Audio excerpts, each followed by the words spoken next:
It's one of the best results of elections in Nigeria, celebrated, highly honored, but to our surprise, the best elections were annulled.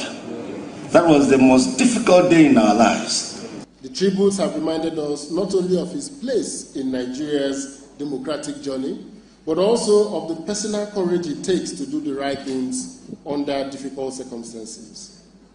We have also heard virtually from two of Nigeria's global icons, Chimamanda Ngozi Adichie and Dr. Ngozi Okonjo-Iweala, whose reflections captured the far-reaching inspiration Professor Nwosu continues to provide to generations of Nigerians both at home and abroad.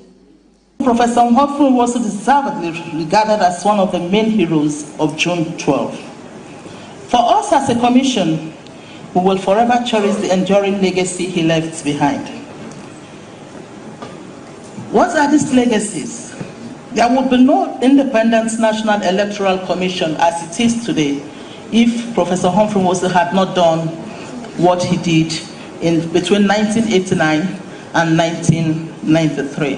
At the time he came on board in 1989, coming from the history of electioneering in Nigeria, staff of the commission were not established civil servants.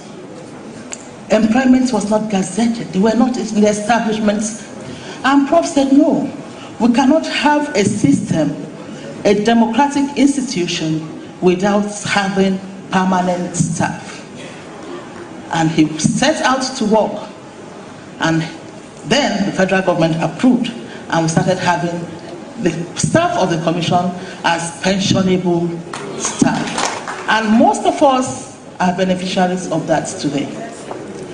Secondly, he also had saddled on him the responsibility of relocating the headquarters of the commission from Lagos to Abuja.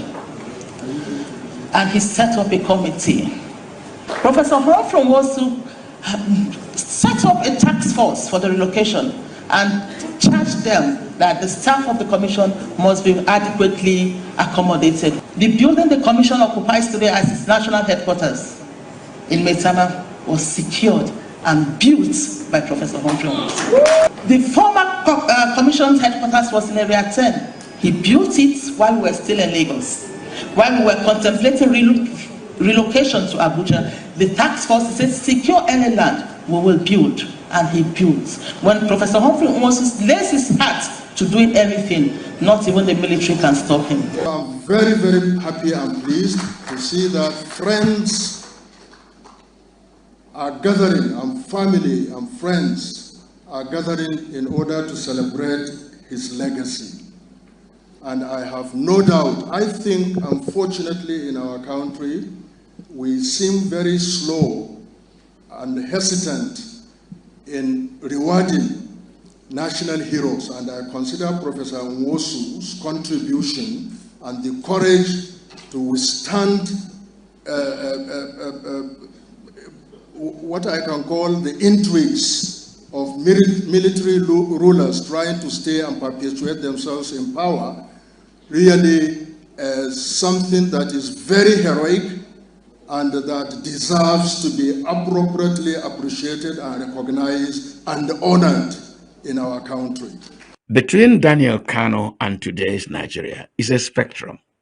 In between, there have been the NADECO, the 1 million man march, elections that produced presidents. Political players in this time seem to belong to the real Democrats, the fence-sitters, the pretenders, and the opportunists. At the day of tributes for Professor Humphrey Nwosu in Abuja, it appeared that those who believe in genuine democracy were either present or represented. President Bola Ahmed Tinubu was conspicuously absent, not even a delegation from him. The Abiolas were not counted. NADECO was nowhere, even its former followers and members. These who did not show up, are they fence-sitters, pretenders, or opportunists? However, those who believe in what Professor Humphrey Nwosu did for Nigeria's democratic journey said he should be honored and immortalized. I hereby call on the Federal Republic of Nigeria, led by the President, to, as a matter of honor and respect, give honor to whom honor is due. At least we have heard from the Secretary of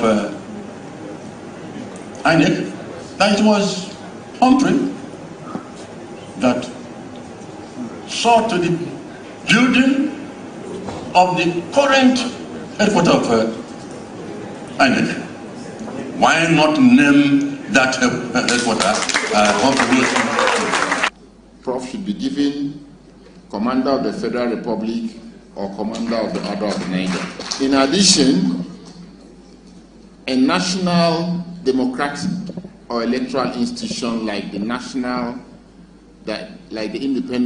Independent National Electoral Commission building should be named after him, because he did not only lay the foundation for a modern democracy, he also erected that physical structure there. No person can be more befitting to be named after the building of Independent National Electoral Commission. I conclude by speaking to the powers that be. Humphrey Nwosu must be recognized and honored. If a laborer is worthy of his wages, Humphrey Nwosu deserves a handsome wage. That is, if those who should pay will listen and hearken. With the experience of Nigerians in elections after Professor Humphrey Nwosu, many today ask the question, when will another Humphrey Nwosu come? The answer is in the belly of time. For now, that's how we conclude today's episode of 360 Nigeria. We promise to be back next week. I am Josephine Bitrus, wishing you a great week ahead. Bye. See you next week. 360 Nigeria, tracking issues in the polity.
Why do people evade tax? Why is it that the propensity or the tendency to evade tax is very high in Nigeria? It has to do with the social contract, the failure on the part of government, to fulfill its own part. Okay, a situation where individuals or firms provide virtually everything they need that the government ought to have provided. Okay, things like power, for example. If you're a small business, you have to bother about power. You get a generator. Water. You provide your own water. You provide your own security. At some point, you have to also help to do the road to your office and so on. So when you look at all these things, it does not encourage people to voluntarily say they want to pay tax, because on the part of government, they also feel the government is slacking. Government is not meeting its own responsibility. So that is the failure of the social contract, that has been with us.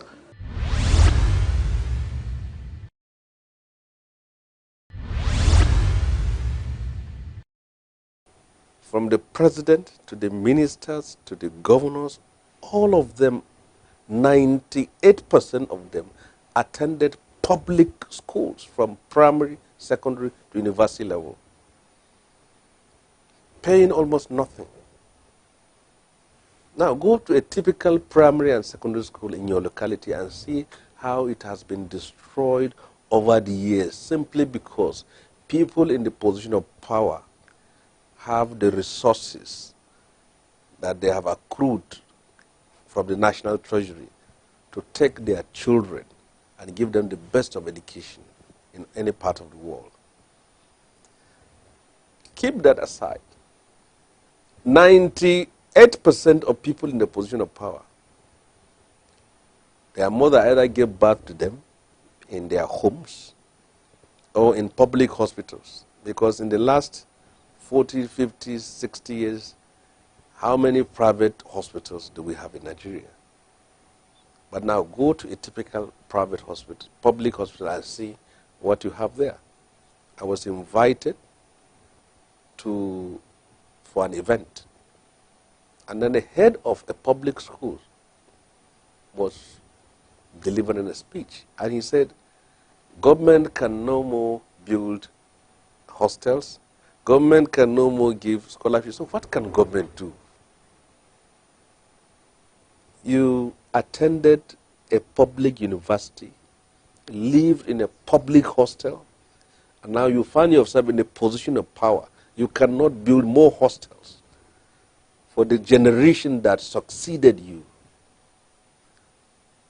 You went to public school and was given a scholarship by your state government, and you are in a position of power.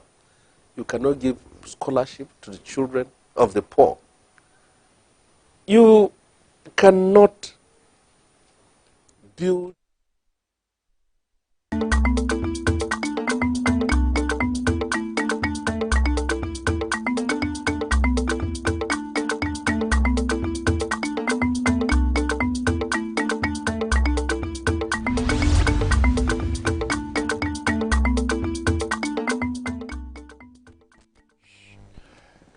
Welcome to Southeast News. I hope you're having a great day. My name is Barikumo Ado. Thanks for joining us. In the headline, Oji River local government in Enugu State says it's time to change the narrative. Join us for this and more shortly.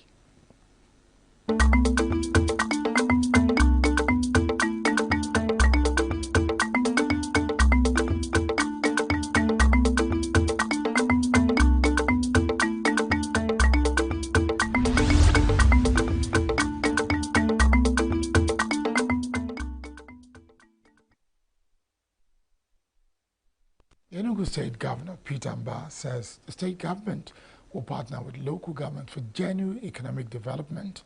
There is an influx of foreign and local investors to the state as a result of a conducive business environment put in place by the state government. Governor Mba stated this while declaring open an economic and development summit organized by the Oji River local government on Tuesday. Said the influx of foreign and local investors would ensure that the state becomes what it's meant to be. Correspondent Ugonde Owalo was at the council headquarters, venue of the summit, and now reports. Oji River is one of the oldest urban centers in the state, having attained the status in 1984, along with several other local government areas in the old Anambra state. It is the third to be given an urban status in the present Enugu state after Enugu and Nsukka. This age-long status has not, however, impacted on the development of the area, with many citizens lamenting the current infrastructure it was put together by the present leadership of Oji River Local Government Council. Speaking at the summit, Governor Peter Mba, who was represented by Adora Chukwu, Commissioner for Trade, Investment and Industry, called on investors to tap into the vast potentials of Oji River Local Government area. Mba highlighted the local government investment opportunities, emphasizing that participation will unlock new possibilities and shape its future. Oji River embodies the economic prospects that our entire state possesses, owing to its strategic location and abundant resources, and recently designated as an urban center. This local government area boasts of 25 untapped tourism sites, from waterfalls to scenic hilltops to the cultural festivals. The area is blessed with vast cultural heritage and tourist attractions. These resources, she said, should be tapped for the development of the area. Oji River sits as the crossroads of Enugu State, Anambra State, and Abia State. We are not just a local government. We are a border town with strategic reach, able to pull visitors and businesses from 3 states. This makes us a prime location for regional tourism and hospitality development. The local government chairman, Greg Anyebudike, said the summit aligns with Governor Peter Mbah's mandate to drive economic growth and development. Anyebudike encouraged potential investors to seize the opportunities in Oji River, assuring them of a conducive business environment. Graciously, on the 11th of January, His Excellency declared the entire Oji River urban center. So today in Oji River, we are no longer thinking rural, we are thinking urban. We had a vision for Oji River to be a destination for living, commerce, and trade. And I'm saying, please come and invest in Oji, because Oji can never develop if we, the Oji Rivers, don't develop it. The minority whip and representative of ENUGU West Senatorial District in the National Assembly, ENUGU, charged the local government to ensure the implementation of the recommendation put forward at the summit. But when you invest home, you will even attract outsiders to come and invest in your place. Oji is ready to receive investment.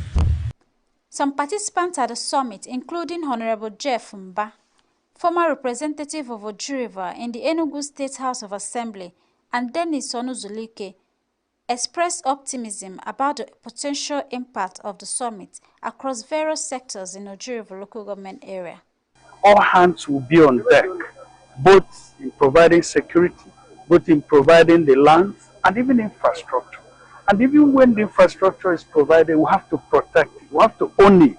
If everybody should be involved in the development of Oji, and they are committed, they are passionate about it, Oji will work. I have very high expectations. When I was called up for this event, this Oji River Summit, I think it will help in Oji River, especially in agriculture and other investments. We now have smart schools over here. I'm expecting the investors to come in to help us build the school. The Oji River Economic and Development Summit 2025 was no doubt a platform for stakeholders to explore investment opportunities and share ideas that can shape the future of the local government. It is therefore hoped that the rich natural water resources, agricultural potentials, human endowment, and strategic location present compelling attractions for investment and the economic growth of the area. From Oji River local government area of Enugu State.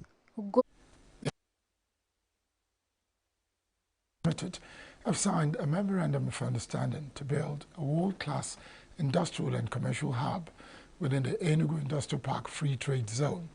Speaking at Government House, Enugu, Governor Peter Mbah said the project would leverage the incentives associated with doing business in a free trade zone to attract foreign direct investments. Said the project would also promote human capital innovation and technology development, as well as create jobs for shared economic prosperity for Enugu State and Southeast and Nigeria at large.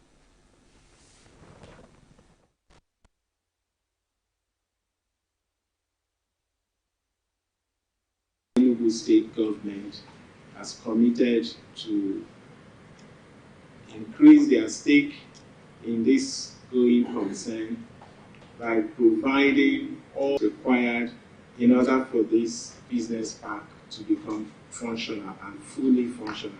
And we see the business park as food that is already made. Because if we were going to start, even as a government, to build a business park, we know what it will take. Even the process of just procuring your licenses, getting the free trade zone license, getting the dry port license, because we have an inland port also at the Lion Business Park. And it is strategic about 2 hours to Asaba and about less than 25 minutes to an international airport here. You couldn't ask for a business park at a better location.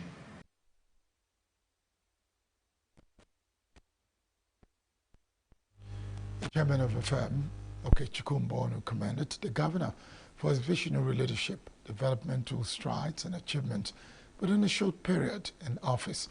Bono said that the company was poised to develop industrial and commercial hub that will catalyze trade, industry, economic growth, and create jobs for the youth employment population. Shared objective was to develop a world-class industrial and commercial hub within ENUGU Industrial Park Free Trade Zone that will catalyze trade, industry, economic growth, and create jobs for our youthful population. Today, we are advancing that vision by strengthening our partnership, which will see Enugu State government increasing its equity holding and stake in the project, whilst at the same time providing the requisite and the essential infrastructure to create the enabling environment for economic growth and prosperity.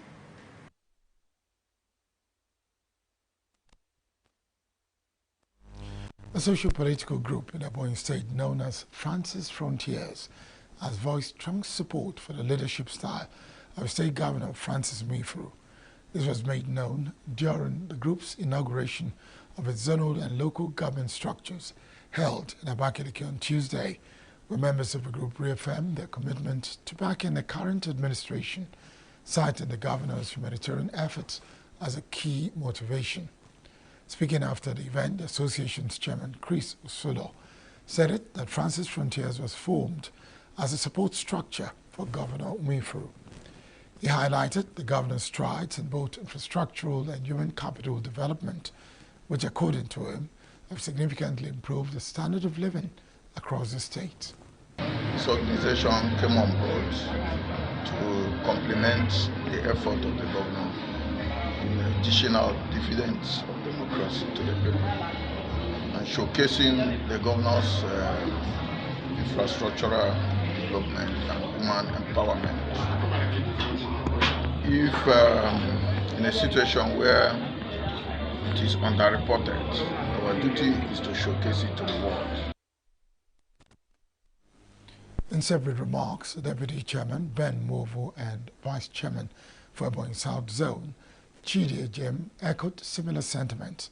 They emphasized that the group's aim is to help amplify the governor's achievements and encourage greater collaboration, promoting Ebonyi's development and visibility on a larger scale. We decided to form this to showcase and tell the world what is actually doing in the state.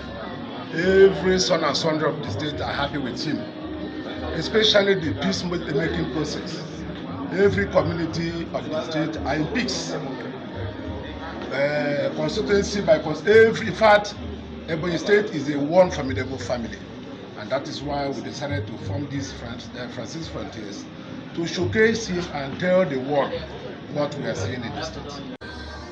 The governor has done enough in Ebonyi South. That is why I'm happy to front him in my zone.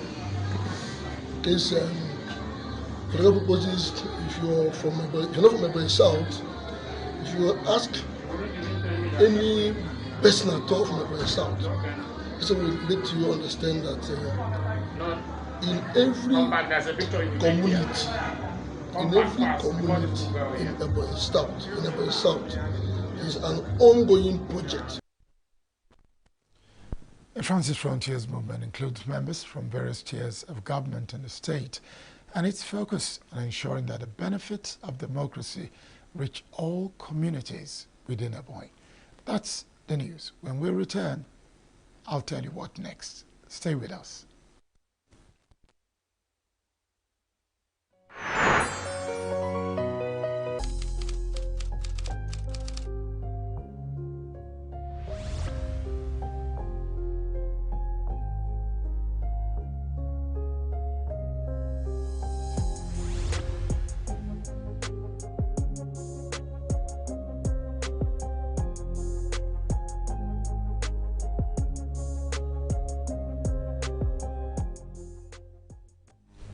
Yesterday was the first step in a journey of 1,000 miles for Oji River local government area. From becoming an urban status in January this year to beginning the plan for 30 years in terms of economic and development of Oji River local government. How far can they go? The end of the road will be too close. But the best way to start is to start now. Yesterday, if you recall, I did say that we'll bring you the details today. And so let's enjoy the conversations as a panelist sat and also answered questions concerning the economy and development of Oji River and its prospects in the next 30 years. Thank you for joining. And I'll be asking the local government chairman first. Chairman, sir, while the speakers were speaking, I can't remember who it was particularly that talked about, guaranteeing clarity and commitment, that the local government has to guarantee clarity and commitment to show that Oji River is open for investment. So I want us to speak directly to what clarity and commitments would mean for the local governments.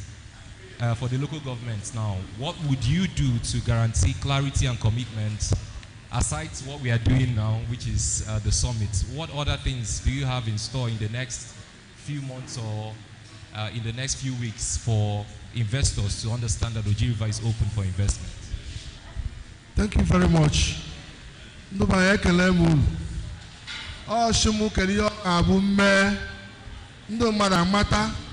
Clear. Investment in Oji River. And now there will be a platform in Ketata. Makana to go to and Ketata super na clarity. Makana do easy to declare publicly that we are ready for business. However, every end also may go to clarity. First of all, in January, I and Oji River need to move from a junction town to a city, Madam where he came to Lagos. However, I need a urban master plan or part of clarity.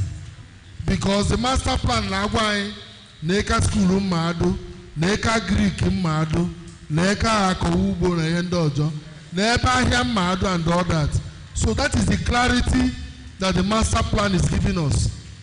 I heed His Excellency the Governor of ENUGU State. Makono kwa clarity, mbo declare Oji River Urban Center. We see them with a rail line goes from Uguoba back through Oji River, for Udi, for Kano West, for Enugu North, Seba for Enugu East, Bayen Kano East, Bayususo, we just put in Udenu. So that clarity, I think on our urban master plan, and I'm going to call Shaga, it is part of clarity. Then, another part of clarity, and in Bamune Kokuka, Ashemna, Anya Webo, Oji River Investment Agency.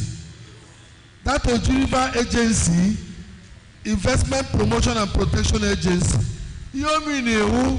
Nanya Wogo Office Ogabu, Oruhabu, to fish out for investors, to guide them through all the processes, and to make sure the investors would react.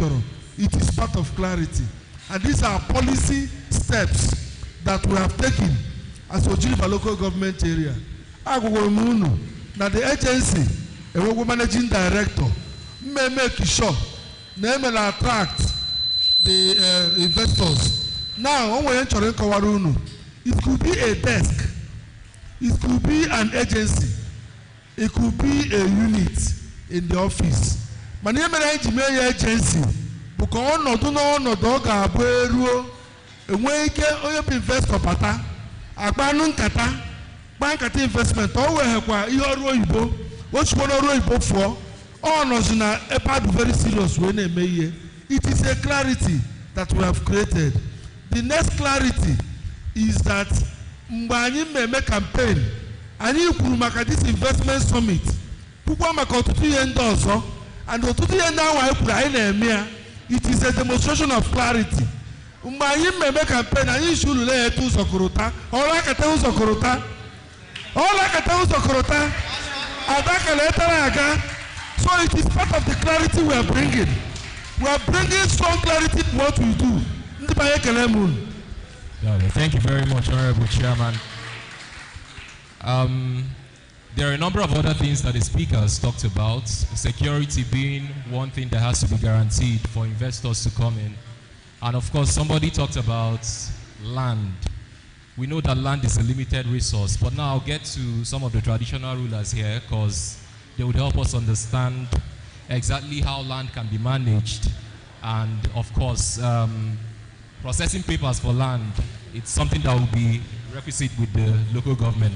But Ndigwe, I would ask you now, Oji River sits on a 403 square kilometer land. It's a limited resource. And very often we see that land comes into dispute. A lot of people have issues pertaining to land that are still lying in the courts. But what can you advise the local government to do when investors begin to come in to guarantee that accessing land, getting land to invest, build industries would not be a problem? Igwe, please, we will begin with you. Oji, Madam Okoya, the able chairman of Geneva local government area, Honorable Greg, the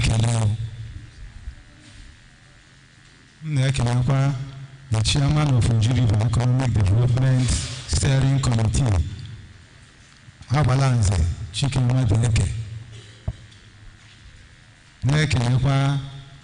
Our commissioner, then I'm going to because I'm standing on existing protocol.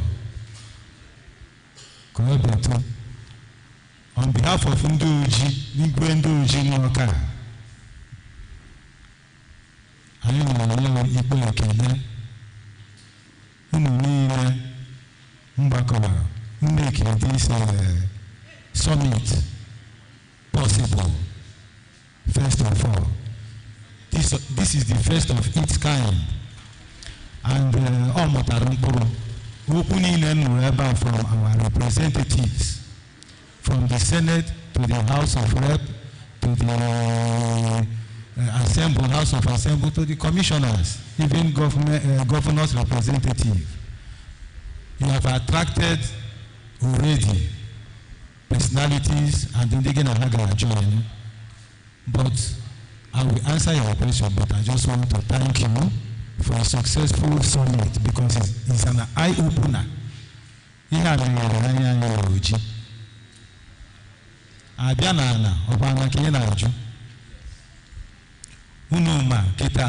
has been urbanized. Most of the land, even in our communities, is owned still by the government of the state. The local government has some power that he will derive from the state to come to us, traditional rulers, or say, suppose we give him for our welfare, Noji. Onwere anyị na ndị Anambra na-eshia na nkweri area a na-anụ ọ dị disputed. Nna asịbu before na mụ na Igwe Agbada ga-abịa meet the local government chairman because onwere another party on the other side, ndị Anambra government side na-ekwu maka na anwa. N'ọnyanwa can make it possible. Those lands within our boundary with the government connection and contact. Approve.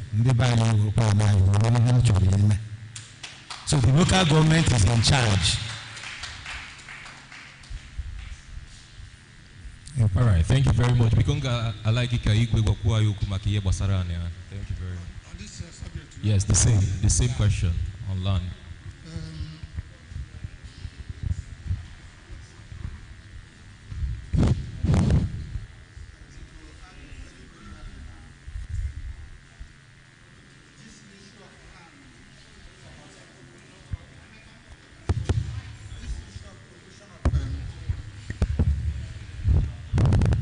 This issue of proof.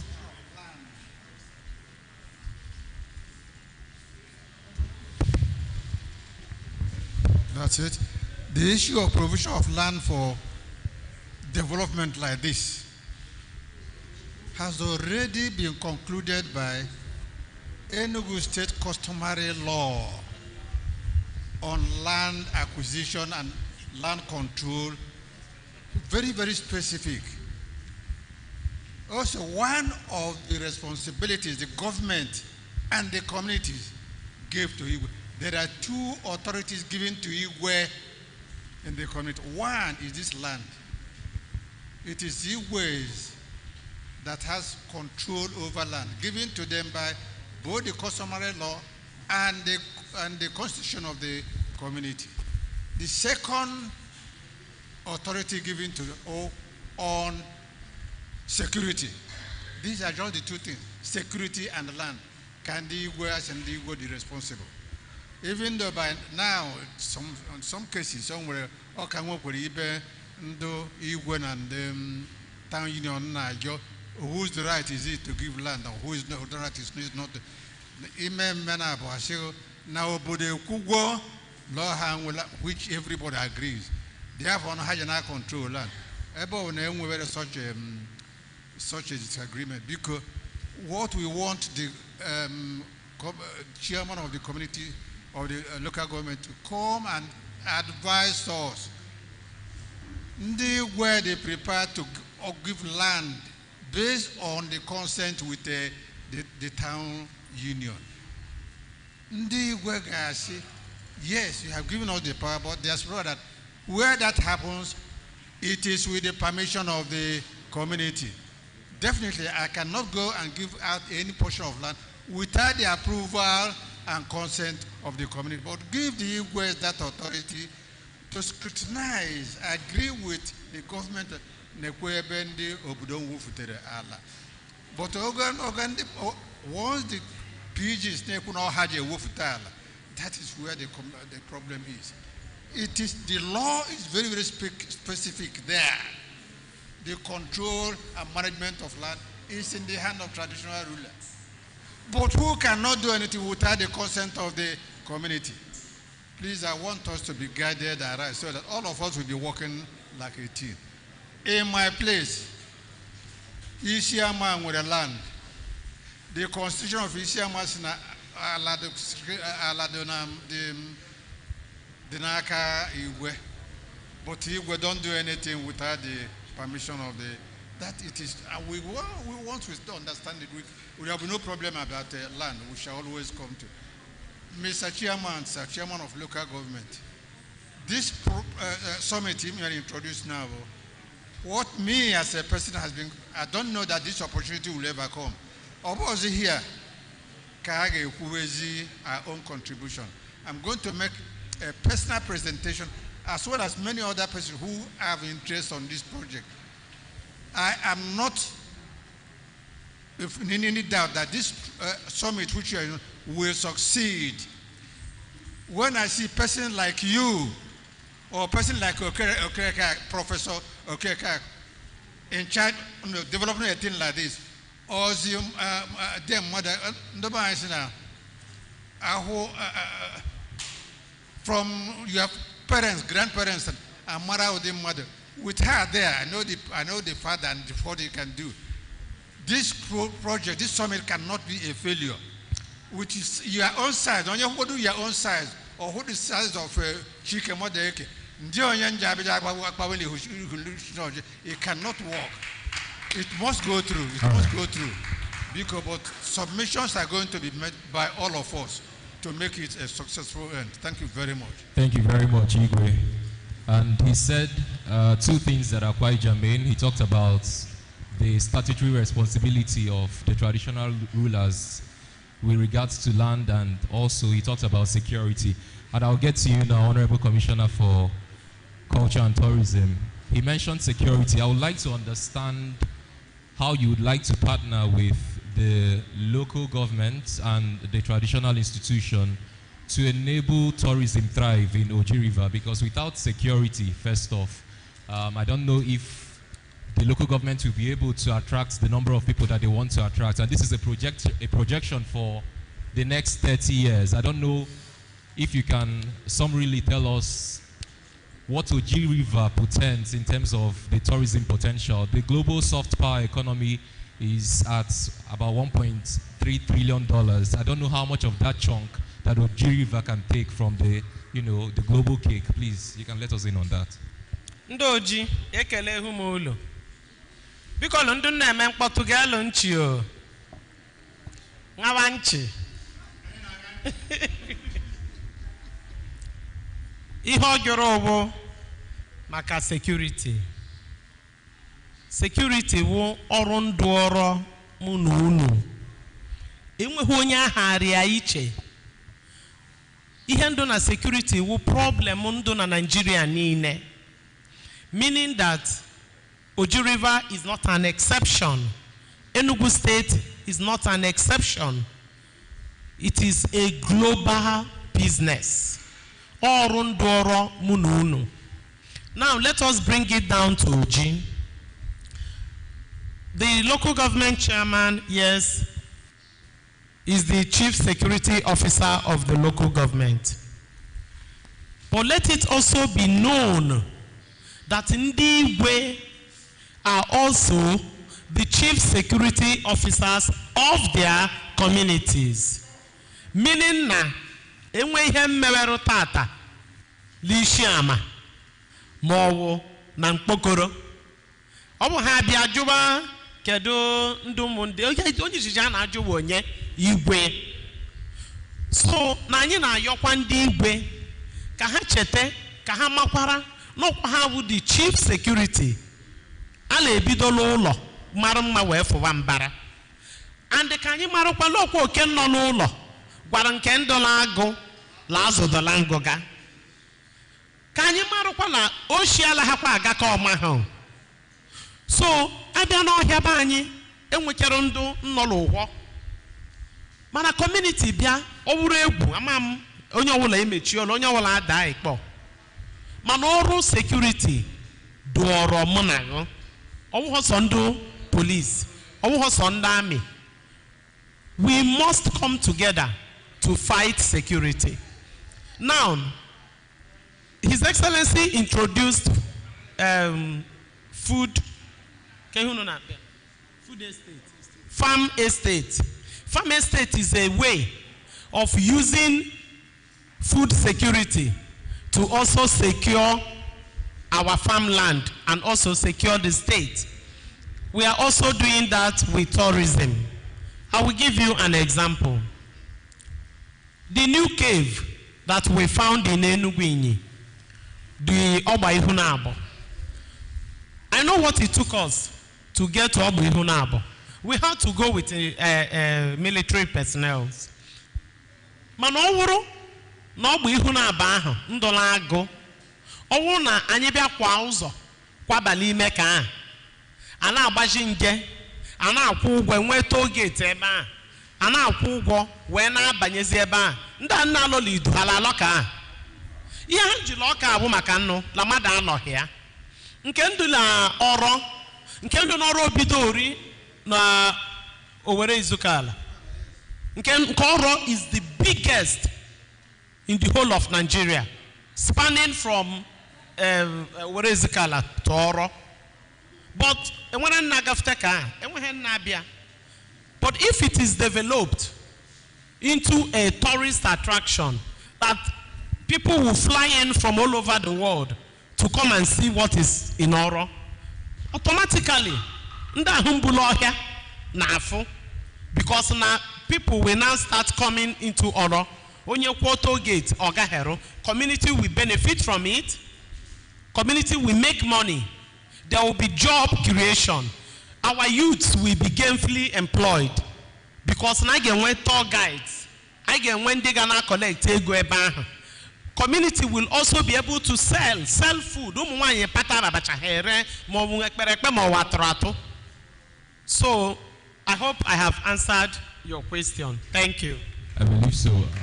Maybe the local government chairman would also tell us what they can do to guarantee security, but that will be much later. I'll get to the revered energy expert here who will talk to us about the energy potentials that Oji River has. the Oji River power plant was one of the foremost power plants that we had, east of the Niger here. It's no longer functional. There is a lot of energy requirements if industrialization has to happen in Oji River. But there is also the collateral damage that comes with energy exploration. Fossil fuels, they are no longer quite popular globally, but I think it was the Admiral that talked about coal, because the Oji River power plant is a thermal power plant. There is the need to use coal and gas, fossil fuels. How would you advise the Oji River government to tap from that energy or those energy sources without compromising the safety of the environment and the safety of the people of Oji River? Thank you very much for that question. Everything you said is right. Energy comes with its own dynamics and negativities. However, one of the few processes we have put in place are the regulatory instruments to guide energy exploitation to be environmentally friendly. Anybody that's coming into play in our space, as long as you're developing between 10 megawatts and above, must be required to carry out an environmental impact assessment. This is from the federal level all the way down to the state and local governments. As long as you're thinking of generating electricity from 10 megawatts and above, requires that you carry out an ESIA, Environmental and Social Impact Assessment. For those of us that are thinking of developing the energy space in ENUGU, yes, we are very much amenable to taking advantage of the fossil fuel or hydrocarbons that exist in OG, and most especially with specific reference to coal and gas. As it turns out, anybody that's coming to play in that space would not only carry out an environmental impact assessment study, but would also put in place an environmental management system, which we will review and monitor to ensure that they are in compliance with the mitigation measures that are being put in place. It is not a task that the federal or the state will carry alone, but there is a place for the local government to also participate in ensuring that that monitoring process is adhered to. An environmental management system requires environmental auditing occasionally, monitoring of effluents, testing of effluents and its impact. Whatever impact it will have on the flora and fauna, that is plant and animal life, would also be taken into consideration. And most importantly, those natural resources that we are also dependent on, which is underground water that not only provides clean water for our communities, but also adequate water for our farmlands, for irrigation, agriculture, and so on and so forth. We're putting all those processes, environmental management processes, in place, which we will see before we even approve your license to come and set up your power plant. And after you have set up your power plant, we will work with the local government alongside the State Environmental Management Agency to monitor the implementation of those mitigation measures, keeping us within compliance of what the environment can absorb that is not detrimental to our people.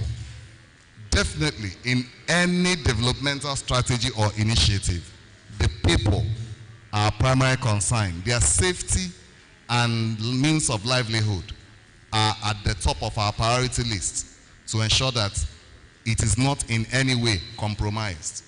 So yes, there is a place for every government institution to ensure that the environmental activities, the impact is mitigated. So if the right things are done, the Oji River have nothing to fear. Absolutely not. Environment. All right, thank you very much. I'll get to the good prof here. He's a development expert. He'll talk to us. Prof, I'd like to ask you, I don't know if all the fundamentals of development were addressed, because I know I've taken some courses in development studies, and they put education and healthcare as foundational things for development to happen. I don't know if you have concerns with regards to when Oji River opens up for this industrialization and the economic growth that they are looking for, other areas of development that you would like to hammer on that should get attention immediately. Yeah, thank you so much. Let me start on the existing protocol, and permit me to thank the chairman of Oji River local government for this wonderful initiative. It is very historic. This is the first, and many people have said it, but I'm saying it for emphasis. As a matter of fact, Igbo leaders have been crying that we must have a new direction for investment. Ije na Lagos anakposi ihe ndị Igbo. Iga na Abuja anakposi ihe ndị Igbo everywhere. And so, onwere ebe dị ka home. But that home, for us to invest here, it's a collective responsibility. First, on the part of the government, which the local government has started, to provide enabling and secured environment. They have started. When I got around yesterday, I saw that the road is being tarred. I asked, I said, no local government. I said, no federal government. So it's a wonderful starting. Two, for him to assemble the organizing committee, we came from different places. And we've talked with him, we said that Senator he hoped that this wouldn't be a talk shop. No, this is a starting point for real industrialization. If a government take a name, provision of infrastructure, which local government has started, a provision of making sure that the environment is secured, which Honorable Commissioner said, and Igwe Oka supported. The security should be a collective responsibility of all of us. Yes, chairman is the local government chief security officer, but you know that the police, the armed forces are not within his control. Just as you said that the state governor is the chief secretary of the state, he doesn't have any control over this thing. But for us, we can control our place. And so, chairman, because encourage our people. This community security effort, community policing should start. No matter every community, flush out, especially foreigners not there.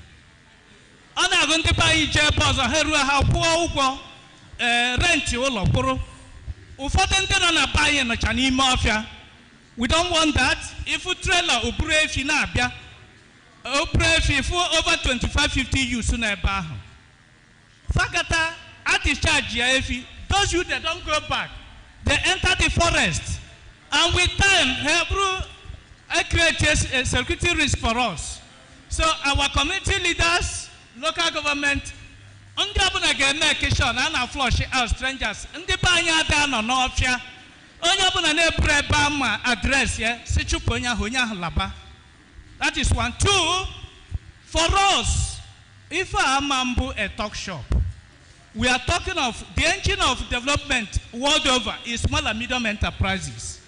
And so, if a government team where you provide the enabling environment, but the individuals called this invest. We are not talking of big-time industrialists. We are saying that every person can begin something, no matter how small. But this committee, will give necessary support to the investment agency to make sure that Oji River lives in what you call backward integration and forward linkages. That's the engine of industrialization. Backward integration and forward linkages. That is, for example, cassava. Cassava can support about 15 different industries. And depending where a number of corn, oka, can support up to 10 different industries. But if I need a team that can have what you call investment opportunity packages, will be helping, will be providing that technical support to investors. This is what we should do. This is the area. And then even financial advice and so forth. So government has much to do to support it. What we want is to spring up small and medium enterprises everywhere. That will create employment opportunities. That will even help to reduce security, because an idle mind is devil's workshop. Busy, potential is there by Ebuka. The government has much to do, and individuals have much to do for us to get at that promised land. Thank you so much. But we would like to turn this conversation over to all of you in the audience now. Good afternoon, everybody. For time management, let me be very brief. My contribution will come by way of observation and not exactly question. First of all, let me appreciate the team leader, Sir Abalenze, the local government chairman. Let me install an existing protocol. A couple of times, why some of us are easily discouraged in a summit like this? Most times, Libya, it becomes an issue of so much academics and theories, beautiful proses, niceties, but fail in addressing the immediate environment, the need. But thank God, it's a different thing today, and that's why I have stayed till now. So I give kudos to the organizers. Quickly, I don't want to dwell on the issue of security and infrastructure, which are critical and basic for any economic development. But we quickly want to suggest that in the course of this moving forward, these very several sectors have been touched on. There should be need to do them sector by sector. Even if it means forming committee to deepen and forward most of ideas raised here today. Oh, you know, I shouldn't do white pepper. Actually, I've always in Nigeria. I wear white pepper because then when you follow up, once I compartmentalize there, or this is easy. In the agriculture, in the security, in the anchor. Oh no, your issue of ENUGU to liaise with the local government chairman. You can meet with all those sectors, all those committees, and they carry on. For instance, when we go to agriculture sector, there are some low-hanging fruit we can do. So it now one of the supermarket in ENUGU, Echibu now waterproof. Echibu now waterproof. I was just want to buy I'm telling you, I wasn't particularly happy about that. I got here about cashew, and my value chain, cashew, and all those things. So, but I don't want to dwell and waste much time. But by the time I segregate this into various and sectors, we'll be able to arrive at something that will help us deepen and fast forward this coming here today. I have a do better. I bet you I can guide the world. I like a women dojo. Afambu, Honorable Engineer Ken Ayalom.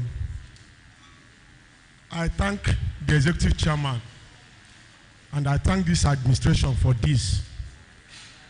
Like everybody said, all the first of its kind. Sir, Arjun Cholejo and the advice. But and when any plan our local government in well, or when any plan in well on ground to make sure that this thing has started today. Now, because he have a long-term journey somehow, because investments are the raw, obrihani bido tata akusa tata, and akusia and a video take years, and everybody manner local government system will only but 2 years now, and because other governments, other local governments are there go, how will some plans, manner in our got some investors to come. I think of Keta, always next 2 years or next year, this chairman another person no panic, here had more this new to and will anything I will in plan to be able to assure our upcoming or maybe intending investors that now have to go to Tata. No go do na here make their investment. Now your regime will go by next year or by next 2 years or by next 3 years that their investment process will still continue undisturbed. Ihe abiyan cholo echo so that can they buy with that assurance. No bodu na cannot give you today that their investment in Oji River local government will still continue without being distorted. Thank you, sir. Thank you very much. Chairman, you respond to it. I'm taking notes of the questions. Any questions that are directed to you? I would like a lady. Let's. Praise the Lord. Why I said praise the Lord is because this is a rare opportunity that we are seeing. It's an innovation that we are seeing today in Oji River. That's why I shouted praise the Lord. And for that reason, someone praise the Lord. A new dawn has come to Oji River. I am saying it with every audacity. So, but my question or my contribution is very brief. I have something here to show. This is Aquafina. Is this produced in Oji River? This is Oji River pure water. Is this produced in Oji River? So why are we drinking Aquafina today?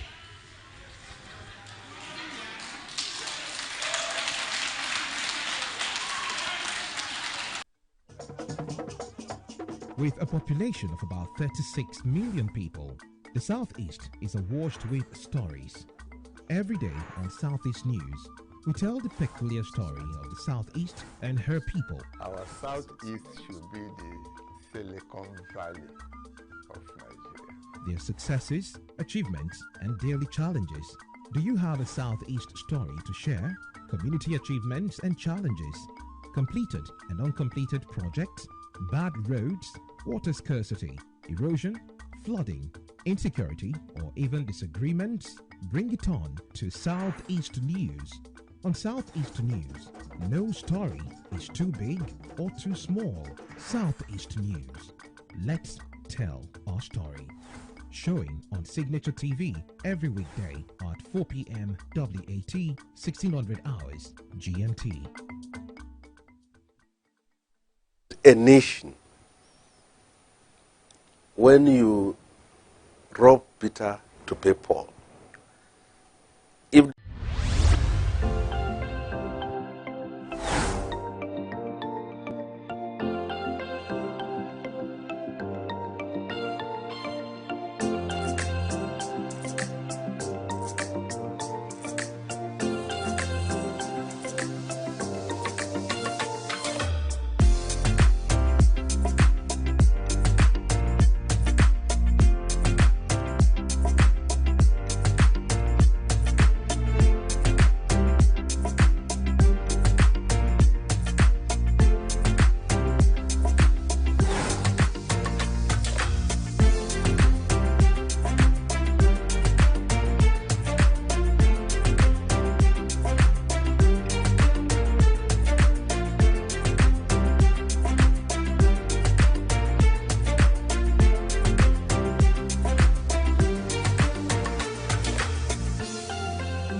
body positivity. It's talking about how people should be comfortable and confident in their body, regardless of their body shape and their body type. So one major view is social media.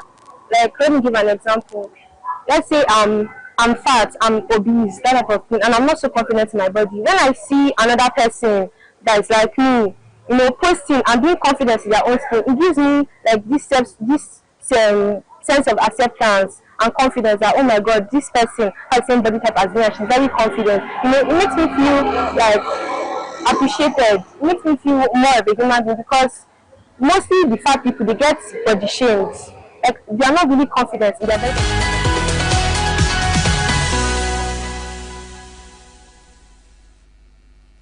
Welcome to another exciting and insightful episode of Gender Perspectives on Signature TV. And as always, we look at all gender-related issues in our society as it affects men and women. And as always, we have an interesting topic for you today. But first, we will go on a short break, and when we come back, we'll talk about that. Don't forget, I am Uchenna Chimdi Oluoha. Stay with us. Every second, every minute, every... Welcome back. You are watching Gender Perspectives on Signature TV. Well, our topic today is going to be bordering on traditional gender roles and stereotypes. And of course, we know that gender roles are social norms that are deemed appropriate or desirable for individuals based on their gender or sex. And gender roles are usually centered on conceptions of masculinity and femininity, and the specifics regarding these gender expectations may vary among cultures, while other characteristics may be common throughout a range of cultures. And in addition, gender roles and perceived gender roles vary based on a person's race or ethnicity. So let's get more information about this from the background reports. Traditional gender roles and stereotypes are deeply ingrained societal expectations that define how men and women should behave based on historical and cultural norms. These roles have been shaped by centuries of social, economic, religious, and political influences, often dictating career choices, family roles, and personal behavior. While some traditional gender roles are evolving, stereotypes still persist, affecting individuals and societies in profound ways.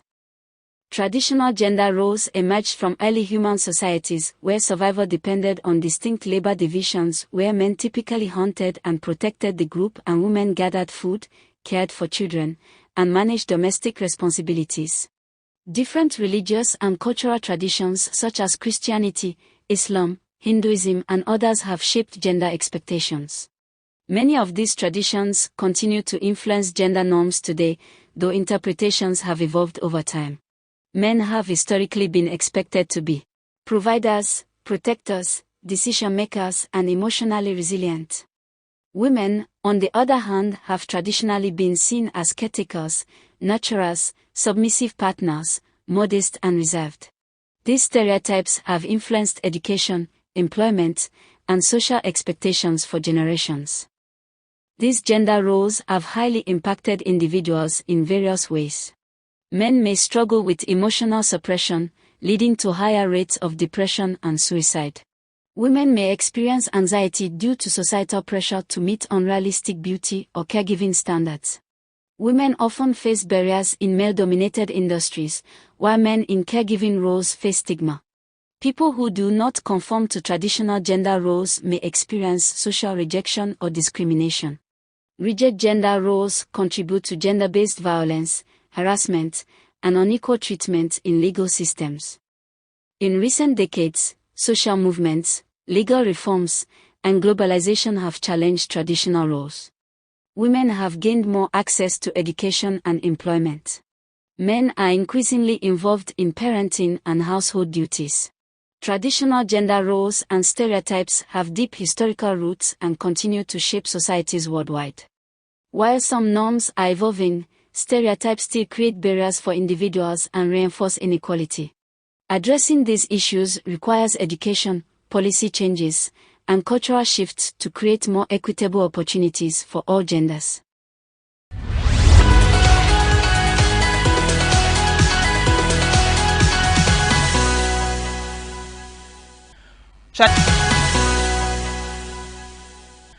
Traditional gender roles and stereotypes refer to the expectations society places on individuals based on their perceived gender. And these roles are often deeply ingrained in culture, history, and social structures. Well, men are typically expected to be providers, while women are traditionally seen as caregivers, nurturers, and homemakers. They are expected to be gentle, emotional, and supportive. Well, to throw more light on this discussion, we have an interview with Lady Jane Ndukwe. She is a mentor, an educator, and an advocate of respect and true humanity and kindness worldwide, ambassador. So we're going to take a listen to this interview and hear what she has to say about traditional gender roles and stereotypes. Enjoy. Welcome, Lady Jane. Thank you so much for joining us on our program today. Thank you. You look so lovely. Thank you. It's always a pleasure seeing you, really. Thank you. So, well, you know, today we are looking at traditional gender roles and stereotypes in our society. And I know you have a lot to say about that. So let's just get right into the gist of the day.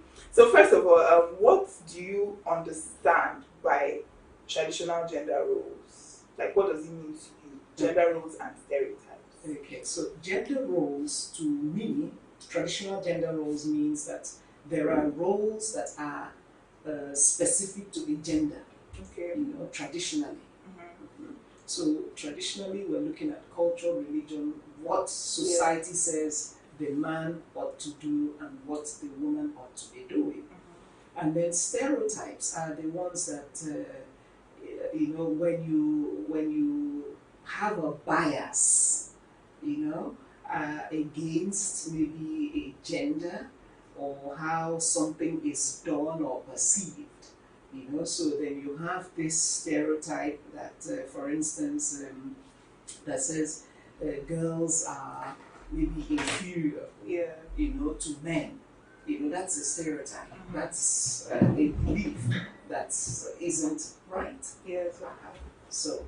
Yeah, and can you like walk us through the various types of gender roles and stereotypes that society has for men and women, and like how this has shaped, you know, expectations, like how what society expects from both genders? Well, society expects that the woman belongs to the home front, you know, and so she is groomed from birth, you know, to cook, clean, man the home. Yes, take care of the children, and everything, you know.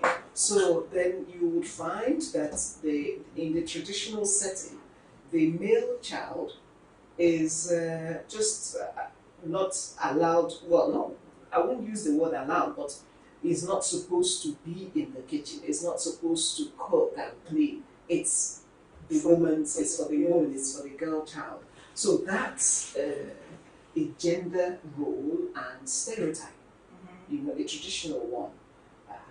So, and then another one is that the woman does not inherit, you know, properties. Yeah.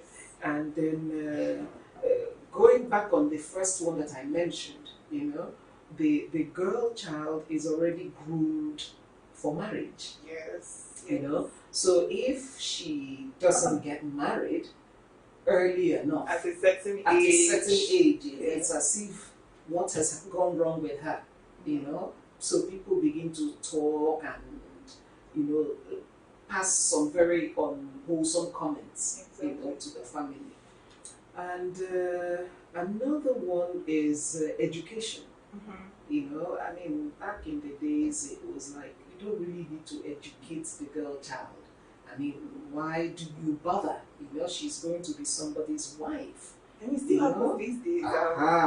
So those are the things, you know, when you talk about, that's how tradition perceives each gender, Yes. the girl and the boy, in You've spoken, society. You've spoken, much on the female, their roles and stereotypes. So what about what they, the so boys? this grows up into a man that provides. He takes up headship of the home, so he's already being groomed, in that way, to head, to lead, and he is the ultimate provider and the protector.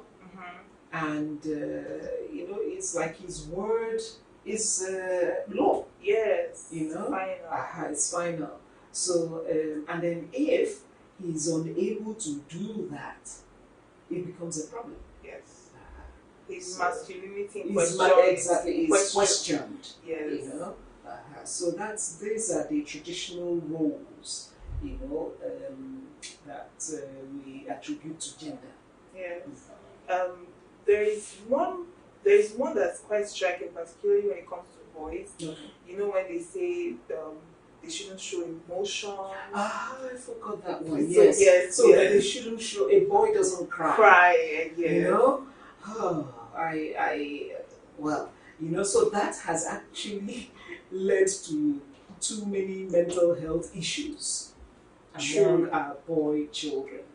Because they face a lot of trauma, stress, but in quotes, boys don't cry. So they bottle it up, and then you now begin to hear. In fact, there's a higher from research, a higher suicide rate in boys than girls. I read it somewhere. I can't quite remember where I saw that. So and it could stem from this stereotype. This belief that says boys shouldn't cry. But we now know better that that really isn't so. That doesn't work. Yeah, that's actually true. And the opposite of that is that women are also big and over emotional. Yes. So when a woman freaks out, she's being emotional. So if she complains, don't mind that. That's a woman thing. She's being emotional. And even when some men show emotions, why are you acting like a woman? That's the society we find ourselves in, unfortunately.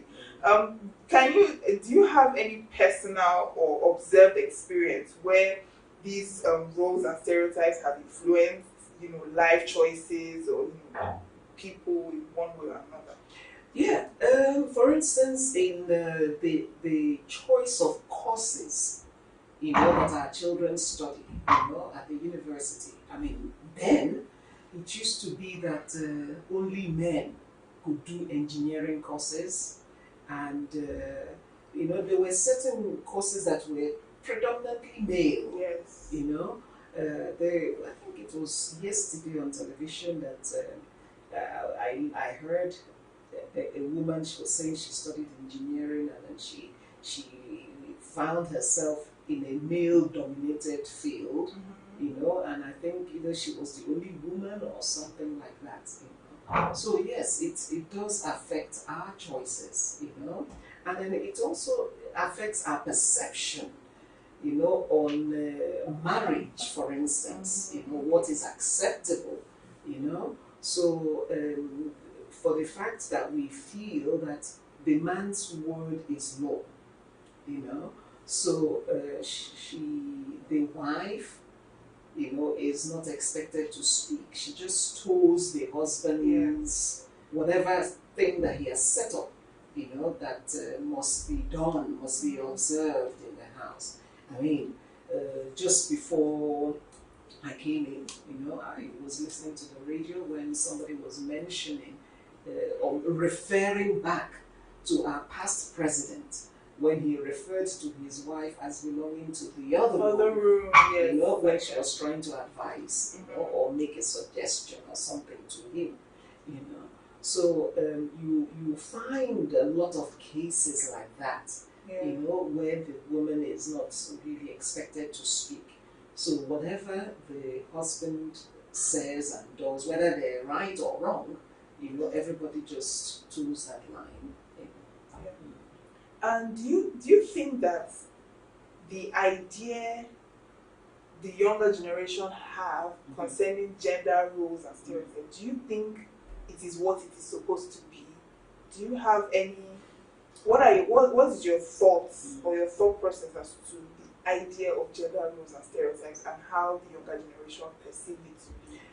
Well, as one who mentors young people, I have heard, like some young ladies, some young girls speak about, in fact, they don't even see gender roles, because it's as though what the man can do, the woman can do, So if he wants to be a leader, I want to be a leader. If he's chasing his career, I want to chase my career, So they see that. So some don't also see, in quotes, the man is head in the home. I've heard some younger girls speak about, well, what's in a marriage? They don't even want to get married. They don't want all this. I'm not cut out for this. And I've also heard on what the younger generation, see. So, for instance, I've heard some say something like, we're working. Don't expect me to cook. There was a young lady, she was sharing with me. A guy invited her out and was waiting for her to come and cook. And then she said, no, what happened to ordering something? That's not what I'm coming to do. So there's a shift, there's a change in the way the younger generation, perceive this issue of gender role. So you personally, what do you think about this shift? And do you think the younger people are misunderstanding it, or are misrepresenting it, or being too extreme with their thought process and the way they are seeing this idea of... I want to look at it in this dimension. If what we project as gender roles, and how it should be practiced was maybe better understood, if we understood the essence of gender roles, because I believe in gender roles. Okay. Let's start from that. I believe in gender roles, and I believe in the beauty of balance and complementarity. Okay?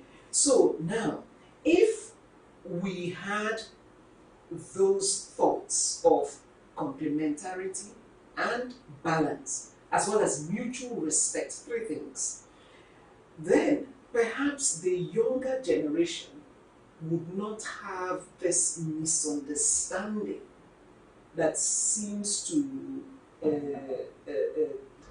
persist on gender roles. So, I'll give you an example. Now, when a woman is seen as inferior to the man, the younger generation is saying, well, I'm not inferior to any man because we've gone to school. Perhaps she was even the brightest one in the class. Yes. So she's now asking herself, why are you telling me that I'm inferior to the man? So she can't see what you're saying. Yeah. When I was a young girl, there were certain things that my grandmother and other older women, said about what is acceptable in a marriage. I mean, you will be so surprised to hear, they told me that it's acceptable, for the man to just whip the woman to shape, to control her. Really? Yes. Wow. So, and they accepted that as the social norm. So they didn't see anything that was wrong with it. But you cannot say that to the modern generation, that just slap her and whip her up to shape. And even I, as old as I am, I frowned on it when that was being told to me. Not to talk about, like my daughter's age mates and, telling me they can't see such things. Exactly. So, now, if you permit me to just speak on why I say I believe in the beauty of balance, complementarity, and mutual respect as regards to gender roles. Of course. Now, I like to go back to inception, the way our Creator ordained things. I wasn't there, but I read a lot, and I observe, from what is happening in my community. I experience, and I can come up with something that says, now the man, was formed. He is the closer one to the woman. The woman was made to be more delicate, okay, and with what I call the intuition, finer intuition. The man also has it, but it's a rougher intuition. So now, with the way the man was factored or formed, just like any machine, and you configure it for a function. So he was confusion and all that. Okay. So now the woman was configured for nurturing, for caring. Okay. Now she has all these features: intuition, collaboration, creativity. And these are very beautiful features. Yes. Okay? When we talk about 21st century skills, I mean, these things that I mentioned are the things that we're calling for in today's world. So you can imagine the woman bringing all that into leadership. Then there'll be forward looking. There's a broader perspective. Okay? Now, the man on his own has all the aggressive, not in a wrong way, he's built for that which is strong and hard. He can rough it out, he can, he has the stamina. Now, picture where two of them understand their roles. And again, I want to also throw this out, that no gender is superior to the other, and no role is better than the other. So now this is where, yes, I have to say that. So now you can imagine where the man understands his role, the woman understands her role, and then they come together. They come together to balance each other. Because there are things that the man is unable to do, is unable to perceive as a woman would. So when he lacks in those areas, because that's not the way he was configured. So if he understands his role and understands the woman's role, so where he is lacking, the woman supplements or complements. Now, where she is lacking, the man complements. So there is a balance. They balance each other. There's unity, there's mutual respect, and there's harmony. That's really how it's meant to be. But when you step out of the roles and then you, I don't want to do this anymore. You can imagine a car, that has been designed to drive on a smooth road, and then you now decide, no, I'm not going to drive it on any smooth road. I'm just going to go through gullies, I'm going to go through water, I'm going to go by air with this car that was not configured for that. Then there'll be trouble, which is what we're facing today. The trouble we're facing today. So now you have men and women stepping out of their roles. So are you saying that a man cannot nurture, cannot care, and do all of that? And are you saying that a woman cannot step into that leadership role and take on some of those features that okay. Now, a man cannot nurture. He can do the bit he can, but he wasn't wired for that. That's why you see in a home front, the woman is the one who is teaching values to her children. she's the one who is making sure that the home front is sound in health, sound in thinking, you know, and then there's stability and there's peace.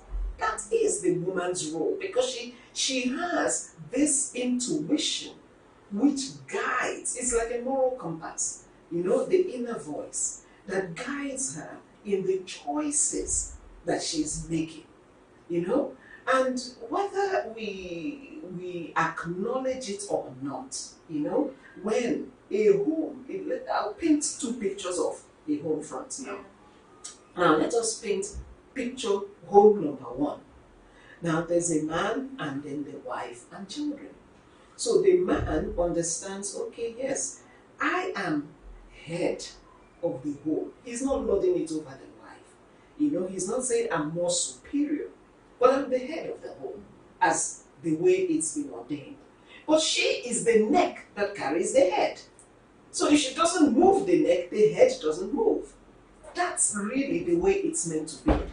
You know, because of that intuition, that guidance that she offers, that ability to see beyond what is just merely physical or whatever. I don't know how else to paint it. But because she is being guided from her inside, you know, so she has foresight. Yes. You know, and she's able to direct, if I may use that word, direct, you know. She inspires. You know, she's able to say, okay, this is what I perceive. This is how I'm seeing something, you know.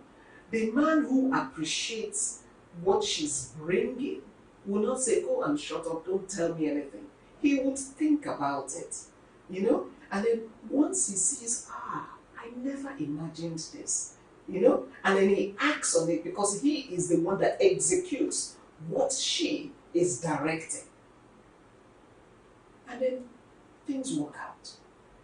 The children are well grounded, you know. So now in that kind of home setting, children coming out of that type of home become useful to society. Now let's paint another picture of another home. Two leaders, two heads. You know, one refuses to bow to the other one. I'm just as good as you. You know, you cannot come and tell me to do this. I'm heading, you know, a powerful unit in my office where men and women bow to me. You know, so both of them now come back with their very powerful jobs. They have everything in their house, big house, gadgets, money, the whole lot. But one thing they do not have, sound children. Because those children, by the time they come back from their very powerful work, the children have gone to sleep, or, you know, children are just left to more or less raise themselves. Yes. You know, and then there's a problem, because if there's no support, if there's no guidance, just like a computer, if you don't, garbage in, garbage out. So if you don't put in any values, if you don't put it, because everybody is, I will not agree. You know, there's this thing, I can't remember what it was. Check. I can't remember. There was a word that was being used last year about I won't grieve for you or something. Okay, like is it no grief for anybody? No grief for anybody. But there was another thing. Okay. You know, pochili or something. Okay, like pochili. Yes. So everybody is doing pochili, you know. Yeah. And then the whole front is ruined. I like I keep mentioning, I work with young people, you know, as a mentor. And I have heard, you know, them come to me, can I confide in you, man? And then they've said some things. I also study counseling. Okay. So they've said some things that, you know, in counseling, you're not supposed to show surprise, you know, so that they're able to speak on. Yeah. But when I now ask, have you shared this with your parents? They're not there. They're not there. They don't listen. They're too busy. You know, and we've had cases where children have gone into drugs, gone into all sorts, because they're listening to their peers, they're using the drugs, they're using all those things to mask the pain or whatever it is that they're passing through. And when you check, much of it is coming from their home. So Yes. I have painted 2 different homes, Yes. you know, and you look at it, and then that's why I keep calling for balance. I'm not saying that the woman should not work. By all means, work. But your primary assignment is your home. That's your constitution.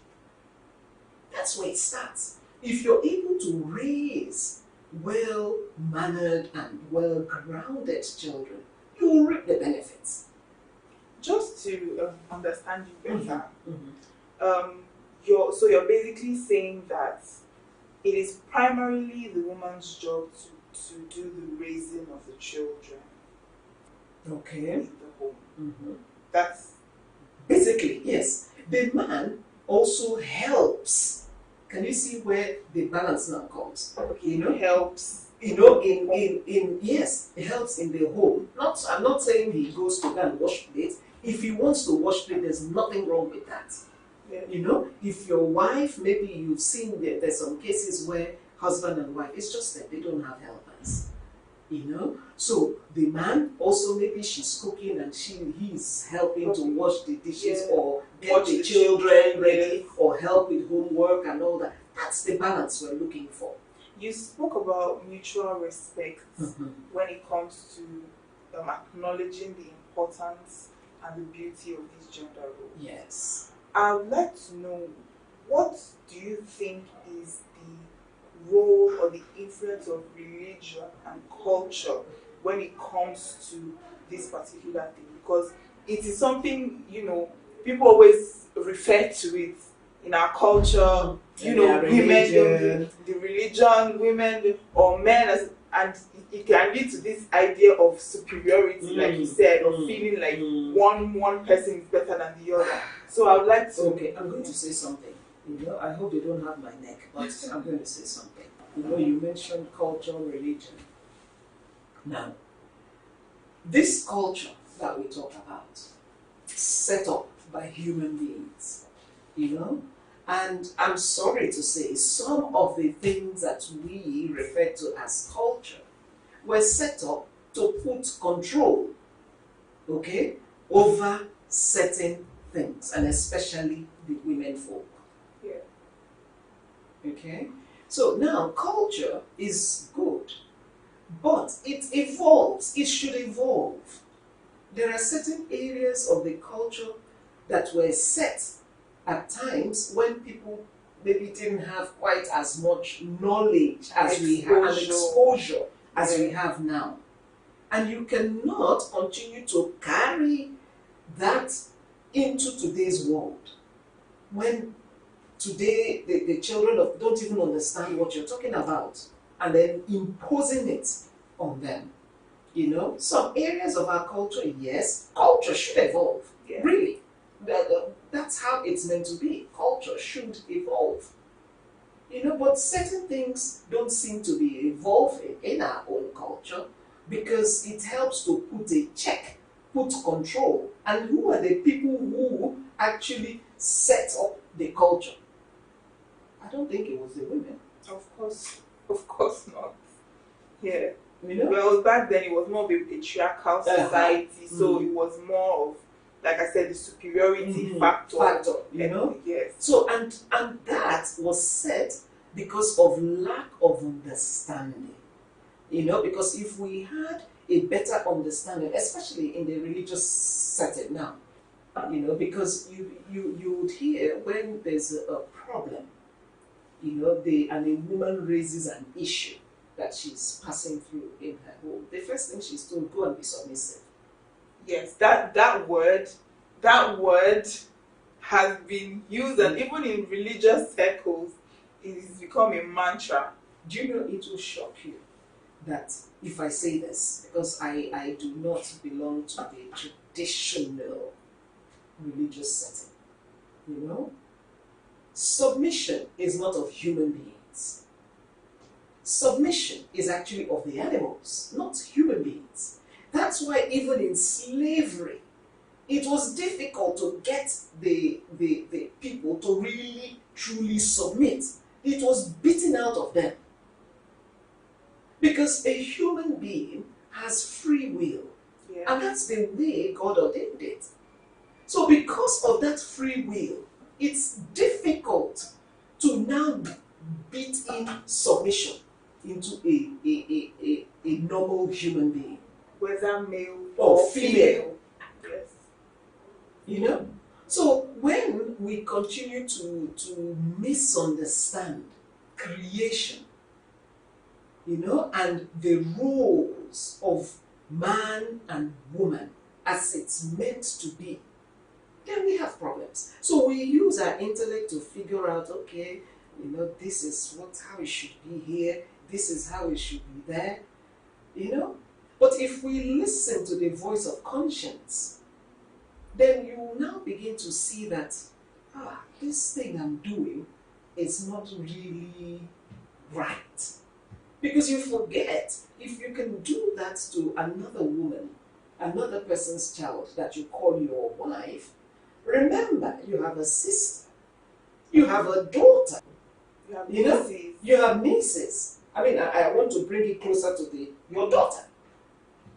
You know, if a man treats your daughter the way you treat your wife, would you, as a man, take it? That should be a point of reflection. Yes.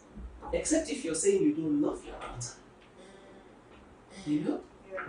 But if it's a man who loves his daughter and he knows that he mistreats or he totally disregards and disrespects his wife, you know, then he would ask himself, I wouldn't want to see that being done to my daughter. This whole thing of respect, I'm very keen on respect. I teach it. Yeah. I give it. I live it. Yes. And before we go, how do you think these roles contribute to gender violence and discrimination in society? Let me, before I answer that question, the roles themselves, the genuine roles of the man and the woman are not where the problem, that's not where the problem is. Yes. The problem is not the role assigned to the man and to the woman.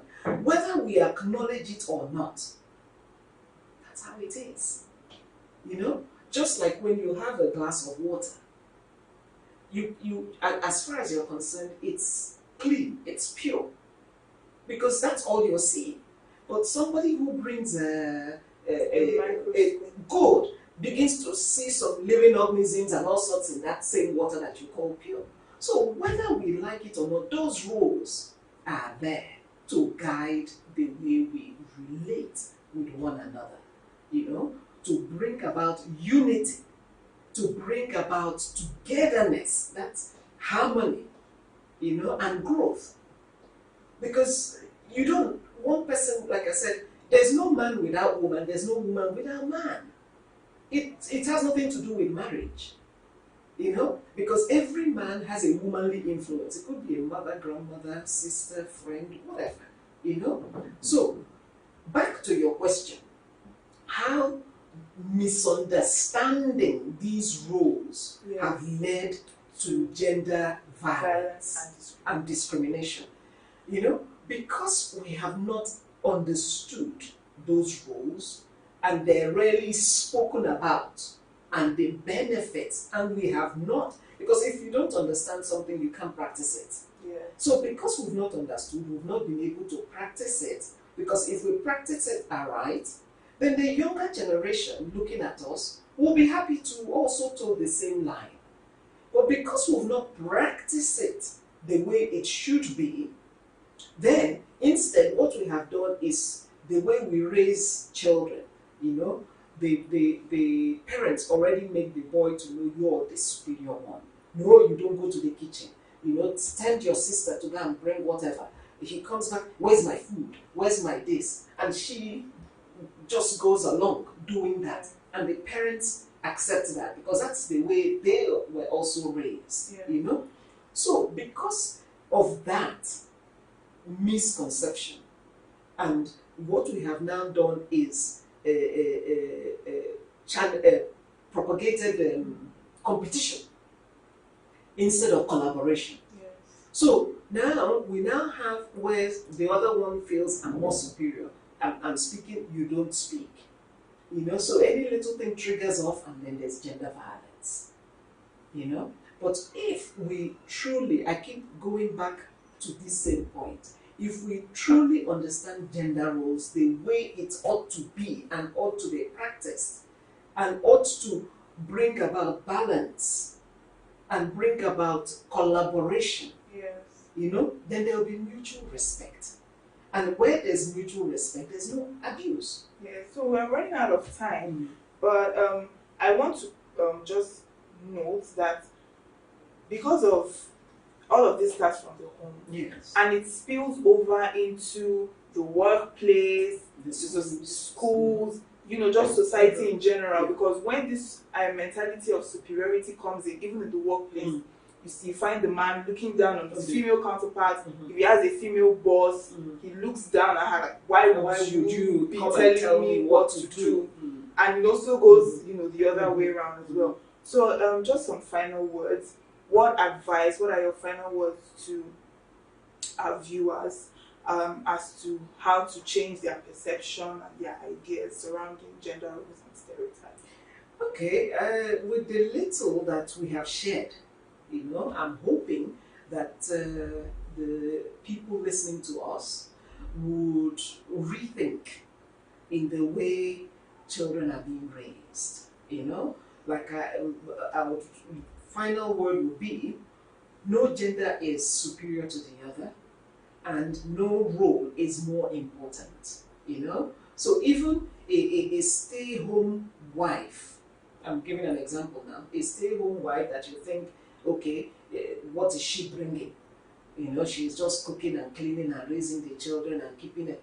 The day she stops doing that, that man will not function. He will not function. You know, she's preparing that home, making it livable, making it harmonious, making it a sanctuary. That's the only way the man is able to think clearly and take good decisions when he goes to work. So he has to respect her and appreciate what she's bringing on board. I'm just giving an example of a stay-home wife, you know, and then they are the ones that, you know, people would say, we don't even regard. Why can't you go and get a job? You don't know that what she's bringing on is a full, making sure that he is healthy, she's making sure the meals are right, the everywhere is clean. She's bringing it, just like on our streets. The day the cleaners, the sweepers decide, okay, we're not doing it, then we would now know the importance of those sweepers. Okay. You know, so we need to be able to appreciate one another. You know, and I keep saying, there's no man without woman, and there's no woman without man. You know, so let us appreciate what each one is bringing and respect.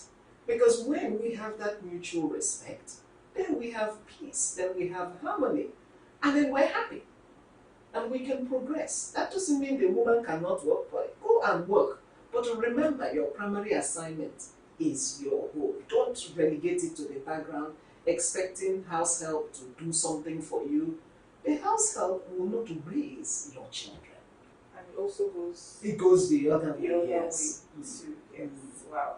This conversation is, I don't want it to end, but sadly we have to call it a day for this discussion. Thank you so much for your insights. I learned a lot, and I'm sure our viewers have a lot to take home from this. Thank you so much once again. Thank you so much. Thank you.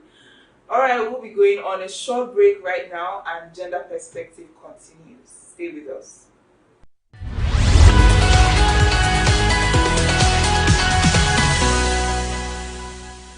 Wow, that was a very interesting conversation we had right there with Lady Jane Ndukwe.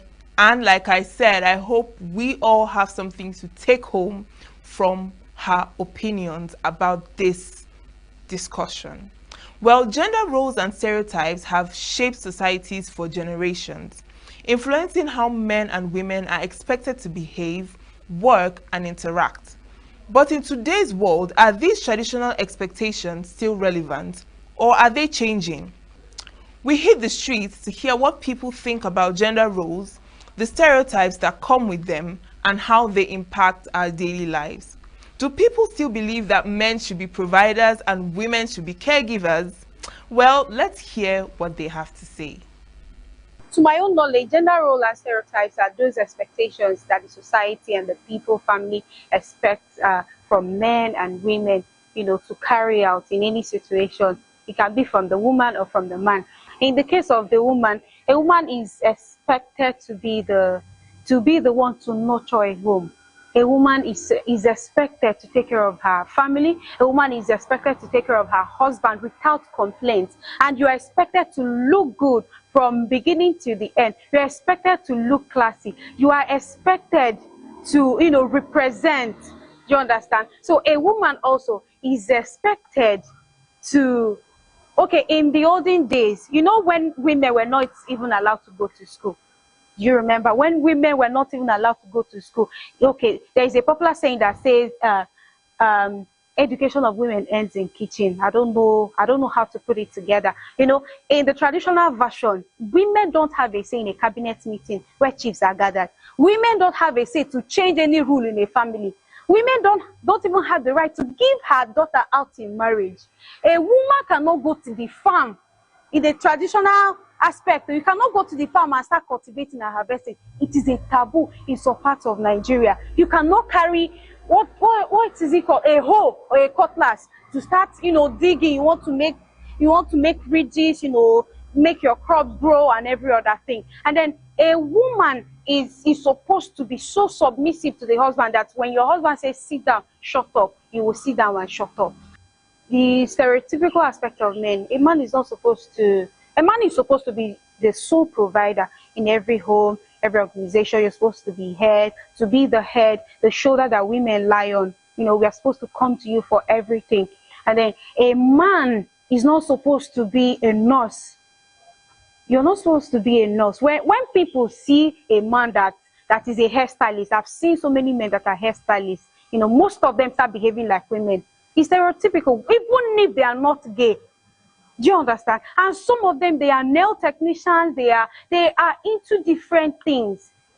Traditional roles and gender stereotypes are the roles that male and female members of any community are being established to perform concerning the society that they belong to. Yes, those roles are important for the sustenance of the society.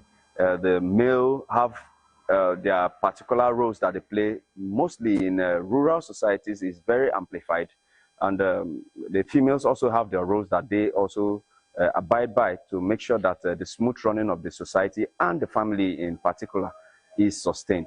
Okay, how it affects men and women is mostly amplified in urban areas. In the urban areas, mostly in the cities, gender roles are being merged in workplaces, in residential houses that people live in. Most of the men that are there don't even stay with their families. They are workers. They stay alone most of the time. Then they go and visit their relatives back at home or their families.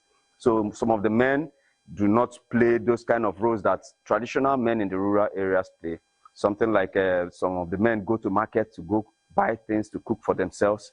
Some of the men wash their clothes. And some of the men, even maybe if they have one or two kids that are staying with them in the city, they do take care of the kids without reaching out to the female gender to assist. And the women too, you find out that some of them are even breadwinners in the cities. Some of them also take on jobs that are traditionally meant for men. So jobs such as working in industries, working in heavy-duty occupations. And some of the women also decide not to even get married and have children. And so gender roles are being, most of the gender roles are being diluted in urban areas. So that's where I think that it affects the genders is mostly in the urban areas that gender roles are being rubbed off and merged per se. I think even like now, before, men are supposed to be like the sole breadwinner of the family, but now it's not even that way, because most times things are very difficult. If they allow only men to provide for the family, it's not going to work. So now women bring, men bring, and they join it together. Even like this Gen Z and 21st century generation, men now help out in the kitchen, help out in raising children, help out in like so many other things that they feel like it was women's duty before, like, and other things. For me, I feel like it is a good thing. I think it's helping the society positively, because now, as I said, the cooking part now, men are now chefs, and then they are using it to get money to provide for themselves, provide for their families. If it was left for women, now they will say, oh, it's women's duty. No, but because men are now doing it, they are already providing. And also the parts where women don't have to stay at home to now be taking care of children, or stay at home and be doing house duty. It is also helping families. Maybe if they're supposed to be eating 1 square meal in a day, but because the wife is providing and the husband is also providing, it will make the family increase to maybe eating 2 or 3 times in a day.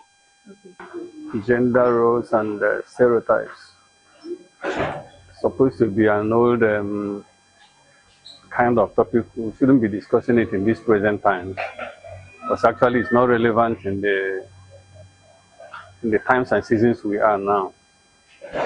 Men are supposed to be doing this, or women are supposed to be doing this. It's just not quite relevant to me. I don't know about somebody else's opinion, because in my own family, I don't look towards those directions. Maybe a woman should do this. If you are married to a lady, and maybe in the world we are today, she's doing a lot to care for the family, you being a man supposed to help her, unless you have enough money for burial. You're supposed to be helping her to do a lot of house chores and things like that. If you're not doing your own work, and then even if you're doing your own work, when you come back house and the woman is not around, it doesn't take much from a man like me to warm the soup before the woman comes back. So those are the ways I see the issue of the topic of gender roles and stereotypes. Because if my own opinion, when I echo my opinion, maybe towards young people nowadays, they will say, this is an old man, or this is an old school something. Wow. Our conversations today have shown that while traditional gender roles and stereotypes still exist, perspectives are shifting. Many people recognize the importance of breaking free from outdated expectations to create a more inclusive and equal society. Whether at home, in the workplace, or in relationships, challenging these stereotypes allows individuals to pursue their passions and potential without limitations. Well, I mean, today has been quite packed with a lot of informative things to take home, and that's the much we can take today for our episode on gender perspectives. Now, don't forget to follow us on all our social media platforms showing right now on your screen. And as always, I am Uchenna Chimdi Oluoha. See you next week.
body positivity. It's talking about how people should be comfortable and confident in their body, regardless of their body shape and their body type. So one major view is social media.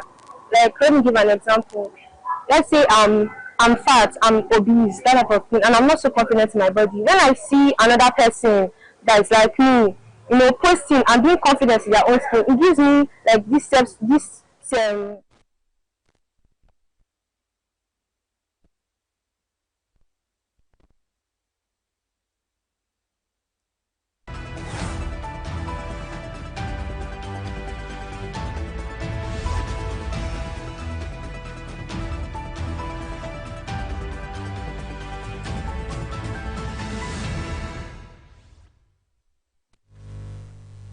Welcome to Global News on Signature TV. I am Barry Kumo Ado. In the headlines, Delta State Governor Oberewori, former Delta State Governor Okowa, and others defect from PDP to APC. Federal government declares Minna Airport as alternative to Abuja Airport. 4 to be sentenced in Kenyan landmark anti-trafficking case. And Brazil and Chile voice opposition to trade war during President Boric's visit. Details in a moment. We are local. We are right now with the wife of the man that was... Why the main market is in chaos.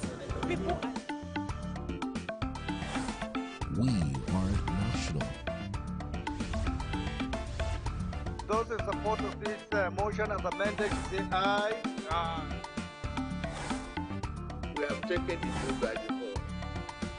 We are international. Israeli airstrikes. Donald Trump left us the worst unemployment.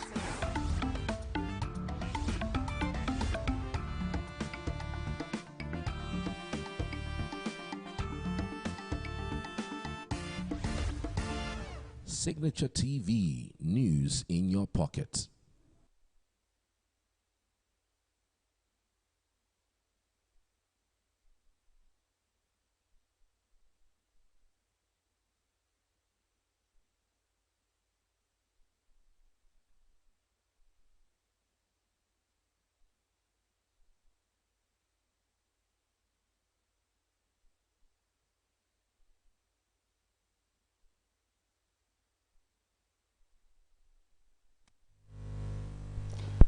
Former Chief of Naval Staff, Rear Admiral Alison Madueke, has added his voice to the call for the establishment of state police to help tackle the worsening insecurity in various parts of the country. Admiral Madueke made a call while addressing the Economic and Development Summit put together by the chairman of Oji River Local Government Area, Greg Anyebudike, at the council headquarters in Oji River. He regretted that even when governors are labeled as chief security officers of their various states, they have no control over the police in their states. Federal government to bring back the proposal and approve state police. The state police structure is inevitable. I used to be a governor, but I was lucky. I was a military governor. I could call the Inspector General of Police and I'd tell him I want this. I could call my commissioner in the state and tell him this should be done. But I pity the governors today. They are labeled and designated as chief security officers of the state. And yet, they don't have any control of the police, not to talk about the army. So they are helpless. Members, senators, let us push for a state police so that governors can take responsibility for the security of their own people. In the last 2 weeks, it's been resonating everywhere. Governors turning to people and saying, defend yourself. Defend yourself. If a governor says defend yourself, you know what it means? Loss of control. Get armed. Before you know it, we're turned into a banana republic. We have units that you have to pay before you gain passage or do anything. So it is more important now than ever to get state policies so that governors will take responsibility as chief security officers of their state.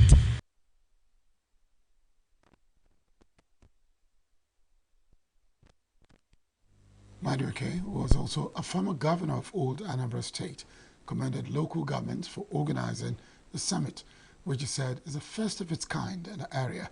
However, suggested that issues such as access to land or industrial estates and provision of power should be addressed to bring about much desired economic development.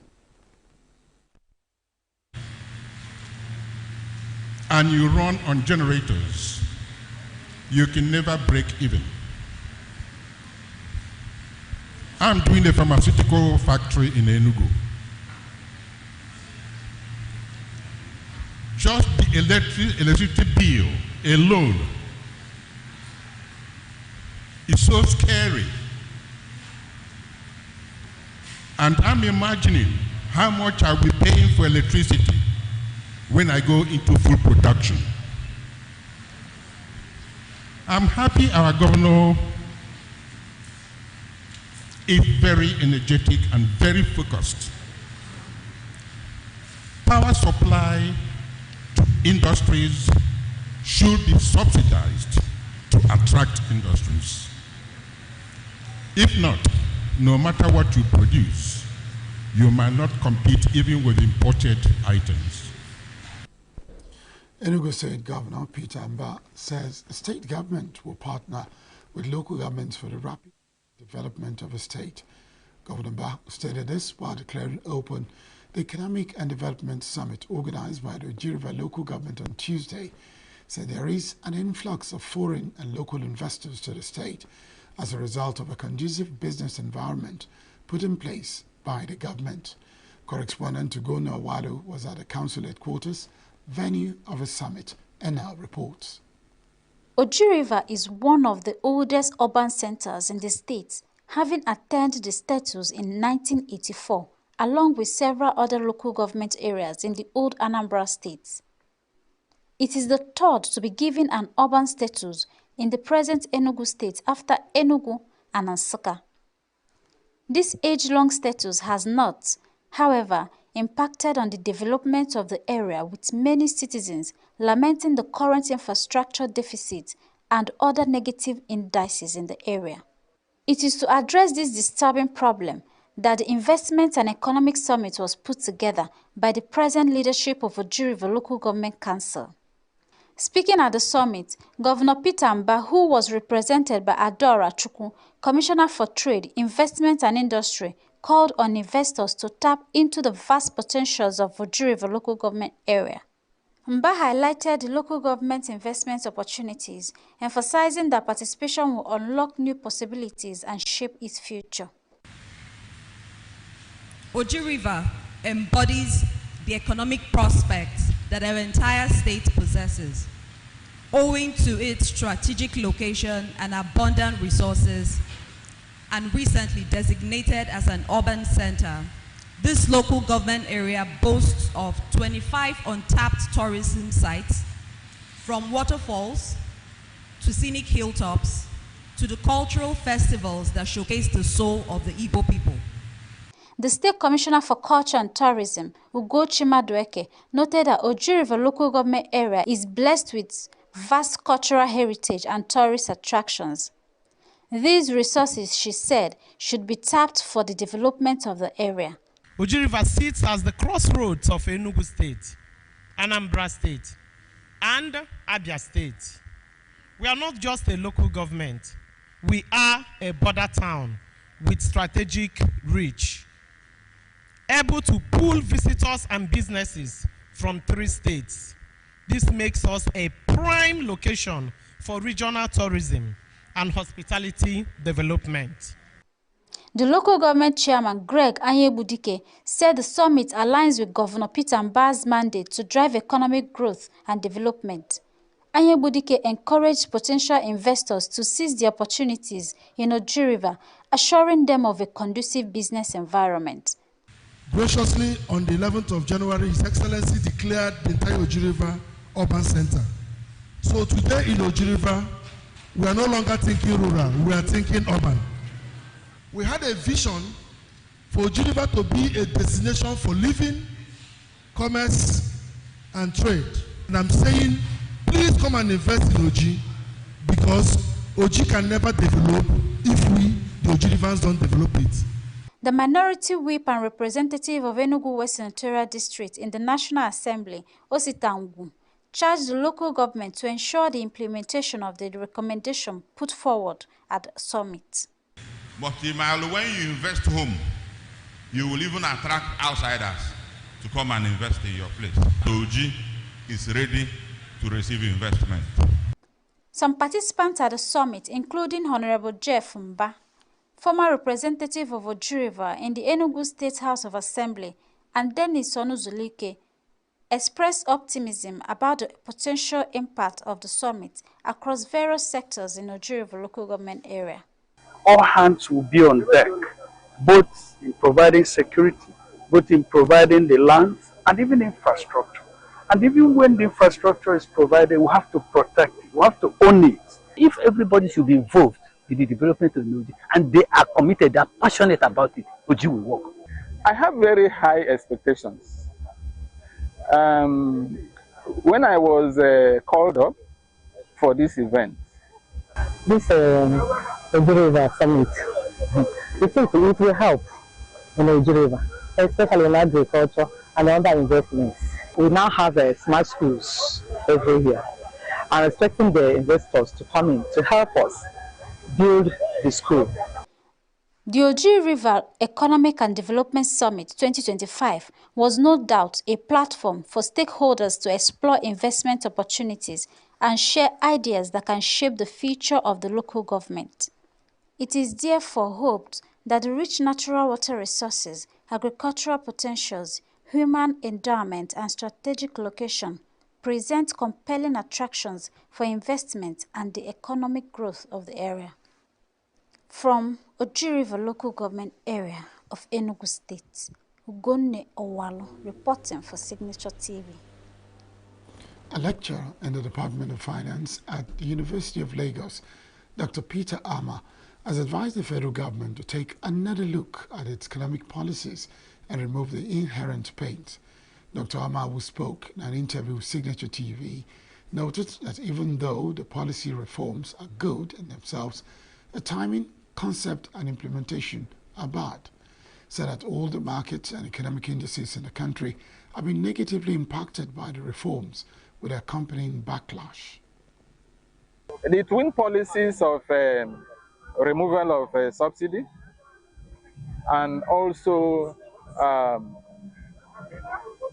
the naira, the naira dollar parity issues. They are very wonderful policies. They are good policies on themselves. But the problem is the timing of this policy is bad. And also, the context of the policy is also bad. From the way they are even implementing the policy, it appears that there were no very strong plans in place for implementation. Because when you make a plan, when you make a policy, you have to also plan for the implementation. And in doing this, you look at the potential impact of the policy and put mitigating measures in place in your plan. However, you have to make sure that you are implementing it at the right time. And also that you are putting in place measures, okay, that will support the weak segments of the society. Because definitely there's going to be fallout of these, policies. And that is what has happened. Okay, so and that is what makes the whole policy wrong. by this time. Finance experts said it is not a sign of weakness to reverse a policy when it does not produce the desired result. AMAC told the government and its economic team to return to the drawing board and rejig the policy for a better result. Aspect of the economy, the goods market, the financial market, the labor market, the foreign exchange market. These are the components of the economy. All the markets, check all these four markets I mentioned, all of them are on their knees right now. Okay, so that means you have to put in place supportive policies for those markets to weather the storm of this policy that have, been implemented. I will not say that that at this point you should maybe go back to the era of subsidies or go back to the era of using administrative fiat to fix the value of naira in the foreign exchange market.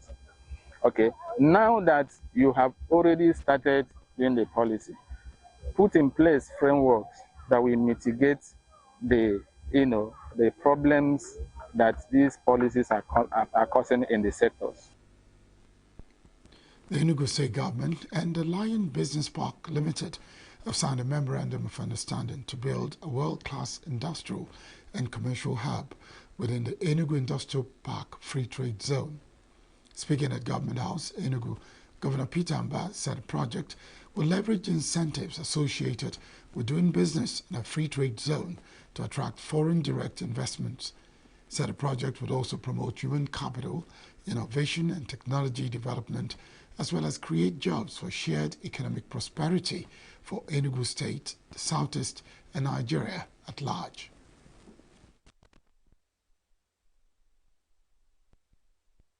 Enugu State Government has committed to increase their stake in this going concern by providing all the necessary infrastructure that is required in order for this business park to become functional and fully functional. And we see the business park as food that is already made. Because if we were going to start, even as a government, to build a business park, we know what it will take. Even the process of just procuring your licenses, getting the free trade zone license, getting the dry port license, because we have an inland port also at the Lion Business Park. And it is strategically located, less than 3 hours from One, a major seaport, less than about 2 hours to Asaba, and about less than 25 minutes to an international airport here. You couldn't ask for a business park at a better location. Chairman of FM, Okechukwu Mbono, commended the governor for his visionary leadership, developmental strides and achievements within a short period in office. Mbono said that the company was poised to develop industrial and commercial hub that will catalyze trade, industry, economic growth, and create jobs for the youth. Shared objective was to develop a world-class industrial and commercial hub within Enugu Industrial Park Free Trade Zone that will catalyze trade, industry, economic growth, and create jobs for our youthful population. Today, we are advancing that vision by strengthening our partnership, which will see Enugu State government increasing its equity holding and stake in the project, whilst at the same time providing the requisite and the essential infrastructure to create the enabling environment for economic growth and prosperity. The ancient kingdom of Arochukwu was alive with merriment and celebrations during the traditional marriage of Amaka Iwoma Nana, daughter of a former deputy governor of the Central Bank of Nigeria, Dr. O.J. Nana, and O.J. Obonaya Oji Jr., son of Executive Secretary of Nigeria Extractive Industries Transparency Initiative, NEITI. The event, attended by top government officials and distinguished guests from across the country and beyond, including the Executive Governor of Abia State, Dr. Alex Oti, took place at the residence of Dr. O.J. Nana in ENUGU, Arochukwu, Abia State. Correspondent Raymond Kenbata was present to provide highlights of the event. In Igbo tradition, marriage is a sacred bond uniting not only two individuals but also their families, emphasizing unity, respect, and cooperation. Central to the traditional marriage customs of Arochukwu is the Ibummayukwu, a ceremony involving the bride price negotiations and the offering of drinks from the groom's family to the bride's kindred.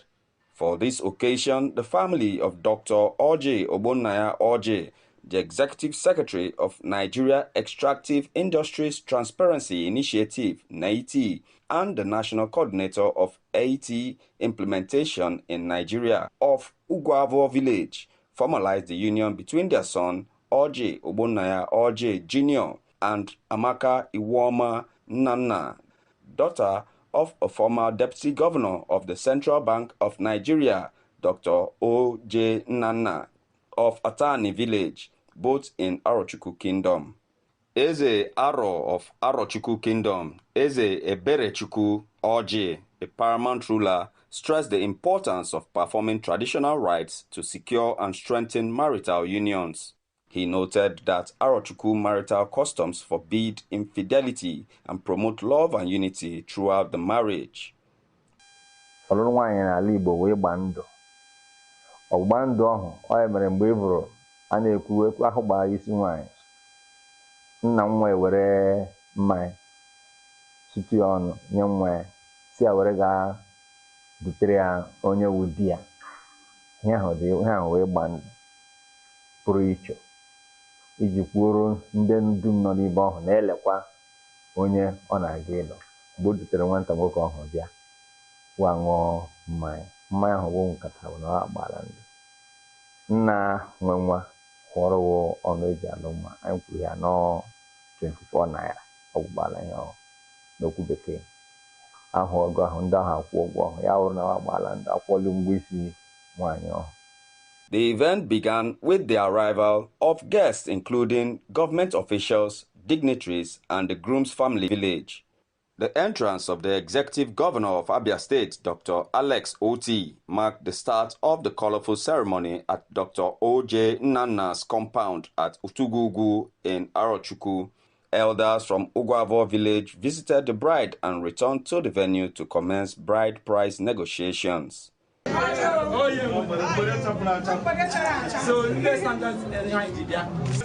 The bride, Amaka Iwoma Nnanna, was ushered into the venue with pomp and pageantry.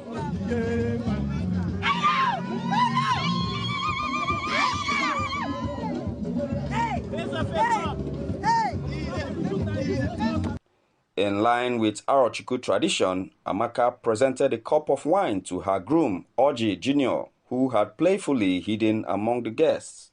After a spirited search, she found him and led him to receive blessings from her parents, Dr. and Mrs. O.J. Nnanna.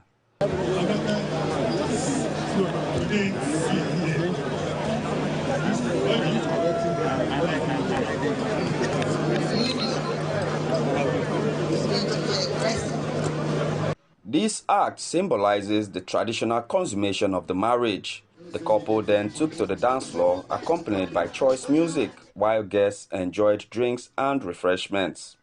The governor, Dr. Alex Oti, congratulated both families and wished the couple a happy and fruitful marriage. He revealed his familial ties to both the Nnanna and Oji families and attested to the couple's admirable character.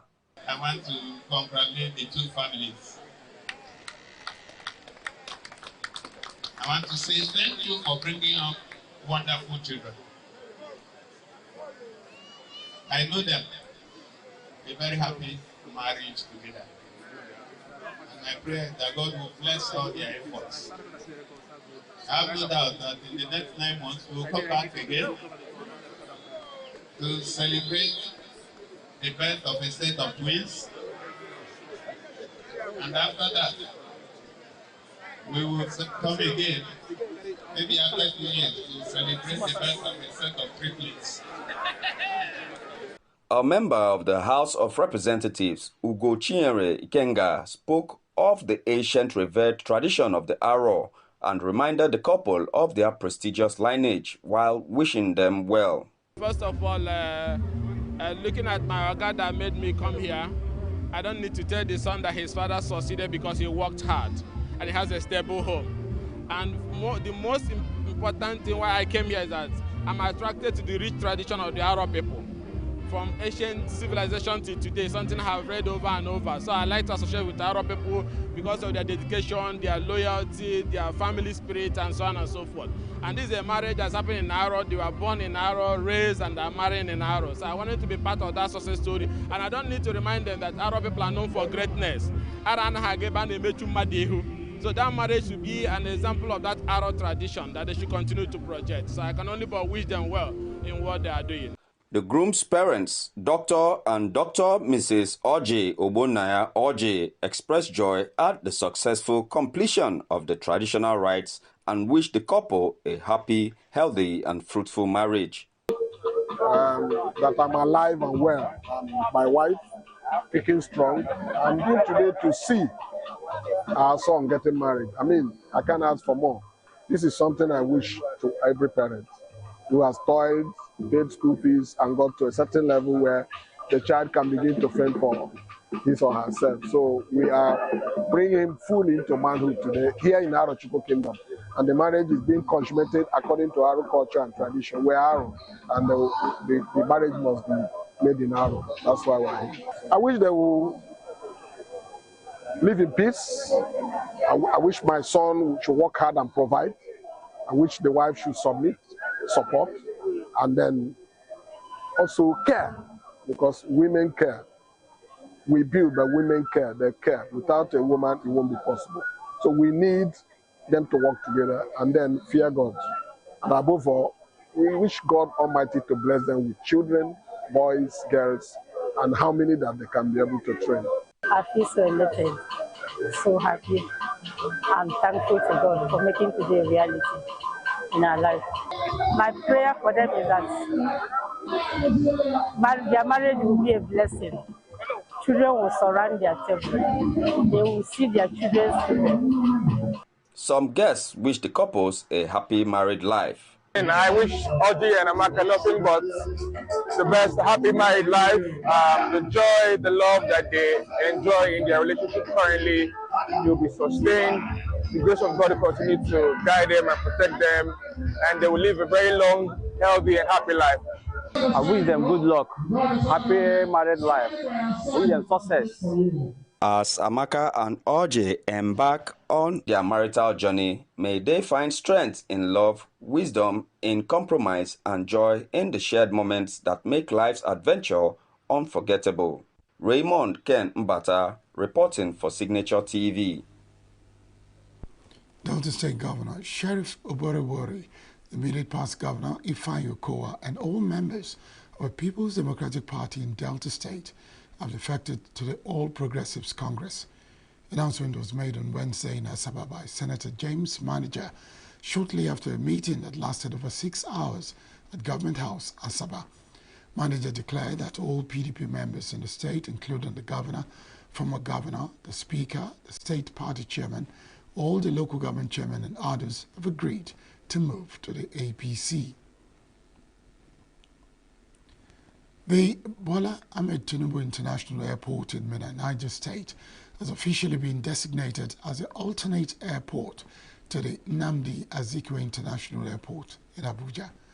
The announcement was made by the Minister of Aviation and Aerospace Development, Festus Keyamo, during the launch of Overland Airways commercial flight operations from the Minna Airport. Highlighting the airport's capacity and strategic relevance, Keyamo praised the facility's infrastructure and its potential to serve as a major aviation hub. He emphasized that the airport meets international standards in both physical and operational aspects and expressed surprise at its previous underuse. Up ahead, Niger government makes a U-turn on dreadlocks ban following public outcry. NSCDC Comptroller General orders detention of erring officers over alleged 5.2 million naira extortion. Stay with us. Every second, every minute, every day. Niger State Governor Umaru Bago has reversed his controversial directive ordering the arrest of individuals with dreadlocks following widespread backlash from the public and civil rights advocates. The governor had earlier instructed security agencies to arrest anyone seen with dreadlocks across the state, linking the hairstyle to rising cult-related activities and insecurity, particularly in Minna, the state capital. In addition to the dreadlocks directive, Bago also announced a 12-hour daily restriction on commercial motorcycles and tricycles, banning the operations from 6 p.m. to 6 a.m. as part of a broader crackdown on violent crimes. Initial statements targeting individuals with dreadlocks sparked intense criticism across social media and from members of the public who accused the governor of promoting discrimination and lacking a proper grasp of effective crime-fighting strategies. Responding to the outrage, Bago clarified his position on Wednesday during an event in Minna, where declared the Bola Ahmed Tinubu International Airport as an alternate to Abuja's Nnamdi Azikiwe International Airport. Bago maintained that law-abiding citizens are not under threat, stating the crackdown is solely aimed at criminal elements who use cult symbols, including dreadlocks, to mask their activities and evade law enforcement. Many passengers were stranded on Wednesday at the Malam Aminu Kano International Airport, Kano State, for a protest by staff members of the Nigerian Meteorological Agency over the non-implementation of the new national minimum wage. The protest caused delays in several shuttle flights at the airport. The Northwest Zonal Chairman of the Amalgamated Union of Public Corporation Civil Service Technical and Recreational Employees, Timothy Mashela, also confirmed that the protest disrupted several flights at the airport on Wednesday. Protesting staff are accusing the management of NIMET of failing to implement the 30,000 naira and 70,000 naira minimum wage, non-payment of staff allowances, ignoring requests to include omitted staff in past payments, and neglecting key training programs, among other issues. They also demanded that management take proactive measures to address the economic challenges faced by staff, including the payment of a subsistence allowance as previously agreed with the unions. As of the time of filing this report, officials of the Federal Airports Authority of Nigeria in Kano had yet to make an official statement regarding the protest. The Kano State Pension Board says it has cleared over 21 billion naira in pension liabilities out of a total debt of 48.6 billion naira inherited from the previous administrations in the state. Executive Chairman of the Kano State Pension Fund, Habu Fage, made this known while addressing newsmen in Kano. Said part of the recovery began when Governor Abba Yusuf approved deductions from the source for pension remittances, restoring regular payments and enabling the board to reach 100% monthly pension disbursement. Fage praised the governor for showing empathy, noting that even though the debt was inherited, the governor took responsibility and ensured payments were made purely out of concern for the pensioners. On the issue of illegal deductions under the previous government, Fage admitted that investigations were hindered by missing records, said that without evidence, litigation would be fruitless and distract the board from its core duty. Expressed optimism, citing recent increases in public sector salaries and upcoming mass employment plans by the state government as potential boosts to pension contributions. The Commandant General of the Nigeria Security and Civil Defense Corps, NSCDC, Ahmed Audu, has ordered the immediate detention of officers accused of involvement in the alleged 5.2 million naira extortion from some travelers. Statement by the NSCDC Public Relations Officer Folabi Babawale on Wednesday in Abuja said the detention follows an investigation order by the Minister of Interior, Olubunmi Tunjojo. Audi directed that the suspect should be transported to the NSCDC National Headquarters in Abuja for further investigation to enable the core disciplinary committee to carry out a full-scale investigation into an alleged extortion report as directed by the minister. Audi assured Nigerians that the core will not shield anyone found culpable of corrupt practices or any form of compromise, as hiring officers will be held accountable for their individual actions through appropriate sanctions to serve as a deterrent to others. The CG urged the public not to be deterred in relating with the core by providing necessary information that will eradicate harassment or extortion of citizens. The viral social media posts allege that some NSCDC officers extorted 5.2 million naira from a group of young men traveling from Ado-Ekiti to Akure, Ondo State. The Arana Kankanfo of Yoruba land, Iba Gani Adams, attacks the President Bola Tinubu-led Nigerian government not to continue to turn a blind eye on Benue, Plateau and Oyo State amid the recent escalation of insecurity across the country. Adams spoke while delivering a keynote address at the grand finale of the 2025 Eledumare Festival in Lagos. Speaking with specific reference to the insecurity issues and humanitarian crisis confronting Nigerians in Plateau, Benue and Ondo states, the monarch condemned the activities of armed herders suspected to be behind the killings and kidnappings in the three states. According to him, the crisis gives a sense of instability and discourages foreign investors. Urging the federal government to act now. Immediately he said, we cannot, because of political benefits of federal government, continue to ignore what will be of immense benefit to the rest of the country. There has been a surge in attacks and killings in Benue, Plateau and Ondo states in recent weeks. The National Security Advisor Nuhu Ribadu has suggested that President Bola Tinubu and his administration inherited an extremely bad government, particularly in security.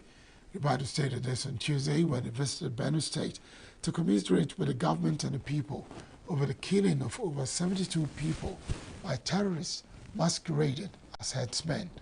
NSA will condemn the killings, urge the people of Benue to give Tinubu government a chance and stop politicizing the killings. According to him, this would help the federal government to restore peace in the state.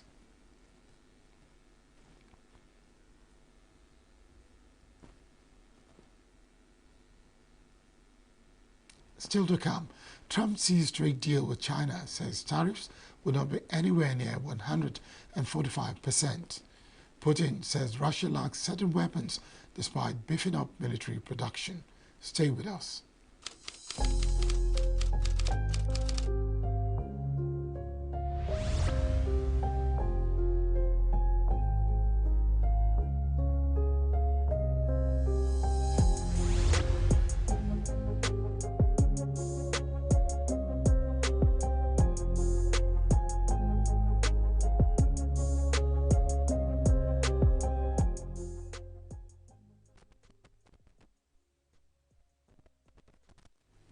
Four foreigners appeared in a Nairobi court on Wednesday for allegedly attempting to smuggle thousands of live ants out of Kenya in what officials called a landmark wildlife trafficking case. Court documents show that the suspects, two Belgians, one Vietnamese and one Kenyan, are pleaded guilty on Monday to charges of illegal possession and trafficking of live wildlife. Kenyan Wildlife Service KWS officials said authorities intercepted live queen ants, including the sought-after Messer Casalot species, also known as giant African harvester ants. They are reports that are required by the court to be able to give a background. They are prepared by the probation office. They are prepared to give a background on the accused persons, to know a little bit about them, the circumstances under which the offense happened. They also present the views of the victim. In this instance, the prosecution has gone one step forward and prepared a victim impact statement, which I'll read the title as it is: Illegal Ant Trafficking from Kenya to Asia, Europe and America. So it explains, in this instance, why the live ants were being trafficked. And therefore, I am not sentencing today. The sentence will take place on the 7th of May at 9:30. Experts believe the aunts were destined for exotic pet markets in Europe and Asia.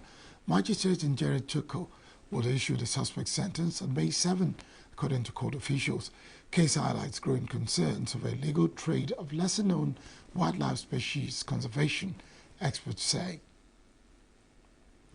In a cramped courtyard in Bukavu's Panti neighborhood, Mapendo Mwa Bushenyola comforts 7 children, including an 8-year-old orphan who lost its mother to gunfire during the flight from violence.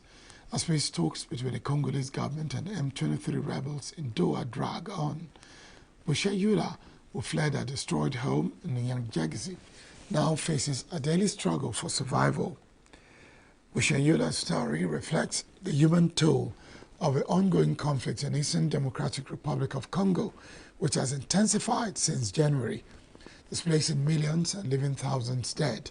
M23 rebels, accused by the United Nations and Western governments of receiving support from neighboring Rwanda, have made significant advances seizing control of vast mineral-rich territories. Rwanda denies the allegations. Despite the recent face-to-face meetings between Congolese officials and M23 representatives in Doha, a resolution remains elusive. Talks have faced delays and disagreements over the negotiation framework. For Bushenyola, the diplomatic maneuvering feels distant from her daily reality. Sheltered by an overwhelmed host family in Kazaroho, she shares meager food supplies with several other displaced families. U.S. President Donald Trump on Tuesday said he won't play hardball with China on trade and that U.S. tariffs on China were nowhere near the 145% his administration had previously discussed. Trump expressed optimism that it will make progress with China that will substantially lower tariffs on their imports. Trump said a deal will result in substantially lower tariffs on Chinese goods. I'm not going to say, no, I'm not going to mention COVID. I'm not going to say, oh, I'm going to play hardball with China. I'm going to play hardball with you, President Xi. No. We're going to be very nice. They're going to be very nice. And we'll see what happens. But ultimately, they have to make a deal because otherwise they're not going to be able to deal in the United States. And we want them involved. But they have to, and other countries have to make a deal. And if they don't make a deal, we'll set the deal. Because we're the ones that set the deal. Scott and Howard and myself and others, we're going to be setting the deal. And it'll be a fair deal for everybody. And it'll be, I think it's a process that's going to go pretty quickly. We've spoken to many. Prices are going down, not going up. One of the big things is energy is going down. I see that we had a couple of states where gasoline was at $1.98. So the Chinese Foreign Ministry has said on Wednesday, when asked about U.S. President Donald Trump's remarks about potentially lower tariffs on China, that the U.S. should stop making threats and resorting to coercion if it wants to make a deal. Ministry spokesperson Guo Jiakun accused the U.S. of continuing to exert extreme pressure even as they tried to reach an agreement, saying that was not the right way to deal with China. When asked about Chinese Premier Li Qiang's letter to Japanese Prime Minister Shigeru Ishiba, Guo said China has maintained communication with all parties on the issue of tariffs. U.S. Vice President J.D. Vance offered his condolences to the Pope while speaking to reporters in Agra, India, on Wednesday, shortly before he departed for Jaipur. Vance did not confirm if he would attend the Pope's funeral services and said he was not sure which government official from the U.S. would be going. So I'm not currently planning to attend his funeral. I'm not currently planning to not attend his funeral. We just haven't really thought that much about when his funeral is going to be and who's going to attend from our government. The thing that I will always remember Pope Francis for is that he was a great pastor. People on the margins, poor people, people suffering from diseases, they saw in Pope Francis an advocate and I think a true expression of Christian love. So we're very saddened by it. Obviously, our condolences to the Catholics all over the world, but especially back home, who loved and honored the Holy Father.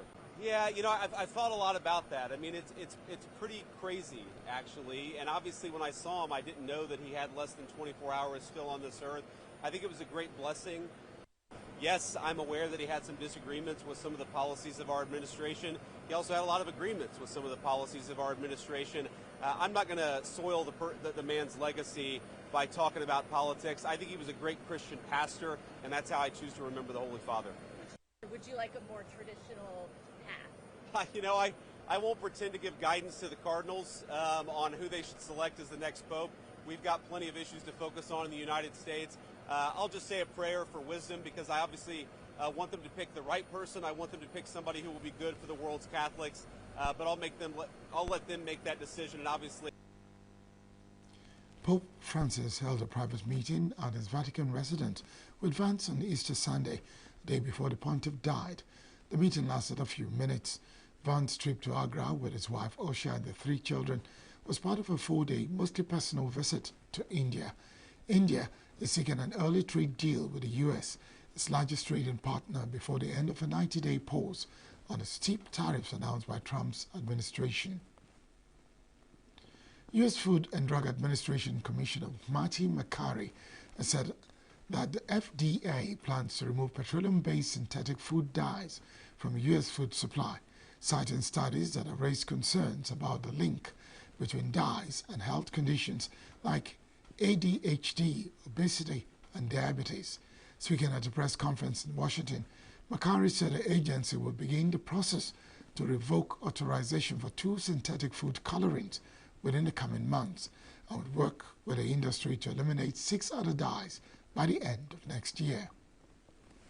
Today, the FDA is taking action to remove petroleum-based food dyes from the U.S. food supply and from medications. For the last 50 years, American children have increasingly been living in a toxic soup of synthetic chemicals. The scientific community has conducted a number of studies raising concerns about the correlation between petroleum-based synthetic dyes and several health conditions. This Lancet study conducted a randomized, double-blinded, placebo-controlled study on food dyes and concluded that artificial colors in the diet, quote, result in increased hyperactivity. So why are we taking a gamble? Cancer and diabetes in young people is going up at an alarming rate, and nobody seems to know why. We have to turn our attention to underlying causes, such as chemicals and toxins that children are exposed to.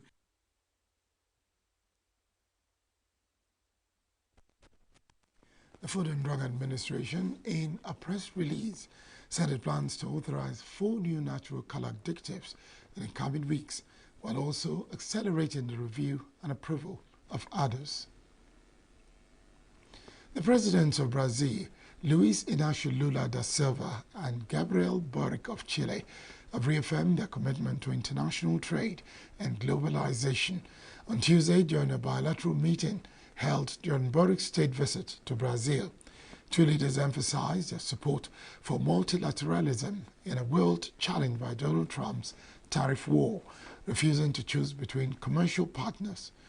The meeting commemorated 189 years of diplomatic relations between Brazil and Chile, resulting in agreements to enhance cooperation in areas such as organized crime, science, and migration, as both heads of state shared on their social media platforms.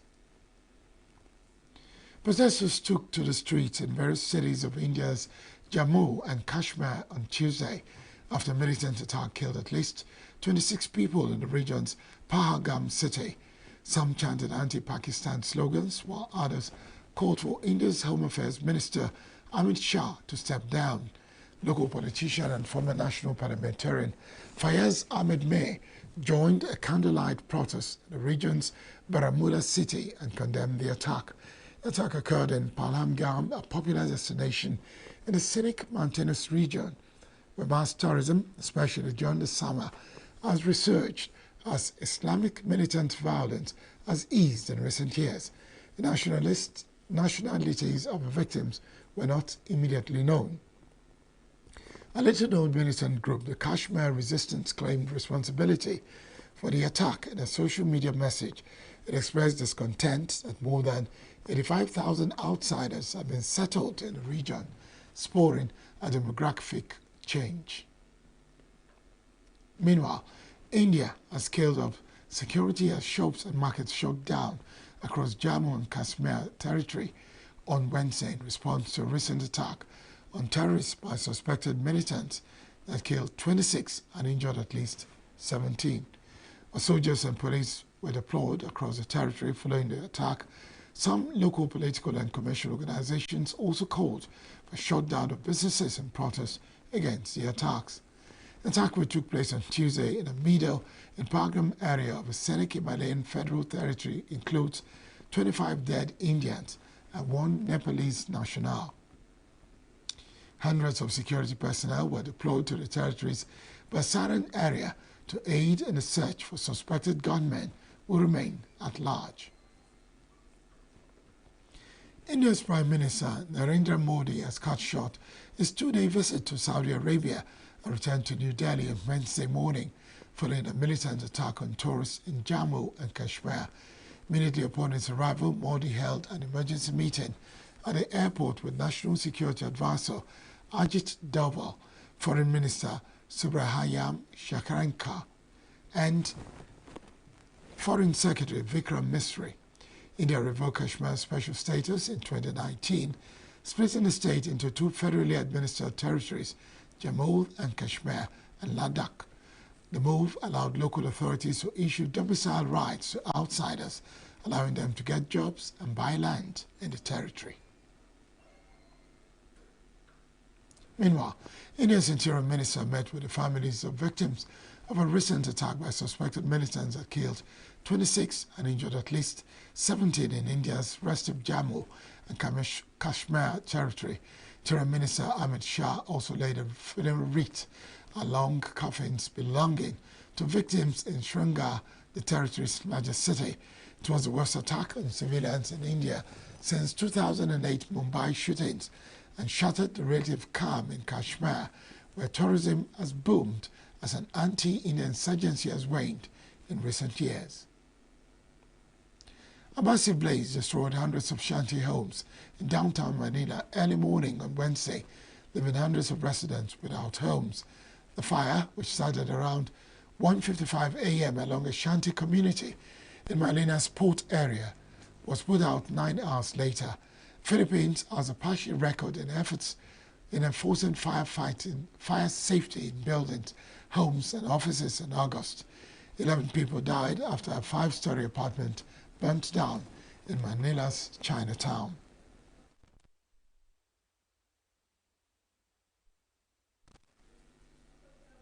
That's the news this hour. I am Barry Kumo Ado. Thank you very much for watching.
body positivity, it's talking about how people should be comfortable and confident in their body, regardless of their body shape and their body type. So one major view is social media. Like, let me give an example. Let's say I'm fat, I'm obese, that type of thing, and I'm not so confident in my body. When I see another person that is like me, posting and being confident in their own skin, it gives me like this sense of acceptance and confidence that, oh my god, this person has the same body type as me and she's very confident. It makes me feel like appreciated. It makes me feel more of a human being, because mostly the fat people, they get body shamed. Like, they are not really confident in their body type because they experience it everywhere. People be like, you're too fat, all these things, and it really diminishes their self-confidence. I think one of the major reasons is maybe peers, the group of people you mingle with. You understand? So maybe, for example, you have friends that you believe they are looking good and all that time. You just start feeling inferiority complex and all that. So I think those are the reasons, major reason why a lot of people have problem with themselves. You just have to be confident no matter how you look like. When you embrace yourself, embrace your personality, nobody can influence you. Just be confident and you are good to go. My best knowledge, I think body positivity should be placed like in a way and manner whereby individual appreciates how he or she is being created by a God or his God. It starts from the society, friends, and sometimes family members, and as well parents who have their own maybe share in the family. I think some people nowadays have they are not proud of how they have been created, and some people envy other people with the way God created them. Okay, let me use women as an example. If you go to the gym now every day, you find out that majority of gym attendants are girls. Why are they going for gym? They want to build up some certain parts of their body, whereby for me it has no benefits. I don't know, but some people do. So you see, body positivity comes with a lot of challenges actually. Like when okay now, for instance, I don't look my age, but I'm young. So some people feel like no, I'm at I'm 28, I'm 29, I have small body and I don't like it. What's going on? They begin to blame themselves, and at a point they will get to the point that they will start blaming God for not giving them this particular thing, and they don't look at things like that. So if somebody should start conceiving that kind of thought and imagination in his head, before you know it, he will say it to one or two persons that will pick it up, say it outside, and before you know it, people start getting to him or her over it. For me, I have no choice than to thank God for the way I'm being created, and as well as other people who don't feel like they are meant to belong to a particular group. You have no choice. There's a reason and a purpose why God created you like that. So why put it on yourself that you are not well being created and you want to do something that will later end your life maybe? Body positivity, first of all, is the act of having confidence in yourself, the way you look, the way your appearance, like anything about yourself, your body shape, your color or anything. That's body positivity. Having confidence in yourself that this is the way you are created and accepting it for what it is. So sometimes you know that there is a saying that some people actually say you are dark, you are fair. People that are fair are not fine. People that are dark are not fine. I don't know if you understand. So sometimes when you throw those words at people, it tends to affect them without you knowing. And something is applied to the body shape. Sometimes when you see a slim girl, just the way I'm slim, some people will start saying, you are slim, it doesn't fit you, you are this one, you are this one. Don't you see your fellow? It is not nice. That's why where body positivity comes in. You need to be confident in yourself. This is the way you are created. This is the way that person is created. And sometimes it affects mainly our young girls. Sometimes they tend to do what they don't want to do. They go into doing things because they have seen maybe the celebrity lifestyle or any other thing that sometimes that's their hand. They're not even supposed to be there. But due to peer pressure, due to influence, due to so many things, they tend to go in that way that they're not supposed to go. Sometimes you see maybe what they call BBL. because they want to have a curvy body, leaving the one that was the way that God created them. Now they tend to do it, not knowing that it has so many side effects. So I think everyone should be confident in the way that they are created, be it color, body shape, and every other thing. From what I understand, body positivity is just like what people see concerning themselves, how people see themselves when you look in the mirror, how you see yourself, how proud you are of yourself. Body positivity is very essential in everybody's day-to-day life. As a person, I feel you should not let someone's opinion define you. You should be the starting point of what you present, who you are in society. That you're a plus sized or you're too thin does not mean you should feel less of yourself. It's actually a good thing. I mean, what is a poison to another man can be a food for another man. So you see, body positivity is something that every human being should look into. Don't feel less of yourself. It's good to appreciate your outlook. Don't make people define you. Don't let people's perceptions of you be your reality. Judging from past experiences of people, they begin to feel less of themselves. And also interpersonal relationships. A friend who is a plus size, sorry that I keep bringing up this case of plus size, just that I've experienced real life scenarios. But when you see someone that is plus size and is in a social gathering of people that are, maybe looking a less better or more better, they begin to throw certain comments at the person that is plus size, and the person that is plus size begins to forget that at the end of the day we are all humans and we are created in the image of God. Everybody is one, whether you're fat, you're thin, you're tall, you're short, we're all the same thing. About body positivity, I would say that our people are not so concerned about our body positivity. One, because of a level of poverty or the poverty in the society. So what their interest is in how to feed themselves and then be healthy, without knowing that body positivity is part of healthiness. Then secondly, the people that are aware about body positivity are now so concerned about their curves, their physique. So they don't check other effects. They engage in exercises, and that exercises are concentrated on particular body parts, which is not a good idea. Good exercise is a good thing if it helps the body to be completely healthy. But concentrating on the shapes and the physique of the body is the problem here. So our body positivity should be made known to the people in the right direction. Like I mentioned earlier, poverty is one thing. If person is poor, that does not mean he cannot take care of himself or herself and then the body, his or her body. But he will be interested in looking for money, getting food to eat, and when he sees food, he doesn't care about the type of food he eats. So food is another factor. Then again, time of our consumption of food. We eat food at often. We don't check. There are certain foods that has some time for it.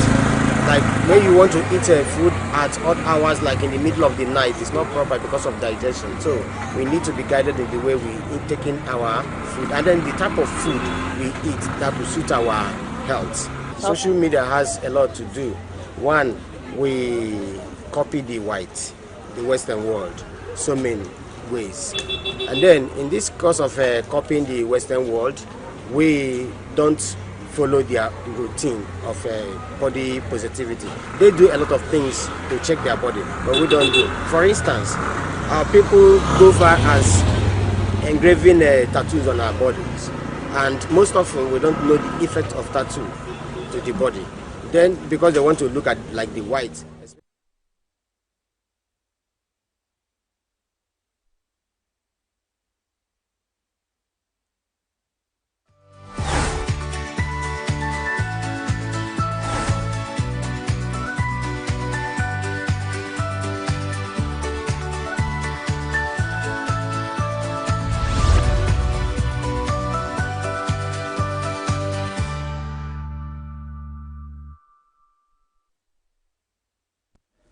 It's Signature Evening, and thanks for joining us on Signature TV.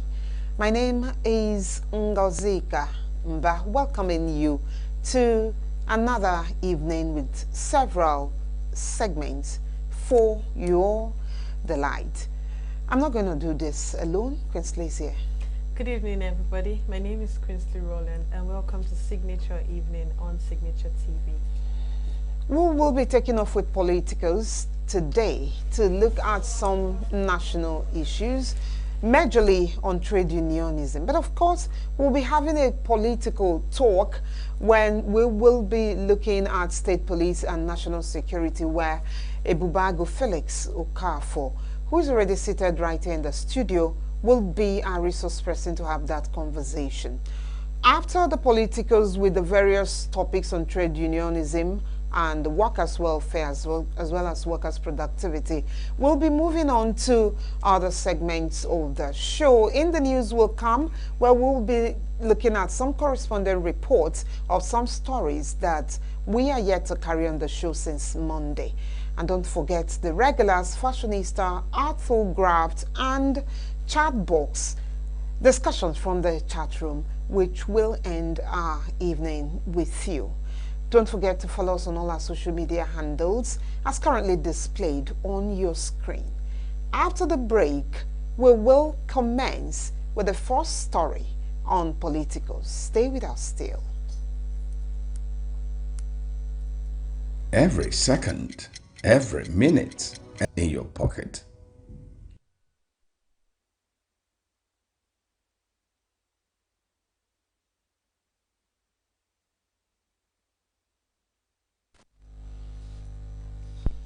Since the year 1999, Nigeria has faced various security challenges, contributing to the evolution of the country's security landscape.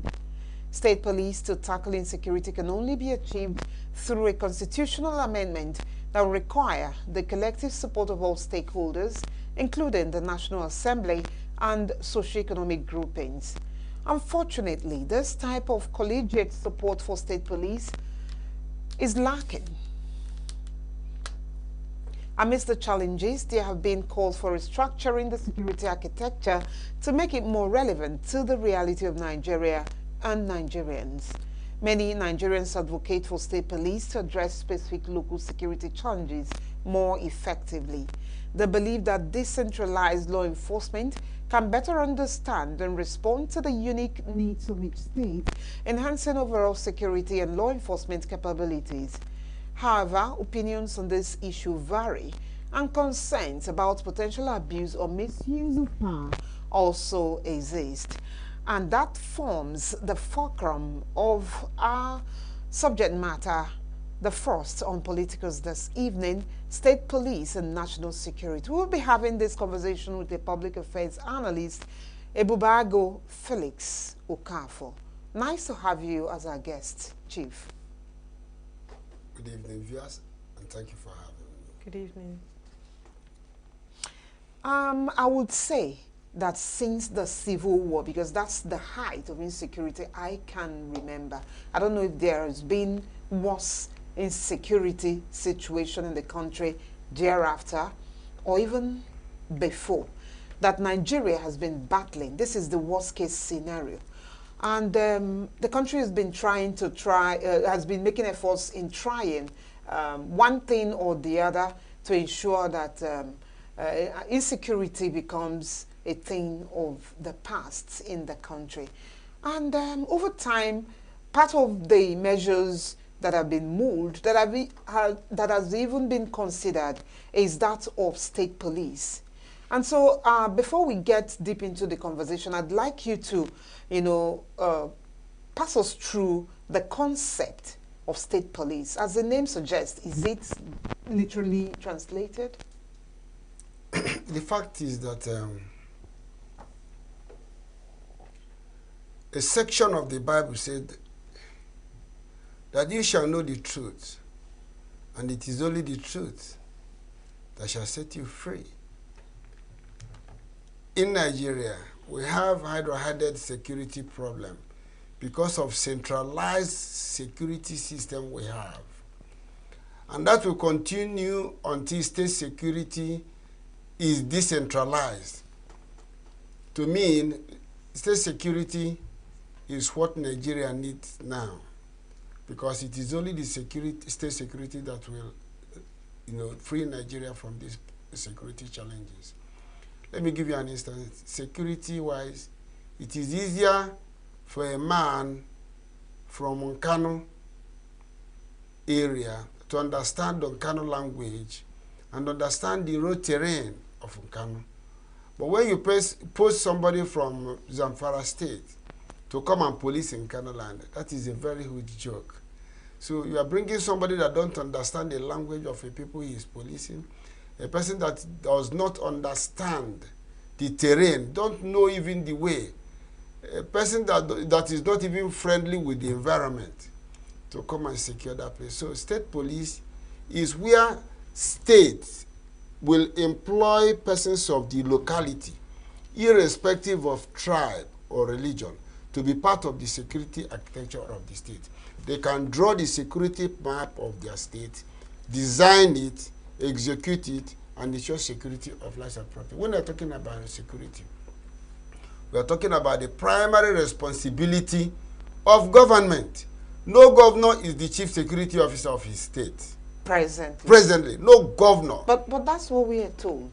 Is that only no governor, theory? According to the Constitution of the Federal Republic of Nigeria, is the chief security officer of his state. Nobody can appoint a commissioner. A governor can appoint commissioner for agriculture, but no governor can appoint for commissioner of police or GOC. No governor can do that.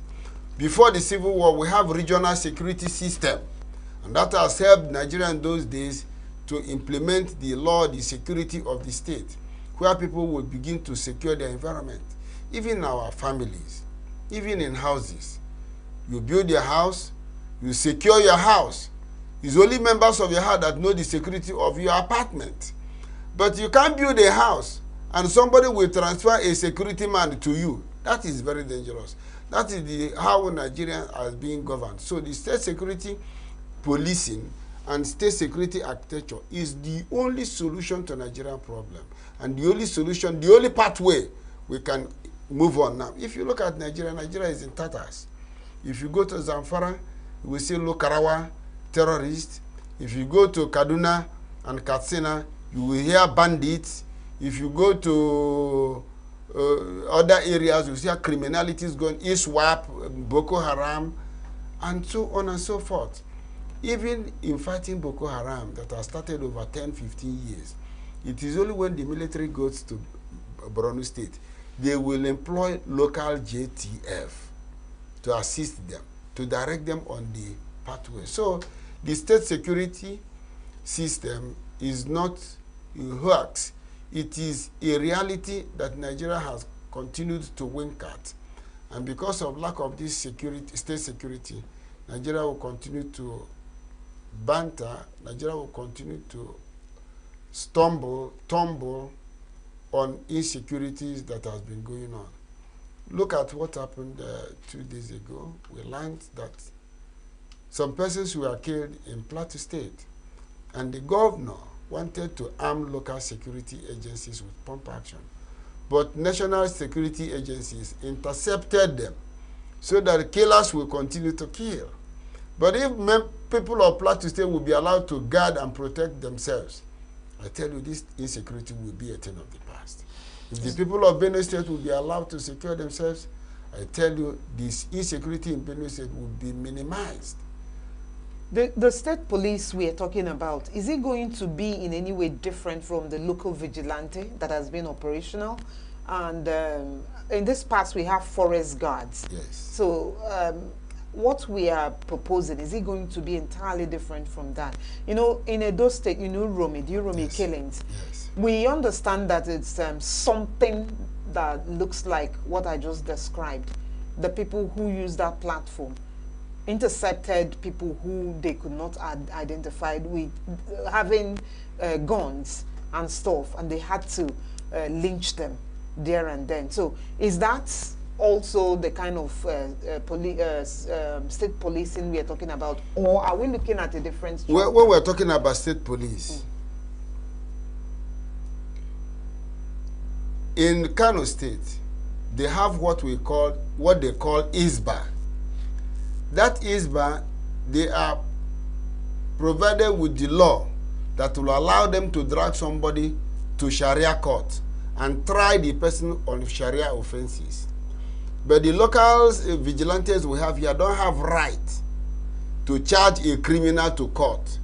When you arrest, they take to the police, and if they arrest somebody maybe from Zamfara or from Ringim in Dutse or from Kano, if the commissioner of police is from Kano and they make contact, the commissioner will only call DPO, please release those people, they are innocent. And DPO will have no alternative than to release them. So when we are talking about state policing, we are talking about where the members of the National Assembly will come up with an act that will empower state policing. When that state policing is empowered, all the police officers from ENUGU State can come down to ENUGU State. All the police officers from Imo State can go to Imo State, and they build their ranks from there. Promotions, charging to courts. We have state high court, we have federal high court. And we have national security system like the army. But policing, it must be, local state police must be provided with the constitutional provision where they can charge a criminal they arrested to court and give evidence against the criminal. And the court will ensure speedy trial. It is the state governors that appoint state high court judges, state magistrates. But the state governor cannot appoint commissioners of police. We have local vigilantes whose duty has been encumbered by the national security system. If you, I don't know whether you may not be in the days of Jim Wobodo as the governor of police. Ebago, I've been around a while. Yes, yeah, and the commissioner of police, Bishop Eyitene. Jim Wobodo will say this today. Bishop Eyitene will say the other thing. That was very challenging. But if the state police if the policing system will be decentralized, like in Southwest, they have Amotekun, they have their ranks. What they don't have is power of prosecution. So we look at the members of the National Assembly to provide the legislative framework that will ensure the enactment of an act to enable the state police. If this thing is brought to the, and that is part of the decentralization of Nigeria government system, because controlling Zamfara from France or controlling Sokoto from Lagos will be very much challenging. But it will be very easy to control Lagos from Ikeja or from Iyanakpaja or from Ajegunle or from Egbeda or from Ipe or from Lagos Island, whichever way. But so far you are in Lagos. Very challenging to control Omakaolo from Kano. These are the things we are saying, that when we are talking about Nigeria's security system, we must consider some certain factors. There has been records of incidents where local vigilantes were pursuing kidnappers, and they came close to the kidnappers to shoot them. National security agents that were with them forbade them from shooting the kidnappers, and they have to stop. So these are some of the challenges we are talking about. This state security. What happened at Uromi was a very unfortunate incident, but the fact was that they arrested suspected criminals. Even arming yourself with gun without license is a criminal offense. It's a felony. It's a felonable offense. So, but the people of Uromi were so naive, naive in the sense that they arrested those people instead of taking them to the police for proper profiling, investigation, prosecution, and sentencing. They decided to do a show of shame by putting those men on fire and videoing them and posting them. I think that the police should rather arrest that person that videoed that thing, because he wanted to cause national insecurity. Because the aftermath of that video would have set Nigeria on fire. But for the quick intervention of some elders, both from the north, both from the presidency, both from security agencies. But if they are, I believe that it is some of this frustration they have encountered in the past that made them to resort to self-help, which is not acceptable, which is condemnable, which is in total deviation from international and world best practices. So, but what will help this policing system, the security system, is state policing. Let there be laws so that if a vigilante sees, in my community, we have had some problems. We have our internal security. One of them, he was a young man that was excellent in stealing palm fruit. If you are palm tree fruits and ripen, he will go and steal it. If you have a kola nut, you go and harvest it. But he's a security person. No. He's a civilian. But this, the community saw him. They mounted. One day he was doing that. They rushed on him while he was harvesting somebody's palm fruit and arrested him. Instead of taking him to court, they took him to the police. And I don't think that that guy will be prosecuted. It's just like what had happened at Uromi, the case of setting the Northerners ablaze. These things keep happening. No, setting some criminals, suspected criminals ablaze. Yes. These things keep happening, and we never get to hear the end of this story. We just get to know it at the beginning. We are never told if they were ever taken to court and, you know, the judgment that was given upon them. Why is it always so?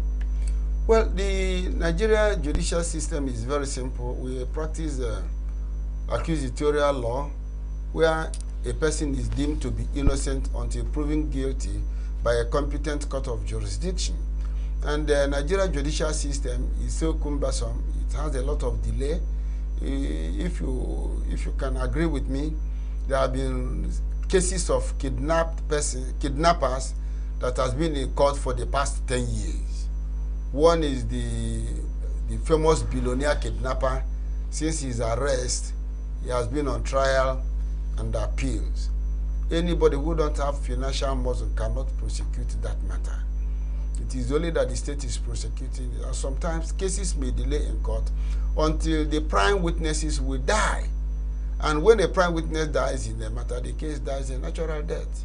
Even a complainant, if a complainant dies while the matter is going on, the case is will go. So that was the major frustration of the Uromi security operative, that they resorted to, instead of going to court, instead of going to police, and they'll be doing like this. Sometimes we bring a criminal to the police or any security agency station for profiling and investigation. Next tomorrow, you see the person outside the street warning you that if you don't take your time, and Nigerians have been having such challenges. Or threatening you that I'll be back. Yes. I'll be back. You will, and when I come out, you will see. And when such a threat comes to you, you know what? But if they are provided with state security operative that will prosecute criminals, we have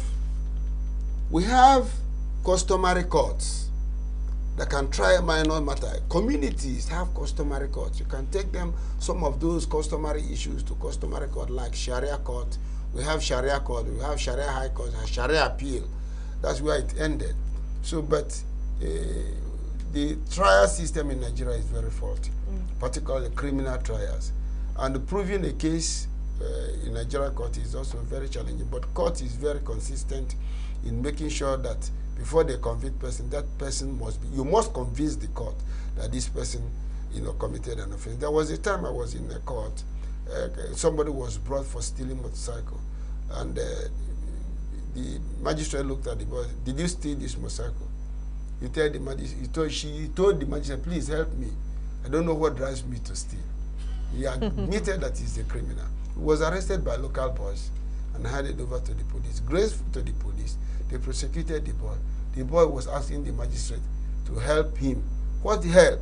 He said, send me to a proper prison, so that there are people who are naturally, by their gene, criminals. So such persons are very minor. But what we are saying is high-profile crimes that are being committed.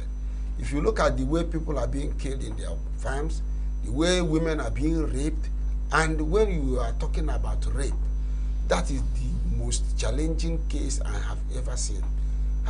No woman will have that courage before the public and narrate how she was abused, how she was raped in the forest, in the farm. The children, the stigma will go with the woman, with the children, with the husband, with the families, 100 years after. So we must bring a security system that must ensure security of lives and property, not brazen criminality that is going on in Nigeria, and nothing will be done about it. There was something you said about regional policing that was on before the Civil War. Yeah. And a mention of Amotekun also reminds me that the Southwest has something that looks strong in terms of security network. The Amoteku that was championed by the late governor of Ondo State, Rotimi Akeredolu. Yes. Okay, and at about the same time, the Southeast governors also agreed on a security network, and I don't know what actually became of their own security network. So my question right now is, as against state policing, would also regional policing, you know, be considered in the and as a measure to tackling insecurity, regional each? Because I don't know. Yes. I don't know the region that may not have. Okay, maybe in the south and all of yes. this. But for southeast, for instance, southwest yes. and the northeast and northwest, exactly. they have the same language. Exactly. They understand the same culture, yes. and the same culture. Save for south, when you may have diverse languages. So, regional policing. Yes, regional police is the thing. When you talked about south, I laughed because there is nothing like north. There is nothing like north. So it's political zoning. So what I'm trying to say is that regional policing has the capacity of having decentralized leadership system, control and command center by the region. If you go to Southwest now, each state command of the Amotekun has a commandant, and they have the zonal, the overall commandant of the states. The same thing is applicable to their local governments, and as they may determine. So the Southwest, the Southeast were the first people to talk about Obubago. We suggested many names, Obane Chago. We suggested, I don't know how they come about this Obubago as a thing. And it has been, it's conflicting with your title. Yes. It's not a title, it's a name. It's my name, it's my father's name. Okay. He renamed me after him. So when they said Obubago, so many times when I go to areas like Abakaliki, I don't, like people to mention that part of it, because I may go to Abakaliki and may not come back if Obubago is out of. So what I'm saying is that the Southeast governors, they can see their challenge. When Gani Adam and Frederick Fashehu brought OPC, when Gani Adam and Frederick Fashehu introduced OPC, Odua People's Congress, this OPC were internal security. They built it, they arrest, they prosecute, they kill. The Southwesterners did not call for the imprisonment of Frederick Fashion or Gani Adams. Rather, they tried to modify it, employ them. In the North, fundamentalists, the jihadists, Boko Haram, they have been killing in the south, in the northeast, northwest, maiming, destructing lives and property. They will be arrested. Nigerian fund will be used to de-radicalize them, and they will be integrated into the Nigerian army. Then when you come to the southeast, if I say anything today, the governors of the southeast will say, extradite Obubago Okafor. The southeast governors will say, send Obubago Okafor to prison. But they have failed to copy what the Southwest have done. And let me tell you, without being immodest, I hate violent crime. I detest crime. But there was a time in the Southeast where terrorists were in all our bushes, until some certain boys came out and said that they gave themselves some names, that they are this, that they are this, that they are this, that they are this. And they began to act. And these terrorists and they are still afraid of those boys. Those boys, I don't know them, I don't work with them, but they said that they are securing the farms and bushes of the Southeast. If you want to do a business, go to Southeast market and do your business legitimately. But the Southeast governors have failed to come up with a workable regional Ibubago, even if they call it Ibubago. They have failed to come to terms with the realities of today. They have failed to mobilize their men and women. Anambra is doing their own differently. Imo is doing their own differently. Abia is doing their own differently. Bakassi. Abakaleke is one with a vague. Enugu is doing their own differently. They failed to come together.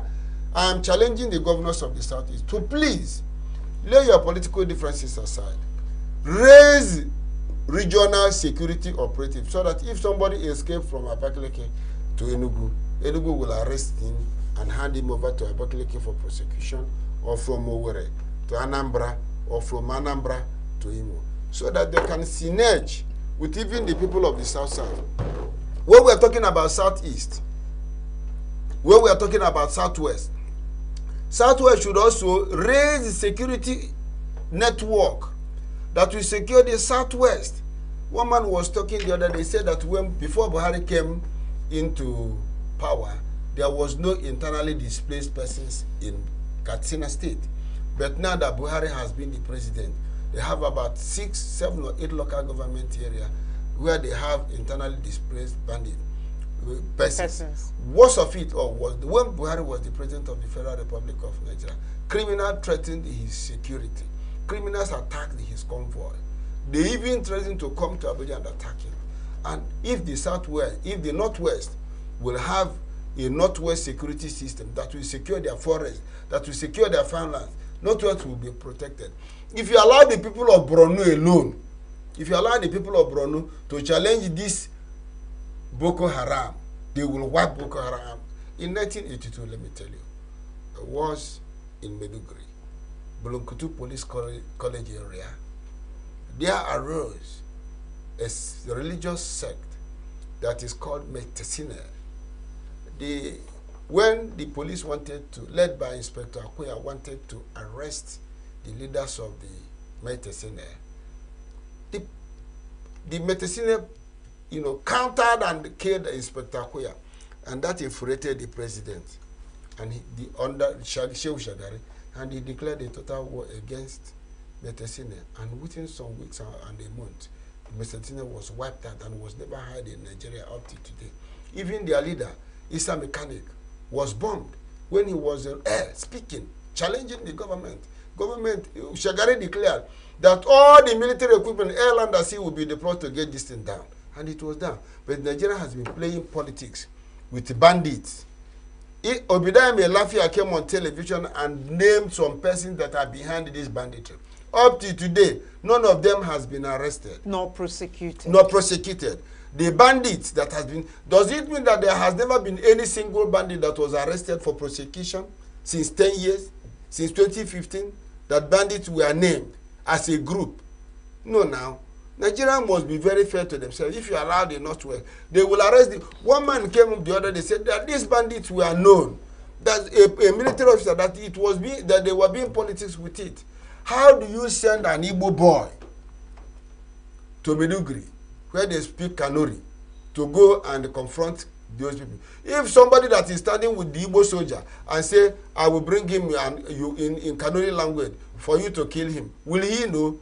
He will just be thinking that you are Nigerian army. But if it is a regional security officer, Anambra speak their language, at least you will hear them some. Imo speak their, at least you will hear. Abia, the same thing is Abakaleke. No matter the challenges of Abakaleke dialect, but we do hear some of them. We perceive some of the things they want to say. At least if you hear the Fiashi, man that your head is off. It's going off.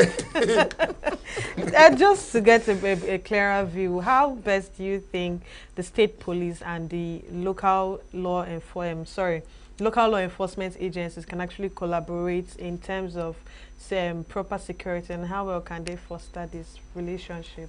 If the Nigerian security system can now be proactive, rely on the credible intelligence of the local securities, this thing will be a thing of the past. This insecurity in Nigeria will be a thing of the past.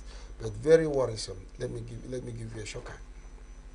If you are traveling from here to Oka, you will see Nigerian security agencies employing non-state actors to extort money from travelers. Exactly. If you refuse to give that, he is not a policeman, he's a mere criminal. They employed him to continue to extort money from drivers. But they're in uniforms. No, This they are person not, is talking they are, about. they are not in uniform. They are not in uniform. They will employ them. Sometimes they plant dangerous items in people's vehicles. And they create gridlock.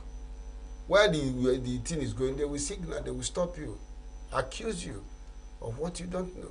So in Nigerian security system, if they will collaborate with local security operatives we have, they will arrest those criminals. When you see a header with AK-47, you tell police, or army, or civil defense, these people are with AK-47. You will simply ask you, do you want me to die for what I don't know?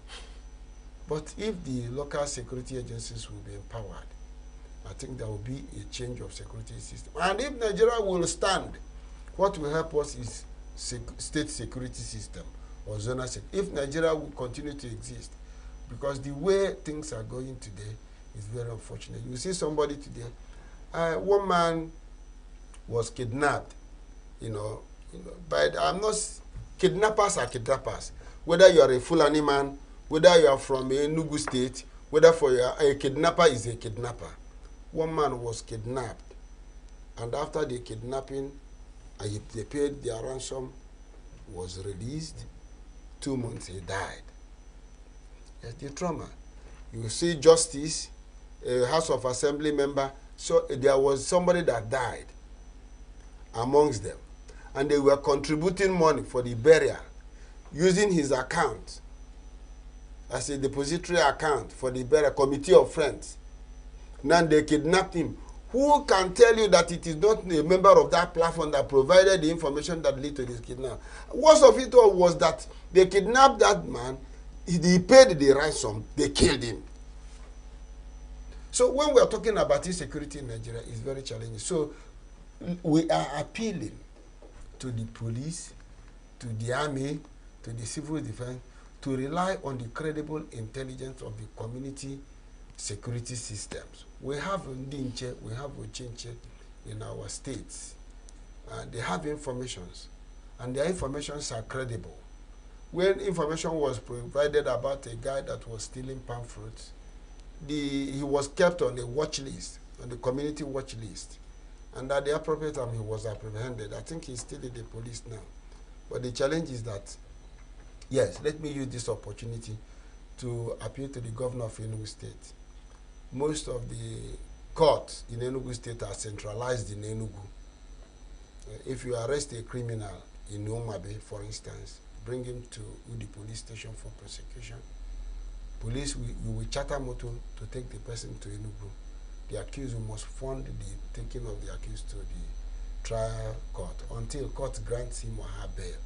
And sometimes many people, when they see the challenges of, taking people, but customary courts are working. Customary courts. So I am appealing to the governor of Enugu State to send the magistrate courts to their various localities. It will be, the other day, a friend lawyer, we had a discussion with a friend. He said that he's going to Bola for court, but the Bola for court is sitting in Enugu. It's very challenging. So when we are talking about security, we are talking about holistically, but at the same time, let me praise both the Enugu state government and the federal government of Nigeria, and that's when Bola Tinubu, for their decision to remove Enugu prison that was established inside the Enugu Central Market. That's a very big one for Enugu State. And at the same time, we're commending the governor and the presidency, because the prison is for the presidency.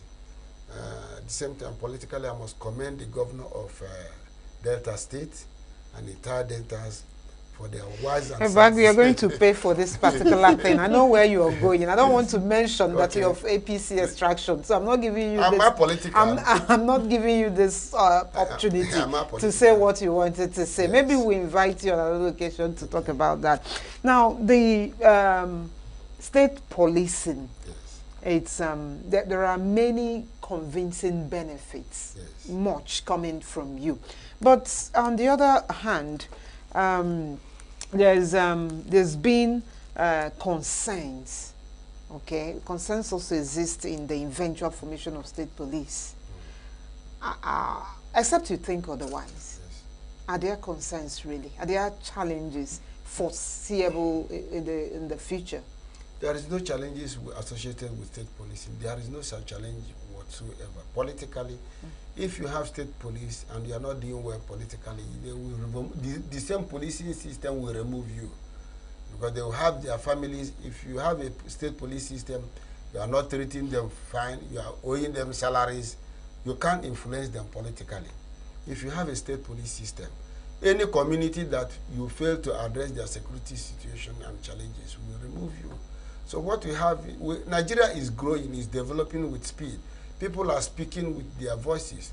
People are trying to take decisions and stand out in their position. So there is no challenge that is associated with the state policing. So those who are flaunting challenges are those who are economical with the truth about the insecurity in Nigeria. If there is alternative to what is happening now, if there is any alternative, it is decentralizing of the security system. It must be decentralized. I tell you, you can take it to bank. I challenge the president, I challenge the Inspector General of Police. A commissioner of police from Zamfara State cannot be more patriotic than a commissioner of police from Enugu State. In Enugu State, he can be more patriotic if he's posted to Zamfara, his home state.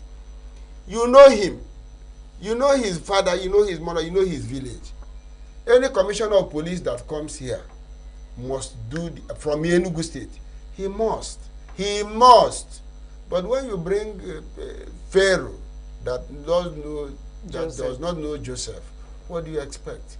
So the policing system in Nigeria is like Pharaoh that does not know Joseph. Ebago, probably you have not heard that this is from some school of thoughts who feel that with the establishment of state policing, there is potential abuse of power by governors who may use it to score political points or undermining human rights and the same security we are talking about. You know, just using it to achieve political gain. When you commit a crime, let me talk about human rights. When you commit a crime, your right as free citizen has been suspended. Maybe when you murder, I saw what I cannot fathom in Nigeria. Some people were they were on procession along the road. A driver overran, it's unspeakable.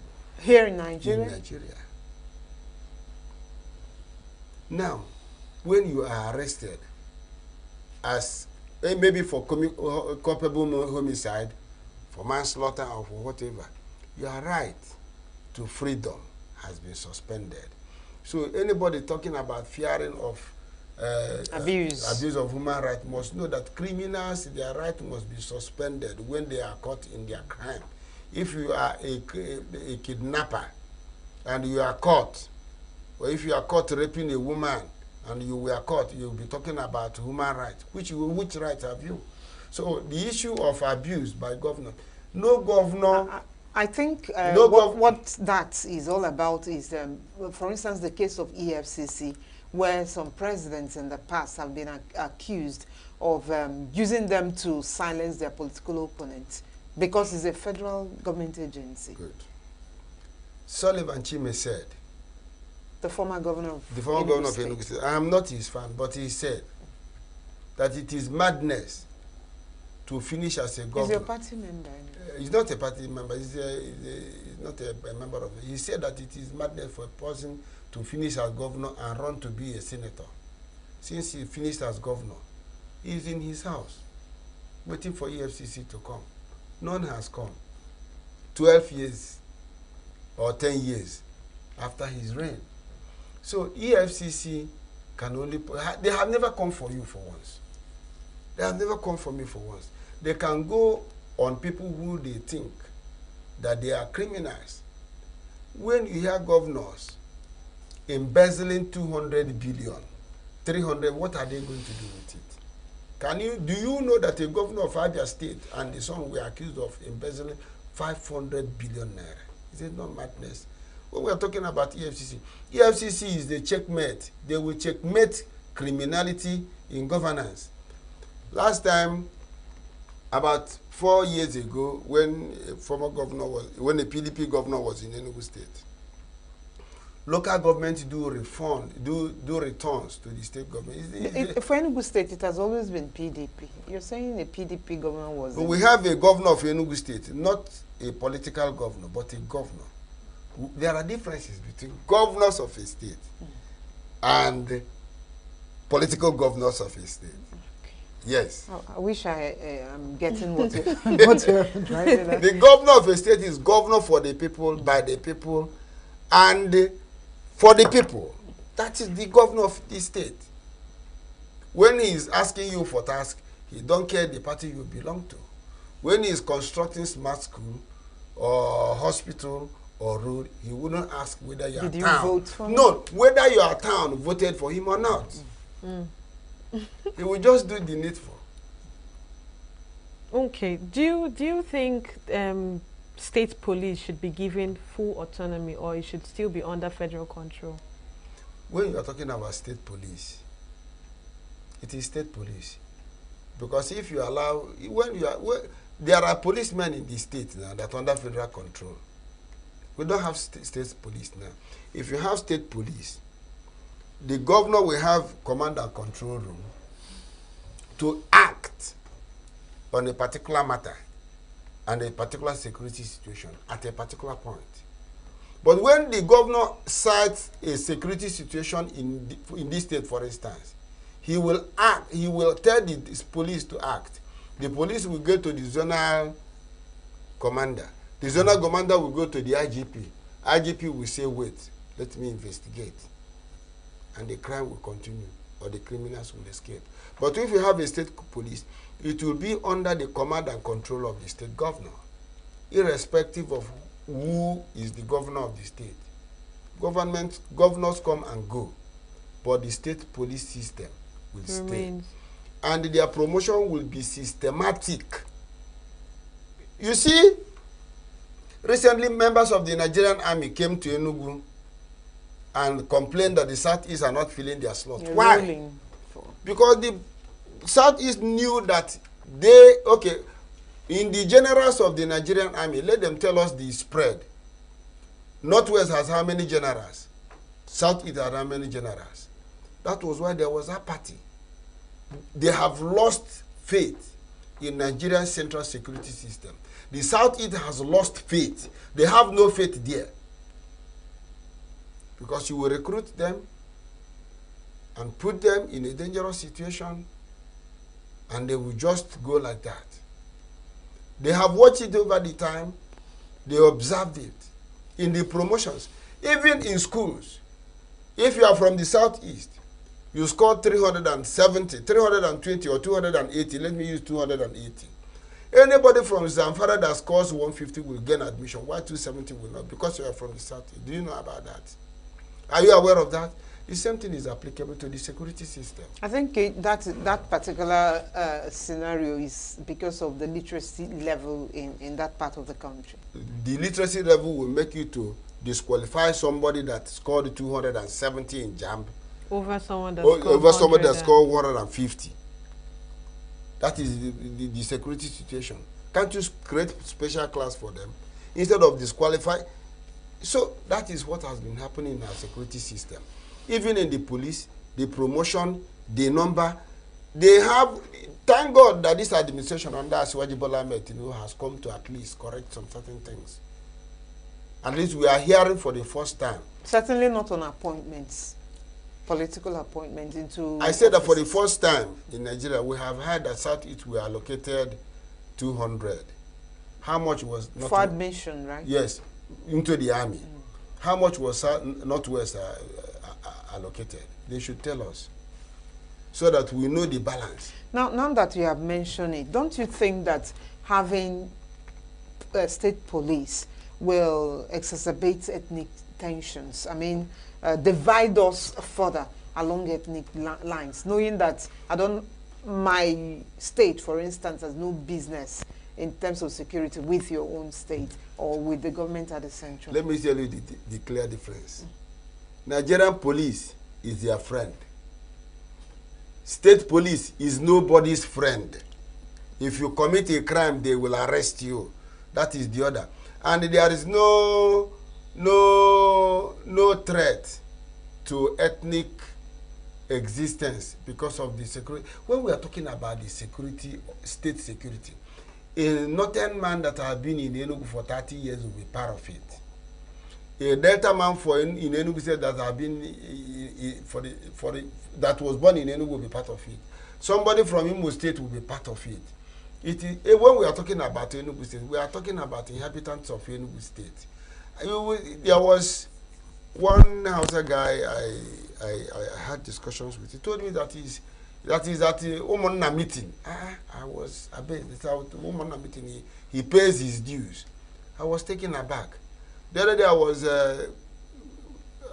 going somewhere. One Hausa guy told somebody in Achomokunon. I looked at him. Say, will you go back to the north the way you are speaking Igbo? He asked me to do what?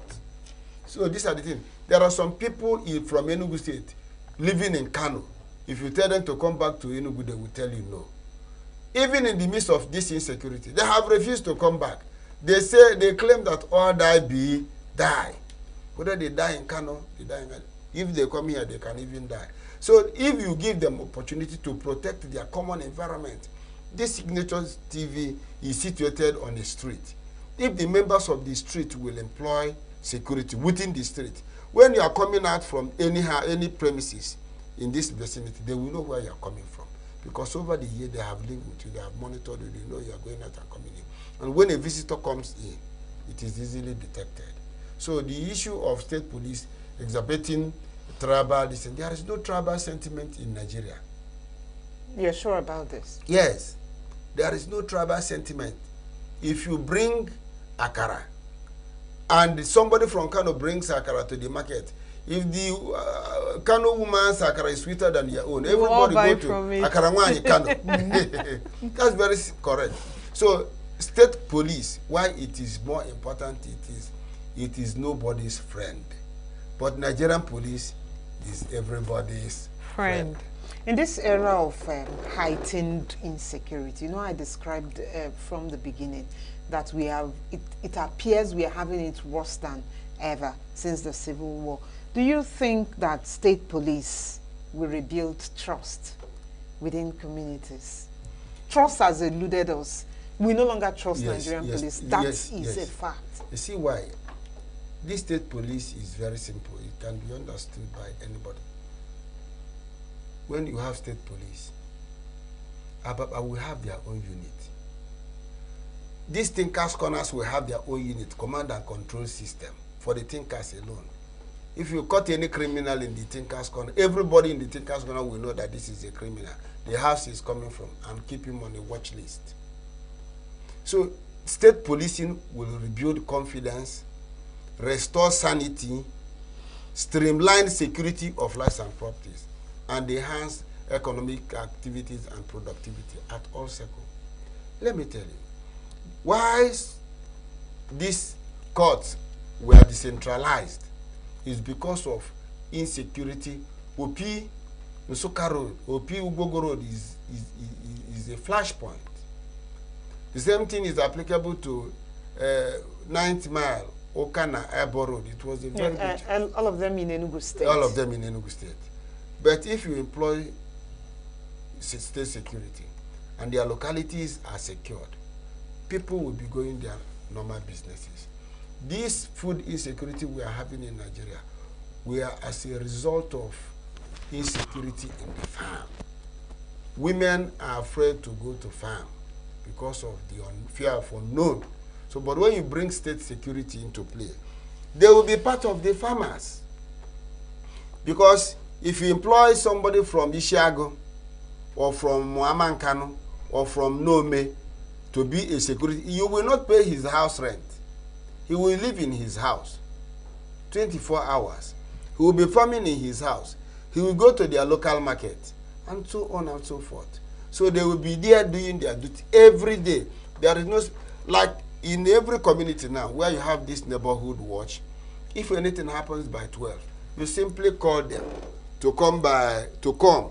He will mobilize 1 or 2 people. At every village, there is a point person in every village. They will just mobilize, go to the people. And the early time they used to arrest people is by 3 o'clock, 4 o'clock in the early morning.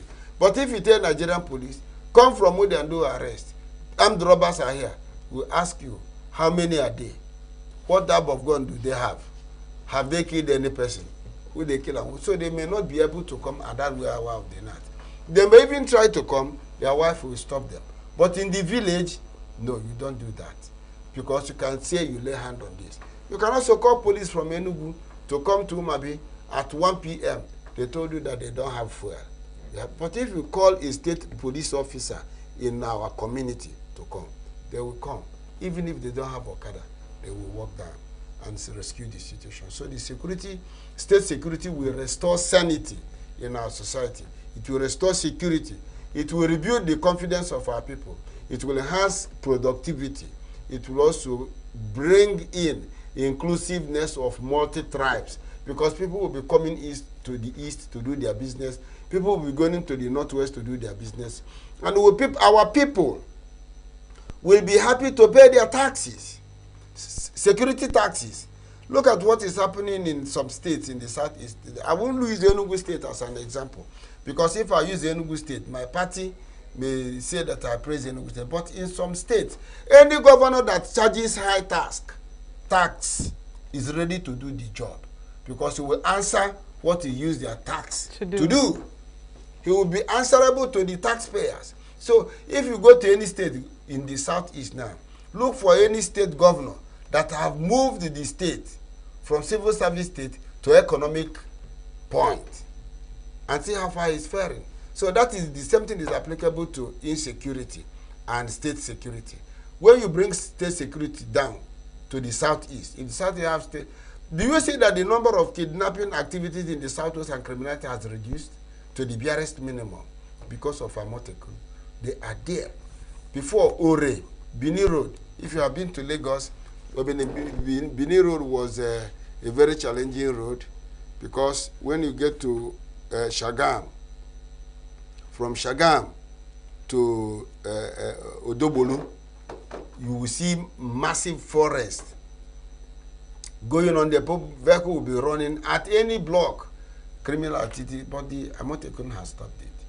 They have the one at Shagam, they have the one at Odobolu, and so on and so on and so on and so on at the road strategy. So I think that the state police is the answer to Nigerian security problem. And if it is well arranged, if our National Assembly members can do justice, can do people-oriented legislation, and ensure state policing system, Nigeria will be better for it. If you had said that there are no challenges to be expected, such as I mentioned, the issue of abuse by state governors,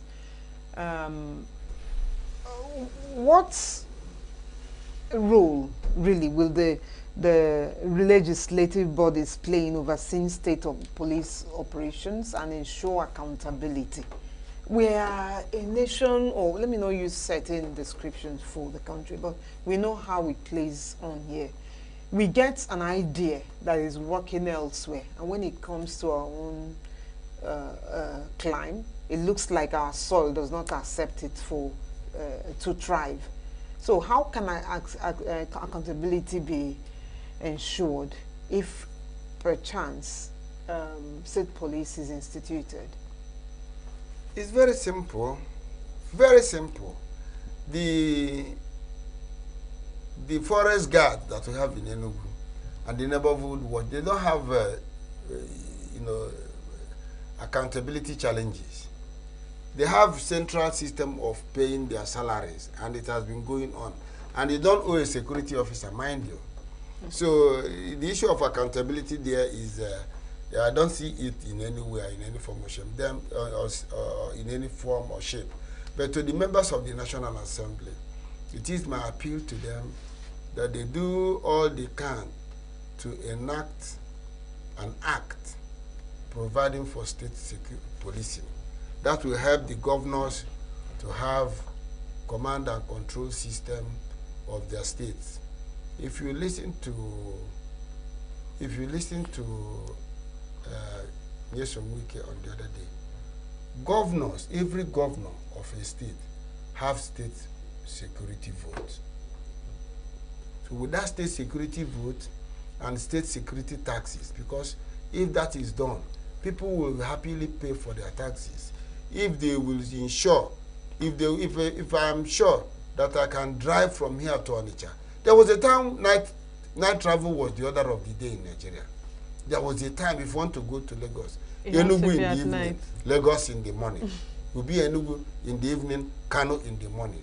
If every Nigerian will be sure that their lives are secured, they will pay up to 5,000 naira a month. Bring it to the minimum. They will pay up to 2,000 naira a month for their security. Nigeria is about 120 million. Tax to 2,000 naira per Nigeria security. You see that trillions will maintain this. Buy equipment. Nigerian police is empty. Nigerian civil defense is empty. They don't know what is. They don't have drones.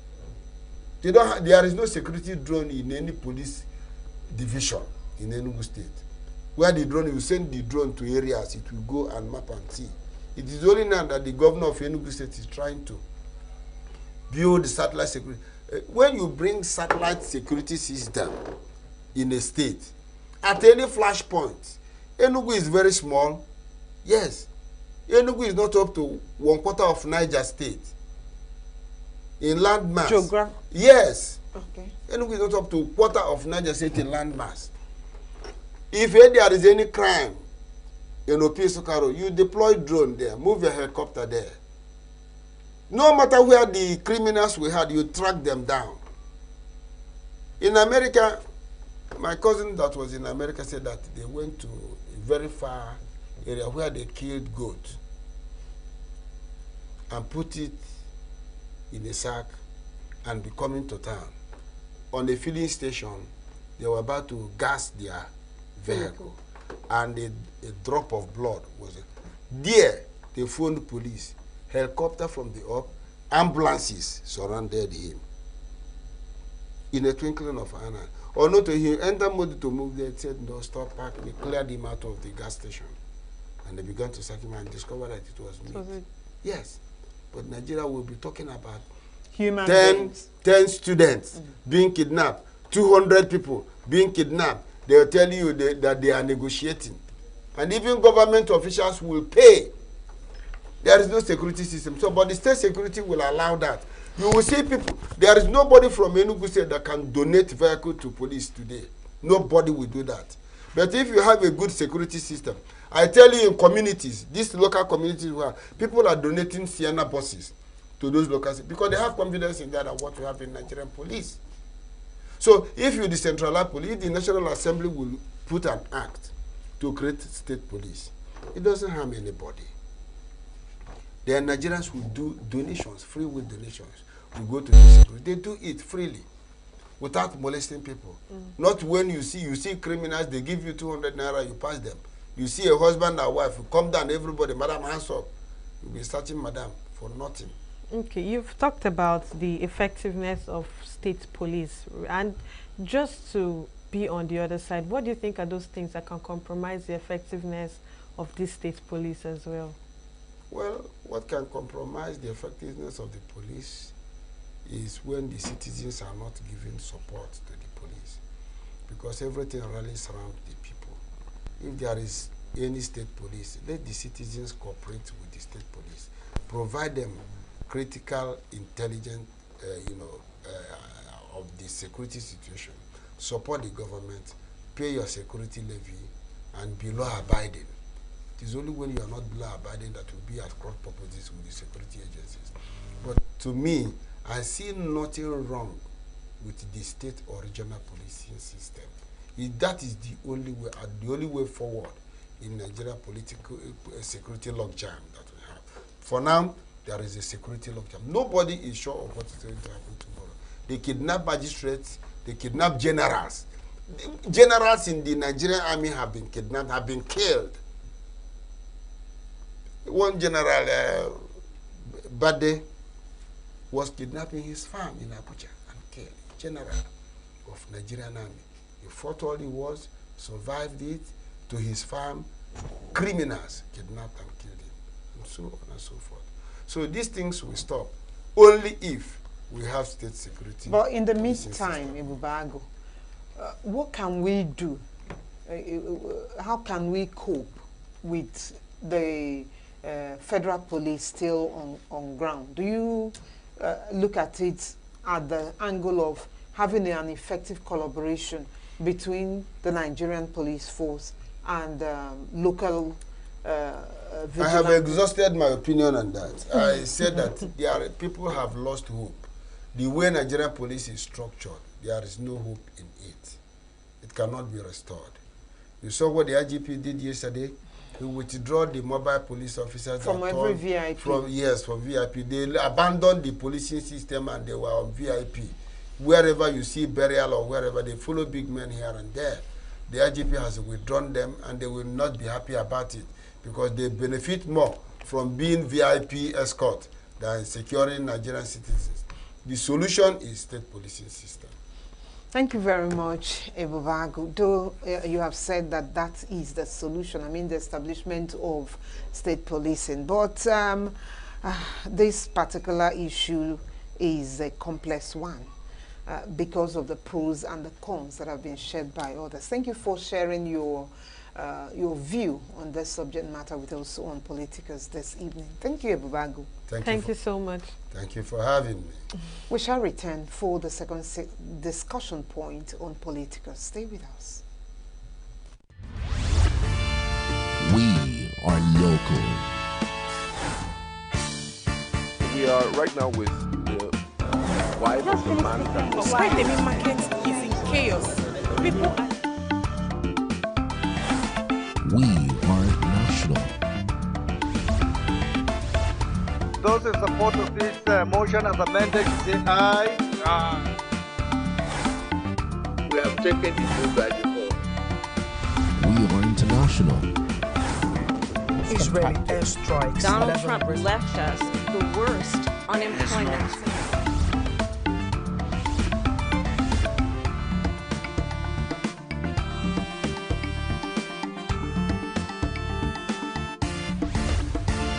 Signature TV, news in your pocket.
There's been a growing tension between the organizational management and trade union on the best approach by which workers' performance in an organization will be achieved.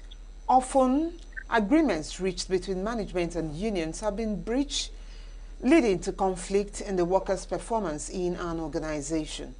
When the representatives of management and labor union meet to bargain, they discuss a variety of matters on which workers and management find it difficult to agree. It is pertinent to pose some necessary research questions in order to have a defined direction and possibly proffer solutions to some arguments raised. What is the effect of trade unionism on workers' performance? How does management see trade unionism in the establishment?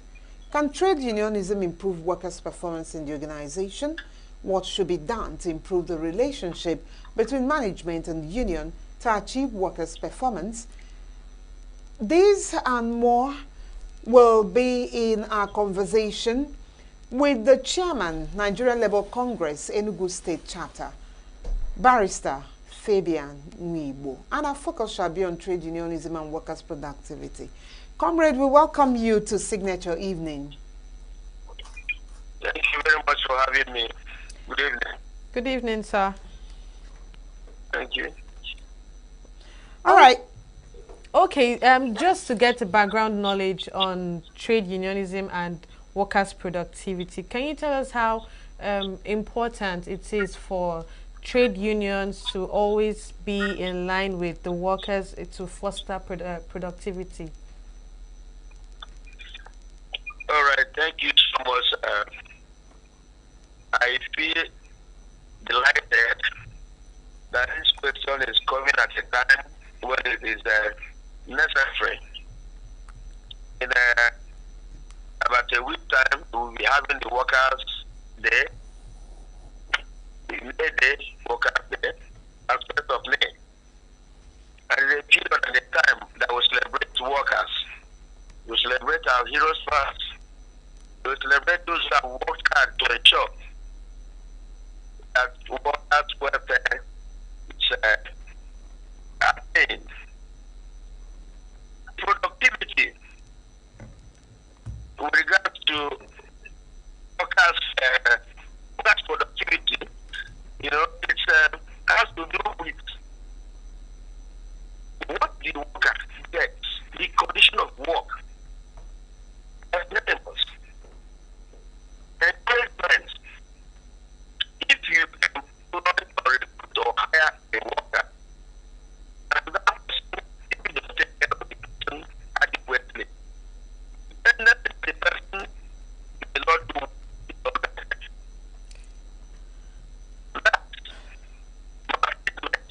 Comrade, I guess we'll have to reconnect with you. Just stay tuned. We'll do that. We'll return after the break, please.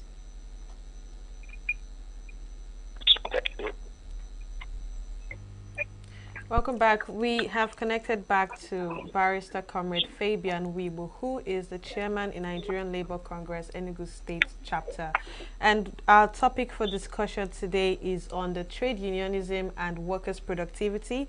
And just before the break, he was talking to us about, he was yet to talk to us about the primary objectives of trade unionism and, you know, how best it contributes to the workers' positivity. Barrister, can you hear me? Yes, I'm with you. Okay, you're on. Just continue from where you stopped. Okay. Like I said, that this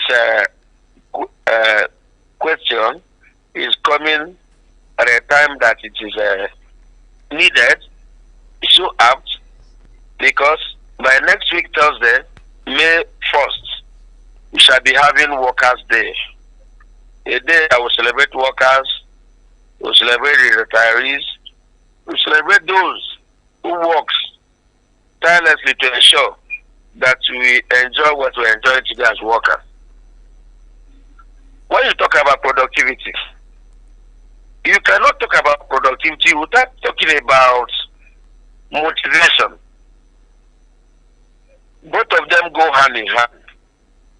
If you hire a worker and you don't take care of the worker, the tendency that the person will perform badly is always there. If you hire a worker and you are motivating the person, the worker, the tendency that the worker will do well is always there. If you go by way of the biblical injunction, St. Paul says, if you have not worked, you should not eat, you should not enjoy the fruits coming from the effort put in the system. And that is always what we look at as workers. As long as the system continues to motivate you to do what is expected of the system, it becomes obvious that the worker.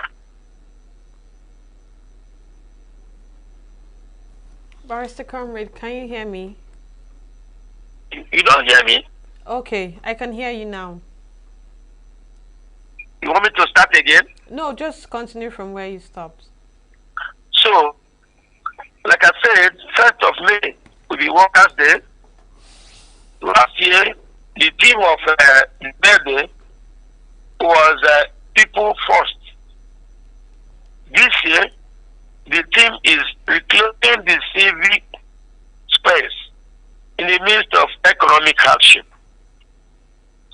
It is obvious that an average worker in Nigeria is suffering. The job is not secured. Economic activities are so terrible. You cannot feed well. You can't even send your words to school.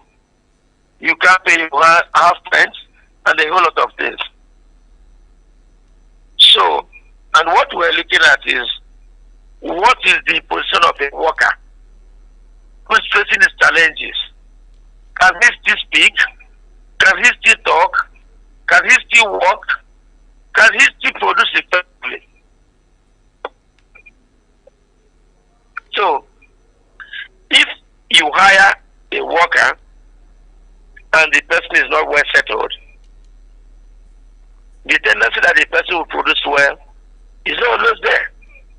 So, and what the labor does, or the essence of labor and unionism, is to ensure there is a cordial relationship between the employer and the employee, wherein the employer will take care of the employee, and the employee will produce at a maximum output. Barrister, what's the guarantee that this employee is going to produce at on the maximum output? Is there like is there a form? Is there like an assessment process to this? Of course, it's natural that when you are paid well, when you have a good work environment, when you have good working conditions, the tendency that that worker is going to produce at optimal level is always there. If you go to the offices where you have the palm sex, let's take the civil service as a case study. Because most of them at that high level are well taken care of. They come to work before 8, they leave at 6 or 7 p.m. They are not playing drafts, they are not playing games. They are working because the motivation is high. So, I like to assure you, or I would want to assure you, that if a worker is well taken care of, the tendency that the person or she will produce at optimum level is always there. Take for instance what is happening today. The minimum wage they said they are paying is 70,000 at the national level. In my state, His Excellency was benevolent. He's paying 80,000 minimum wage. Now we are doing verification in ENUGU State. People who have not been verified, if you see them, you see tension in them. When we're talking about that, what is paid is not enough. It's not even close to anything. Yet, nobody wants to lose that opportunity. That goes to tell you that if the person is well paid, he or she is going to perform optimally. Comrade, some argue that trade unions can hinder productivity due to rigid labor contracts and work rules. Does it not seem as if some of the activities of labor unions stifle rather than enhancing productivity in workplaces? I I completely disagree with you. Workers perform better when they are unionized. One, the union will make the system to start working effectively for the good of the workers. And I'm telling you that as long as the worker is well taken care of, the tendency that the person will perform effectively is always there. And the essence of the unionism is to ensure that the welfare of workers are at the center of every discourse. The workers' welfare is taken care of. If I tell you, if you go back to history, at about 1886, when the issue of workers' day came to be, it was as a result of workers suffering, working for 14 hours, 20 hours, 18 hours. And at a point they say, no, you can't be working for this long time and nothing is happening. What are we earning? And they came together, they get unionized and went to the management and say, please, if you must work for this hour, you must be paid this. Yes, please, give us some time to rest while we work. And most of them were shot. They were killed because of the requests. And since then,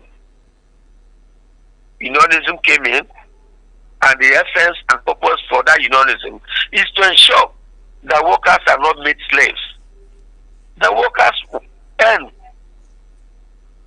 for the efforts they are putting in. So, unionism, rather than bringing dissuading productivity, is productivity. If you find out that you come as a union, that your people are not doing what they're supposed to do, the leadership of union will never support that. Will never allow that. But it is even, you can't even see it anywhere that a worker that's well taken care of is not doing well. It's not always the case. Because nobody wants to lose opportunity he or she has. You want to maximize the opportunity. And while you're trying to retain the opportunity you have in the system, you have to work hard to retain that. And it's only the unions, when the people, the workers come together by way of unionization, that they look at issues. Look at the work environment. Is it conducive? The pay? Is it okay? The time we put in, and so on. Is it commensurate with what we are being paid? And I have to tell you, that's why if you look at the private sectors, most of them are doing well because they pay the workers well. And all the workers there are under union. And the purpose of the union is to ensure that they deliver. And those to get as workers in a system. Now, do you consider Nigerian workers as having relative confidence in the leadership of the various labor unions? It's not been a very easy time since the inception of this particular administration. I'm looking at the collective bargaining agreements, from the removal of oil subsidy to electric tariff to, yet again, the take-home, the minimum wage of Nigerian workers. It's looked as if the leadership of the labor unions are inept and was not achieving much for the Nigerian workers. Do you think you can, as a union, still encourage or still make it possible for improved productivity among workers, since some of these things are yet to be achieved? Okay, the workers absolutely believe in the leadership of the labor unions. Let me be frank with you. If we don't have labor organizations and there, by now, an average worker will be worse than the slaves of the 18th centuries and the 17th centuries. We are still you know, as workers, because we are a union, because we are organized. If the labor have not continued to follow up issues with the government, the present administration would have it would have been something else for the workers. The very day they were sworn in, that May 2023, they removed fuel subsidy, and the war began. We started fighting. I'm sure that if you insist you must remove fuel subsidy, what cushion, what do you have to ensure that workers and ordinary citizens of this country don't suffer the result of that policy? We fought that to an extent that we have palliatives, we have wage awards, and we had minimum wage, though not adequate. But ordinarily, if not the pressure coming from labor, there's no way we would have had the kind of opportunity we had recently, wherein most of the states begin to receive minimum wage without going on 3, 4, 5 months strike and demonstration. That the political class, the government started willfully to implement what they agreed, because they were the one that insisted they have to pay this. And we're looking at the scenarios. If we insist to receive this, and the government start to change all the variables, economic variables, that will affect the non-working class, which is in the high numbers, how will Nigerians look at the labor leaders? We want to buy into their bargain to ensure that everybody is carried along. So what I'm trying to say is that workers still have the confidence, they know what we are going through, they know what is happening, they know that it has not been easy for the leadership of the labor. And the leadership, if they were not there, it would have been difficult, absolutely difficult for an average worker to subsist. We're still saying we're suffering, we're doing this because labor is there. Remove labor, and they will not only remove fuel subsidy, they wouldn't have even implemented the so-called minimum wage today. It was a push from the organized labor that gave rise to the present minimum wage, though inadequate. That's a whole lot of things that we have achieved within the period. Because honestly, I wouldn't know what the leadership of this country at that national level had at heart for the people of this country. Barrister, what do you think are some of the activities that could actually affect productivity due to trade union activities? For instance, when the government wanted to continue to postdate the period for the minimum wage, we said no. We had an agreement. Minimum wage is a law. After 5 years, you have to review the minimum wage. As a result of our pressure and efforts, government had to succumb, and minimum wage came. And within that period, we also insisted that it has to be reduced, that the 5 years is too long a time. Within 5 years, whatever you may have earned must have been eroded by inflation. Now it is 3 years. So what we're trying to say is that the essence and the purpose of labor unionism have helped in shaping the way government, the employer, relates with the employee. If you remove labor union or unionism, it will be difficult for a worker to succeed. I repeat this. It will be difficult for a worker to succeed, because most of the people, both the government and the private sector, they are interested in making profit, maximum profit. And as long as they insist on making this maximum profit, the people that suffer is the workers. They are the ones that suffers. So it's only when we come together and say, no, even though we are going to serve you, we're going to do this, we're going to do that, to ensure productivity, you must also do this, your own bit. So one of the things we have done over time to ensure productivity, one, is to ensure that workers get what they're supposed to get. A hungry person is an angry person.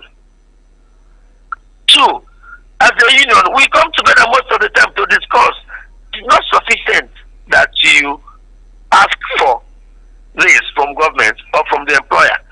You should also do this to ensure that the system performs optimally. So, the organization helps the system, the workers, to ensure that we work within the mandate of the institutions, and also ensure that the government or the employers perform their own roles, that they do their own bit. The more we're able to achieve. Most of the time, for us to do anything, it has to be through struggling because of the system where we find ourselves. In other jurisdictions, they have tools and times when issues will have to take effect. If they say minimum wage will take effect, the new minimum wage review in 2 years, within 2 years, the system will naturally add the percentages. But in this part of the world, you have to struggle, you have to fight, you have to quarrel for it to even achieve anything. So nobody's talking about percentage. And of course, you know what it means. That a country where fear, which determines the price of everything in the country, is sold for above 1,000 naira, and minimum wage is 70,000. Even if one earns or gets a vehicle, and you are able to pay 1,000 naira, you can't fuel it in this country, and still feed and pay your rent, pay school fees, take care of your health, and a whole lot of things. So, but we do a whole lot of things to see how we manage the system and work with what is available. Remove labor, remove unionism, and the workers will become the worst slaves in any part of the world, especially the workers in part of the world. Comrade, you rightly said that when a worker is rightly remunerated, he will perform optimally. And yes, you have also said that to ensure a streamlined work environment, that the union encourages the workers to also keep their own parts of the bargain by being productive enough to satisfy the employer. But beyond all of this, how do you really empower your members, you know, in this era of automation and artificial intelligence? How do you empower your members so as not to be left behind in all of this? Okay. That's as against starting a cry out after probably they've been replaced. Okay. Actually, the issue of AI is a challenge to world all over, and is moving seriously to this part of the world. It's a big challenge. But organize series of trainings, and we'll continue to organize for our people, such that if you are displaced as a result of AI, the effect of AI, you'll be able to find something else to do. In several programs I've had, I've told workers that 7 days in a week, up to 5 days. The remaining 2 days, what do? You need to look for 1 or 2 things that you could do that will help you. Assuming you are no longer in the system, what do? Even while you are in the system and you know that what is coming is not sufficient, how to succeed? You need to have a second option, option B. I thought labor law is against civil servants, for instance, having other sources of livelihood. That's what we are saying. You cannot do that within the period you are serving. That's why I said 7 days in a week, 5 days is for a work period, and that work period is even 8 to 4 p.m. I have people that will come home after work, they sew clothes, they do a whole lot of things. After a while, or period of rest, they go into other things that they do that help them. When I was growing up in the system as a civil servant, I was also teaching as a part-time lecturer in schools. I prepare my lecture notes during a time after my work period. I go to teach on Saturday, and I'm paid for that services. And that's what we're saying.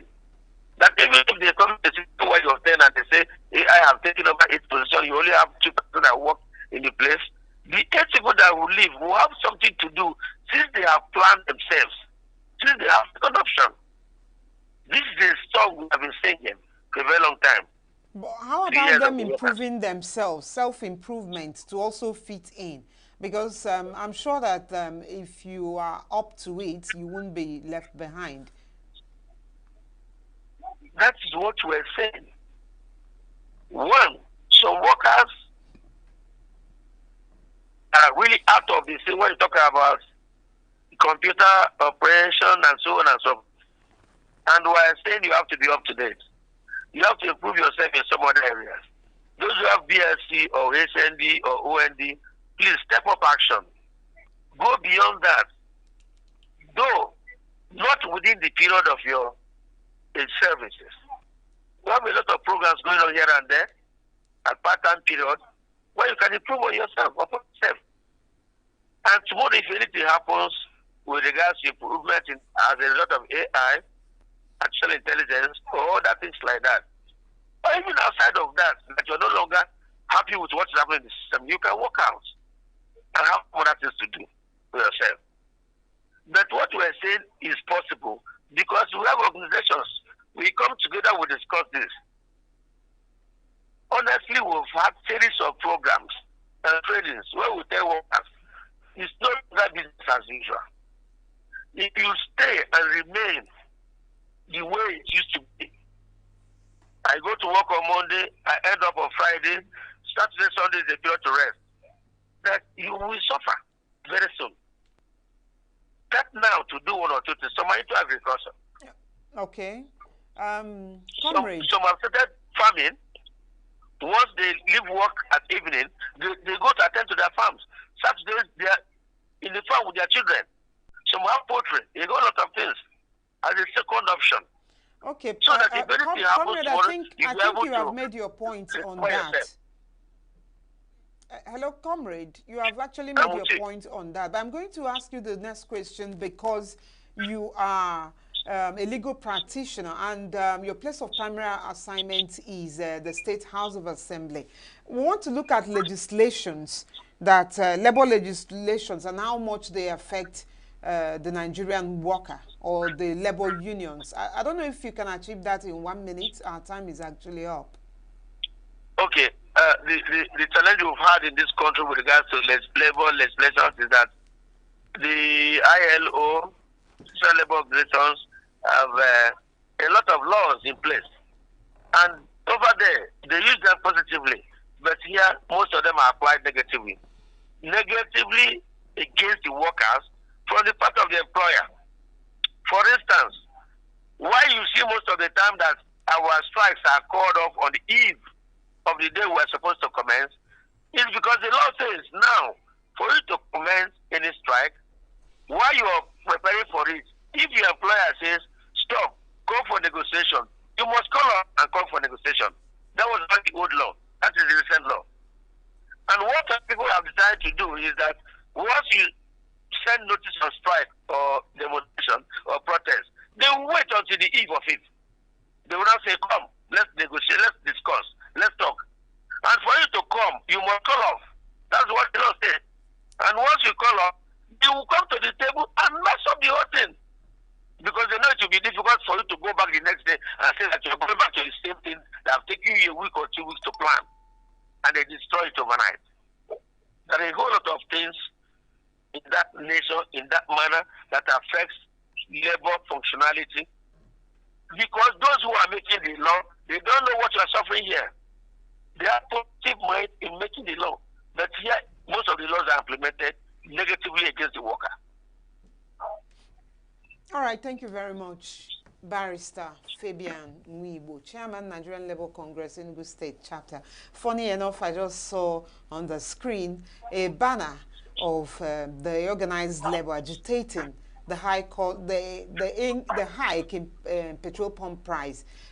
At that time, 600 and something naira, but that's not what we are paying right now, and there are no more agitations. I wish we have all the time. I wish we have all the time in the world to continue in this line of discussion. But I hope you'll be available for me for this discussion, comrade. Yes, I'll be. And like I said, next week we'll be having our Workers' Day. I would want to, if you invite me, I would want to talk on the post Workers' Day activity. On behalf of my producer, you're already invited, sir. Thank you very much for joining us. Thank you, sir. Thank you, and God bless you.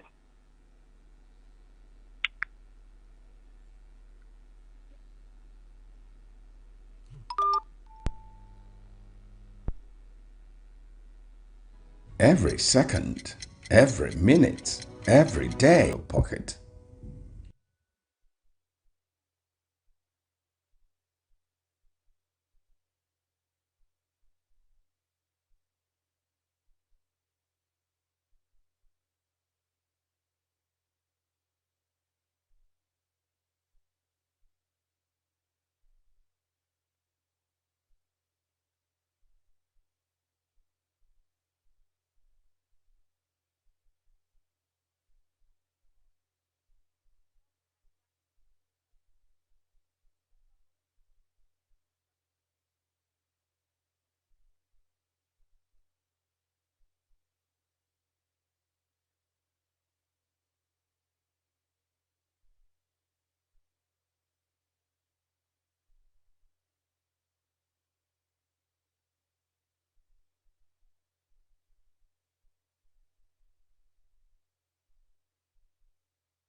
We are local.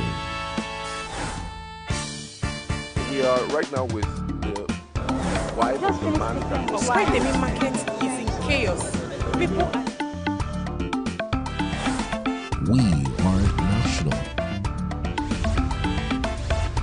Those in support of this motion as amended, say aye. Aye. We have taken the vote by default. We are international. Israeli airstrikes. Donald Trump left us the worst unemployment.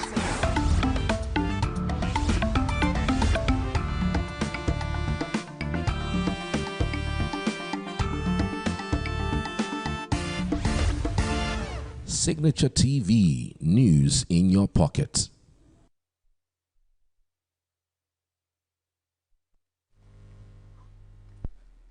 And in the news this evening, traditional marriage of Amaka Iwoma Nnanna and Orji Ubunaya Orji Jr., as well as a story on Uju River Economic and Development Summit 2025. Join us.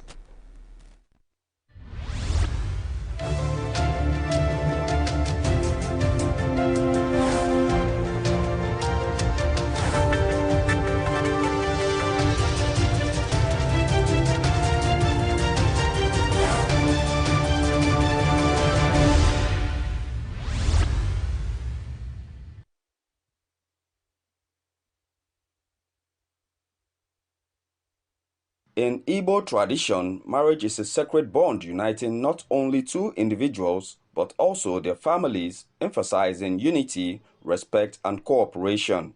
Central to the traditional marriage customs of Arochukwu is the Ibummayukwu, a ceremony involving the bride price negotiations and the offering of drinks from the groom's family to the bride's kindred. For this occasion, the family of Dr. Orji Obonnaya Orji, the Executive Secretary of Nigeria Extractive Industries Transparency Initiative, NAITI, and the National Coordinator of AIT Implementation in Nigeria of Ugwavo Village, formalized the union between their son, Orji Obonnaya Orji Jr., and Amaka Iwoma Nnanna, daughter of a former Deputy Governor of the Central Bank of Nigeria, Dr. O.J. Nnanna, of Atani Village, both in Arochukwu Kingdom. Eze Aro of Arochukwu Kingdom, Eze Eberechukwu Orji, a paramount ruler, stressed the importance of performing traditional rites to secure and strengthen marital unions. He noted that Arochukwu marital customs forbid infidelity and promote love and unity throughout the marriage. ọlụlụ nwaanyị n'ala Igbo wee gba ndụ. Ọgbụgba ndụ ahụ ọ mere mgbe e bụrụ a na-ekwu ekwu ahụ gbara isi nwaanyị. Nna nwa were mmanya sutu ya ọnụ nye nwa ya si ya were gaa butere ya onye wu di ya. Ihe ahụ wee gba ndụ pụrụ iche iji kwuoro ndị dum nọ n'ebe ahụ na-elekwa onye ọ na-aga ịlụ. Mgbe o dutere nwata nwoke ọhụrụ bịa wa ṅụọ mmanya ahụ bụ nkata bụ na ọ gbara ndụ. Nna nwe nwa kwụọrọ ọnụ eji alụ nwa, anyị kwuru ya nọ 24 naira. Ọ gbara ihe ọhụrụ n'okwu bekee. Ahụ ọgụ ahụ ndị ahụ akwụ ụgwọ ọhụ ya wụrụ na ọ gbara ndụ akwụọlụ mgbe isi nwaanyị ọhụ. The event began with the arrival of guests including government officials, dignitaries, and the groom's family from Uguavo village.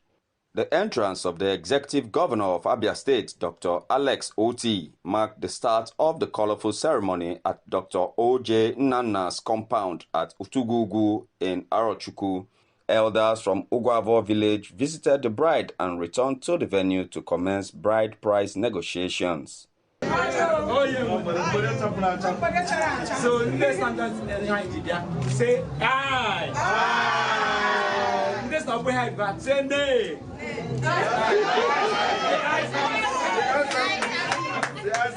The bride, Amaka Iwoma Nnanna, was ushered into the venue with pomp and pageantry.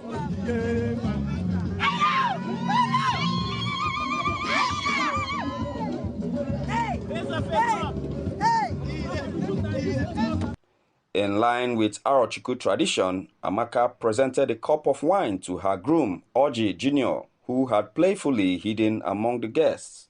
After a spirited search, she found him and led him to receive blessings from her parents, Dr. and Mrs. O.J. Nnanna.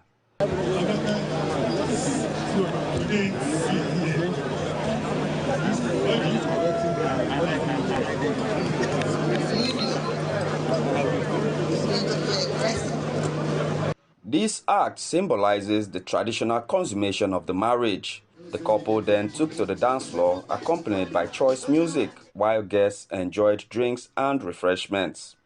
The governor, Dr. Alex Oti, congratulated both families and wished the couple a happy and fruitful marriage. He revealed his familial ties to both the Nnanna and Oji families and attested to the couple's admirable character. I want to congratulate the two families. I want to say thank you for bringing up wonderful children. I know them. They're very happy. And after that, we will come again, maybe after 2 years, to celebrate the birth of a set of triplets. A member of the House of Representatives, Ugo Chinyere Ikenga, spoke of the ancient revered tradition of the Aro and reminded the couple of their prestigious lineage while wishing them well.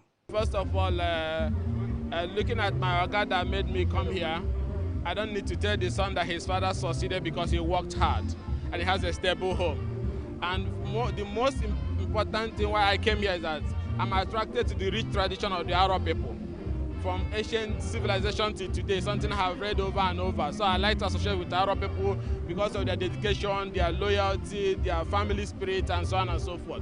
And this is a marriage that's happened in Aro. They were born in Aro, raised, and are marrying in Aro. So I wanted to be part of that success story. And I don't need to remind them that Arab people are known for greatness. So that marriage should be an example of that Aro tradition that they should continue to project. So I can only but wish them well in what they are doing. The groom's parents, Dr. and Dr. Mrs. Oji Obonaya Oji, expressed joy at the successful completion of the traditional rites and wished the couple a happy, healthy, and fruitful marriage. It's an honor and privilege for me that I'm alive and well. And my wife, picking strong. I'm here today to see our son getting married. I mean, I can't ask for more. This is something I wish to every parent who has toiled, paid school fees, and got to a certain level where the child can begin to fend for his or herself. So we are bringing him fully into manhood today here in Arochukwu Kingdom. and the marriage is being consummated according to Aro culture and tradition. We're Aro, and the marriage must be made in Aro. That's why we're here. I wish they will live in peace. I wish my son should work hard and provide.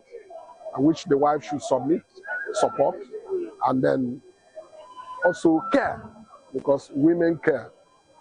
We build, but women care. They care. Without a woman, it won't be possible. So we need them to work together and then fear God. And above all, we wish God Almighty to bless them with children, boys, girls, and how many that they can be able to train. I feel so elated, so happy. I'm thankful to God for making today a reality in our life. My prayer for them is that their marriage will be a blessing. Children will surround their table. They will see their children's children.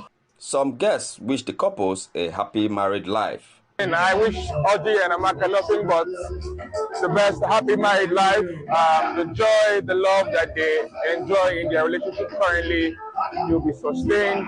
The grace of God will continue to guide them and protect them, and they will live a very long, healthy, and happy life.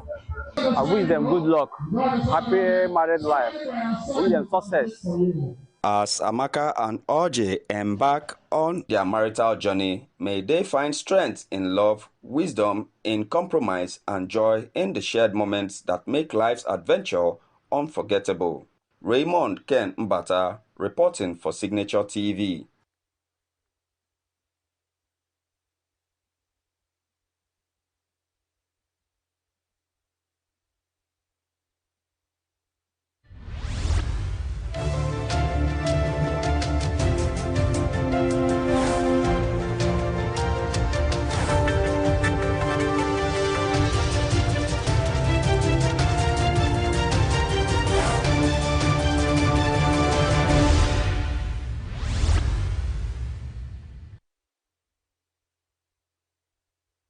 Oji River is one of the oldest urban centers in the state, having attained the status in 1984, along with several other local government areas in the old Anambra state. It is the third to be given an urban status in the present Enugu state after Enugu and Nsukka. This age-long status has not, however, impacted on the development of the area, with many citizens lamenting the current infrastructure deficit and other negative indices in the area. It is to address this disturbing problem that the Investment and Economic Summit was put together by the present leadership of Oji River Local Government Council. Speaking at the summit, Governor Peter Mba, who was represented by Adora Chukwu, Commissioner for Trade, Investment and Industry, called on investors to tap into the vast potentials of Oji River local government area. Mba highlighted the local government investment opportunities, emphasizing that participation will unlock new possibilities and shape its future. Oji River embodies the economic prospects that our entire state possesses, owing to its strategic location and abundant resources, and recently designated as an urban center. This local government area boasts of 25 untapped tourism sites, from waterfalls to scenic hilltops to the cultural festivals that showcase the soul of the Igbo people. The State Commissioner for Culture and Tourism, Ugochi Madueke, noted that Oji River local government area is blessed with vast cultural heritage and tourist attractions. These resources, she said, should be tapped for the development of the area. Oji River sits as the crossroads of ENUGU State, Anambra State, and Abia State. We are not just a local government. We are a border town with strategic reach, able to pull visitors and businesses from 3 states. This makes us a prime location for regional tourism and hospitality development. The local government chairman, Greg Anyebudike, said the summit aligns with Governor Peter Mba's mandate to drive economic growth and development. Anyebudike encouraged potential investors to seize the opportunities in Oji River, assuring them of a conducive business environment. Graciously, on the 11th of January, His Excellency declared the entire Oji River Urban Center So today in Oji River, we are no longer thinking rural, we are thinking urban. We had a vision for Oji River to be a destination for living, commerce, and trade. And I'm saying, please come and invest in Oji, because Oji can never develop if we, the Oji Rivers, don't develop it. The minority whip and representative of ENUGU West Senatorial District in the National Assembly, Osita ENUGU, charged the local government to ensure the implementation of the recommendation put forward at the summit. But when you invest home, you will even attract outsiders to come and invest in your place. Oji is ready to receive investment.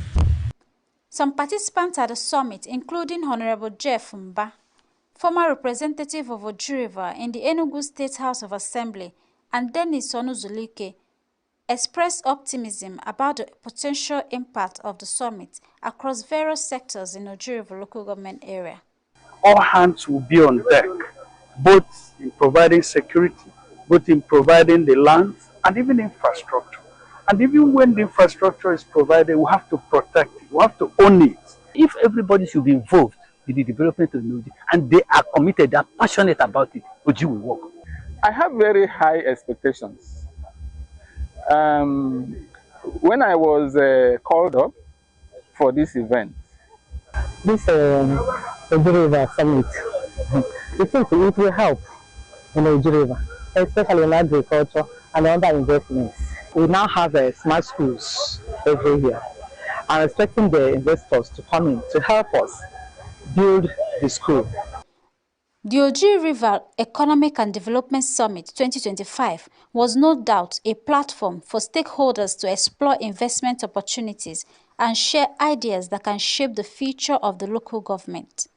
It is therefore hoped that the rich natural water resources, agricultural potentials, human endowment, and strategic location present compelling attractions for investment and the economic growth of the area. From Oji River local government area of Enugu State, Ugonne Owalo reporting for Signature TV.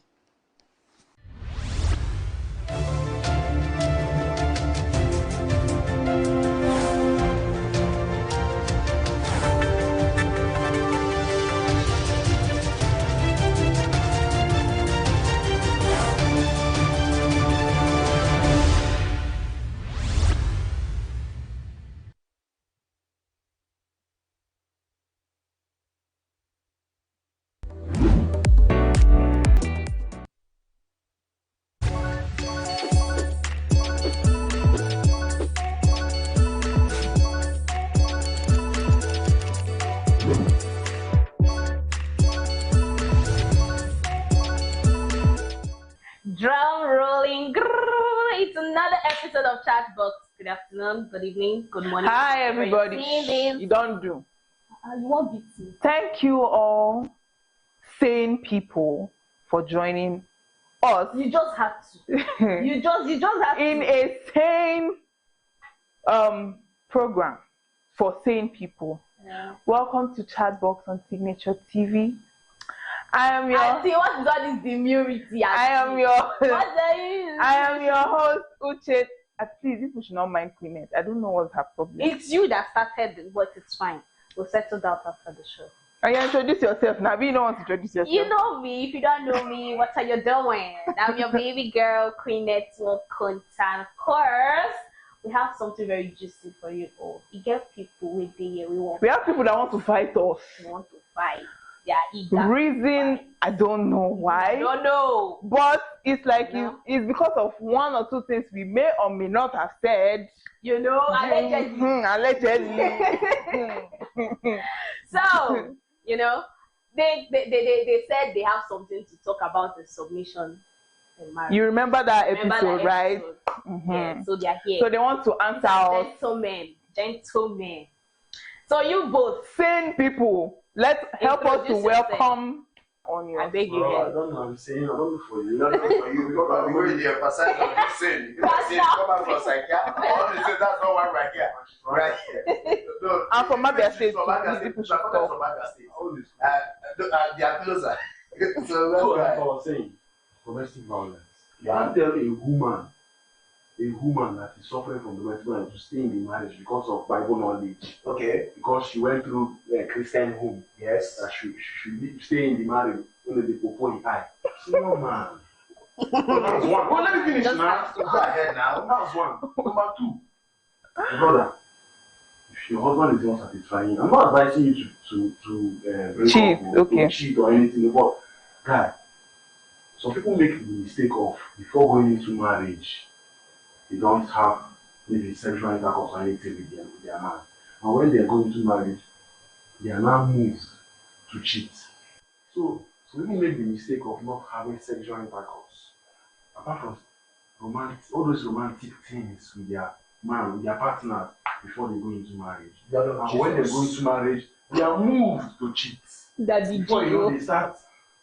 Wait, are you saying they are moved to cheat because they don't do it with their partner before they get married? Their partner is not able to satisfy them. They are not sexually compatible. Yeah, exactly. When they're already in marriage. Honestly, because I have not just I've met a woman who she complains of this. I thought you are going to say that. I thought you are going to say that you have been part of No, I have not. How will you be part of it? How? These days, the way you're not even women, the way girls scrape for sex, it is very, very high. On the very, very high. Seriously speaking, I'm not joking about it. So, can I say something? Hold on, let me finish. Allow him now. Your blood is hot. To satisfy your partner. It's something that can make the person. Because if she get one man where they do and wear for outside, senior man. Submission don't go. Submission don't go. Both leave marriage. Submission first don't go because as she enter her, she need to see you like husband again. She dey see you like boy. What do you mean boy? You never thought that. I call you man. Okay. You have made 2 points that are very, very vital. Yes. Domestic violence. Now, I want to emphasize on that domestic violence very well. Yes. You know, this life is always cause and reaction. Something happens for something to happen. Cause and reaction. I'm coming to that point. Now, let me ask you. Woman leader, they here. I'm coming. Now, let's look at it critically. When we talk about domestic violence, you know, we always emphasize on the women's angle. How about the man's angle? We are talking about the ways. We are talking about submission in marriage. Submission in marriage. Let's not. You are making a mistake now. You are making a mistake. Let's not interject. You are making a mistake. You have to go ahead. Go ahead. Domestic violence come from both sides. Hold on. That's my point. Hold on.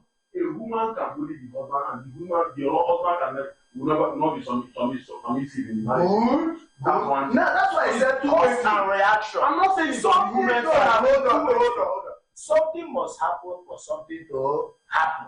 Yeah. Now, in this situation, nothing can happen. If the man was caught at the process of murder, you could make the woman to have power over him. That's true. You understand me? Okay, hey, let's look at it now. God, keep Mbebe aside. You know what I mean? Mbebe, keep it aside. Now the man has not Mbebe. He has not gone to misbehave outside. At this point, the woman have natural bad character. And the man wait. What do you understand by submission? Then second, define the bad character. Let me no, explain to us well. Let us know if submission. Okay. This is our work today. If you allow some women, some white people get, if you allow them get money past you, like they grow financially more than you, submission will come on.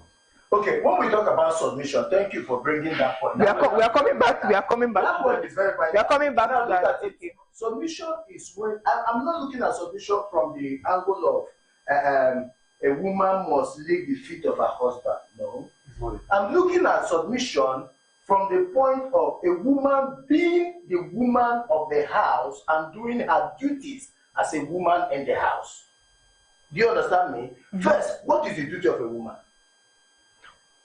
Old knowledge will tell us that a woman must be in the kitchen, a woman must, her position is in the kitchen. From modern knowledge, theories have been proven that aspect of life we have moved, we have evolved. to the point where women now contribute vitally to the growth of the family. But there is something, a core obligation that the woman have. And what is that obligation? The woman is to guide the family, is to hold the family together, is to put the house together, is to hold everybody in the house together.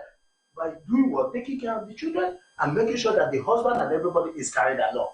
The man is the head of the family. He provides for the family. Do you understand me now?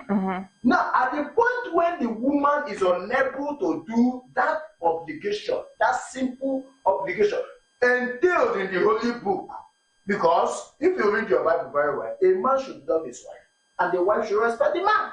So if she doesn't, the woman doesn't love a man. If she doesn't, it is the man that loves the woman. Hold on. So if she does not perform these duties that she's supposed to perform, she's no more submissive. She's no more submissive. What if she? Let's not say she's no more submissive. Let's say maybe she doesn't know how to do this. Because this taking care of the children and all let's say she doesn't. This cooking for the house. Let's say she's lackadaisical about this. Let's just say she's lackadaisical about this. Are you going to say she's no more? She's not submissive. How? Now, okay. Now, since wait, hold on. Since you are here to debunk whatever we said during the last episode of this submission in marriage. Now, you know, we're talking in the aspect of people, particularly men, tending to misunderstand the idea of submission to the point where they feel like it's now subservience instead of submission. Like you said, licking the feet. If you say, yeah, go like this, you go like this. Argument, you understand? You know, bringing up opinion. Like he can lord things over you. Well, and you're that's supposed why I said that old knowledge made us to believe that when a woman wants to come and present the food to the husband, she should kneel down, she should wash his feet. My Lord. You know, but that practice is still in vogue. In some town, like if you go to the Cross River and the Calabar and the rest of them, when the women attend to Calabar, yes. Yeah, I'm very sure about what I'm saying. Have you read the book by the chairman titled The Woman of Calabar? That was them, not now. I am telling you, I am giving you, if you listen to that, old knowledge. I say old knowledge. Now, those time, you see them, they bet you, they honor you, they lick your feet, they make you believe that you are the king of the house. Because the man is the crown, and the woman is what? The neck. Are we together? So it is the neck that bears the crown. Are we together? Okay. So, present day, we have evolved, we have moved from one point to another, where women are now assisting the husband in carrying the family along. So those days of we licking feet and the rest of them, you will not. Some women today are breadwinners of the family. Yes, okay, wait, I want to see they are bakery. They are not even breadwinners, they are bakery of the house. They provide the bread. Let me ask you. Yes. So are you saying the fact that she's now joining the husband to, of course, become the breadwinner of the house, she's no longer submissive and to carry the family? No. You are getting me wrong. What I'm saying is this. Things have changed. If the woman feels, I have met a professor who is a feminist. She comes to class, she tells people, don't do the women are this, women are that. But before 4 p.m., she goes home to cook for daddy. Are you with me? She knows her obligation. I want to hear what the man has to say. You agree with him? The Gen Z that men are equal to women. What a man can do, a woman can do. But you can never stand attention and urinate. A woman must always stand at this. So you must. Wait. Hold on. First of all, I would like to clearly state that is not an argument. But however, Ima, over to you. What's your idea of this whole submission thing? He has explained what submission means to him. Let's hear what submission means to you, and let's know if we are on the same page. Everything that he's saying is very, very realistic. Everything that he's saying actually is his opinion. But there's something I know, and that's what I grew up with. Do you understand? Now, submission in marriage, right? It is not something that it is not relationship submission. This is someone, two of you are going to live together forever, all your life. You're not old, one person will die, full good, the other was good. So when I was little, my mom always told me, she always said this to me that the man is the head, the man is the neck of the family. Now, the man takes good care of the children, the house, make sure there is food. Then they are saying that the women, their own education, they end for kitchen. But right now, that's not true. Because as it stands now, the woman brings. Some families have, as he has said too, woman is the head of the family. She's the big trick. When we say head, it doesn't mean that she's heading. When we say head, she provides. But do you feel like people are misunderstanding it now? Because that's the problem with this idea of submission. Because when people are, especially guys, when they are throwing the word submission, It's more like, if I'm talking, don't talk. If I tell you to sit down, sit down. That's the problem we have. Every man is designed in their way. And that's one thing you need to know. You need to know how your man is designed for you to understand. I won't say this to anybody I meet that. For you as a woman, you need to understand yourself first. Of course. Before you want me to understand you. That is very, very relevant. Because I wanted to say something, but I'm moved. In relationship or marriage, you need to understand yourself first as a woman. Of course. Before me, I come to understand you. Because if you're telling yourself a lie, you don't expect me to believe that because I'm seeing it as a lie, and you're still telling yourself that that's a lie. So something. Let's be realistic about some of all these issues. You get now people are making mistake of that. Now, just imagine some kind of conversation you might be having with your husband. You don't first raise voice. Why did they bring that one now? Why did they bring that one? Now he's coming to my point now. Let's be realistic. Cause our reaction. I'm not saying you should lick his feet. I'm not saying that. Don't lick his feet. I'm not saying. See, some women have audacity. That's true. Some are built like a man. Like they get this masculinity. Some are bouncers. Do you understand?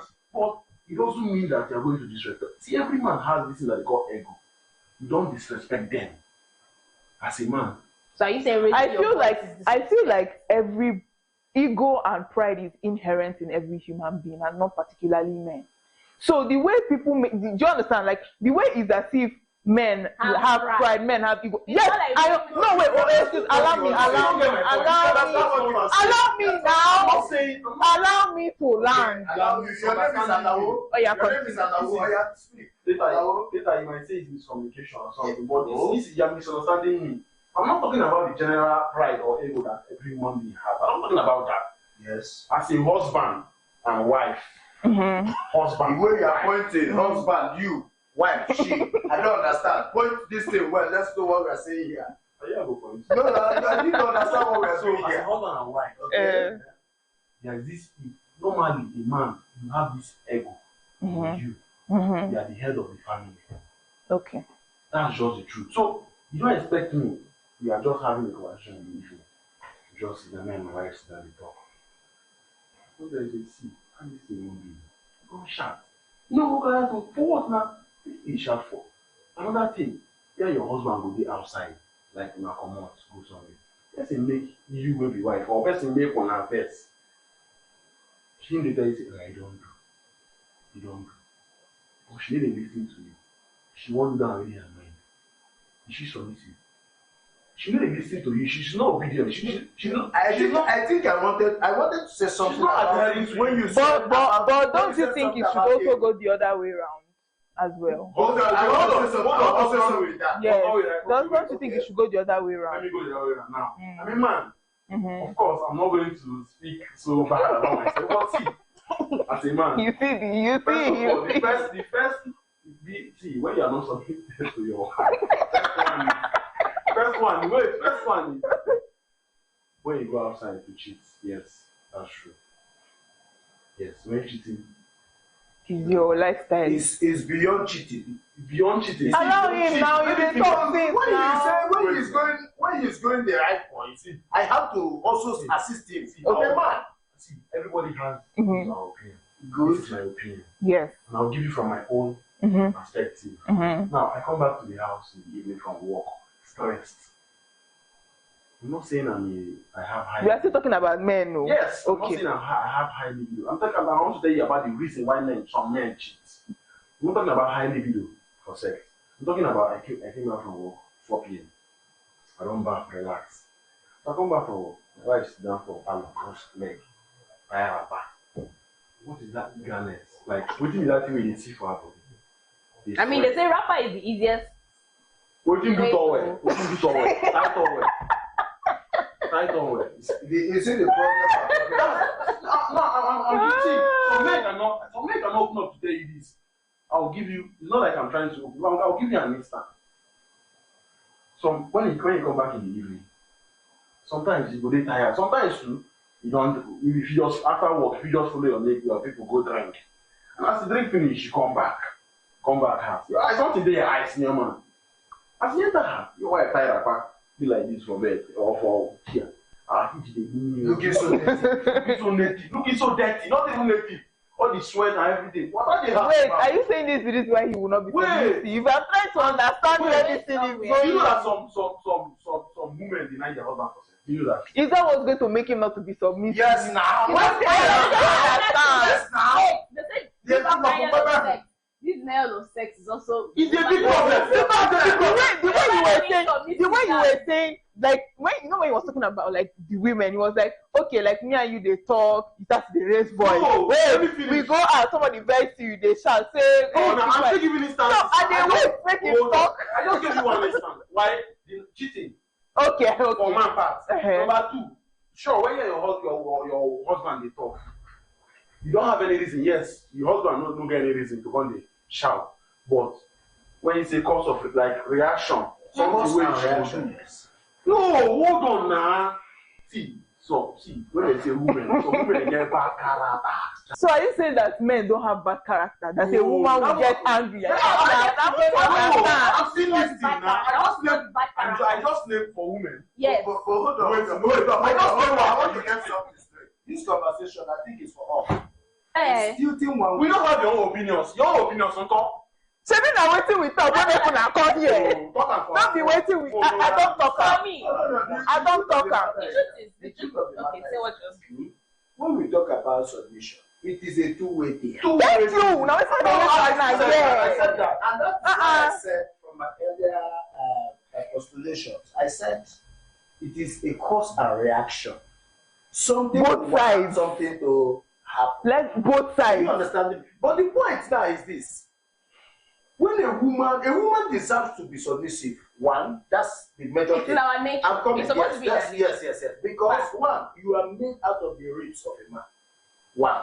Good. They're actually running out of time. They are running out of time. In Africa, a man goes out, take his money, and goes to a family to purchase a woman. I'm coming. I'm using the bride price. I use purchase. True. I use the purchase. Purchase. You go to a family, you purchase. But that's the wrong one. Hold on, I'm coming. Let me explain. When I'm telling you, understand. Bride price in Africa makes a woman to be a commodity. Why? Because when I go to a supermarket, I buy sweets. Who is supposed to leave the sweet? Is it the sweet that leaves me, or I leave the sweet? So are you saying that's a guarantee for her to? I don't understand. That is what Africa has done. Secondly, you know why? The idea of our bride price is not to purchase. You know why? In Africa believes in a patriarchal society. A patriarchal society where a man is the god of the home. Thank you. I think I'm done with that. For me, I think this whole submission definition is not like it's not sinking for me. Honestly, I wanted you to. Yeah, but like there is no time. We're actually running out of time. We have been warned countless times that we should wrap it up. So thank you, Chinagoro and Ima, for sharing your 2 cents with us on this same podcast and this same topic. All I know is that submission should be both ways. Please, let's not just be focusing on one side. Yes. Anyway, thank you all for watching. See you all in the next episode. Bye.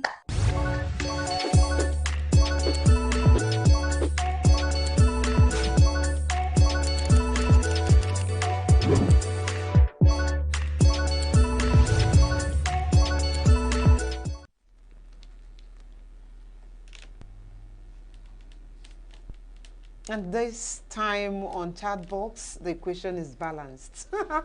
Two male and two females. females, all talking about submission and love. Which would it be?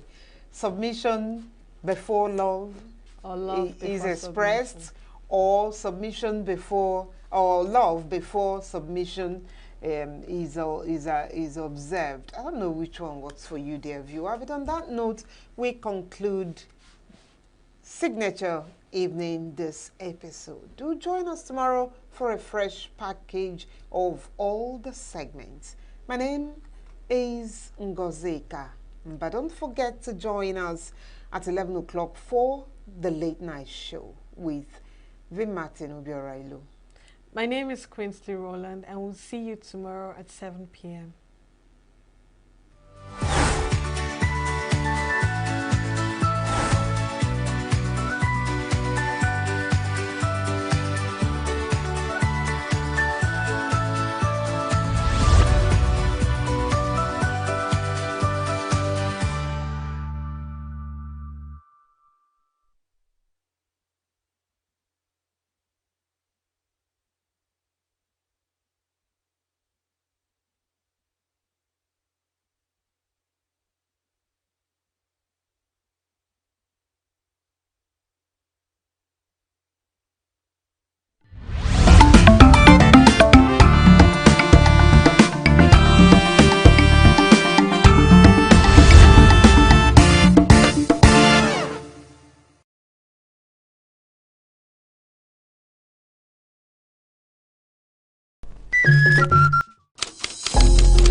body positivity. It's talking about how people should be comfortable and confident in their body, regardless of their body shape and their body type. So one major view is social media. Like, let me give an example.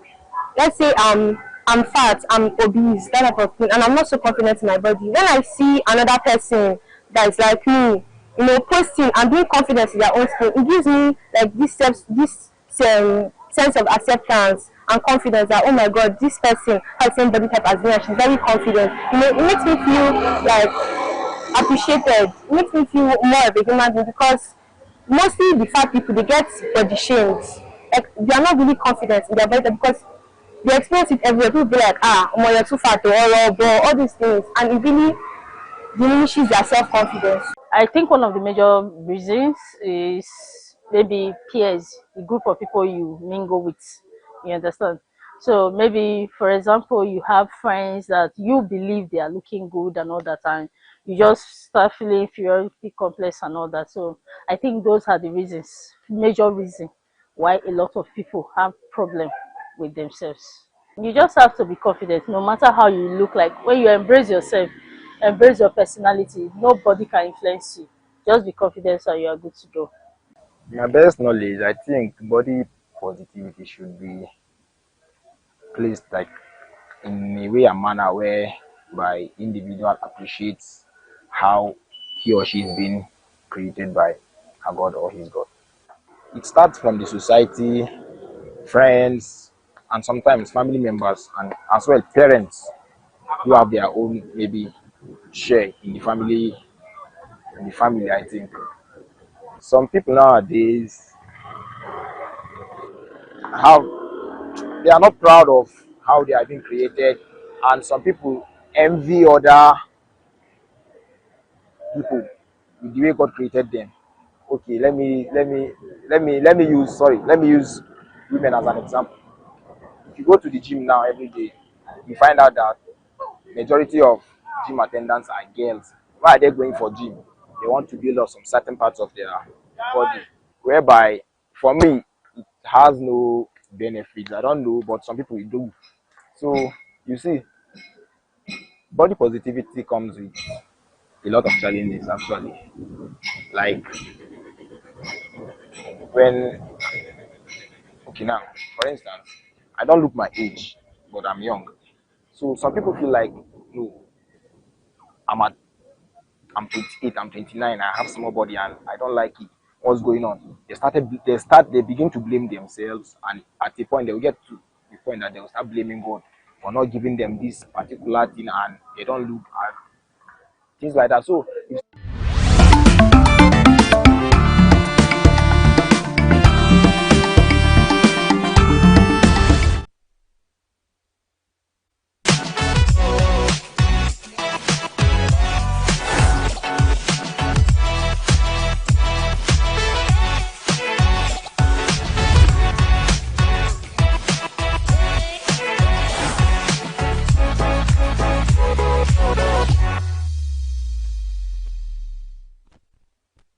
Good afternoon and welcome to E-Vibes, the entertainment show on Signature TV this hour.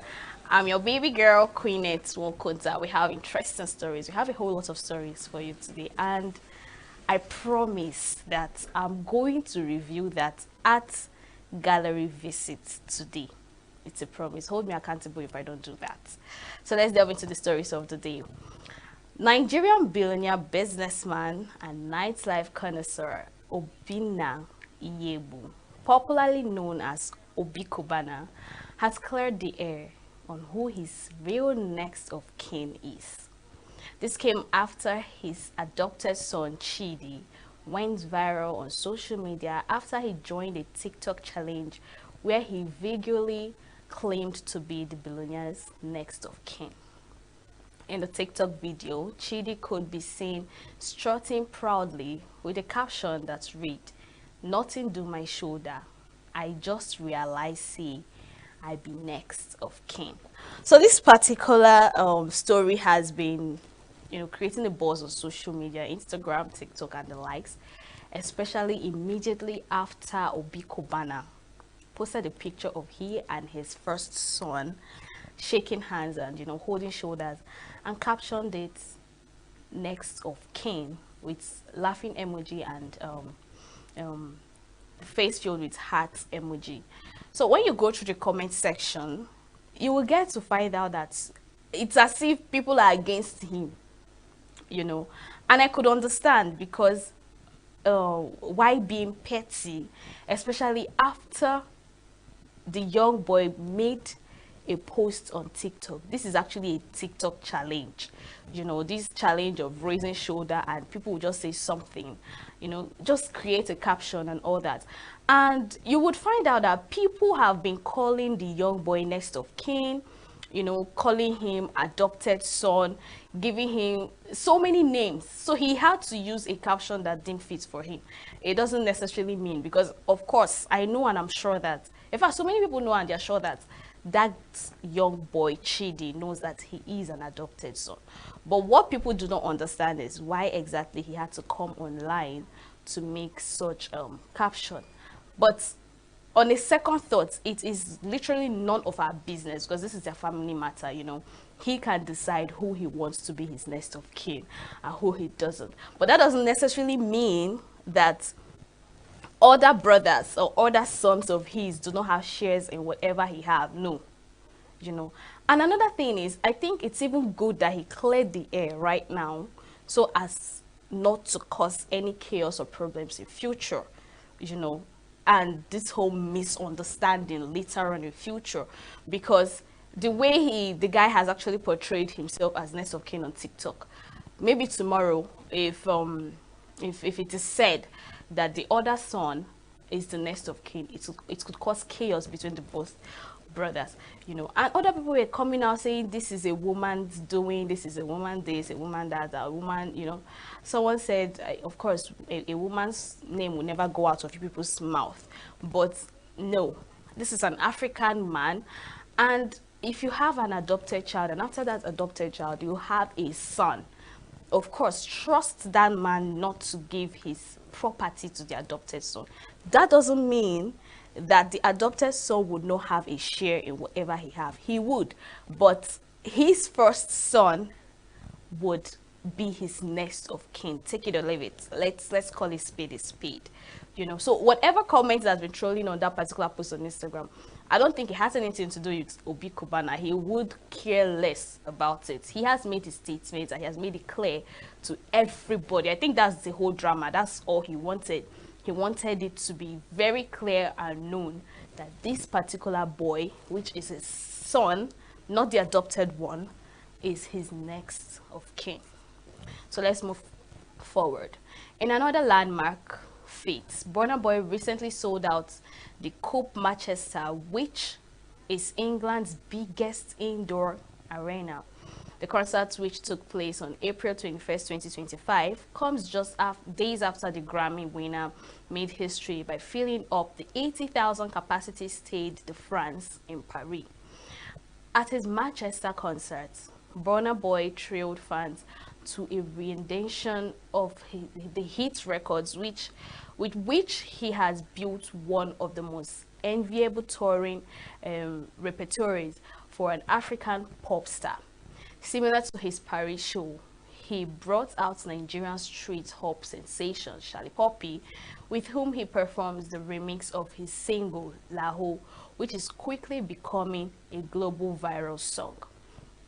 He also welcomed Joe Duitfield, joining him on stage to perform their collaboration for Compel, after they both performed at the Stade de France. Following his sold-out Manchester concerts, the hitmaker will be returning on stage on April 24th as a headliner for the Jazz and Heritage Festival in New Orleans. 2025 is already off to an eventful start for the superstar, who has announced a new album titled No Sign of Weakness, expected to be released later in the year. The album, which will be his 8th LP, has been preceded by the Grammy-nominated single Higher and Bundle by Bundle, both released in 2024.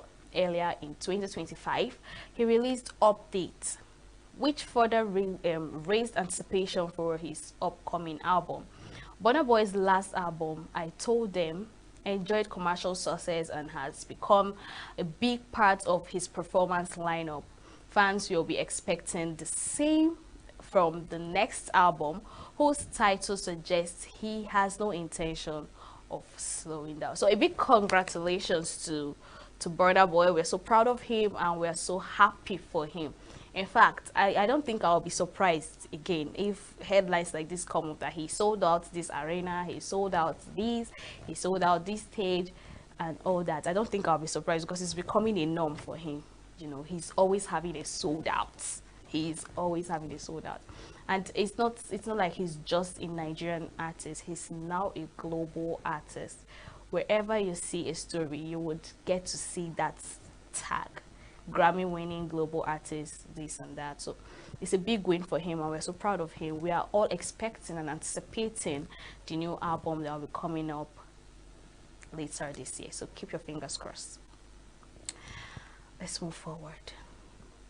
The woman who accused Jay-Z and Diddy of raping her when she was 13 years old is now taking legal steps to try and dismiss a lawsuit Jay-Z filed against her. Jay's accuser, who first sued him for rape as a Jane Doe, filed new legal docs Tuesday to dismiss the defamation suit the music mogul filed against her and her attorney, Tony Bosby, in Alabama.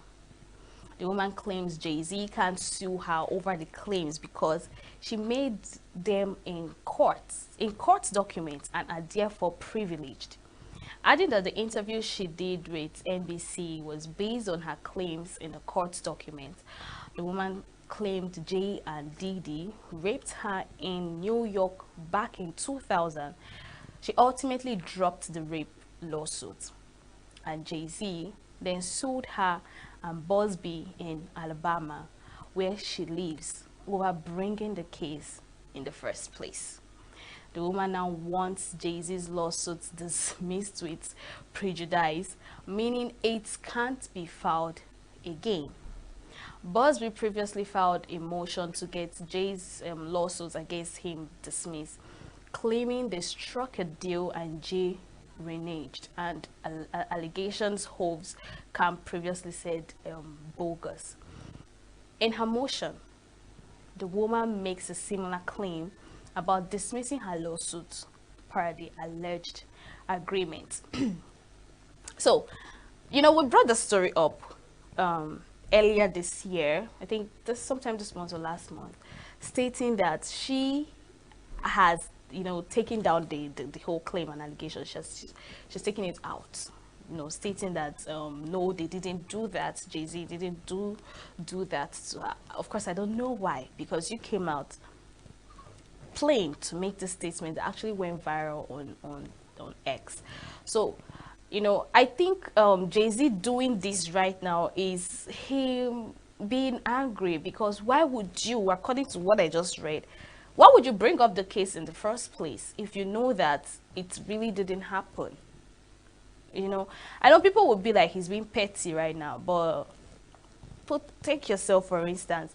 What would you do if someone, you know, makes a false allegation against you in court and also came live to make same statement, and now you're saying you took it down and you guys had an agreement? You won't blame him, because that thing had a problem in his life, could even have a problem in his family's life and his career, his children, and his wife, because he is not just the only celebrity in that family. His wife is too, and of course the daughter. So I think people should sometimes think about whatever they bring out or whatever they say, because it can indict the life of some people, especially celebrities. So I pray and I wish, in fact I'm begging, that Jay-Z would actually consider this and still take it down. You know, I think she's pleading right now that he should take it down. I mean, she agreed that it's a false. She didn't do that, and she's taking it down. She has taken it down, in fact. So I think he too would think of doing the same thing, and everybody can move on with their lives. You know, we've all believed that he didn't do it. And we all knew that he didn't do it, although some people have the whole guess, you know, about it, but it came out the same way it came out that he raped her. It came out on socials that, okay, she said she's taking it down and no, it is a false and all that. So let's move forward. Fans of the Netflix series You, starring Penn Badley, can celebrate the show's final season by visiting the Monet's bookstore pop-up event in New York City. High school fan Mia Levins drove 2 hours from New Jersey to be among the first to enter the space. I'm obsessed with Penn Badley and I'm obsessed with the show. I read all the books, I watched all the season. I'm so ready for season 5. I'm so hype. I'm ready. I'm so ready. Okay, this was actually made, this season was made by someone. The pop-up located at 486 Broome Street will be open on April 22nd and 23rd from 12 p.m., offering a literally scavenger hunt with exclusive merchandise, prize, and photo opportunities on a first-come, first-served basis. The show's famous glass cage, the place where Badley's character Joe killed many of his victims, will also be on display. Additionally, bookstores across the United States, including Black Pearl Books in Austin, the Ripped Bodice in Los Angeles, and Brooklyn Books and Books in Miami, and Booksmiths in San Francisco will host in-store scavenger hunts for April 16th to 23rd. Fans worldwide can join an early virtual screening of the season 5 premiere featuring a Q&A with Badley on toondom.com. Take a look at this.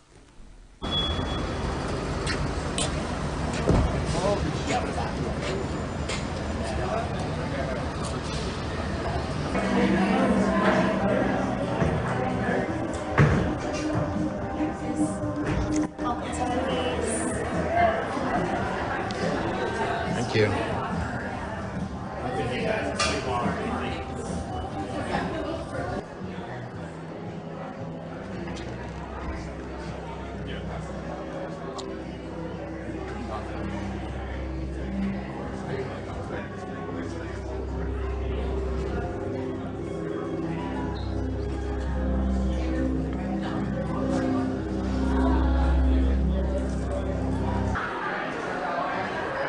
Every genre, even a little bit of country.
So I don't try to think about the fact that he killed a lot of people here. I'm just really honing in the book ambiance instead of that glass cage in the back.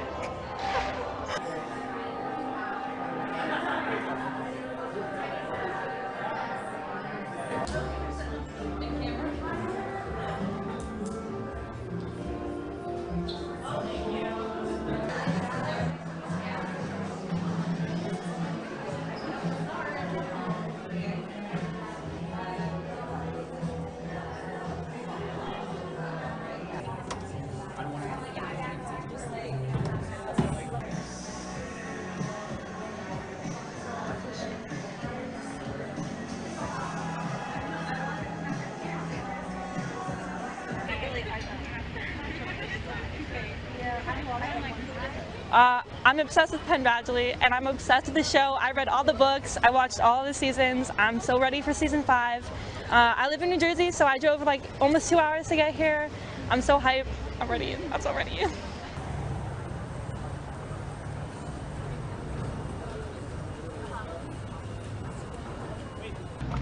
I'm expecting to see, honestly, that glass cage. I'm gonna be very honest with you. I'm really expecting to see that glass cage. You know who I'm also expecting to see? Love.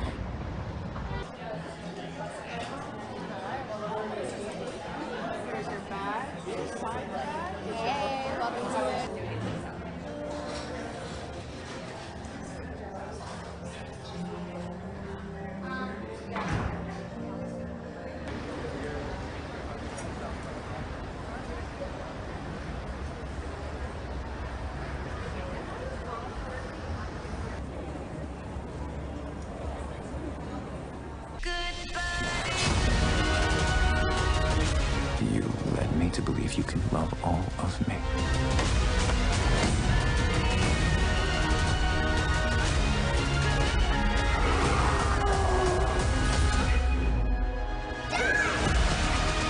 At heart, I am a normal guy. No, no! Is this what I deserve? Burn in hell.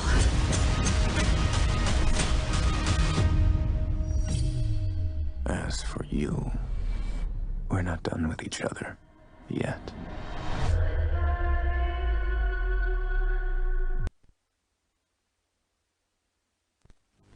All right, that was outstanding and that was spectacular. Let's move forward. Video released by the Vatican shows the open casket containing the body of Pope Francis laid in the chapel of the Santa Marta residence. Francis was moved to St. Peter Basilica this morning, where the public paid their respects. The funeral will be held at the St. Peter's on Sunday morning. In a break from tradition, Francis confirmed in his final statement released on Monday that he wished to be buried in Rome's Basilica of St. Mary Major and not St. Peter Basilica. Take a look. Per risorgere con lui, aspergiamo il corpo del nostro Papa Francesco, rendiamo grazie a Dio che aspergiamo il corpo del nostro Papa Francesco, rendiamo grazie a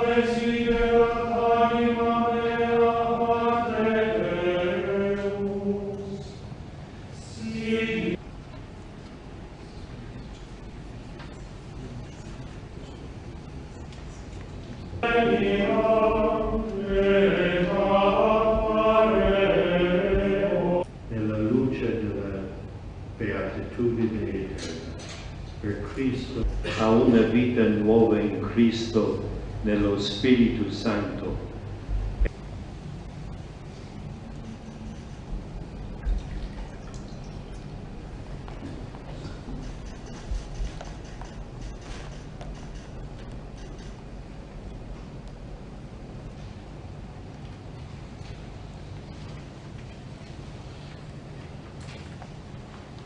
Nostrum quotidianum da nobis hodie,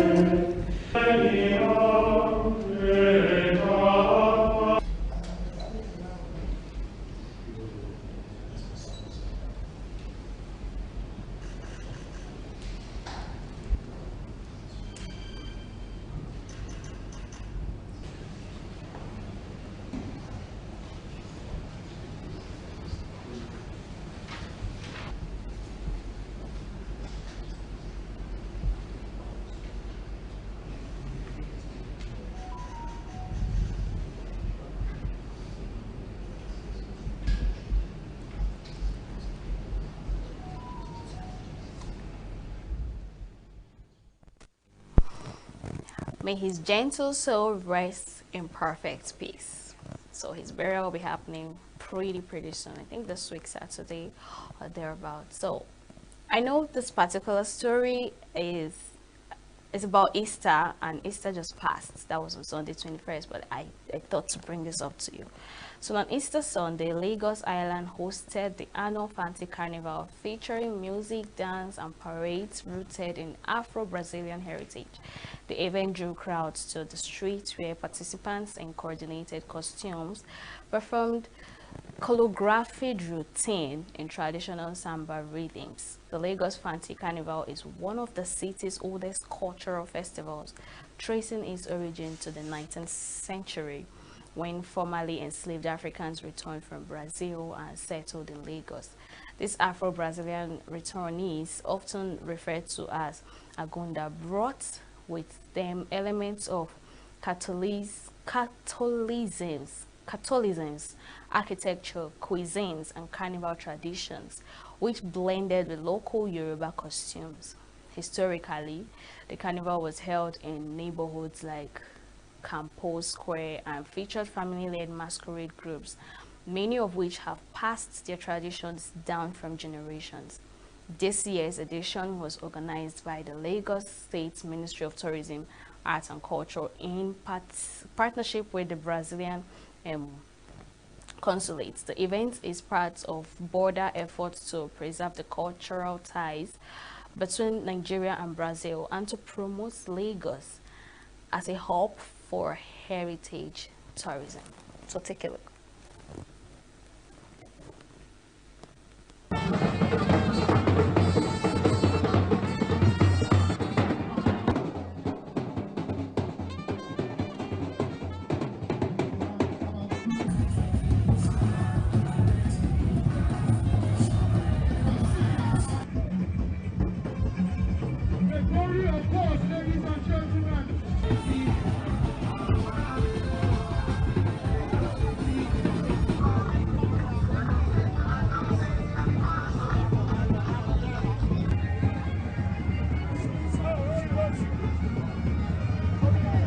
Here we're celebrating culture, we're celebrating history, we're celebrating reclaiming history from the colonizers and the Brazilian slave returnees that have come to make Lagos their home.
Ladies and gentlemen, this is the captain's team right here.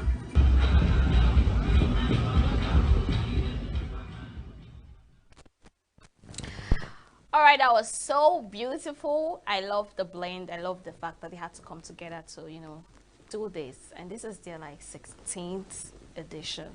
So let's look forward to next year's one and see what they have to bring to us. That's all I have for you in the news segment this hour. We would go on a very short break, and when we return, I would review that arts gallery visit to you. So stay with us.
Welcome back. You're still watching E-Vibes, the entertainment show on Signature TV. Happy birthday to each and every person that today happens to be your birthday. I wish you long life and prosperity and everything good in life. So right now, I want you to sit tight. I'm sure your popcorn and your wine and your juice, your water, whatever you have, enjoying the show with me is ready, because I have something spectacular coming for you. And I want you to leave something in the comment section for me, what you think about some of this artwork. You can give your own reviews of whatever you see. So sit tight and enjoy. We are live at Contage Gallery. We are here to see Uche Agonsi in his gallery. We are here to discuss more about arts, sculptures, painting, and the stories behind each and every one of them. So join us while we get some reviews with him. Good afternoon, sir. From Signature TV. Yes. Wow. It's nice to meet you. Welcome to Contage Art Gallery. Yes. We're here to review some of your artwork and the whole mystery behind it. Wow. So are you ready for us? Oh, yes. All right. So, I like this particular one. Wow. The title of the work is August Meeting. August Meeting. The saga and that happens in August Meeting. Okay. You know, in the time past, I did this work 2006. Okay. August Meeting issues were at the peak. Yeah. You know, women put a lot of pressures on the husband. Some people use that opportunity. It still does do. But I think it's watered down now. Okay. But that time is something else. Women can even sell anything to go for August meeting. So Yes. they use that opportunity to do that kind of competition. So All right. I was able to capture the political class here. Okay. This is the wife of the former governor, former senator, former House of Reps, wearing few diamonds, bling. Yeah. But this one is the present and the current wife of either governor, senator. Yeah. You can see she has enough PA, wearing bone. Yeah, looking all flashy. With their bling and everything. So it's just a display of power. But you can now see the normal women that are the viewers, the one watching them. Yes, they're the ones that have been tormented, been harassed. So are just those onlookers. Okay. Watching the drama being created during August meeting. All right. So I saw that I have to capture it in order to preserve the. That's quite impressive. So, okay. I love this particular one. This painting, I did it after I attended anywhere. That was 2009. So I was able to study women and powers. I started in the face of a woman on the womanhood. Yeah. Here you can see her face is good, white, welcoming. Here she didn't know anything. She's just a white material. Like now, everything people are talking about the Charut. That was the Charut of there. But the moment you introduce same power to this woman, that is calm, good, submissive, the moment you hand over power to her, the next thing her mouth became stronger. That's where the weapon is. Because you know sometimes you can't. Yeah. Money, power is just an amplifier. You may say, the girl was nice before. What happened? The sudden married a governor, or she's now commissioner for this and this, and all of a sudden she manifests to this. Okay, so we are sitting down because there's this particular artwork that caught my interest, and I really want to know the whole mystery behind it. So over to you, Uche. I can see a strong man with 6 packs beating a drum, but he has no head. Yeah. Right? Yeah. So I want you to tell me the whole drama behind it and why he's actually standing, he's not sitting. Yeah, he's not standing. Yes. So what's the whole mystery behind this particular artwork? Okay, well, I did the artwork in 2000. This work has been to Egypt, this work has been to Germany, this work has been to Colombia, has been to England. I visited it in Abuja, but all the edition I tagged it not for sale. My concept behind this was Nigerian leadership. You can see this man is a drummer, he's making music, he's healthy. And the drum is making you want to hear the music. And at the base is the map of Nigeria. So meanwhile, the title of this work is My Nigeria, My Country. Okay. So I felt bad when I discovered that all the resources we had, the only problem we had is leadership problem. And I have discovered that one can lose his hand, he still survives. You can lose your leg, you still survive. But you don't have head, You can't survive. you can't. And I've discovered that all the 5 senses are controlled by the head. The eyes, the nose, tongue, the mouth. the nose, the mouth. And these things are the things that forms leadership. Like today, even in Nigeria, a leader can wake up tomorrow and say, nobody will go out for 1 week. Yeah. And everybody will obey him. So if we have the useless or the uneducated one at the helm of affairs, it affects the whole body. So this is Nigeria. We have resources. Everything is working in Nigeria. You know, sometimes as a person, I always ask them, if you export all Nigerians to Canada and bring all Canadian citizens to Nigeria without changing the leadership system, Nigeria will still become the mess it is. And the people in Nigeria will survive very well in Canada. So like you said, you need someone that will be able to appreciate this art even when you're gone. And maybe by then Nigeria would have, you know, gotten a good leader. So do you think whomever that will handle this art, maybe an artist like you, might complete it or something, maybe add a head to it by then? No, he cannot. Because one good thing is this is an illustrative art. Or it's more like imaginary. Yeah. It's like an imaginary art. When Nigeria become better, because I believe in Nigeria, I know Nigeria will become better. There's a lot of prophecy, a lot of this. We almost got it during the last election. You saw the Biden movement. So one day I know whatever we are asking for will become actualized. That doesn't mean we have a physical head here anymore. But this will not represent a story that this was our dream. Now it's a reality. So that people will now know that culture and history need to be preserved. This particular artwork got my interest. I'm seeing 3 houses in one. I'm seeing in, and I think there's an out. Yes. So tell us a little story about this. Okay, I'm so passionate about this nation, Nigeria. So this is a political system in this country. You can see there is green, there is white colors. So this is a political structure in this nation. The entrance gate is so small because they love power. So you can see there's a lot of treasure. These are Aso Rock, different level of power, the president, the governor, the senate. You can see the federal house, whatever. So they have a lot of treasure. But they will always fight, kill themselves to enter. But if they do, the exit door is so wide where they will loot. When you look at this thing, it looks so deformed because some of the rules are gone. You may think there's no money in this nation. But if you hear the level of money they loot when they leave government, after you'll be feeling, this money real?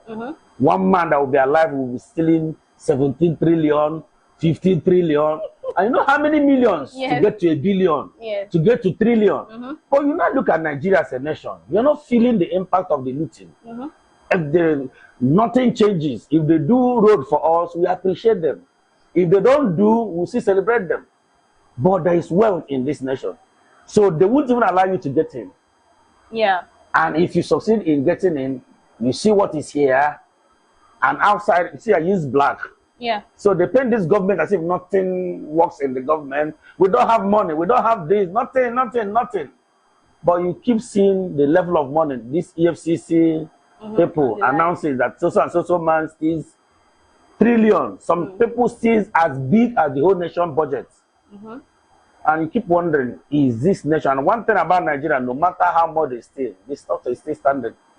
Our map has not deformed. The citizens are still alive. So I can see some year difference. I'm saying 2003, 2009. I don't know what. 2013. 2013. So why? I was talking about these are the years we had a lot of political saga. So these are their peak. The peak of looting. You know, this is, I won't call them, but we know. These are their levels. So it was in 2013 till now that was, we now had the highest level of looting. You know, all those. But this nation still survives. And they are creating around Nigeria again that will equally rise with. But one thing I know is that we believe in this nation. No matter how much they do, we will still survive. All right, so Mr. Agosi Uche, Yes. you said a whole lot about art and your passion for Nigeria. You even described some artwork differentiating women then and now. So I want to ask you, what drives you? What influences you? What pushes you to do artworks like this? Okay, you know, as a young man, I don't like the normal status quo. So I love experimenting. So I now discover that art is like a medium for me to express myself.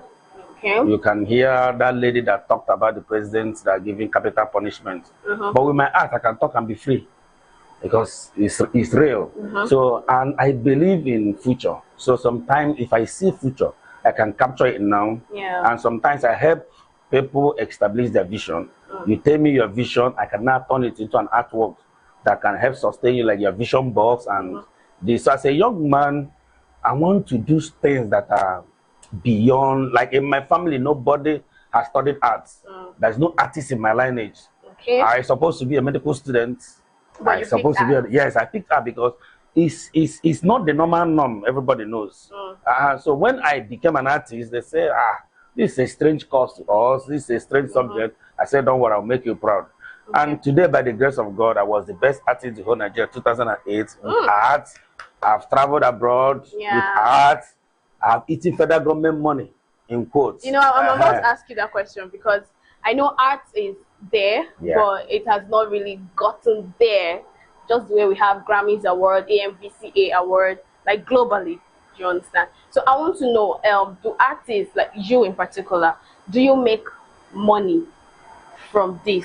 We don't make money in Nigeria. That's why most of these young artists do everything to leave this country. But you know, I told you I believe in this nation.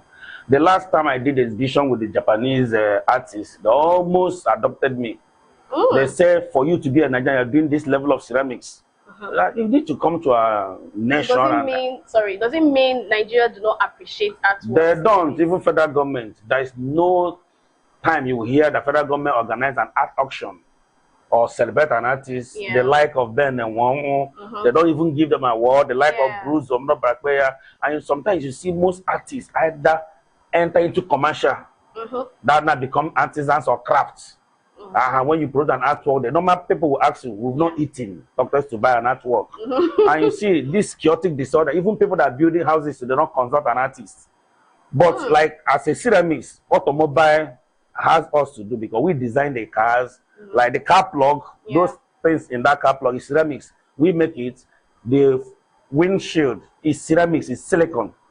It's artists that does those things. But in this nation, trying to engage us, like when Innocent was doing, we tried even to get a logo. You know, the appreciation here is so low. And sometimes you see the white men come here, patronize us, carry our treasures and go.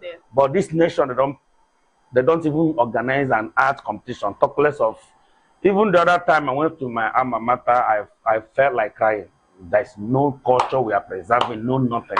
So artists are on their own. Sometimes you see some artists, they dress rugged. Some of them, you find that becomes like mad people. In quotes, is because the patronage is so low. So have you ever envisioned having events like this, like globally, just the way we have Grammy, AMVCA, Headies and the likes? Have you ever envisioned this, and what expectations do you want from the government to make art more pronounced and exposed out there in our country? Yeah, I have, my dear, countless times. You know, sometimes when you travel abroad, you see artists being commissioned by the government to do monumental work. People now come, pay tickets, go around the world. People can move around it. You know, build an artwork that is 20 feet, 200 feet, 500 feet. These are some of the things that inspire me. And I believe that one day, somebody that is sane, that will get to government, some of our roundabout need to be beautified with some of our forgotten culture. Like the coal miners need to be captured. You know, people can now go around, have the history embedded on the body of the artwork. People can now go like a tour on that artwork. I made a drawing for that. I made a sketch, 40 feet artwork that can have all these coal miners in it.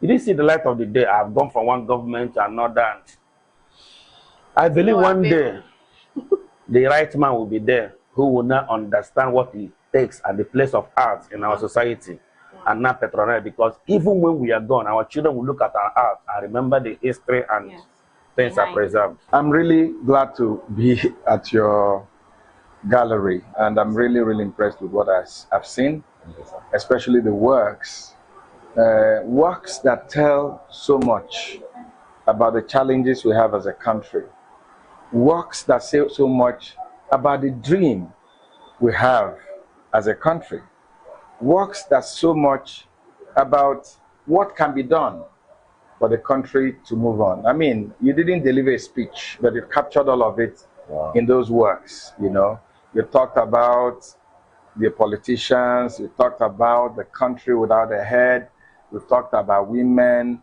you talked about Ohaneze. I mean, your work just speaks for itself, and I'm really, really, really impressed. And I want to say that the promise I made to you so many years ago, that I will support and my organization will support art, is coming to fruition.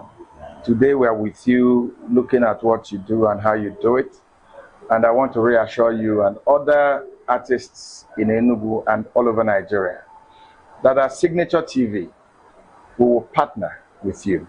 We will support you, we will support your work, and we are interested in taking up some of the responsibilities you talked about, responsibilities that government should take.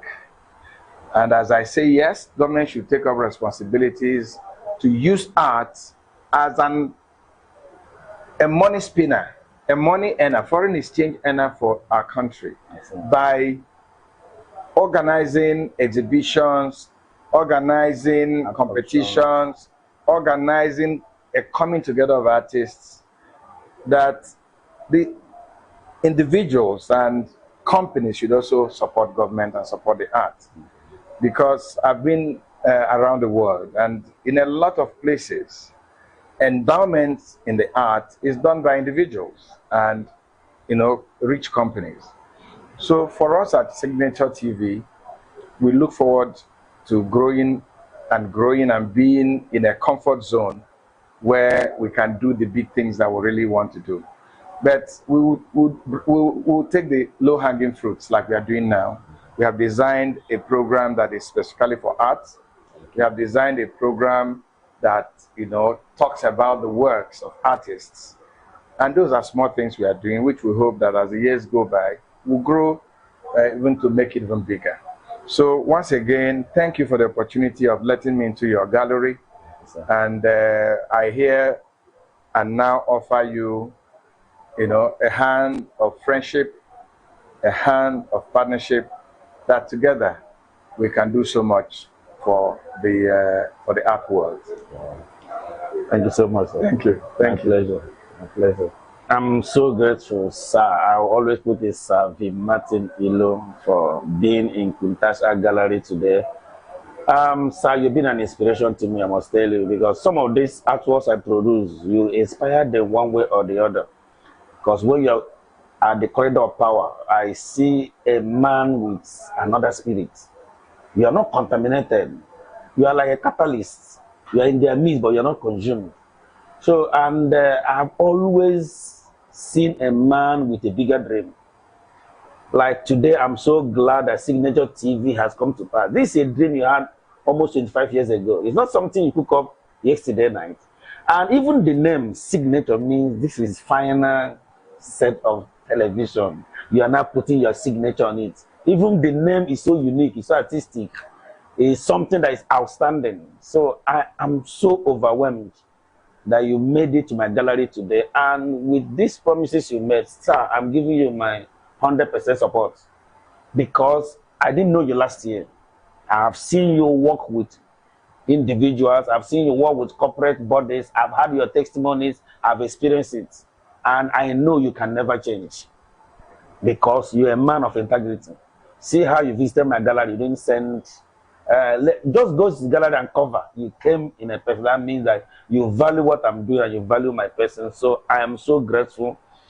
And I love what you have been an art collector. If you get to your house, you look like a gallery. You've been patronizing all other artists, helping us to eat, helping us to have shelter, helping us not to get the drugs. Some of us have been tempted to even go into Yahoo or whatever. But when we remember men like you who always come and look at this talent and say, I like what you're doing, I want to patronize you. It keeps us going. The rate of suicidal thoughts in the society, people like you are reducing it. And people are not giving up. So thank you so much. I am ready to partner with Signature TV because something about me is excellent. I have it as a gift. So with you on board, sir, count me in. I'm so grateful working with you. Thank you. Thank it you was so a pleasure much, coming here today. Thank you so much. Thank you so much for watching. I'm sure you had so much fun, and I'm sure you've gained a whole lot. I'm sure, yes, we had so much talking about Nigeria, our country, the whole art, the Aso Rock, and of course the one that got me more interested, the woman that transferred from the wife material to a woman with power. And I'm sure that you will see that Mr. Uche Agunze has said a whole lot about our country, Nigeria, and about them not giving artists the opportunity to come out and showcase themselves, making it an art event to go global. So I pray like he prayed that our country and the head will do something about it. Thanks for watching, and join us same time. Yeah, thanks for watching, and join us same time tomorrow. I'm actually a lover of art, so yeah. Join us same time tomorrow. The show has come to an end. Same station, same channel, and of course, up next is Global News by Mr. Barry Kumo Ado. You don't want to miss on that. Bye. See you same time tomorrow.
body positivity. It's talking about how people should be comfortable and confident in their body, regardless of their body shape and their body type. So one major view is social media.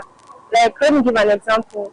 Let's say I'm fat, I'm obese, that type of thing, and I'm not so confident in my body. When I see another person that is like me, posting and being confident in their own skin, it gives me like this sense of acceptance and confidence that, oh my god, this person has the same body type as me and she's very confident. It makes me feel like appreciated. It makes me feel more of a human being, because mostly the fat people, they get body shamed. Like, they are not really confident in their body type because they experience it everywhere. People be like, you're too fat, all these things, and it really diminishes their self-confidence. I think one of the major reasons is maybe peers, the group of people you mingle with.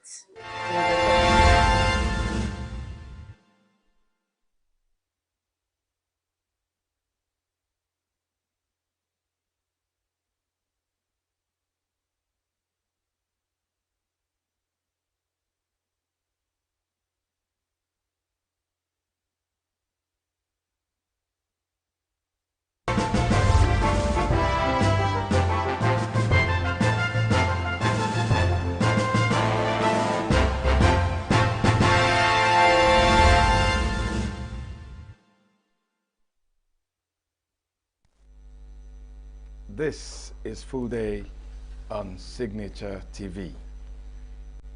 I am Vin Martin Obiora Ilo. Tonight on the program, we'll be hosting a very distinguished academic, an economist, teacher, and mentor. He used to be the economic advisor to the President of the Federal Republic of Nigeria. He was also director, Institute of Development Studies at the University of Nigeria, Nsukka, ENUGU, for so many international organizations. He has written a lot of books, delivered a lot of lectures.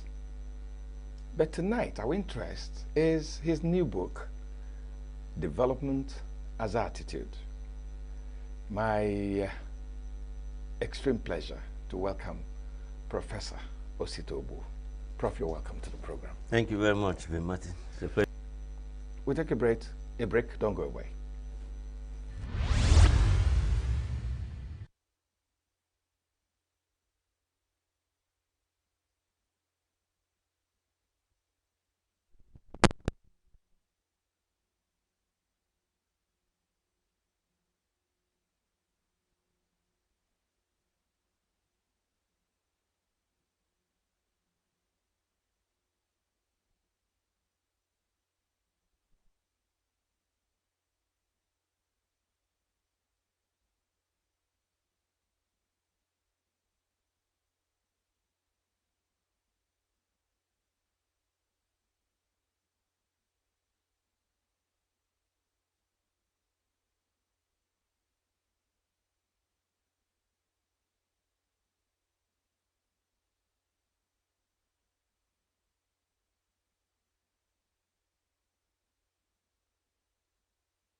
You're watching Full Day, your late night show on Signature TV. Trending tonight, there was a summit, an economic summit in Oji, and while declaring the summit open, the ENUGU State Governor Peter Mbah said there's an influx of foreign and local investors to the state as a result of a conducive business environment put in place by the state government. Correspondent Ugone Owalo reports from Oji. Oji River is one of the oldest urban centers in the state, having attained the status in 1984, along with several other local government areas in the old Anambra state. It is the third to be given an urban status in the present Enugu state after Enugu and Nsukka. This age-long status has not, however, impacted on the development of the area, with many citizens lamenting the current infrastructure deficit and other negative indices in the area. It is to address this disturbing problem that the Investment and Economic Summit was put together by the present leadership of Oji River Local Government Council. Speaking at the summit, Governor Peter Mba, who was represented by Adora Chukwu, Commissioner for Trade, Investment and Industry, called on investors to tap into the vast potentials of Oji River Local Government area. Mba highlighted the local government investment opportunities, emphasizing that participation will unlock new possibilities and shape its future. Oji River embodies the economic prospects that our entire state possesses. Owing to its strategic location and abundant resources, and recently designated as an urban center, this local government area boasts of 25 untapped tourism sites, from waterfalls to scenic hilltops to the cultural festivals that showcase the soul of the Igbo people. The State Commissioner for Culture and Tourism, Ugochi Madueke, noted that Oji River Local Government area is blessed with vast cultural heritage and tourist attractions. These resources, she said, should be tapped for the development of the area.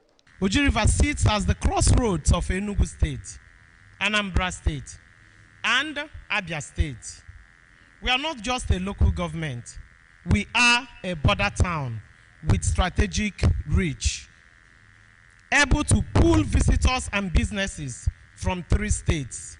This makes us a prime location for regional tourism and hospitality development. The local government chairman, Greg Anyebudike, said the summit aligns with Governor Peter Mba's mandate to drive economic growth and development. Anyebudike encouraged potential investors to seize the opportunities in Oji River, assuring them of a conducive business environment. Graciously, on the 11th of January, His Excellency declared the entire Oji River Urban Center. So today in Oji River, we are no longer thinking rural, we are thinking urban. We had a vision for Oji River to be a destination for living, commerce, and trade. And I'm saying, please come and invest in Oji, because Oji can never develop if we, the Oji Rivers, don't develop it. The minority whip and representative of Enugu West Senatorial District in the National Assembly, Ositangu, charged the local government to ensure the implementation of the recommendation put forward at the summit. But when you invest home, you will even attract outsiders to come and invest in your place. Oji is ready to receive investment. Some participants at the summit, including Honorable Jeff Mba, former representative of Oji River in the Enugu State House of Assembly, and Dennis Onuzulike, expressed optimism about the potential impact of the summit across various sectors in Oji River local government area. All hands will be on deck, both in providing security, both in providing the land, and even infrastructure. And even when the infrastructure is provided, we have to protect it, we have to own it. If everybody should be involved in the development of Oji, and they are committed, they are passionate about it, Oji will work. I have very high expectations. When I was called up for this event, this Oji River Summit, it will help in Oji River, especially in agriculture and other investments. We now have smart schools every year. I'm expecting the investors to come in to help us build the school. The Oji River Economic and Development Summit 2025 was no doubt a platform for stakeholders to explore investment opportunities and share ideas that can shape the future of the local government. It is therefore hoped that the rich natural water resources, agricultural potentials, human endowment, and strategic location present compelling attractions for investment and the economic growth of the area. From Oji River local government area of Enugu State, Ugonne Owalo reporting for Signature TV. Were you there? Still trending tonight, Delta State Governor Sheriff Oborowori, the immediate past Governor Ifeanyi Okowa, and all members of the People's Democratic Party in Delta State have defected to the All Progressives Congress. The announcement was made on Wednesday in Asaba by Senator James Manager, shortly after a meeting that lasted over 6 hours at Government House in Asaba. Manager declared that all PDP members in the state, including the governor, former Governor Okowa, the speaker, the state party chairman, all the local government chairmen and others have agreed to move to the APC. Also trending, the Are Ona Kakamfo of Yoruba land, Eba Gani Adams, has tasked the President Bola Tinubu-led Nigerian government not to continue to turn a blind eye on Benue, Plateau and Oyo states amid the recent escalation of insecurity across the country. Adams spoke while delivering a keynote address at the grand finale of the 2025 Eledumare Festival in Lagos. Speaking with specific references to the insecurity issues and humanitarian crisis confronting Nigeria in Plateau, Benue, and Ondo states, the monarch condemned the activities of armed herders suspected to be behind the killings and kidnappings in the three states. According to him, the crisis gave a sense of instability and discourages foreign investors. Urging the federal government to act now, he said, we cannot, because of the political benefits of the federal government, continue to ignore what would be of immense benefit to the rest of the country. There has been a surge in attacks and killings in Benue, Plateau, and Ondo states in recent weeks. And moving out of the shores of the country, trending also tonight, U.S. President Donald Trump on Tuesday said he won't play hardball with China on trade and that U.S. tariffs on China will be nowhere near the 145% his administration had previously discussed. Trump expressed optimism that it would make progress with China that would substantially lower tariffs on their imports. Trump said a deal would result in substantially lowering tariffs on Chinese goods. I'm not going to say, no, I'm not going to mention COVID. I'm not going to say, oh, I'm going to play hardball with China. I'm going to play hardball with you, President Xi. No. We're going to be very nice. They're going to be very nice. And we'll see what happens. But ultimately, they have to make a deal because otherwise they're not going to be able to deal in the United States. And we want them involved. But they have to, and other countries have to make a deal. And if they don't make a deal, we'll set the deal. Because we're the ones that set the deal. Scott and we're the ones that set the deal. Scott and Howard and myself and others, we're going to be setting the deal. And it'll be a fair deal for everybody. And it'll be, I think it's a process that's going to go pretty quickly. We've spoken to many. Prices are going down, not going up. One of the big things is energy is going down. I see that we had a couple of states where gasoline was at $1.98. And finally, on our trending stories, it has been a period of mourning as Catholics around the world pay their last respects to the departed Catholic pontiff, Pope Francis. The coffin carrying the body of Pope Francis was taken in procession on Wednesday to St. Peter's Basilica. After the blessing at the Casa Santa Marta's Chapel, his body, lying in an open casket, was accompanied by cardinals as it was carried through St. Peter's Square, where worshippers applauded the late Pope. Francis, a groundbreaking reformer, died aged 88 on Monday from a stroke and cardiac arrest, ending an often turbulent 12-year reign in which he repeatedly clashed with traditionalists and championed the poor and marginalized. After a religious service, the faithful and the general public will be allowed to visit the late pontiff until 7 p.m. on Friday, with a funeral scheduled for Saturday.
Insieme al Mike e nella Guria sono tutti stranieri, diciamo, tutti vengono da fuori. Però l'idea è che loro intervengano, sembra quasi che vogliano.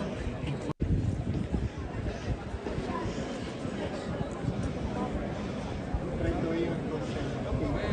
Vediamo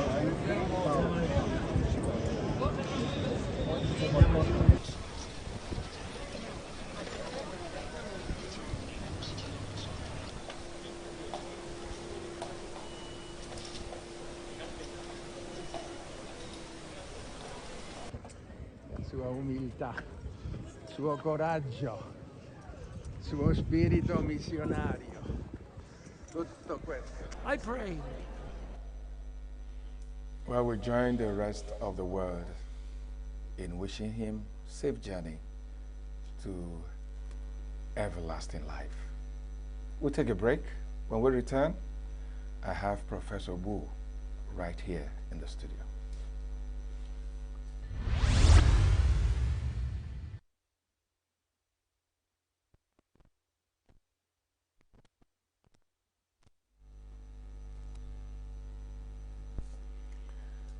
Professor Osito Wu is a distinguished academic, a teacher, a development expert, an economist, but we remember him as serving as economic advisor to the president a couple of years back. But Professor Wu is joining me tonight because he has come out with a book, Development as Attitude, How National Progress is Shaped by Leadership, Philosophy, and Citizens' Orientation. Prof, once again, you're welcome. Thank you. Thank you very much. So, development as attitude. For me, wonderful caption, wonderful title. What were you thinking about when you came out with that title? And what is it that is behind this academic work? Well, I wanted to get the attention of people like you and others. So I found an interesting title to give my book. Remember, I'm also an artist. I'm a novelist. So it made sense that I should give it a title that will draw people's attention, especially policymakers and opinion leaders, because I packed in quite a bit in the book. But you know, by attitude, we are referring to knowledge, values, guiding philosophies, ideology, if you like. People come into office without any guiding principle and without having guardrails as to even their own morality, the boundaries of what they can or cannot do. And it's important that people understand that these philosophies, values, shape even the vision that leaders may articulate and how they go about strategizing towards realizing that vision. So that's what led to. So you find that even though there are several chapters talking about different things, I found a way to weave leaders' responsibilities around the values that they espouse. And you will find in every chapter that I'm discussing that. And in addition, I believe that leaders not only shape nations through their own ideas, they shape the citizens' thinking from what they do or say. Okay, Prof. I know you're a development expert, and even the title of this book shows the importance you attach to development. I mean, the other way I like to talk about your book is development as a lifestyle. You know, for you, we should sleep, wake, and probably do whatever we do thinking about development. You don't see development as something we wake up in the afternoon, we think about it and forget it. As an attitude, as a lifestyle. What are the challenges that we are facing with democracy, with development? Because development for us is still not an attitude. What are the setbacks? It's interesting you bring these two together, especially democracy and development, because it is so topical. Because as you know, our democracy is beginning to show strong signs of failing. And it's also because those charged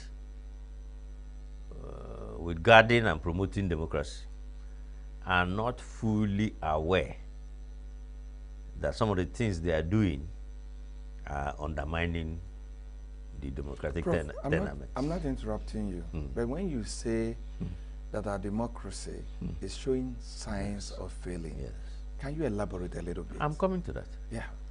Because by the time I finish what I'm saying, you will then understand why is it that we seem to be suggesting that it's failing.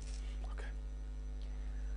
There are written rules about how democracy is supposed to work.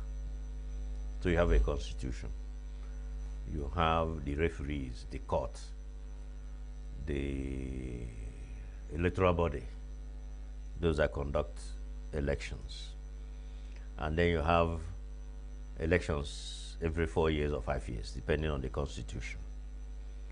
So these are written rules that guide democracy. But even more important, Martin, are the unwritten rules, the norms, the shared code of conduct. They are not written. Certain beliefs that participants in democracy should have. One of which is what we call mutual toleration. Mutual toleration is saying my opponent is not my enemy. That you belong to another party does not make you my enemy.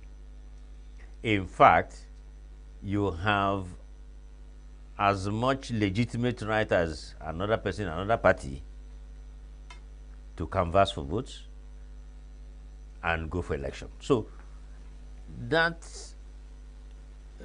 mutual acceptance is beginning to lack.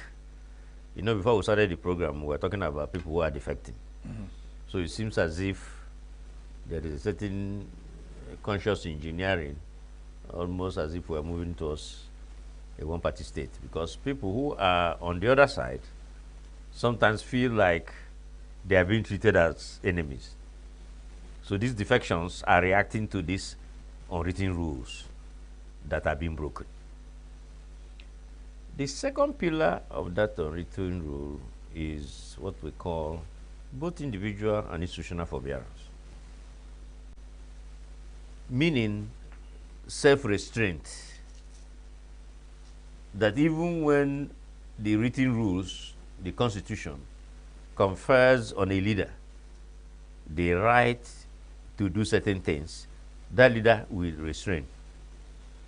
That leader will self-restrain and say,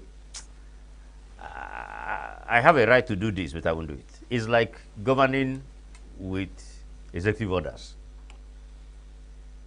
The Constitution maybe allows you to do executive orders, but you know executive orders bypasses the Congress, bypasses the Parliament.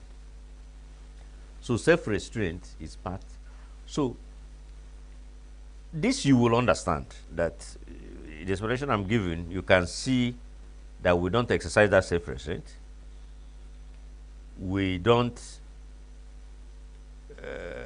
we are not in agreement with mutual tolerance, that you are not my enemy because you are in another party. So I don't, it's not my duty to weaken your party so that you come over to me. No.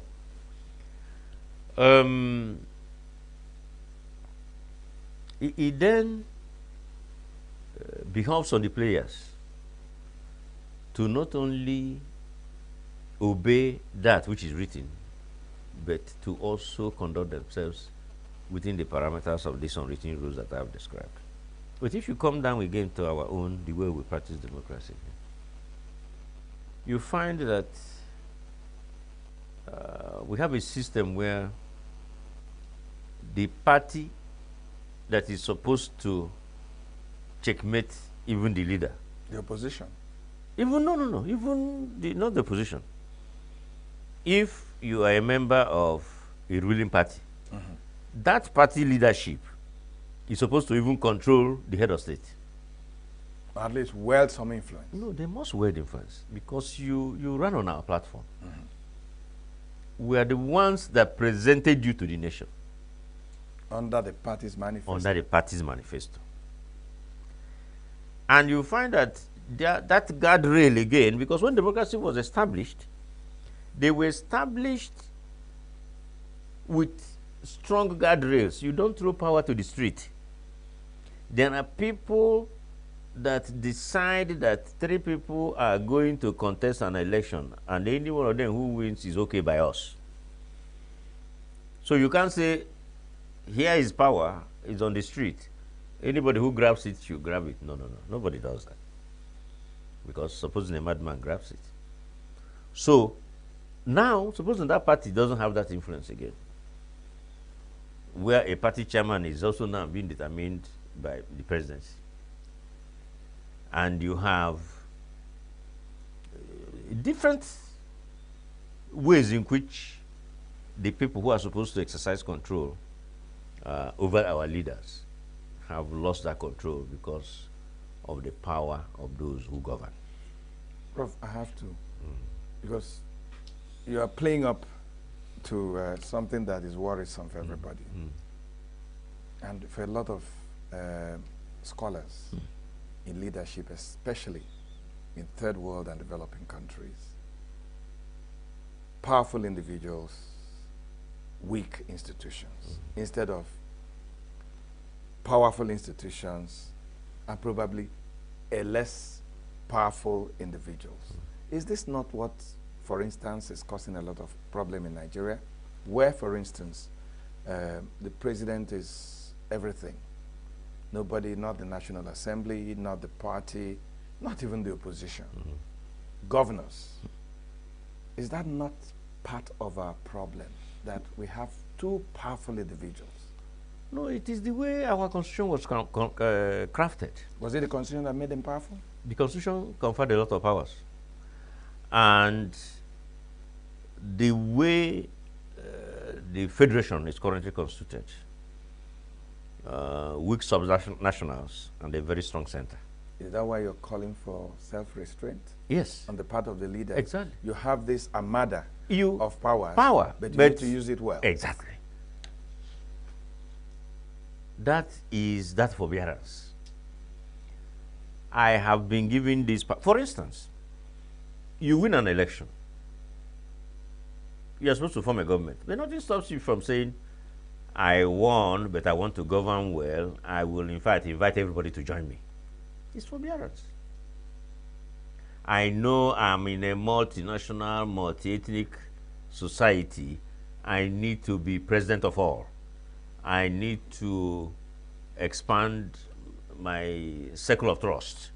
I need to make Nigeria one tribe. Self-restraint. You know, so you have powers, but you can have on your own restrain certain acts in the interest of overall good governance of the country. So would it be right to say that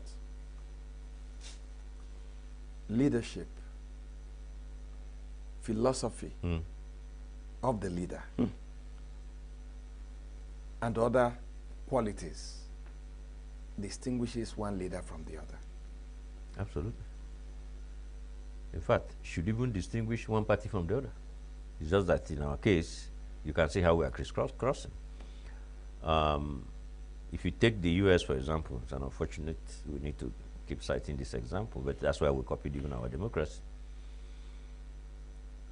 The Republicans will say the way we want to approach tackling of poverty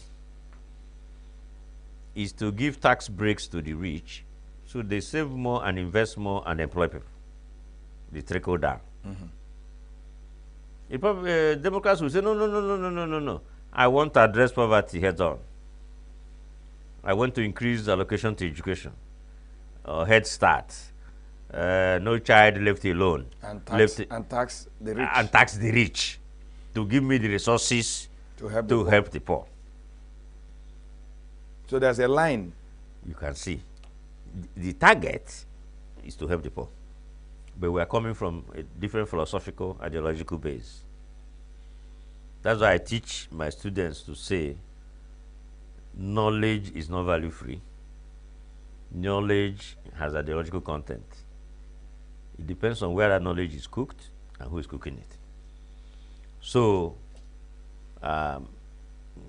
your question is important. Leaders, if they don't, the distinction between one leader or another rests on what is the philosophy guiding the leader's actions. And that's why you talked about leadership philosophy. And that's why I talked about a lot of leadership philosophy.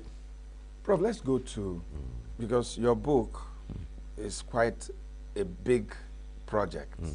Let's talk about the segmentation of your book.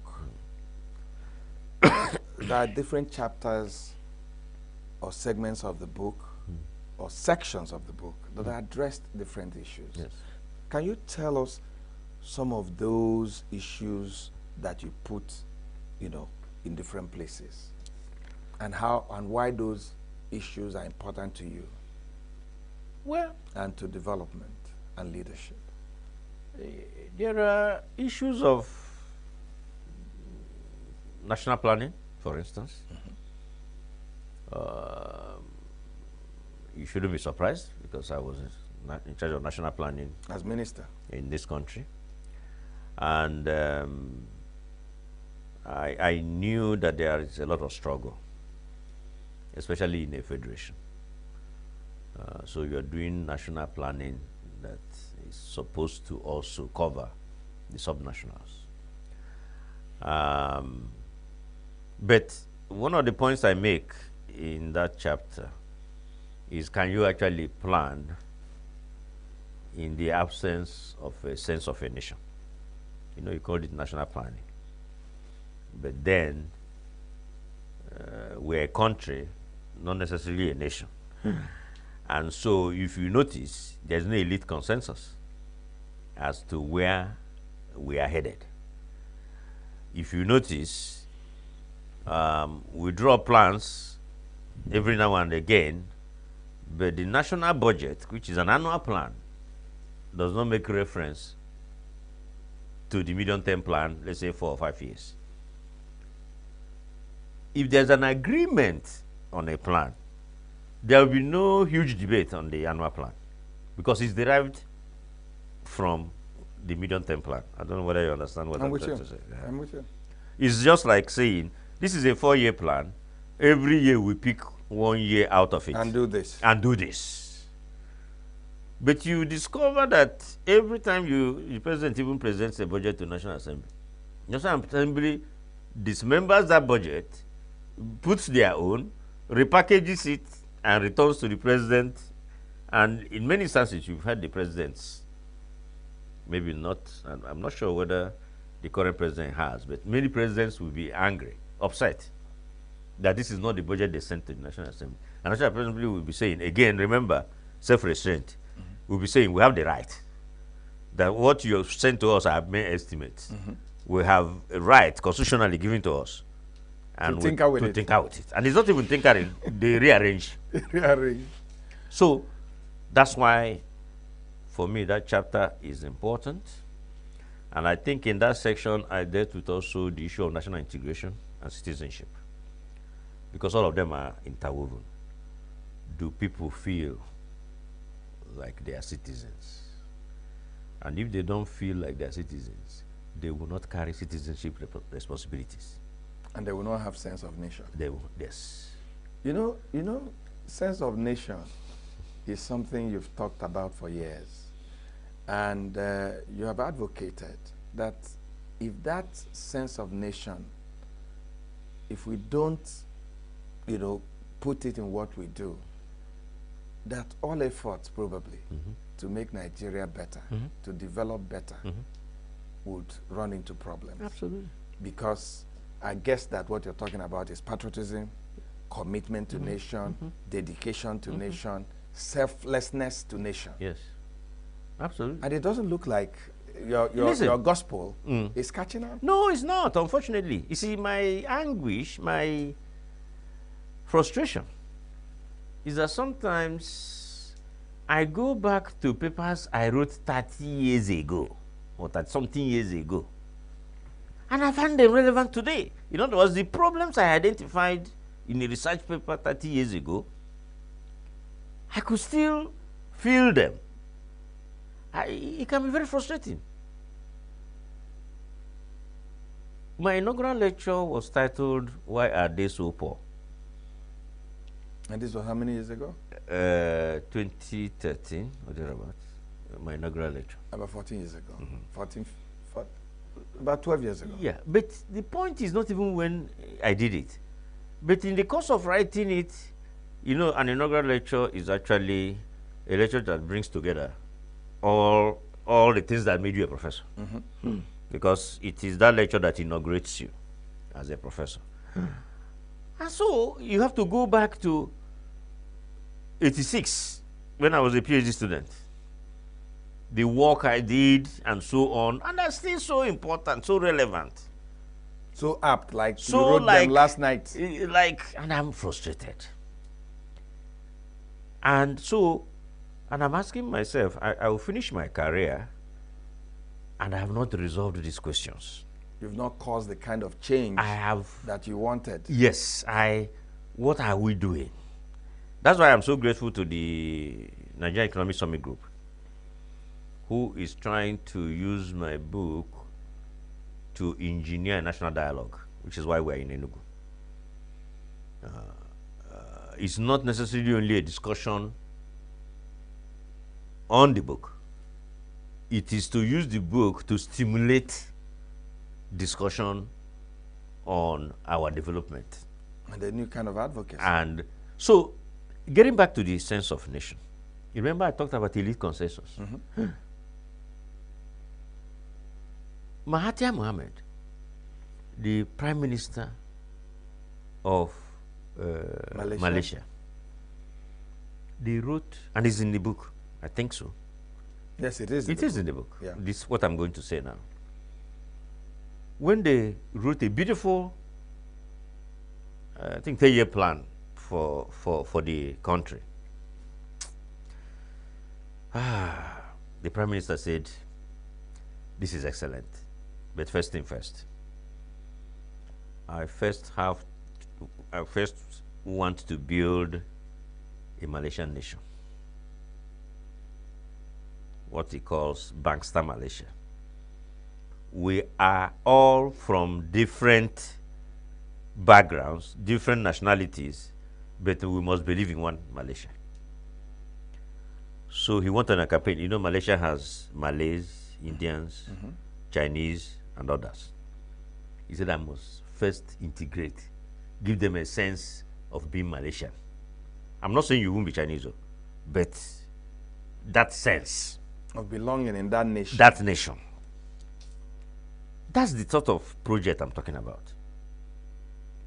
That we will need leaders who will enlarge the tribe, the Nigerian tribe. You need leaders who understand that what they say or do will either enlarge or dismember. So he went about creating a sense of belonging, because the Chinese are the entrepreneurs and so on, maybe the wealthy class, But he wanted to give everybody a sense. So if you go to Malaysia, there are people driving big cars, there are people driving small cars. There are restaurants where people not so rich eat. There are restaurants where, so there is that sense. Because if you don't give someone a sense of a nation, what you have done is to alienate them. I'll give you an example. If I'm a guard and I may not benefit from the prosperity of now in this country because I am not so educated, I will work hard if I know that my children, through public education, will benefit from the prosperity of the future. But supposing the prosperity of the future will also elude my children, because you've not paid attention to public schools. All of us, middle class, upper class, we've run away and run into the private schools, leaving the public schools to crumble. That becomes a problem. So, sense of a nation has so many dimensions. And that's why I said, if something is a problem, why are we not tackling it? Why is there no National Integration Agency? The National Orientation Agency cannot do this. This should be job number one. And it has to be led from the top. Why do you think that this gospel you're preaching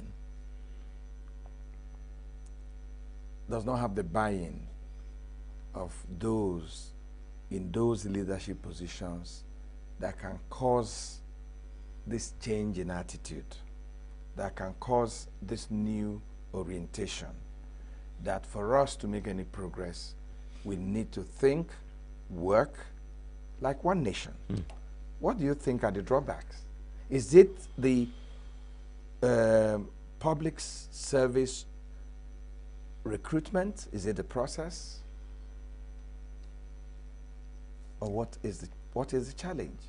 Is it that people come not prepared? No. You've done a lot of research. I'm sure you must have some idea. No, the truth of the matter is, I gave you the example of Malaysia. I could equally give you the example of Singapore, even though these are small countries. I could give you, and they are all in the books, I'll give you example of American presidents. I've forgotten the American president, because in the case of Lee Kuan Yew, look at what he said. I want to create a nation where everyone has a stake in it, now and in its future. Everyone has a stake, not some. That's a very powerful statement. And he did not just say it, he worked towards it. There was a president, he's in the book, who championed what eventually led to the Housing Act, which led to a Housing and Urban Development Ministry. Agency. He said that people without housing, without poorly clad, people without basics cannot be considered citizens. That in itself is even a guiding philosophy. That necessitous men cannot carry the responsibilities of citizenship. Did you hear that? That's the president. And so when there was a pushback, because when he was talking about public housing, they say socialism don't come. How can you now, an American president, talking about public housing, mass housing, this, that, and he was making these statements about, if you don't have a stake, if you don't have a house, if you don't have, are you really a citizen? He could have stopped halfway, but he fought so hard that he succeeded to convince. So sometimes when you have a vision that others don't buy in, you don't give up. You keep preaching until people buy in. So the answer to your question is that leadership has a very strong role in shaping a sense of nation, such that people begin to think about this country, this Nigeria, and they see themselves as making, because as you will see in the book, I said leaders are the ones that prepare the citizens to overcome the challenges of development, because development requires a lot of sacrifice, and many people are not willing to make the sacrifice, because what you find is that everybody is sort of saying, we don't know where this ship is landing. No? Can I take care of my background? Why do we have that sense? Because what you just said, Prof, is what some people say is the reason for a lot of corruption in our land. Because people don't believe in the present, they don't believe in the future. And when people hold positions, they want to amass as much wealth as possible to last them a lifetime and last for their grandchildren. And then they look at people that had left service and they're dying in penury, they're pensioners, they don't get it, they are put on, the sun every month to do verification or what have you. That these are the things that are propelling this distance from this sense you talk about, Correct. the sense of nation. Yeah, because like I told you, necessitous men cannot be citizens. People in need. People in need. And you need to understand, I was giving a public lecture at one point, and I said, poverty is not simply the absence of material wealth, that it is also a tax on our ability to reason, our cognition. So, and it leads to poor choices that people make. So when people sell their votes, you can sit in the comfort of your room and condemn them. But if you sit where they sit, and the sort of things they go through every day to make a living, you might understand why they make those choices. So we are not, we can't excuse corruption, absolutely, because people are beginning to accumulate even what they don't need, even when what their next generation do not need. And by the way,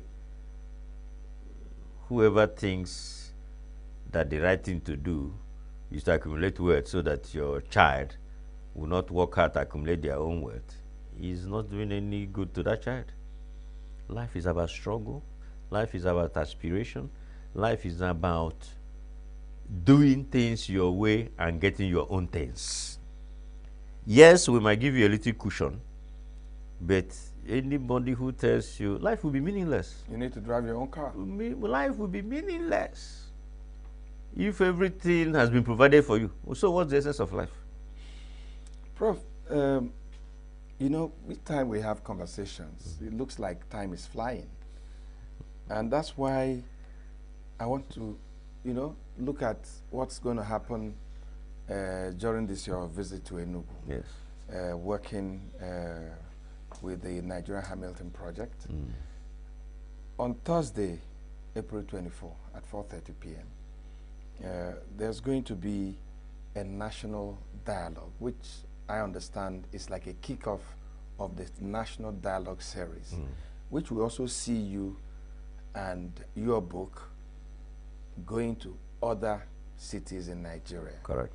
Tell me exactly what this is all about. I mean, this book was out like a year ago. Correct. And you had done some, push for the book. And now you're hitting the road again. What necessitated this collaboration with the Nigerian Economic Summit Group, the Hamilton Project, and the funders, that are supporting this project? I'm as surprised as you are. I think the Nigerian Economic Summit Group leadership liked the book. As you know, there is a dearth of scholarship in the country, and it's also because scholarship is not valued. Intellect is not valued. There's not a lot of premium placed on thinking. And so you will even write a book and nobody pays attention to it. But some of us are also lucky that we have the exposure and we have the reach such that we can draw attention to some of the work we do. But in this case, the Nigerian Economic Summit Group didn't even have to ask me. But they used this book to get a small grant from, I think, Bill Gates Foundation. The Gates Foundation, yes. To say, we have this important book. We should, James Hamilton was an American thinker too, on the basis of which a lot of discussions and debate ensued in America at that time. So they said, let's use this book as a platform to engineer discussions that you and I are having on a broader scale. Let's call people. So, and Bill Gates agreed and gave them some small grants to say, go to some cities. We might even go to 1 or 2 African countries. So we're going to Lagos, ENUGU, Lagos, Kaduna, Port Harcourt in Nigeria for now. And the idea is to bring the academia, the private sector, the public sector, and the general public to begin to interrogate so many of the things that are of concern to citizens. And in the process, there will be knowledge sharing, and of course, we are hoping that the public servants that are there, everyone will take something home. You see, the thing with knowledge is that you don't know, there is serendipity. You don't know when they will be used. Nobody, even you, you can read a part of that book and use it somewhere. You are not going to call me and say, that book, I used it. No, it doesn't work that way. So these public outings, people will take things from the book. But I am grateful to the NESG for taking this initiative. That's why I was telling people that I am simply the author of the book. I am actually not the organizer of tomorrow's program. The NESG team that came from Lagos, there are about 7 that came into ENUGU today to put this together for tomorrow. And what you're going to see tomorrow is there will be a moderator that will have selected certain themes in the book and will be directing me to read certain portions of the book and asking me questions on those portions. For the benefit of a wider audience. Wider audience. Great. When that is done, then there will be a panel of academia, private sector, public sector that will now take that discussion further before we now engage the general public. So that's sort of the format it will take. Okay, Prof. I will come back to you to have your last word on this. But let me take some time off and bring our footnote for today.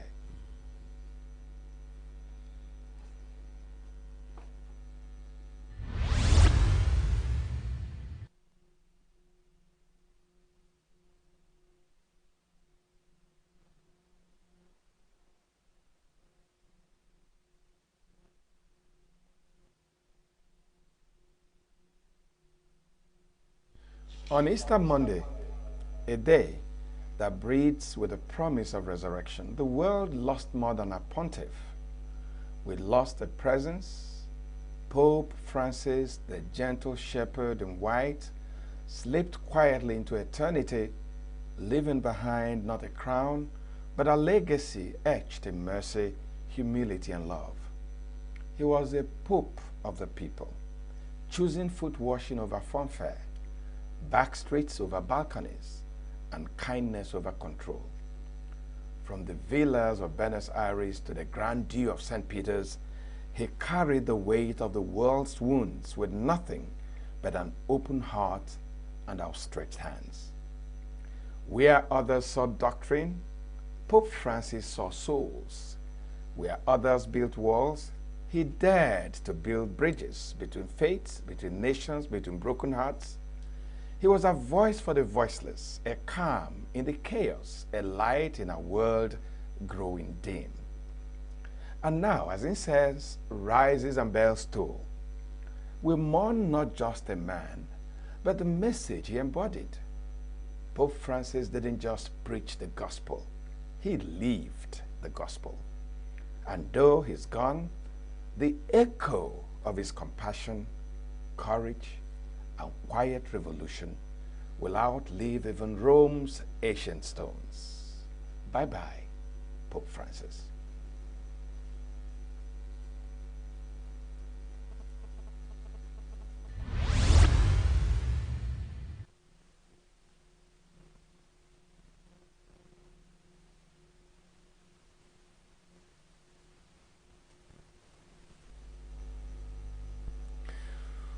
Well, Prof, we've talked about your new book, but I'll be unfair to those that are watching us if I don't ask you to close this conversation with where we have found ourselves as a world, as a nation. Just a few days ago, the IMF forecast that Nigeria's growth had moved from 3.0% for 2025 and 2.7% in 2026. That's what they're forecasting. And they say that this is because of what is happening in the United States and what is happening with the economy globally. In very few sentences, how can the world get out of this challenging time? And how can Nigeria as a nation, get out of this? What do we need to do? Well, incidentally, you are not getting out of my book, because there's a chapter in the book on building a resilient economy. So you can't get out. That can stand the storms. Yes. As if you knew there were going to be stormy times. No, not if I knew. There will constantly be storms. We no longer have what we economists call an ergodic world, where the past can predict the future. The future is constantly changing. New realities are not constant. One reality creates other realities. We are now in a non-ergodic world. So you need shock absorbers. Incidentally, I'm sorry, it is not, whether it's IMF or World Bank or whoever is prescribing, nations must look internal. We can't continue knowledge dependence, thinking that someone else has the faculty to think us out of our problem. I'm sorry. We need to assemble our best and sit here and construct, because economics is not the physics of society. It is built on the culture of the people, the circumstances of the people. So, Prof, let me summarize it. We have to build a resilient economy to weather the storms. And the storms will keep coming. Prof, we have to leave it here. Thank you. I must thank you for your time and wish you all the best. Thank you. As you talk tomorrow on your new book,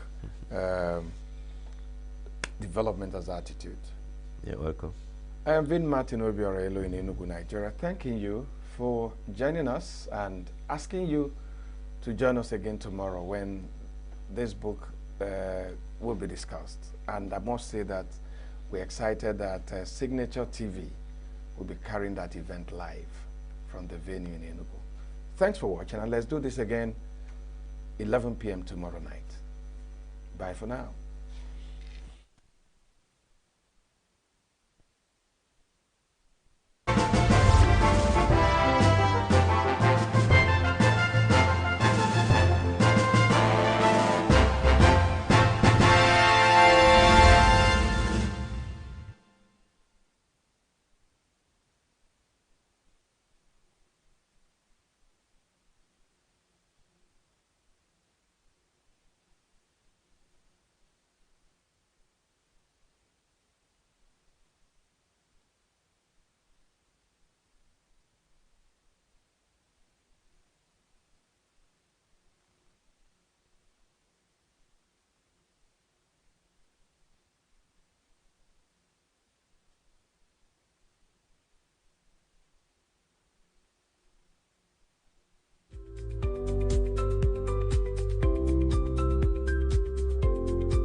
Welcome everyone. It's a beautiful day. Hope you're good. It's midweek, the 23rd of April, 2025. This means it's quarters of the weekend, and there's a whole lot happening at the same time. I mean, if you lose track, you may not be able to catch up on it. The president is back from his 2 weeks off work, and so many persons have criticized that off work scenario, because in other climes, when you have a scheduled outing or travel out of the country and something happens in your country, I mean, you tend to cut it short, or even don't even go at all, or reschedule for later. But it does look like the president didn't listen to anybody, because we heard opposition scream on top of their voices about how absent the president has been with the killings happening in Plateau and in Benue. And now we're hearing Kwara. It's just getting closer and closer to the federal capital territory. I just wish and hope that things are done and done quickly. Though IG just only yesterday said they have deployed anti-bandit squad. So there's an anti-bandit squad already with the police. So they said they deployed that nationwide. I really don't know where exactly, but again, this again reinforces that thought about state police. Are we ripe for that? The IGP some time ago said that we are not, but I think it's about time. Welcome everybody, this is the morning show on Signature TV. I'm Charles Pies. We're back to look at what's going on across the country on our dailies. Let's get in there.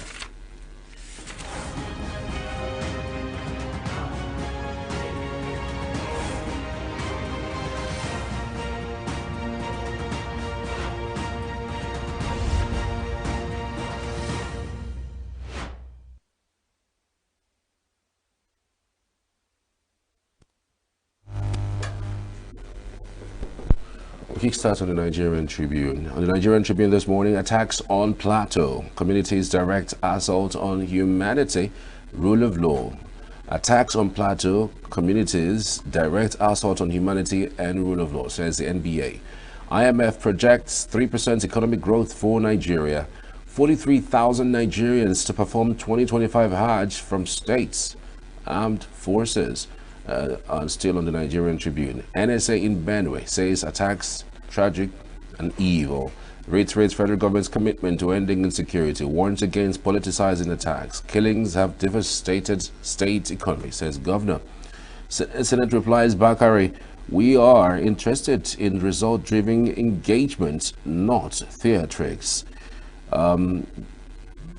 35 years after Niam reminisces on Okaku, a gunman attack Kwara communities, kills 6. And now over to the Punch newspaper. On the Punch this morning, Emergency rule for Barra may shift ground after Tinubu's UK meeting. Killings. IG deploys special anti-bandit squads nationwide. Bandits strike again, kill 18 in Kwara, Benue. Northern governors talk tough.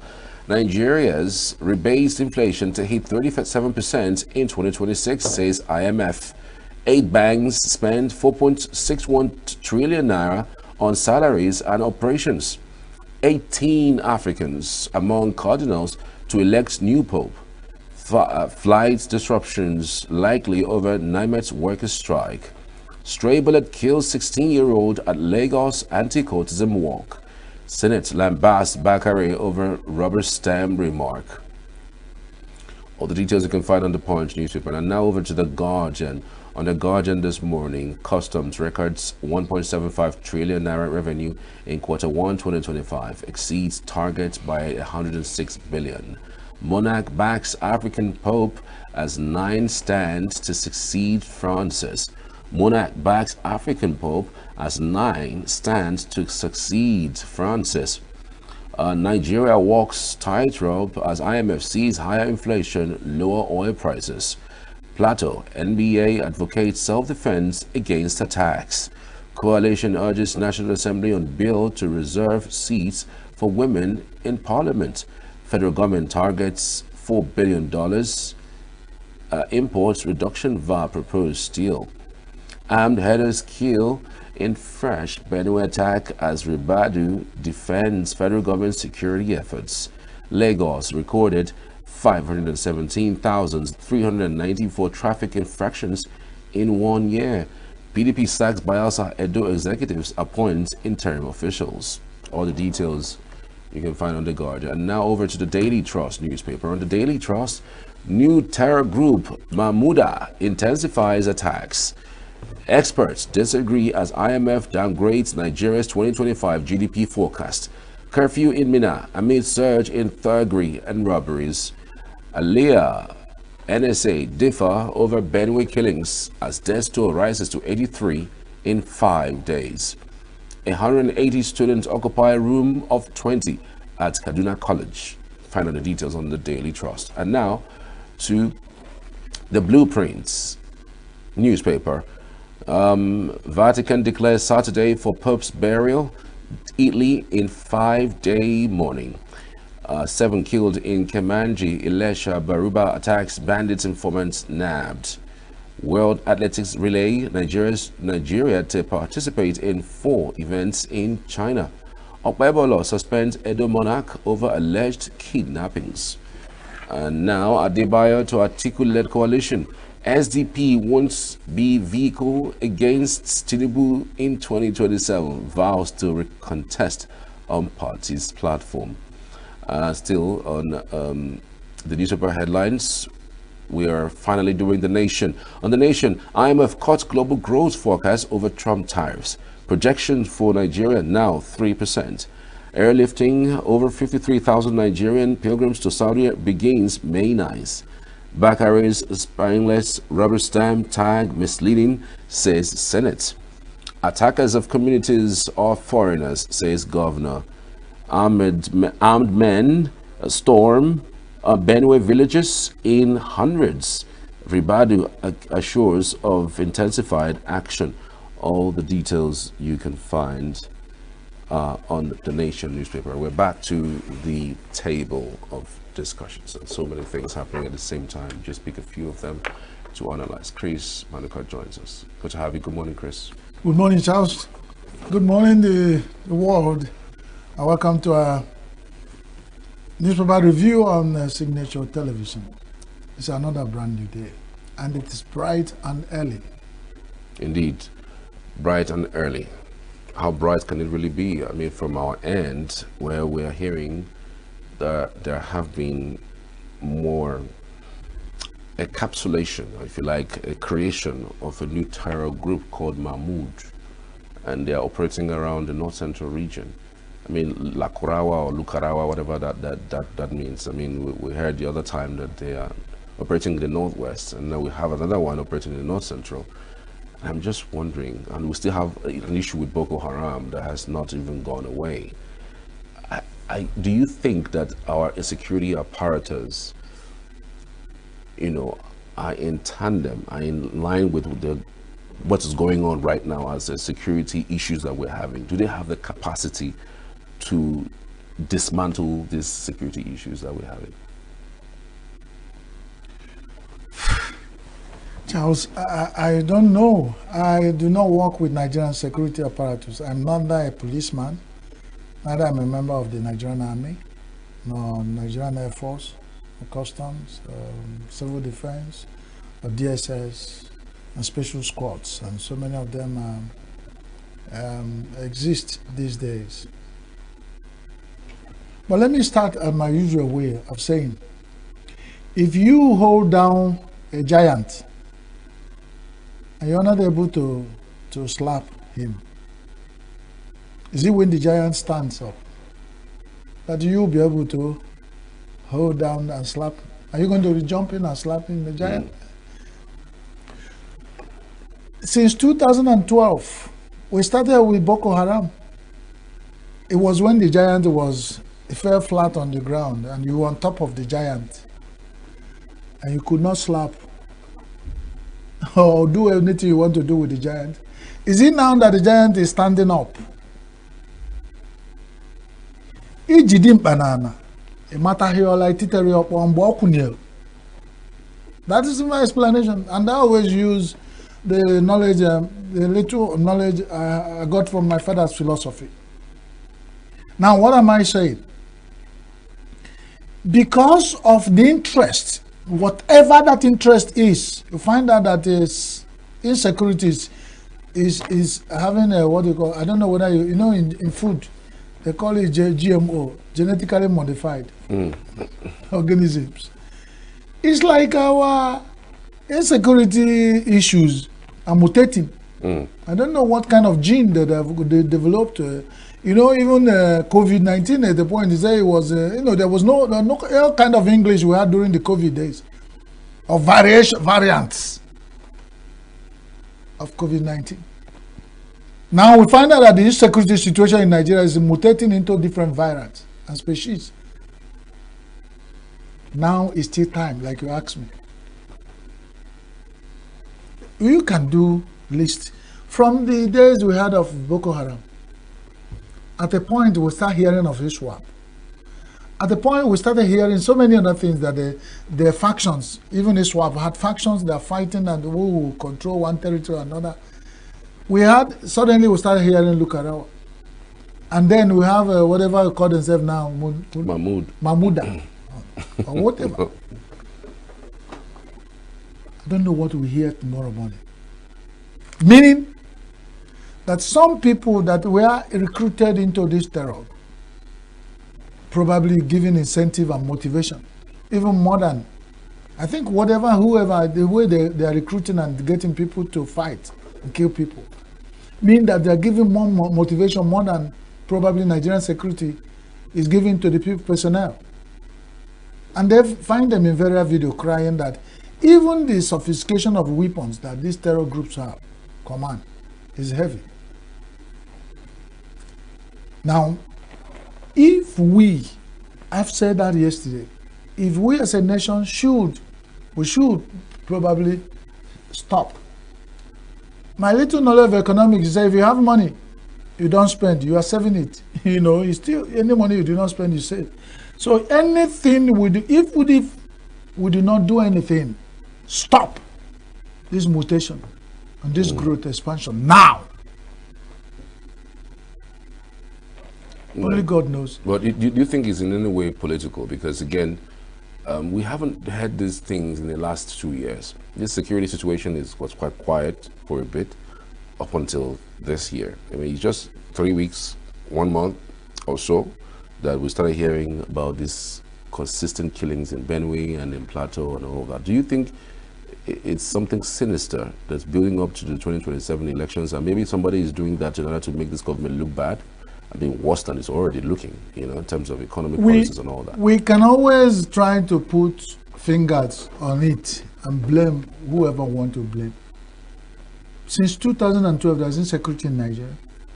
Whether what brought it was emotional blackmail, marginalization, the insensitivity of government, politics, religion. For whatever reason terror came into Nigeria must be very strong and should have been addressed. But even at this time now, you look around, people will say, I've heard that, it sounded familiar, but that's a deception. Terror had existed before even 2007 is mooted. Before you say 2007, terror has been in Nigeria. So let nobody deceive nobody. If anybody had given room for that kind of idea to be used against them, that means we are failed to do certain things. Because I know one music that these children, they call Umu Bilibu. He said, whoever, a man who is feeling unsuccessful in any tool, feel that is frustrated and is desperate, will always have a reason.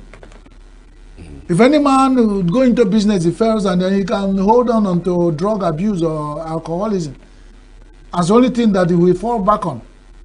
So let nobody fall back on political oppositions, because nobody will use that kind of thing, because it's like using pepper to cure madness. Are you using insecurity as a political opposition against who? Who are they killing? Political opposition. What are they the ones that are being killed? It's still Nigerians. Even if you're a politician using it, it's still Nigerians who will come back tomorrow to fall upon them to vote for you that are being killed. So what is senseless? I'm not ruling out anything anyway. I'm not a spokesman of opposition politicians, nor the sitting government. I am asking for whatever is happening to us, let those people at least for once have human feeling. We are bleeding to death. We are dying. And we are these Nigerians like us every day. Numbers.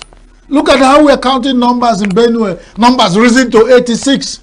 And here you have an NSA in Benue says the attack is tragic and evil. You find in another newspaper headline, they oppose, they have a contradiction in the NSA.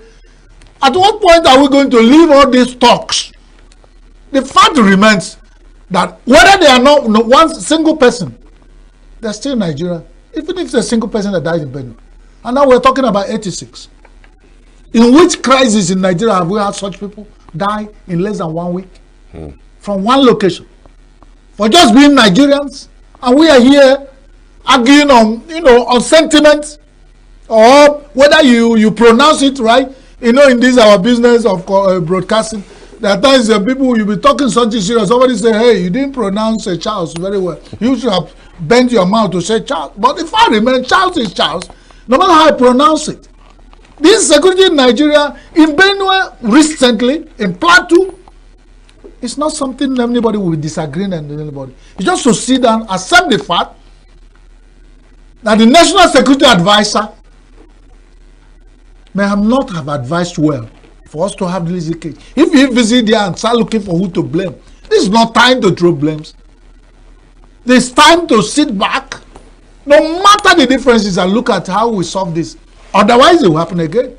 And the NSA will have to visit there and probably have to disagree with the governor, who is sitting governor, who has not been given any power.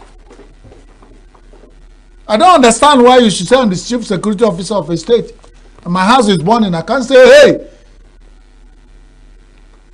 I'm waiting for somebody, I call on somebody to get order to quell, and before that order gets to, we see viral video where some mobile police force people, whether it's real or fake, I don't know, but in Nigeria you don't pretend you don't hear anything, saying that they even don't give them orders to attack.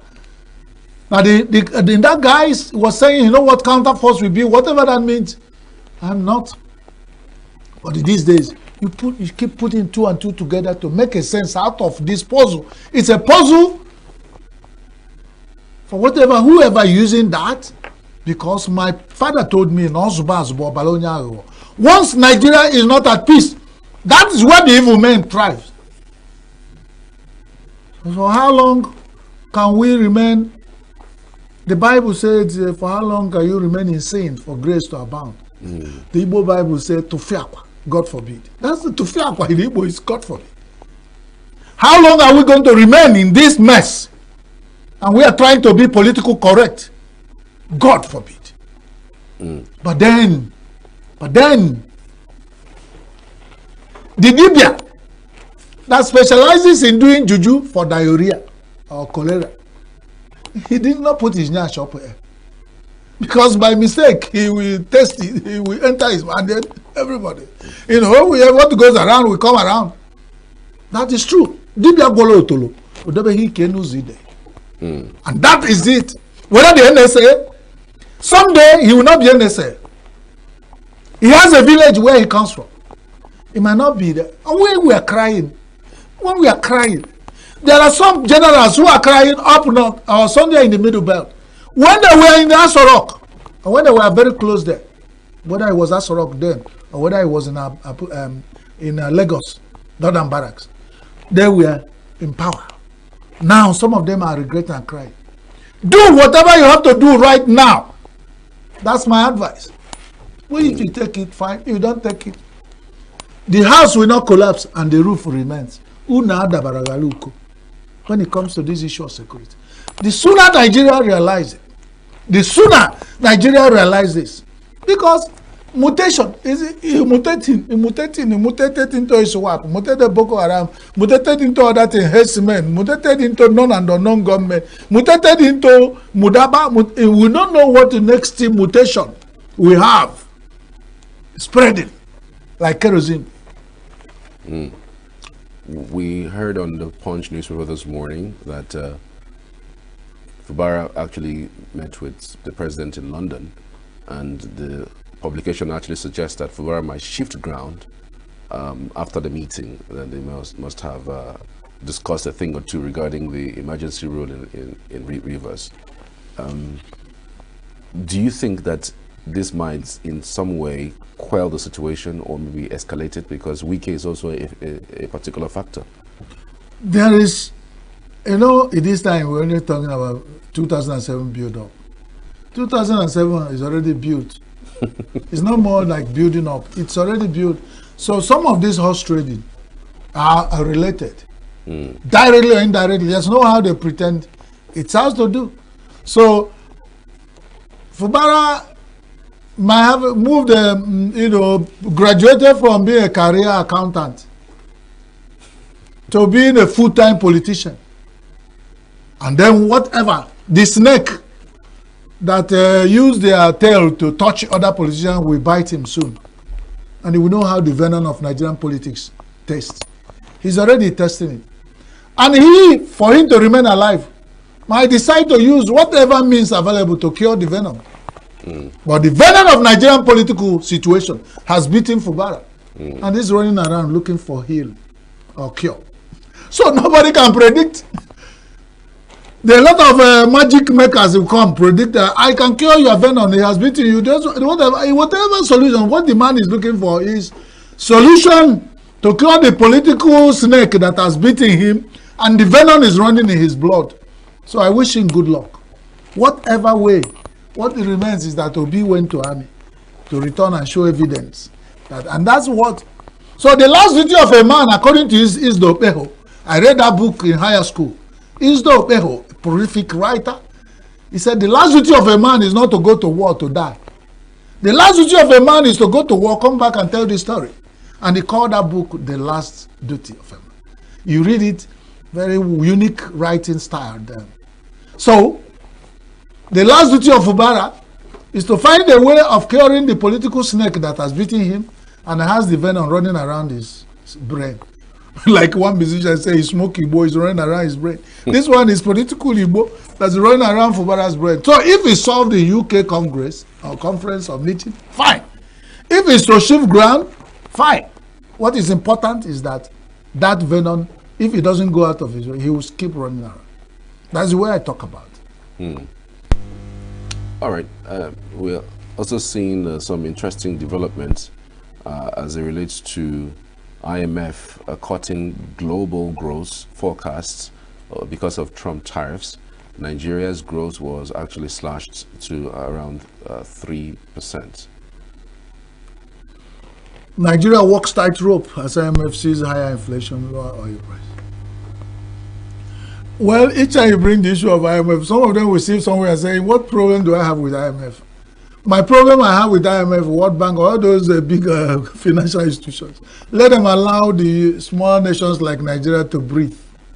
You can see how Trump has coughed in US and see how the ricochet of countries catching cold.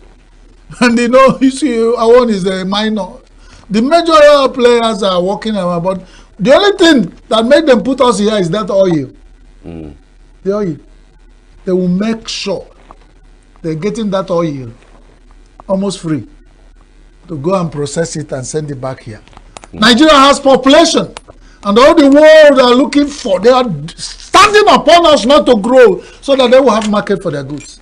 Yeah. If we grow, where will they sell these things? So all these things are international economic war.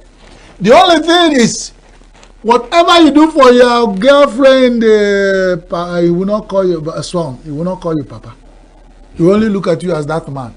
Nothing. Nobody will love Nigeria more than Nigeria themselves. If you are waiting, running around these people, IMF, they decide what happens here. It's like taking your best man, who is very handsome, more handsome than you, to go and visit your girlfriend. That is, Ipin Ogri no okay. Like my people will say, you know what they call Ogri? I don't know what you call it in English. But Ogri is a seasoner, food seasoner. You use it to cook ofonumu, bitter leaf soup. And where I come from, Ogri is very important. Oh, okay, the rat cannot, he can do anything to take Ogri. Ogri is a specialty. So when you keep Ogri, okay is looking for you to bite. You now carry the Ogri to go to the hole of rat to put it.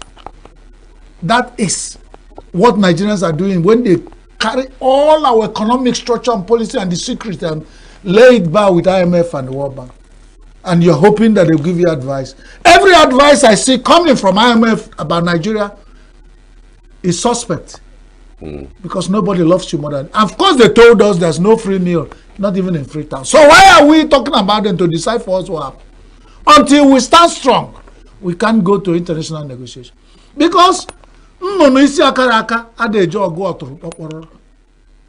that has very soft skull cannot go for the fight of a woodpecker. You know the woodpecker and his kind of fight. Nigeria have very soft skull. And they come here messing and talking about just to stand political correct. Where are we? What do we have? We are going for tariff war and international economic war. We don't have anything. We are just... They are looking at us because they see us as source of material they used to fire the embers of the economic growth. After all, they've done it in a bigger way and are suppressing it. They are coming the lighter way. Is it not from here they move all the slaves that developed UK and Europe? Have they paid us back? So is it because we are trying to forget? But we can never forget, no matter how they suppress it. And that's why they don't want us to actually stand on our ground to remember. So they put us in distraction, continuous distraction. Finnish court approves Simon Ekpa's extradition to Nigeria, the Daily Times. I see another crisis. How? Crisis is when Simon Ekpa is extradited to Nigeria, Nigerian government will put him in detention. Now that are saying that the chicken put his mouth, the same chicken carry 2 legs put in a plate of food. The guess is as good, your guess is as good as mine. If you bring back Simon Ekpa and Nnamdi Kanu is still in detention, you bring Simon Ekpa, Nigerian government holds him back and put him in detention, and we begin fresh talks on both sides. And these two gentlemen, for whatever reason, have followers that are bringing security issues in southeast Nigeria. They are thinking that probably the distraction at IPOB and whatever associated with it causing in southeast is not enough. They now bring Simon Ekpa back and extradition and hold him. Your guess is as well. Let it not be what I'm thinking. But whatever it is, no matter how we make our mind, but they will have southeast governors, and they are waiting for Simon Ekpa to be extradited. And probably the government of Nigeria, they will not extradite him and hand him over to southeast governors. They will extradite him and put him, the federal government will know how we handle the issue. We have not come out of one, and you are taking us to two. Only God will help Nigeria. God help Nigeria and bless Nigeria, Charles. Thank you so much, Chris Maduka, for your insights on the program this morning. We're back right after the short break. Do stay with us.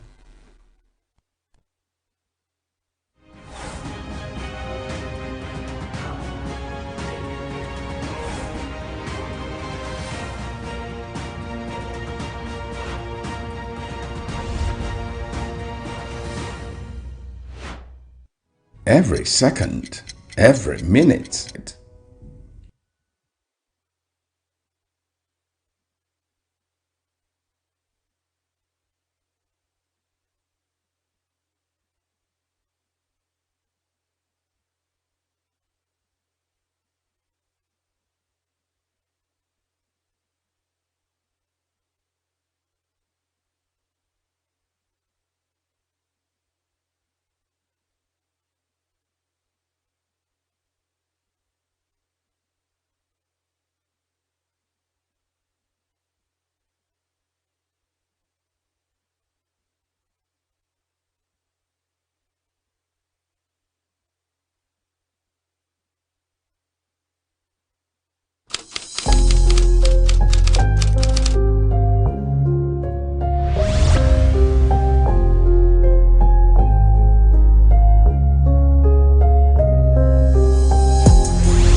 Welcome back. This is a morning show here on Signature TV.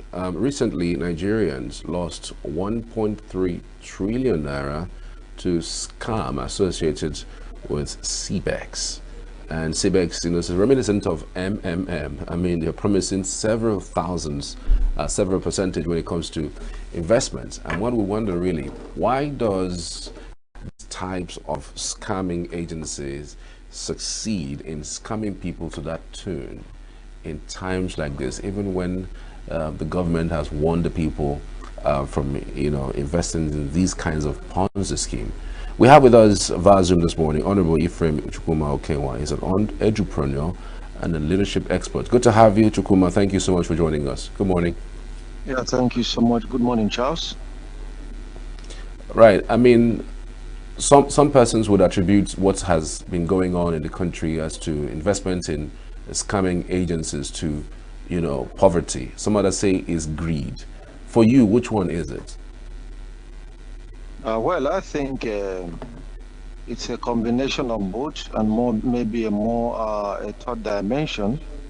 So first, you mentioned poverty, yeah? I mean, to some extent, poverty can lead to desperation. And desperation in on itself does not entirely translate to greed. Yeah, because desperation comes from being a destitute. So you've not got like some of the basic needs, and you're trying to, you're looking for some quick fixes, which is natural, because as human beings, there is that innate drive to strive for survival. The second aspect of greed would be those that even if it doesn't make sense, right? Perhaps they have some level of financial intelligence and education, but even if it doesn't make sense, what they are looking at is the bait. What they are looking at is the big fish there, and in the course of like looking at the pounds, right? That is out there, they lose the penny that is on their hand, right? So because of the promises. But then what I consider to be like a third dimension to this whole issue is that that of financial literacy level, right? Amongst Nigerians, and the fact also that there is weak regulatory framework as long as Nigeria is concerned. Because I've been able to do like CBEX, like check on the CBEC as a platform, and discover that even the most educated of Nigerians, right, wouldn't want to liken it just similar to MMM or Ponzi scheme. It's followed like some processes that MMM would never have thought of, being that it's like a well-known Ponzi scheme. You know, CBEX, for instance, the parent company that floated this particular scheme is duly registered with CSE. You know, the operations is also duly registered with SCUMU, which is a regulatory framework by by the CBN through EFCC. You know, SCUMU just basically has to do with the control of anti-money laundering, right? You know, it's certain restrictions done by NGOs and platforms that have to move like lots of funds to ensure that it doesn't become a means for money laundering. And all of this were done, and they have been in business for 9 months. Charles, if you want to do business with a company, you check, the first thing you want to check is, are they registered? Yeah. If they are registered, the next thing you want to do, if they are dealing with finance, do they have a SCUMU certificate?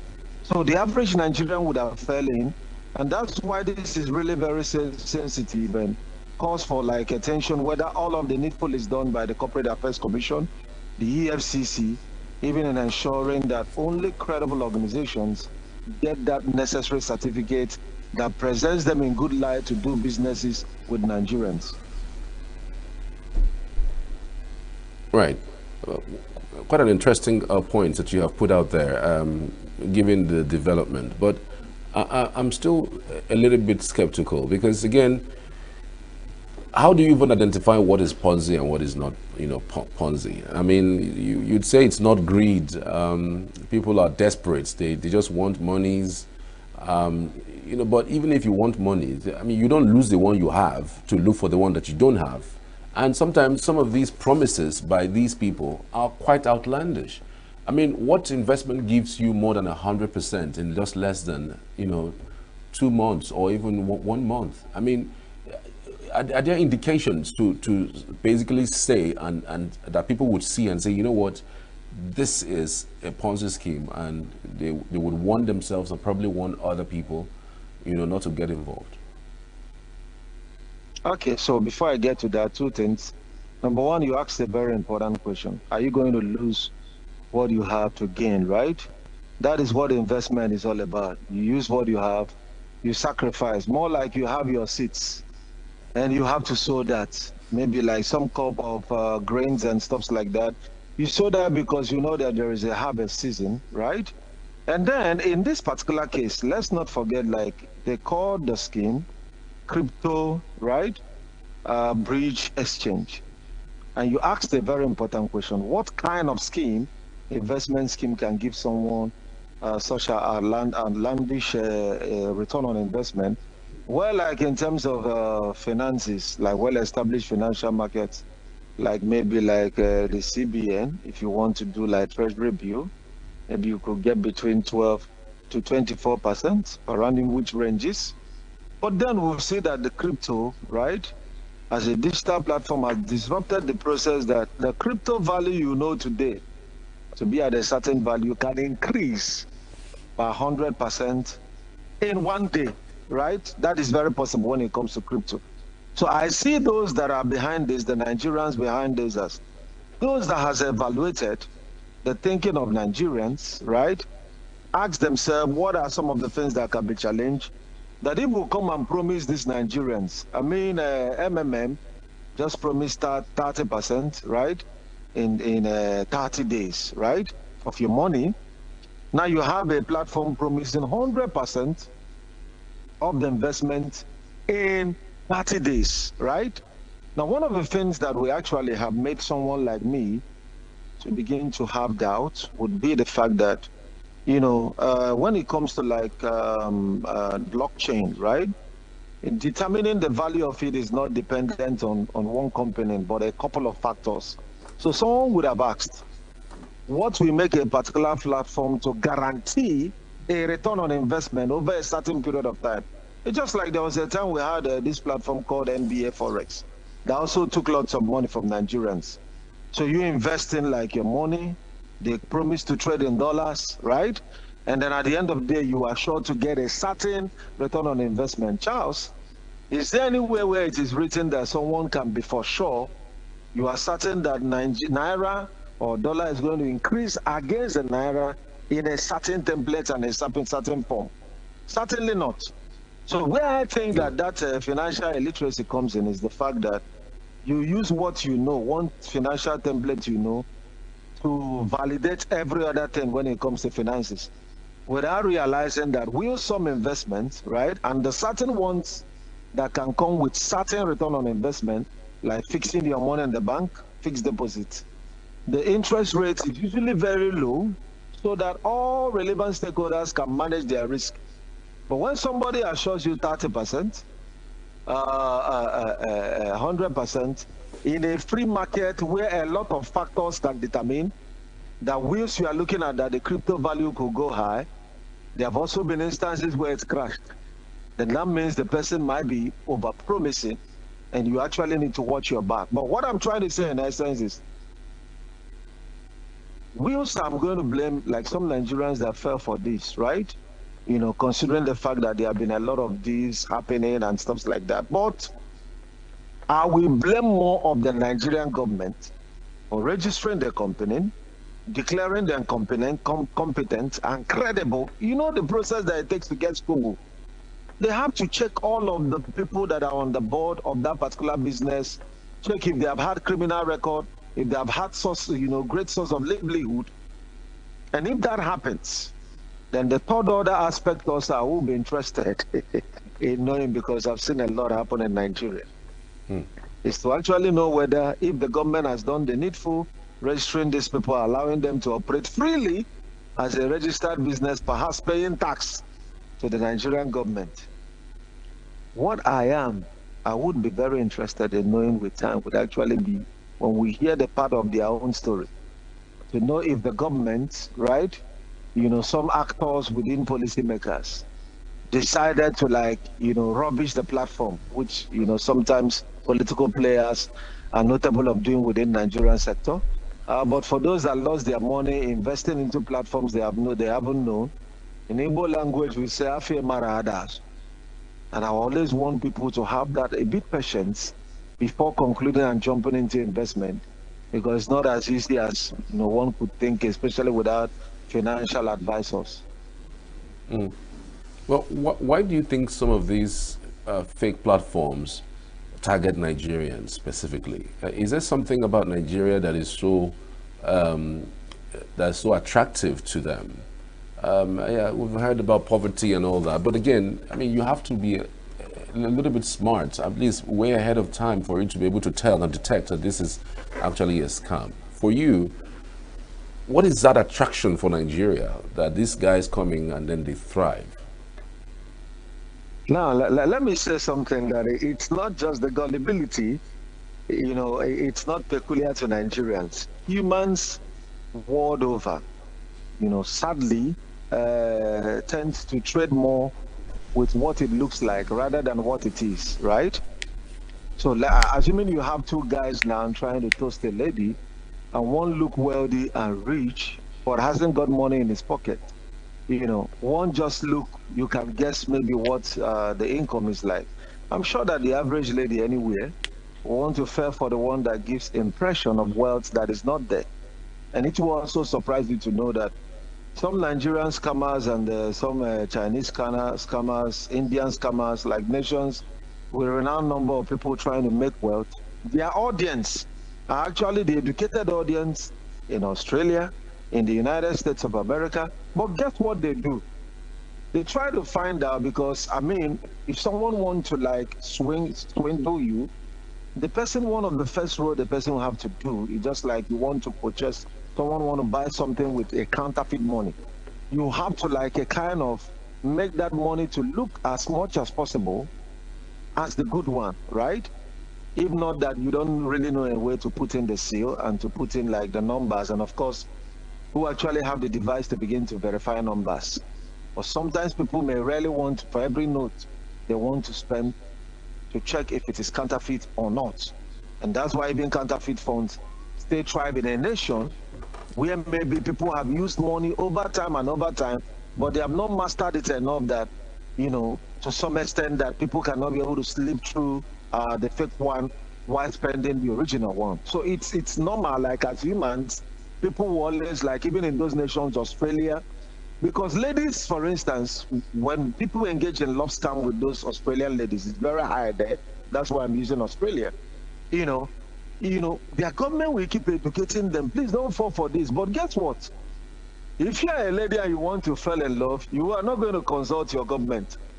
So a young gentleman comes, sing blues for you, write rhymes, you understand, you know, play music for you, and perhaps even kneel down to ask you to take the ring. And at the end of the day, you release the vote of your wealth. And then the government keep warning again. So, but guess what? It becomes easier when people actually understand that the fact that it looks real may not be that it looks real. But then, the question will now be, because the word real and fake in this case is the contestable concept. Because what actually authenticates a platform is the government. And Charles, as we speak, two critical government agencies vis-a-vis Corporate Affairs Commission and EFCC, the people in charge of financial crime, has approved these guys and say you are fit to do business in Nigeria. Come on. If you're a Nigerian, what other validation do you need?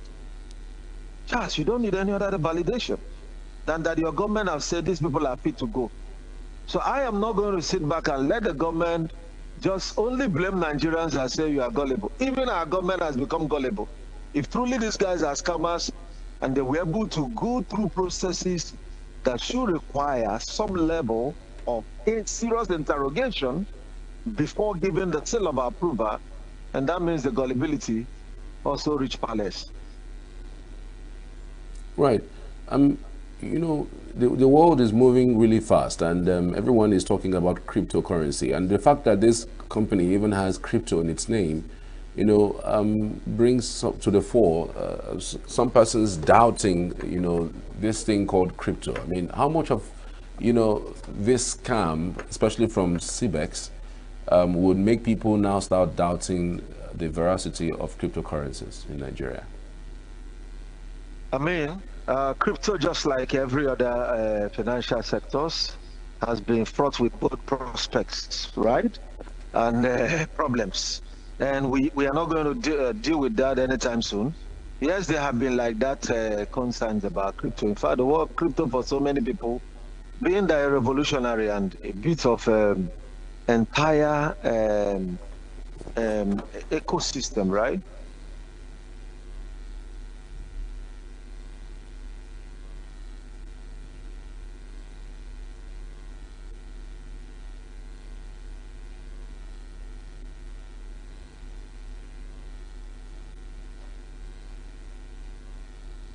Hello? And do all my transactions. Yeah, can you hear me? Okay, go ahead. I mean, we lost the audio at some point, but we're back now. Oh, okay. So when the government came up with cashless policy, there was that apprehension on the part of some citizens. Come on, cashless, do things with card, and even up to now, like, I mean, statistically, right? You still have over 60% of unbanked Nigerians unbanked. If not for some revolutionary platforms where you could just use your phone number and create an account without all of the KYC process, know your customer, rigorous process that people have to go through to open an account. That made it revolutionary now that sometimes you could see tricyclers, butchers. What's the account? They mention one particular or two particular notable platforms that is meant to use just their number, make an account number out of that, right? But largely, the word cashless was uncomfortable for many Nigerians.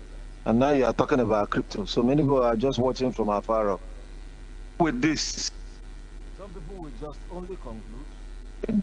Some people could just conclude simply and say that I said it, that anything crypto is fake, anything crypto is false, you know, and that will make them to be a little bit more apprehensive. But we know crypto is real. And anything that is real has to get its counterfeit, right? Anything that is real. Love is real, we have fake love, right? Whatever thing you think, money is real, we have fake money. Government is real, we also have fake government, right? Leadership is real, we have fake leaders. So the counterfeit on its own does not invalidate the possibility of the existence of the reality, but only confirms the existence of a reality for which the counterfeit is trying to leverage on its credibility, to gain attention. Right. Interesting. I'm just wondering, do you think that these people have legal frameworks, in order to get their monies back? How would that work? I mean, I really don't even understand how people would go about arresting or maybe even taking these people to court. They don't know. They don't have any known officers. I mean, a few persons have been arrested, but then the EFCC says it's not even having any headway with that, because those were just maybe agents, So I'm just wondering, are there legal frameworks for these people to get their monies back? Yeah, certainly. Certainly. And let me say something which is very important. Very, very important. Of course, we've seen the EFCC assuring Nigerians that they will get their monies back. And of course, it's not going to be practicable to say, okay, Nigerians, you invested, go look for those you invested your money with. That would be very responsible of the government, because government is there for public service. The government is funded by the public and for the public. And so it is the responsibility of the government to ensure that at this particular point, being that the government failed, right, by, sweeping into action for 9 months, right? You never really interrogated what are these people actually doing, many Nigerians are investing into it. If it were like the kind of, in the case of MMM, that was a bit disruptive, such that no government can actually control that except by preaching to people. But if the government has come and said, come on, Nigerians, we are talking about 1.3 trillion, right? That's almost like the biggest. And the reason is very, justifiable. When you know that your government has approved it, and then that means anybody can invest with all of the heart without really being afraid that you are going to lose money, right? So if the government has come and maybe discredited this company over time and say, you know what, Nigeria, we registered this company, but 1 month into looking at the operations, right? By virtue of being under probation, we'll discover that this company, it does not mean well for Nigerians. We deregister it. We therefore wish to warn Nigerians that whosoever does business with this company, do it so, at his own risk. I'm sure that the volume of investment wouldn't be up to that. Because when we are talking about 1 trillion, right? That's almost like, a billion is just like 1 billion into 1,000 places. And then a billion is 1 billion into 1 billion, right? Into 1,000 places, and that's a lot, right? That's a lot. That's a lot, really. True. So the government should help people to actually recover their funds. Yeah, but again, we have seen these kinds of promises happen before. We've seen them promise about MMM. We've seen them promise that the people are going to get their monies, but I mean, it just fizzles away. It's something that's promised and that has been said, but after some time it disappears, and then another one comes in. Nigerians, get to step on it. So I'm wondering whether we have had things in the past or promises in the past that have been kept about getting monies back as relates to these types of schemes. Yeah, I would say that yes, we've had. I mean, I know when one of the banks, Heritage Bank, ran into problem and was asked to, their asset was open for, for acquisition. People like myself was, quite concerned, as I had some money at Heritage Bank. I wasn't expecting that money back. When we met NDIC and we assured, and at the end of the day, when the money came back, I was like, come on, there is hope for Nigeria, right?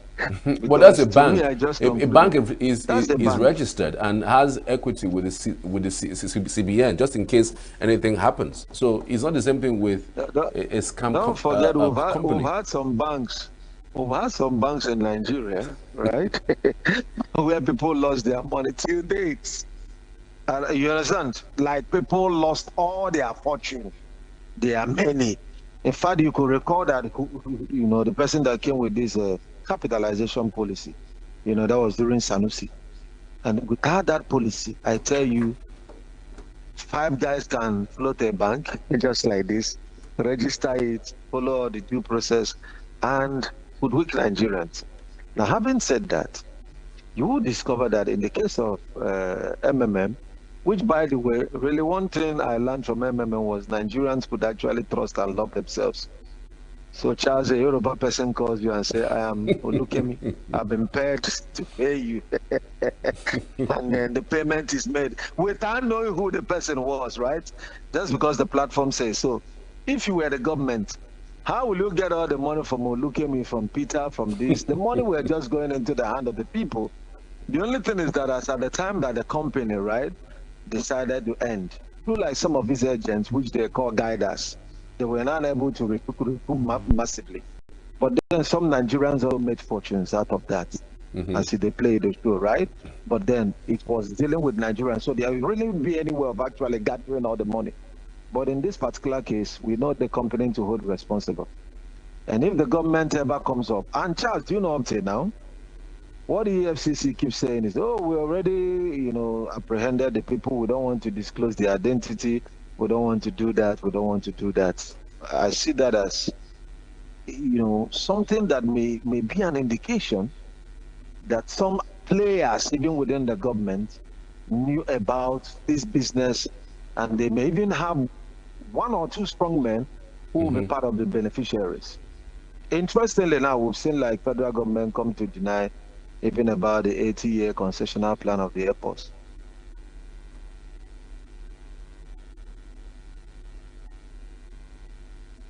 We saw documents credited to FAN, and then only to come up and say that that was fake news. Well, it's even even for government to discredit its own position, it's not strange within Nigerian space. So the question is, how do you actually know, you know, what should be fake and what should be real? If not, that government says this is real, this is fake.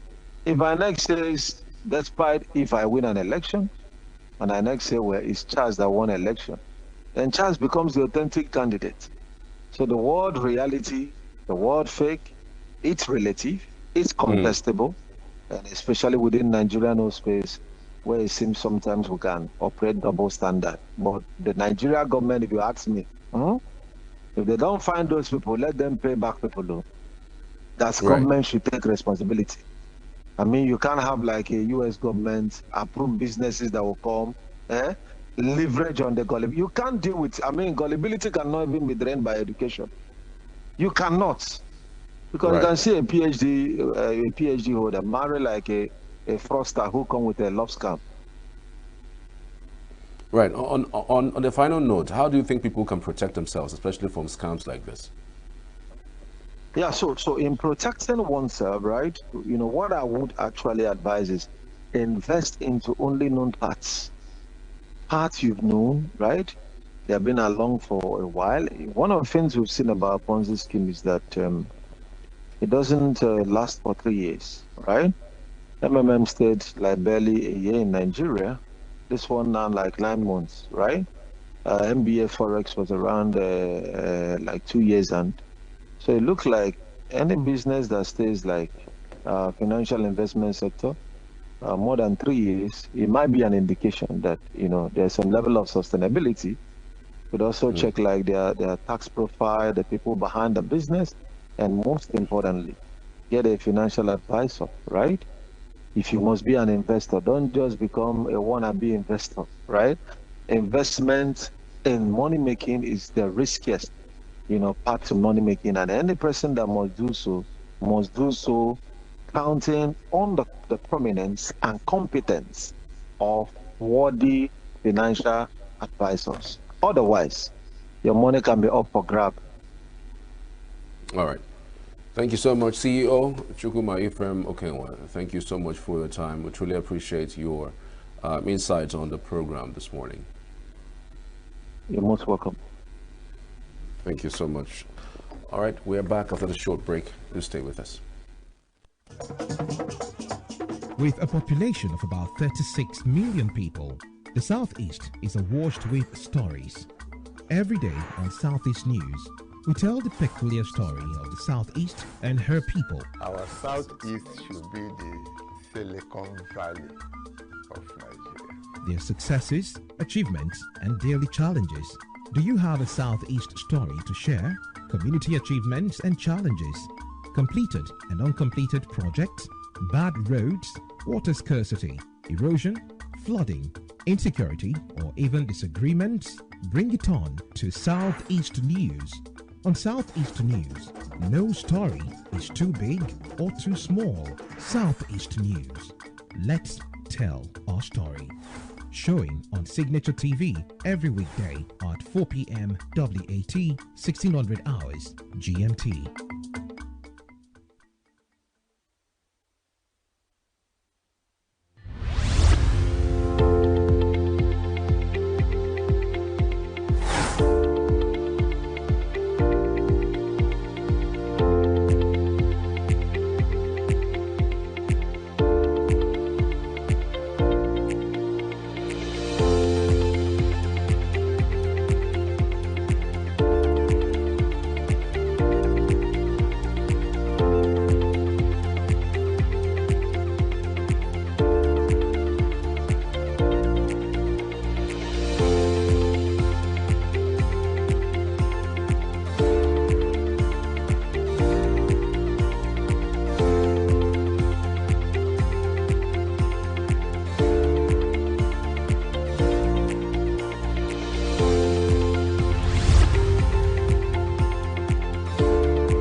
Welcome back. This is the morning show here on Signature TV.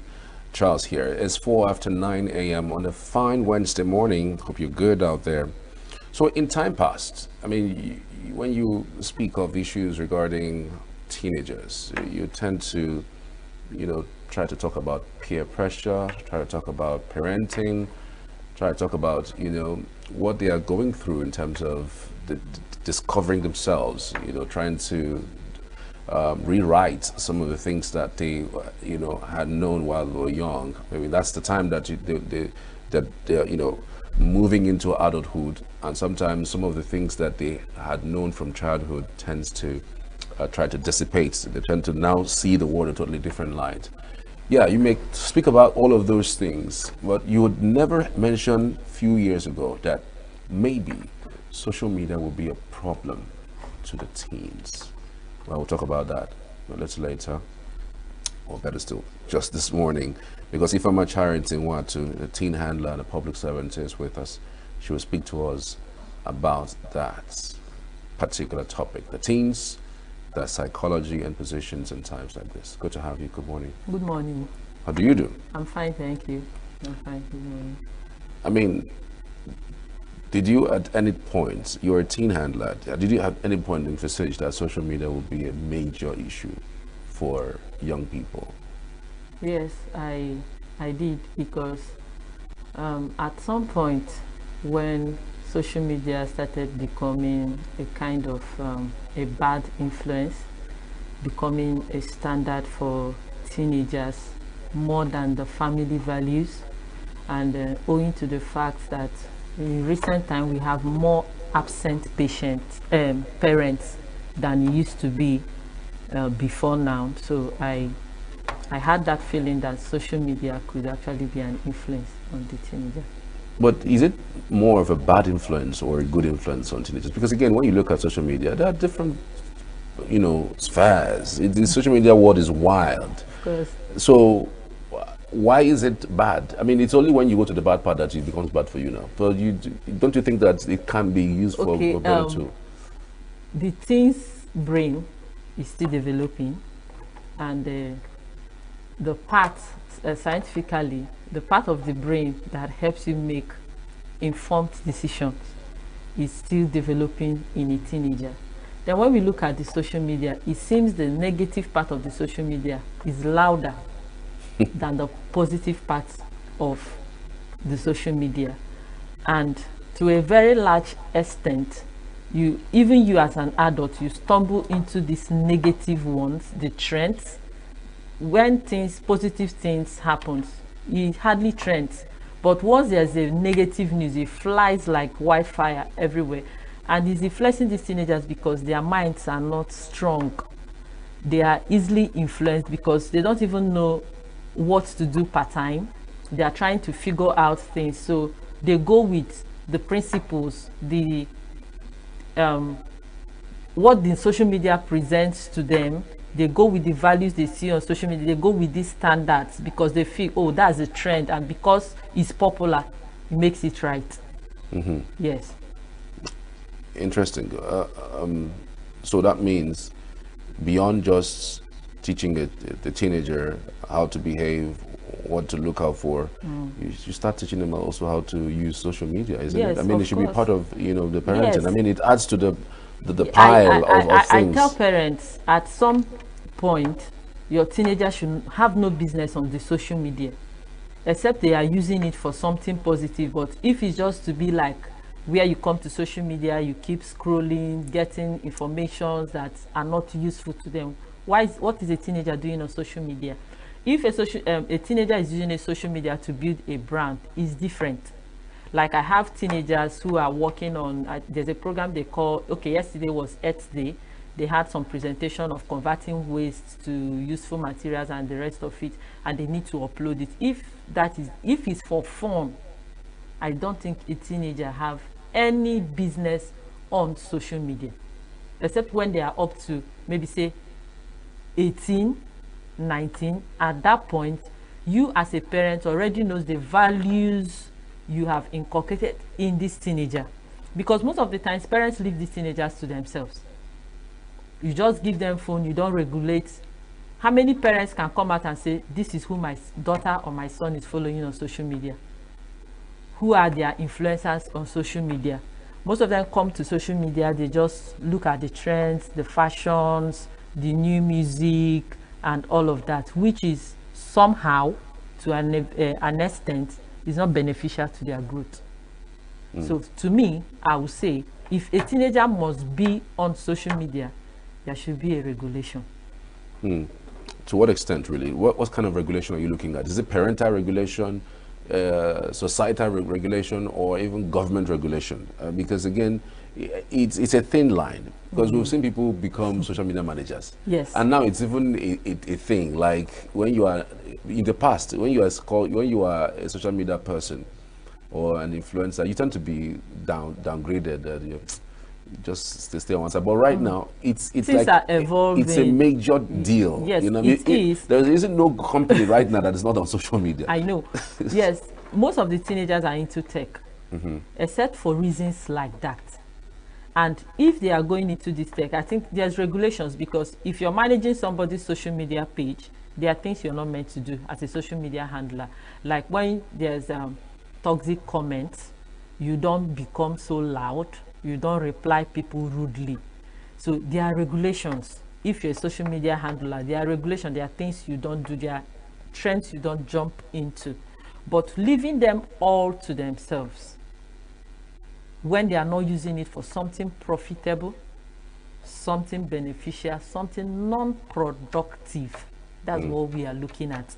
I have a whole lot of teenagers that are into tech, graphic designing, social media managers, and all of that they do on the social media space. But there's regulation by those who give them this assignment to handle for them.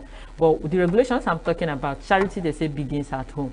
If you're giving a teenager a phone, why will a teenager be online by 1 a.m. when that child is meant to be sleeping? Who is the child chatting with? So there should be a no phone zone in your house. There should be a known phone time in the house. And you should tell a teenager there's something called cyberbullying. You should tell a teenager that everybody on social media are not your mates. So you don't talk to people anyhow. And you also need to make a teenager understand that the life of social media is not what life is in the reality of life.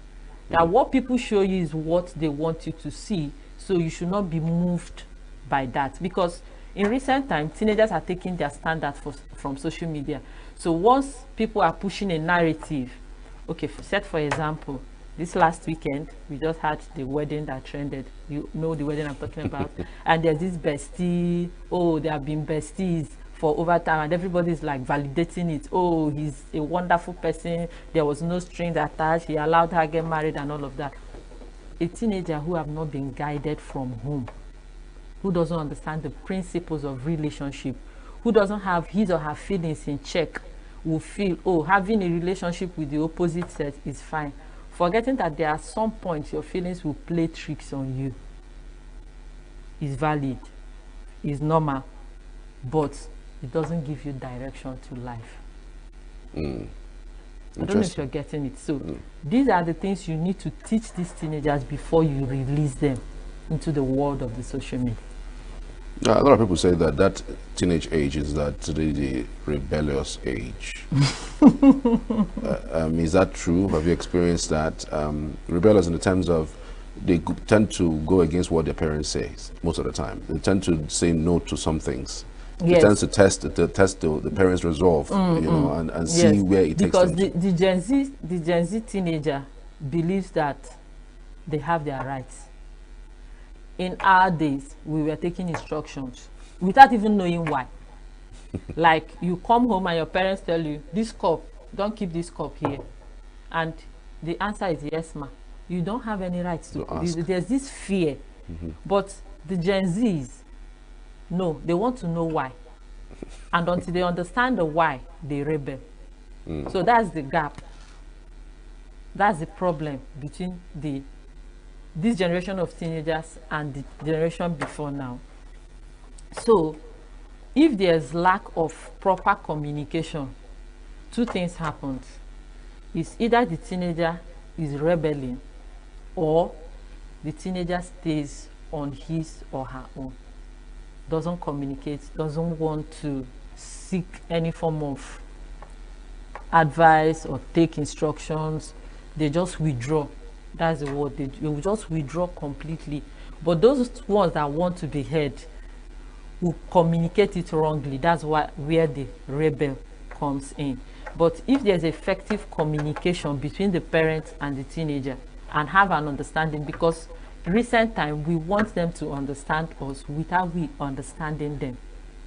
So if you want a teenager to behave very well, understand you, first of all need to understand that teenager. So that's why a whole lot of people judge them to be rebels. But the truth is that there's a misunderstanding somewhere in communicating what you want them to do. Sometimes we have expectations.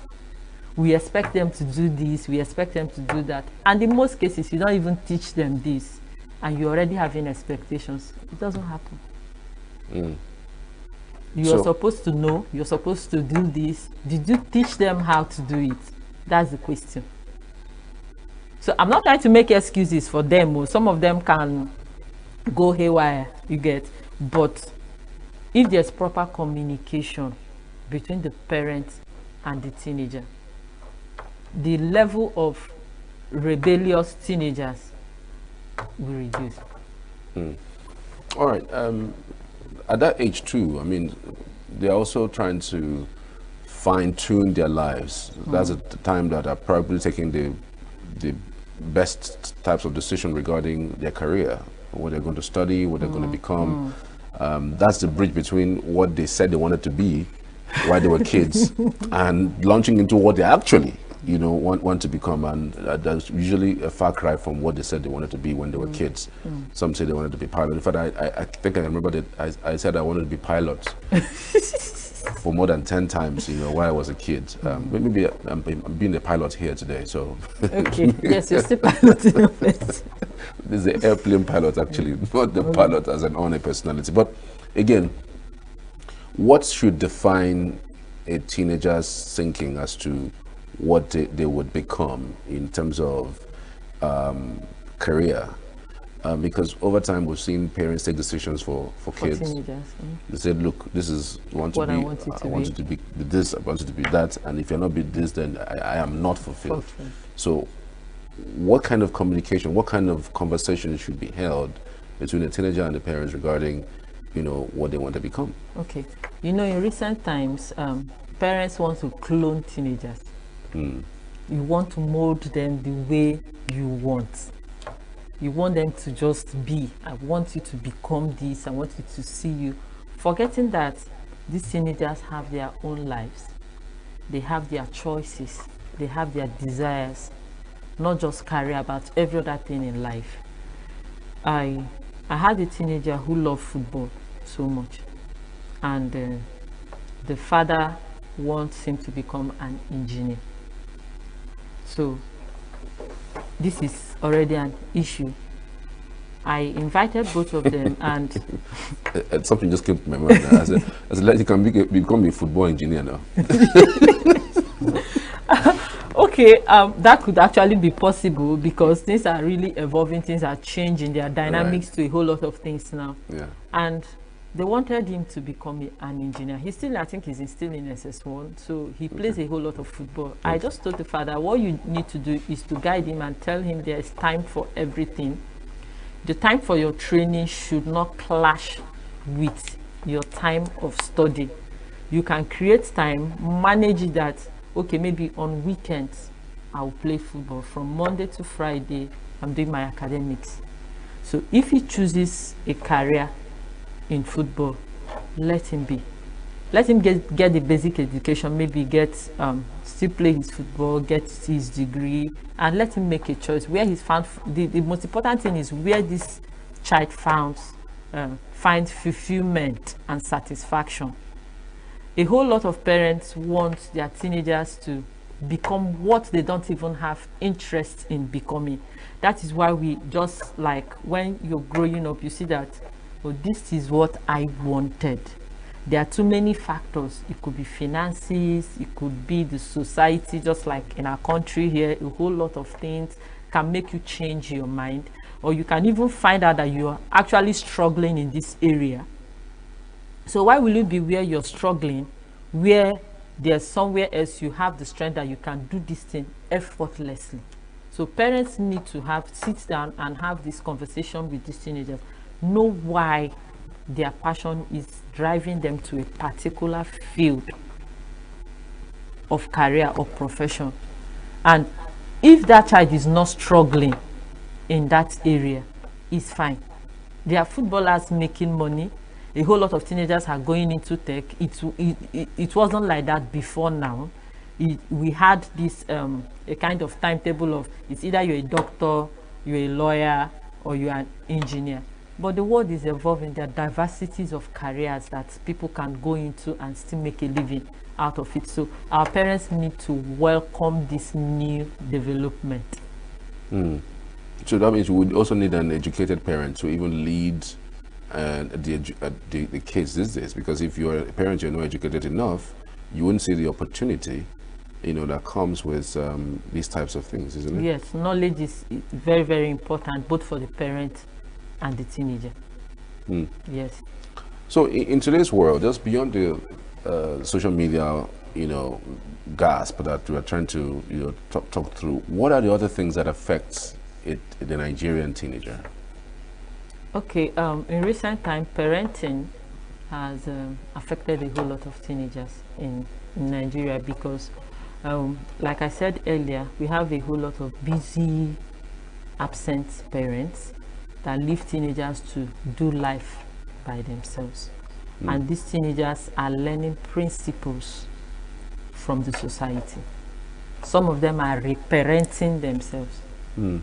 Yes. But in a world where you have issues with meeting up with expenses that comes with taking care of them, I mean, it's neither here nor there. I mean, you can't be at home all the time trying to parent your kids when you need to make monies to feed them. So it's either you do one and then the one suffers, and the other one, you do the other one. That's where value comes in.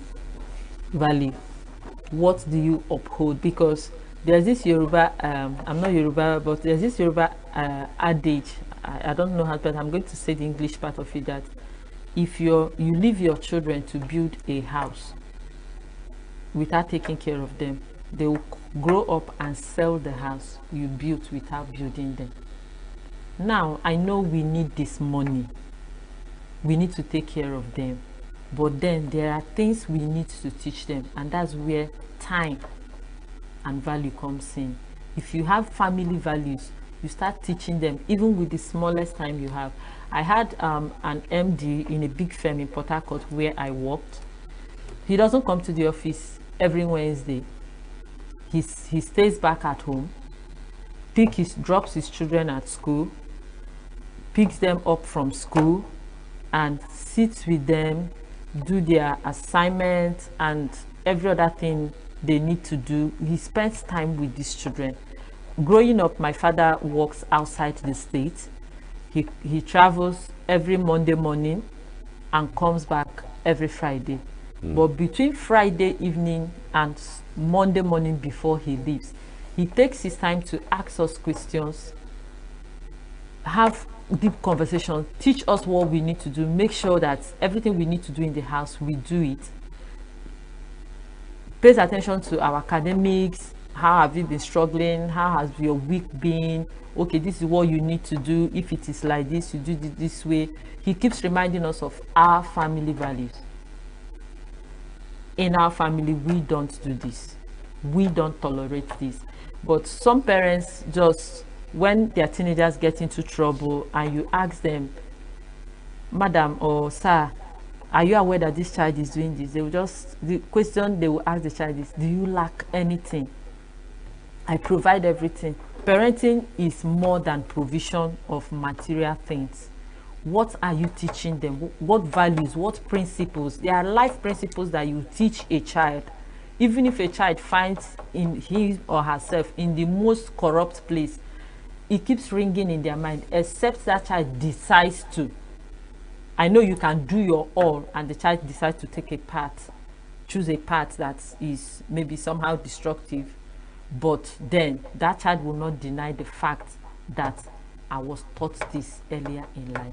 So parents should create time for their teenagers. It's not going to be a whole day. It's not going to be like a 24 hours round the clock, but be in their lives. How do you be in their life? Communication. When you come back, even if it's just 1 hour, how was school today? What happened in school?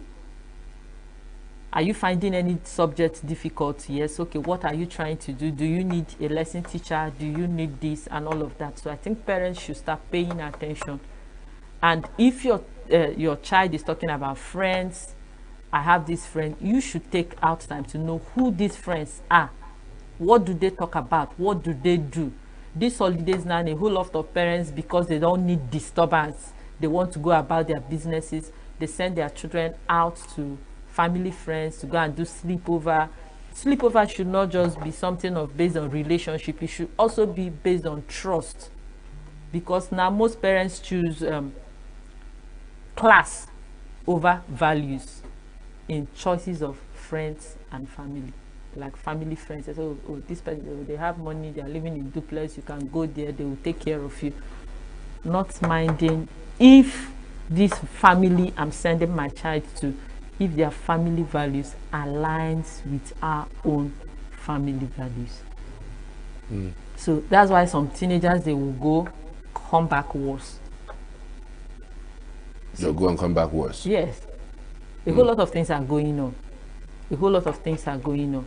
So before you trust your child with anybody, you should, to a very reasonable level, know who this person is before you trust the person with your child. So a lot of parents are not paying attention to that.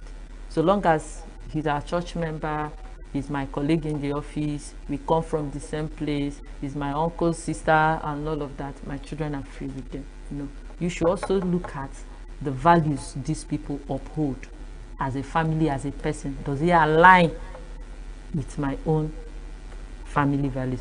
If you have a family value, because there are some families that don't have family values, they just wake up and do whatever, nothing is wrong, everything is fine.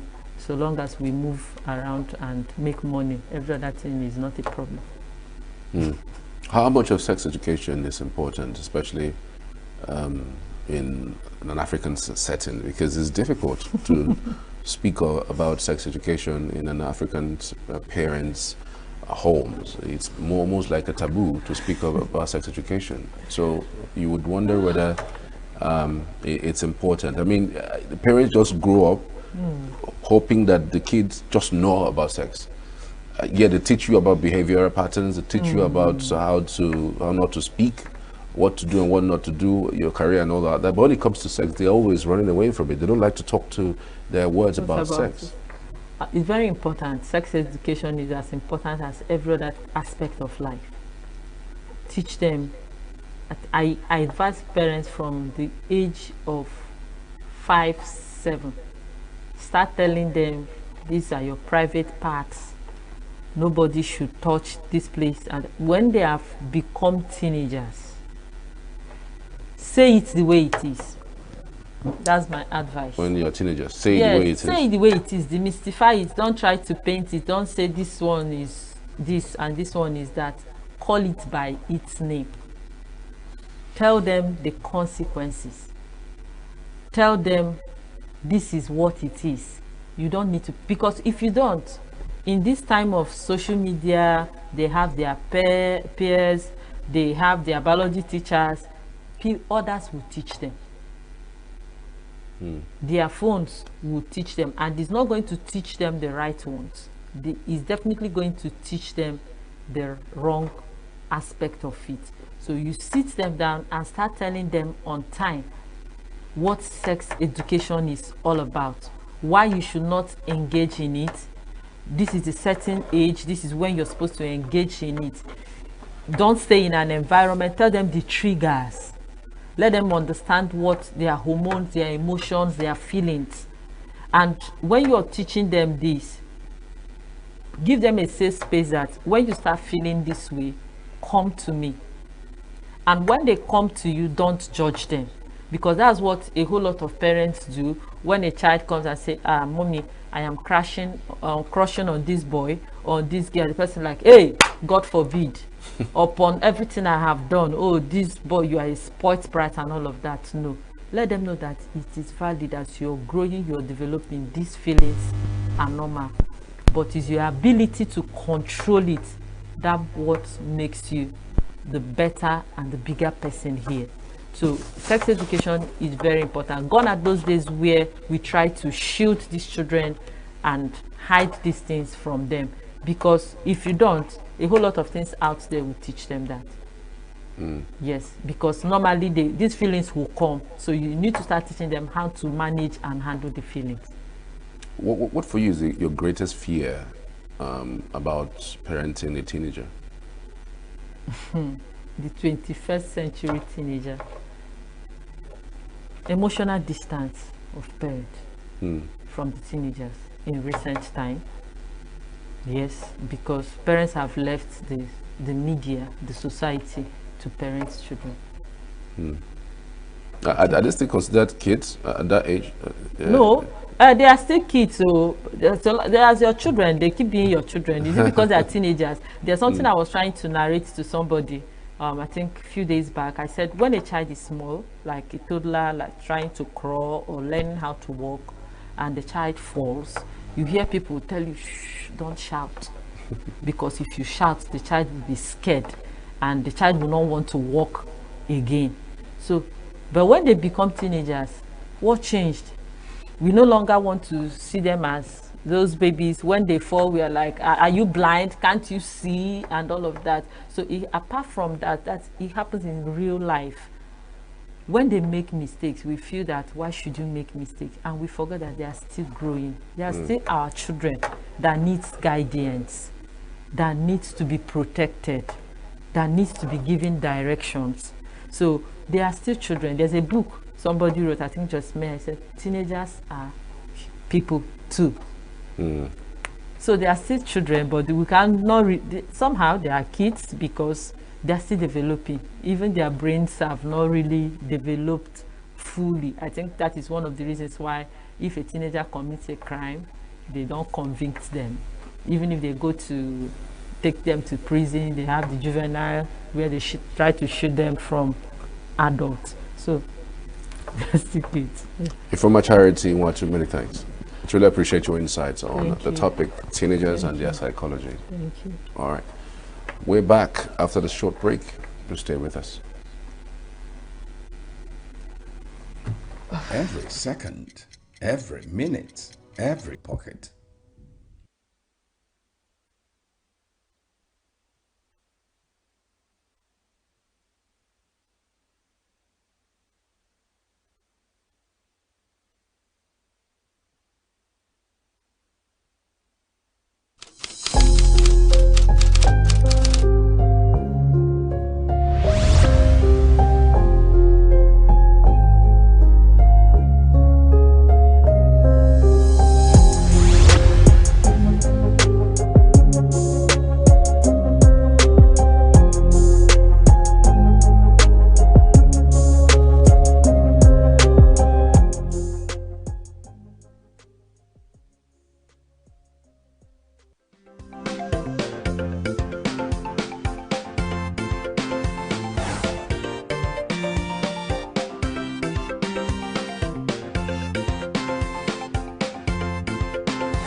Welcome back, and we're back to speaking with Oladimeji Lawal as a footballer and a coach of 3SC Football Club Ibadan. Good to have you. Thank you for joining us. Good morning. How are you, sir? We're fine. We're excited to have you. ENUGU this morning? ENUGU is fine. ENUGU is fine. How is Ibadan? Yeah, we thank God. Everything is okay. All right, let's begin from the Super Eagles. I don't know what you think about the qualification for the World Cup. Do you see us qualifying? Because it at this point, it does look like it is bleak. Oh, well, mathematically, we can still qualify. And I've learned not to give up in football until it's over. We can go to South Africa and surprise people. Then from there, we'll pick it up. And we still have the chance of qualifying for the World Cup. How so? How so? If everybody above us win their own games and we win ours, then we're out of it completely. Well, let's see it this way. What if everybody cannot win their games and we can win all our games? I mean, it's always like this. You have to see football from different angles. People say Arsenal cannot go to Santiago Bernabeu and survive. And they survived, not only survived, but wonderfully. So that's football for you. Indeed. I mean, but Nigeria's own has always been like this. We always have to get calculators to permutate in order for us to qualify. Why does it have to always get to this point? I mean, we've got the stars, we've got the players, we've got everything. But why has it been very difficult for us to qualify? I mean, last World Cup we did not go, and now we're on the verge of not even qualifying. Why would we have to always come to this point? Because I keep saying one thing. You see, if you don't prepare very well, then you don't get the result. Modern day football, you have to prepare in time. You have to prepare very well. You don't bring in coaches a few months to a major competition, a major tournament, and think you survive it because you have players everywhere overseas. No, it is not done. You understand? You need to really prepare your team very well. As I'm talking to you, I don't even know which players Nigeria is going to present in the next game. But I can tell you the first 11 of Germany in the last 2 years. I can tell you the first 11 of Brazil. I can tell you the first 11 of Spain. You see where the difference is? You see? You must really prepare and not this fire brigade approach. It doesn't work again. You see, talent is not enough. We must be organized. That is all the truth. How do you assess the new coach's capacity in these last few games that he has been the Eagles coach, Eric Shell? I've only seen them in 2 games, and I don't like to talk about people that I don't really know much about. You see, the first game we won away from home, and unfortunately at home we drew the game. You see. So how do I analyze that, or how do I judge the coach from that angle? Like I said, if this coach has been here, like we've been able to see in 5, 6, 10 games, we can all say that, yes, this is the pedigree of this coach. This is what this coach can do. But the coach does not even have time to work with the players. They come in 1 week, 2 weeks, and they go back. So how do you judge a coach from that angle? It is a bit difficult, honestly. Yeah, but some persons also say they've seen him with the Malian team. Some others also have seen them in different fora, really, and they also have seen the 2 games with the style that he introduced in the Super Eagles. Some persons say it's an attacking style, and that's what we have lacked in some of the coaches that we've had in the past. How do you put that philosophy to the boys if you don't have time to work well with them? It's not about philosophies. It's about, having time to let them understand what you want as a coach. It is very important. Honestly, it is very important. Yeah, we only base our team on calibers. We have Osimhen, we have this, we have that. Are we really preparing them as a team or as individuals? Me, I can't judge this coach, honestly. I find it difficult to analyze him, and that's the truth. How do you expect me that I've played this far and think 2 matches will be enough for me to decide if a coach is good or not? No. But for us, even as a team, do you see a promising team? Because again, you just mentioned something that is quite critical. We have players, but it does look like we don't have a team. Exactly. That is my own angle. You see, it is difficult, in all honesty, to say we have a team. You understand? How do you just go to Europe, bring in players every week, week in, week out? People who are not committed to the country, people who cannot even sing the national anthem, people who don't even know the meaning of the badge, and we say, you see, the players we bring in from Europe, most of them are alternatives. Ask me, what do I mean by alternatives? People who are not selected in those countries, you understand, who are rooted in Africa, in Nigeria, and we just go there and bring all of them here. When you see Osimhen playing, you see the difference between him and the so-called Afghans we are carrying about every time. You understand? Osimhen grew in Lagos. He knows what it takes to be in the green, white, green. He knows what it means to lose a game because he has to go back to Lagos and face the crowd. You understand? These boys, they step in from their plane, they step out from their, they step in and step out in their planes and go. Whether the game is won or the game is lost, they don't really care because you don't know the history of our football. They don't even know what it takes, you know, to be a Nigerian losing games week in, week out. You understand? I played in a game that, you know, the only way we got our results, the miracle of the man people were talking about, the only way we got our results is we called ourselves and said, please guys, we can't go back to Lagos with 4 defeat. This is not about tactics or about technicalities. It's about mindset. We cannot go back to Lagos defeated with 4 goals to 0. Then we all started fighting like lions, like wounded people. And we were able to come back and, you know, do the needful, and eventually we won the game. That is what I'm saying, the commitment. Are you in any way insinuating that the last game that we drew was as a result of the non-commitment of the players? I'm not insinuating anything, you understand? What I am saying, we need players that are more committed. We need players that are more committed.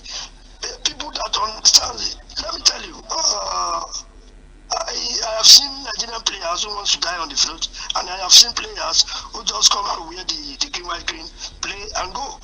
That is the different thing. I mentioned Osimhen just now. You understand? You need to see him on the field. You need to see some of his colleagues the way they play. Right. You understand? It is always very difficult to galvanize billionaires together and come and represent a country like Africa, like Nigeria. You understand? I'm telling you. So, because I've been there. So I mean, you are actually making a huge point, really. But then, how do you get players who are committed to the country beyond the aesthetics, really? I mean, how do you get them? Because sometimes some of these players are the ones that are making waves in their clubs, and they get invited. Let me tell you, making waves in the clubs, there's a big difference between African football and European football. I analyze something to some people. Let me tell you, playing in the Nations Cup, African Nations Cup, is quite harder than playing in the Champions League in Europe. True. Yes, I'm telling you. And that is why when the likes of the Drogbas, the Kanus and everybody, they come down after being the best in Europe, they find it difficult to survive in African football, in the Nations Cup. True. Yeah, I said something. If it is possible, get some local legs to join some individuals who are really ready. Not because of the color or because they carry foreign passports. You understand what I'm saying? Get them together. Then when we fight for the World Cup, take these Europeans, the Nigerian European players, take them to the World Cup. They will survive over there, but not when we try to qualify in Africa. You get my point? Yeah. What I'm trying to say. You understand? Good point. Yes. If we qualify from Africa, then when we get to Europe, then you can select these players we see because they are going to play majorly against the whites over there. It is two different things. Yeah, I know Nigerian player that every time he steps into Europe, is the best. Whenever he comes to Nigeria to play, you think, why are they bringing this guy here? For God's sake. That's a good point. That's a good point. But what would few of them can cut across. You see Osimhen, if he's in Europe, it's the same Osimhen. If he's playing in Africa, it's the same Osimhen. Yeah. You're right, I'm not condemning them, but I'm just saying, you see, it is nature. Naturally, it is difficult. You understand? Absolutely. Yeah. Let me take you back once again. I played against Ghana in the under 16 qualifying series. We played 1-1 in Ghana. We had to win in Lagos. When I see the crowd, all of us, we were crying when we were singing the national anthem. What was the meaning of that cry? Because we were so scared, can we disappoint all these people, these multitudes? How do we want to do it? we must win this game at all costs. We have to give every blood in us to make sure we qualify. Because when you look at the crowd, Interesting. Interesting, really. some of these players, they just see it as a game. They come in, go out, and that is it. They see it as a game. Their private jets are waiting. You understand? All right. Let's talk about. Yes, a good point that you actually made. A good point, really. Let's talk about the other issue, which is the death of Christian Chukwu. I don't know. How did you receive the news of his demise? So shocking, so shocking. What a big vacuum.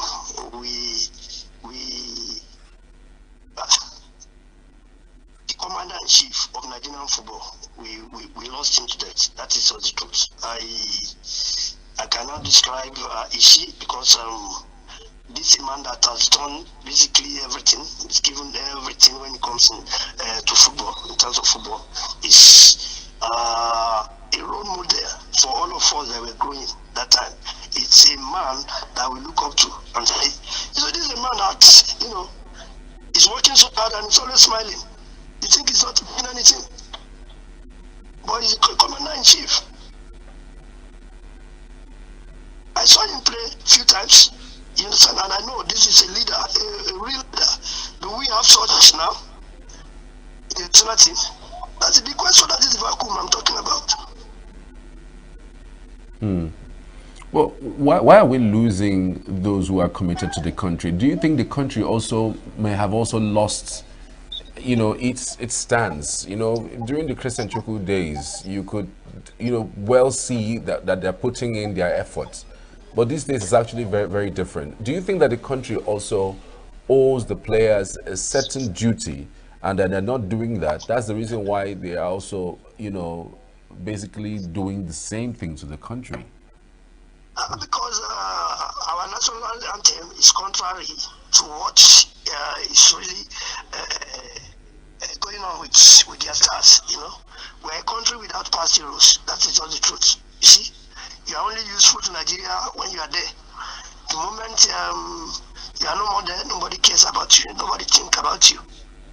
And I think, like you said, it is affecting the new coming generation also. Because they felt like it's not a country I can die for. It's the thinking. Nobody wants to break his leg for Nigeria again. Why will you break your leg when millions are waiting for you in overseas? And then if anything happens here, you are going to be abandoned. That is the truth. And a country without past heroes, you can. It's difficult for the present ones to emulate and give their best, because it will reflect in all they do. They see most of those just going around after being called the heroes of this country, or what has Nigeria done for all of us. Yes. So what should the country do? There's a certain stage you play up to in Europe, and for the rest of your life they take care of you. Yeah. Yes. So what should Nigeria be doing as a nation in order to bring back the spirit of commitment for our players? Because it's just like garbage in, garbage out. If you don't give, the country something, the country cannot give you something in return. It should be some mutual, agreement. So what should the country be doing right now in this state? I think we must have a system that puts everybody that has served this country and served so well, you understand, into consideration in several ways, you understand. Football world is so big, everybody have areas to function. It should not just be used and done, because the people you dump, these new generations that are coming, they see, they know. I think you get my area of discussion. Yes, yes. They see, you understand? And they are scared of ending that way too. That is just the honest truth. You understand? So that is why they are more committed to their club sides than, giving same commitment to Nigeria. Let me tell you, some of them only come to wear the green white green when they are devalued in Europe, because they know when they return Nigeria, then the name will be hard again, and then the contract will fly again. And after getting the contract, the commitment is gone.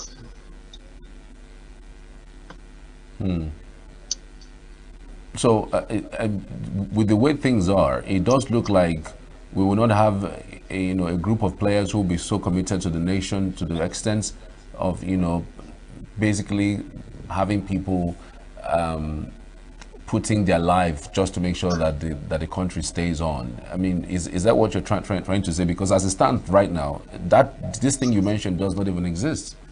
Yeah, that is exactly what I'm trying to say. We need to restructure. We need to reorganize. We need to put our past heroes into consideration in everything that we do.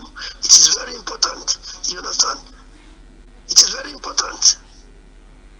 Right. I mean, yeah. What lessons do you think that the person of, say, Coach Chukwu, what lessons do you think that somebody can learn from him as a player and as a coach? Firstly, I think it's a leadership qualities. You understand? It's a standout professional in all that he does. That is the truth, because I was able to work with him a few times, and I can see the quality in him. You understand? And you see, during his playing this also, you can see his charisma, the way he carry along his colleagues, the way he plays on the field of play. I mean, it's something to emulate. You understand? The commitment.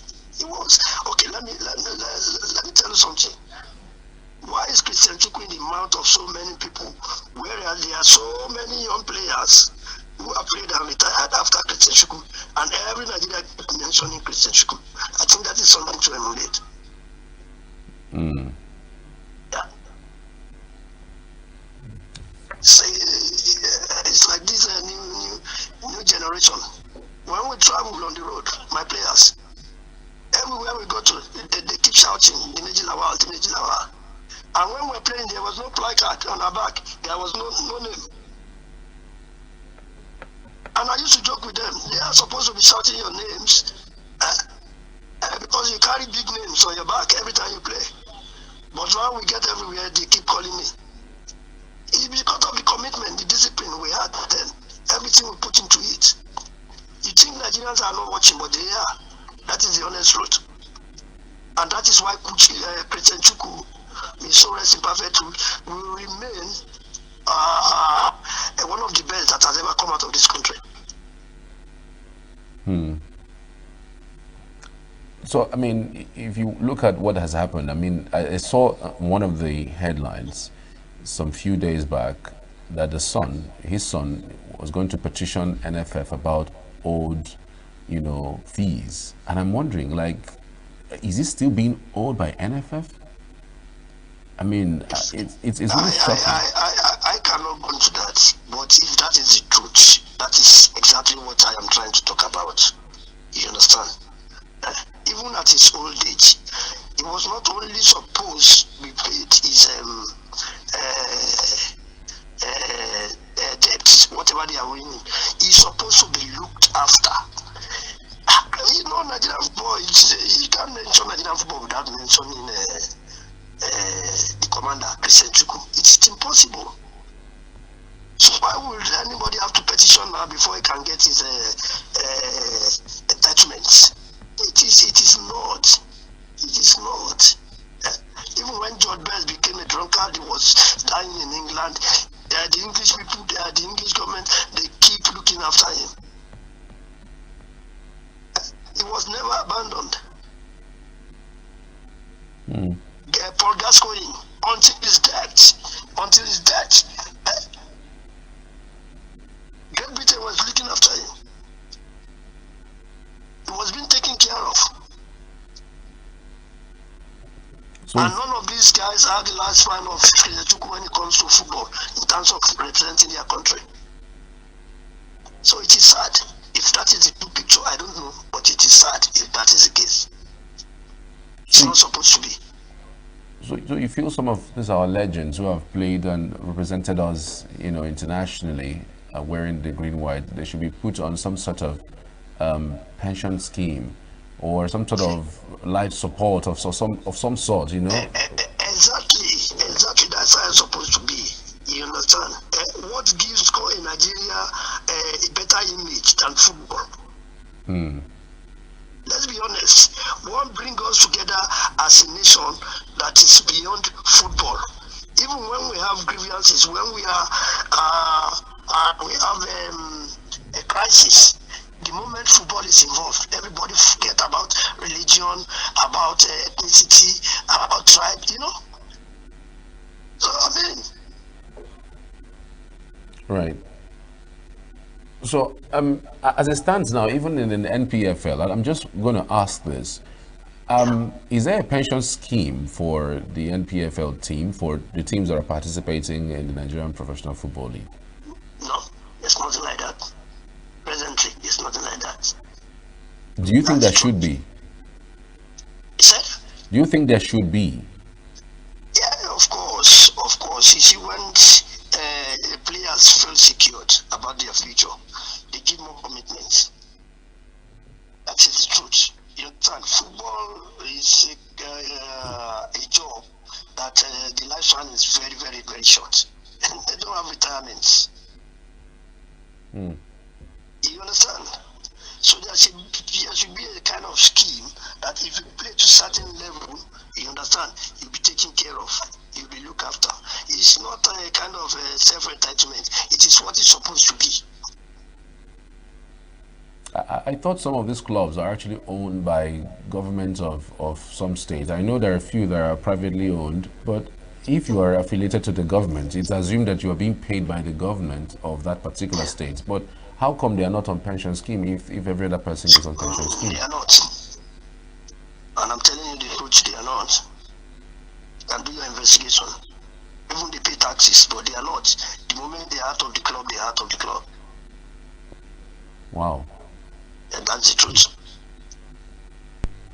But even in the way that the NPFL is actually run, do you, because again we know that the player can move from one place to another. Some would say that it would disrupt your pension scheme. You can't be playing for one team and all of a sudden you start playing for the next, maybe on the next team by next year or maybe next 2 years. So some people say it may most likely disrupt, the pension, if at all you're going to be paid, that. Wherever you are paying taxes. I know people who left England, they are in Nigeria, and because they have paid taxes, they have been paid here. The entitlements. Abi? Yeah. Have you not heard of that before? Of course. And that is the truth. That is the truth. That is the truth. So that should not be reasons for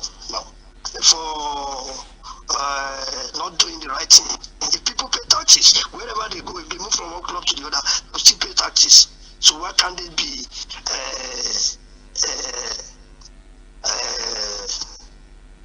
what will I say?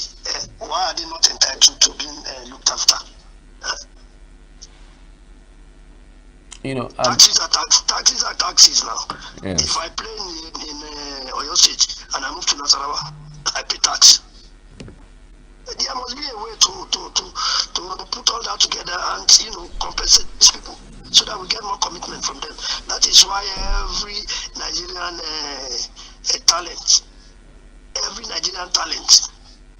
they want to move out of the country at the age of 12, at the age of 16, at the age of 17. All they think is, let's move to Europe.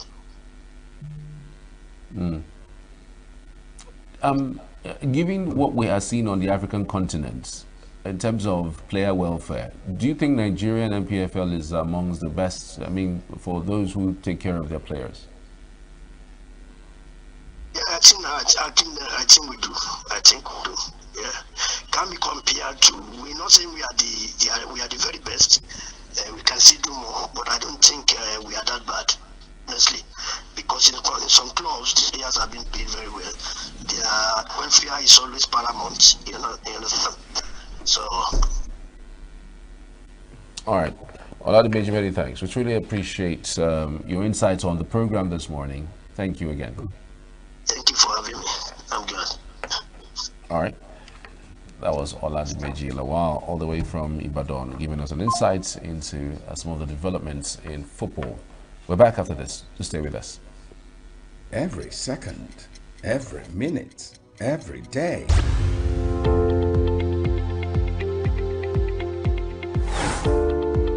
Conversations and debates amongst various publics. Majority of Nigerians have applauded the ruling, while some, including former governor of Delta State, James Ibori, are uncomfortable with the judgment. According to Ibori, the judgment was at odds with the spirit of Section 162(3), subsection 3 of the 1999 Constitution, which provided for the principles of federation. The naysayers also argued it has also negatively impacted Section 6, which enjoined states to maintain joint local government accounts. For the sake of clarity, the Supreme Court directed that financial allocations be made directly into the accounts of the 774 local governments in Nigeria. Such payments, the judgment affirmed, shall be made to democratically elected local government councils. In addition, the Supreme Court has declared caretaker committees as unconstitutional. It has also barred the state governors from dissolving elected local government councils. Those are actually the summary of what the Supreme Court judgment was.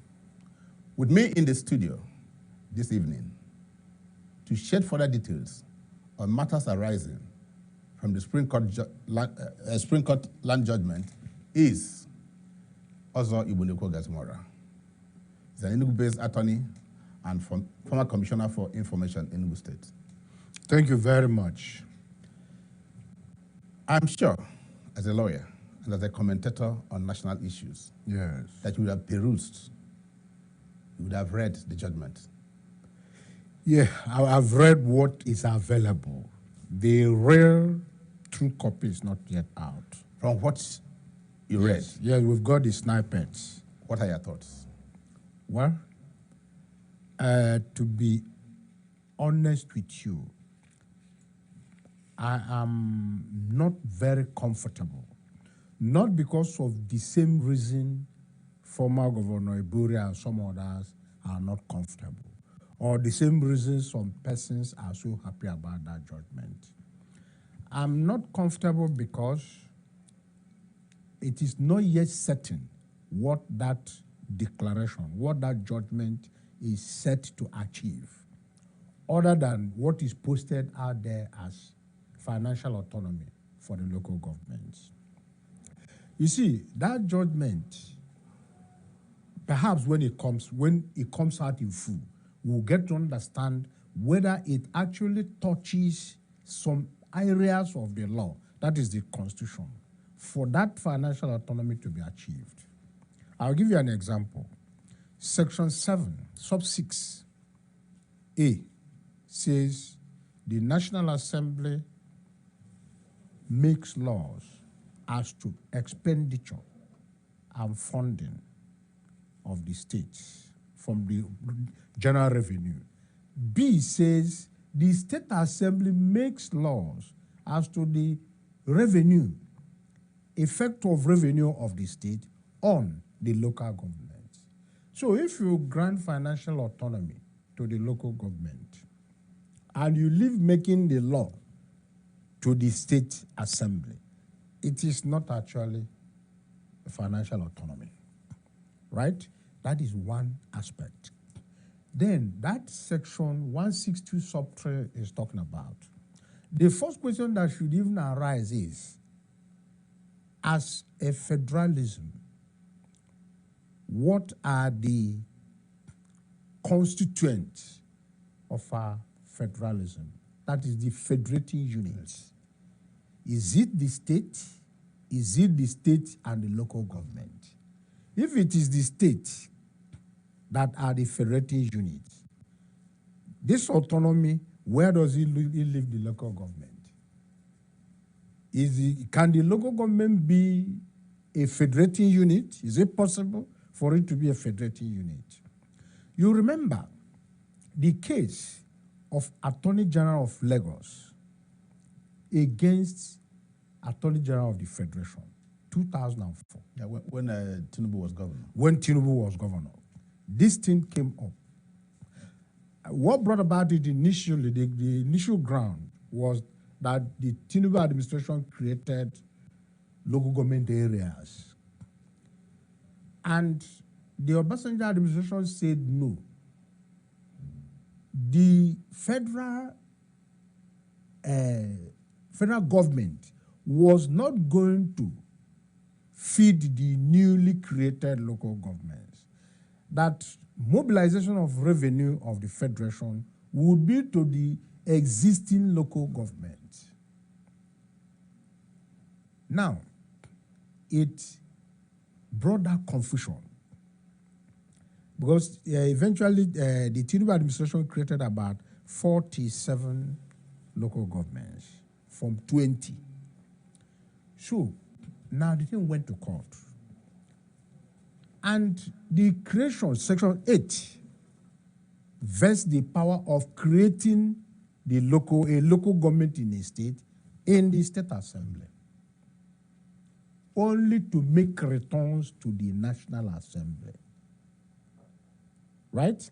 So in other words, creating the local governments by the states was proper.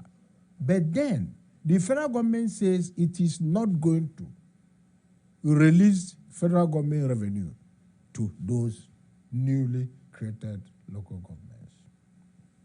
You know, at the end of the day, the federal government seized the revenue going to Lagos State, and for a very long time, kept it for a very long time. It was eventually when the decision, that's the judgment of the Supreme Court came out, because another issue arose. Did the federal government have the power to withhold the money accruable to the local government? And the Supreme Court decision was that it didn't have the power. And that was why Yar'Adua administration released everything to Lagos State. Now, in this particular judgment, although to be fair to the justices, I have not read it in full, because I'm not going to say, because I have read snippets in the media, that I have read it. As a lawyer, I'm supposed to read the full judgment. But from what we have gotten, a lot of things are yet not out.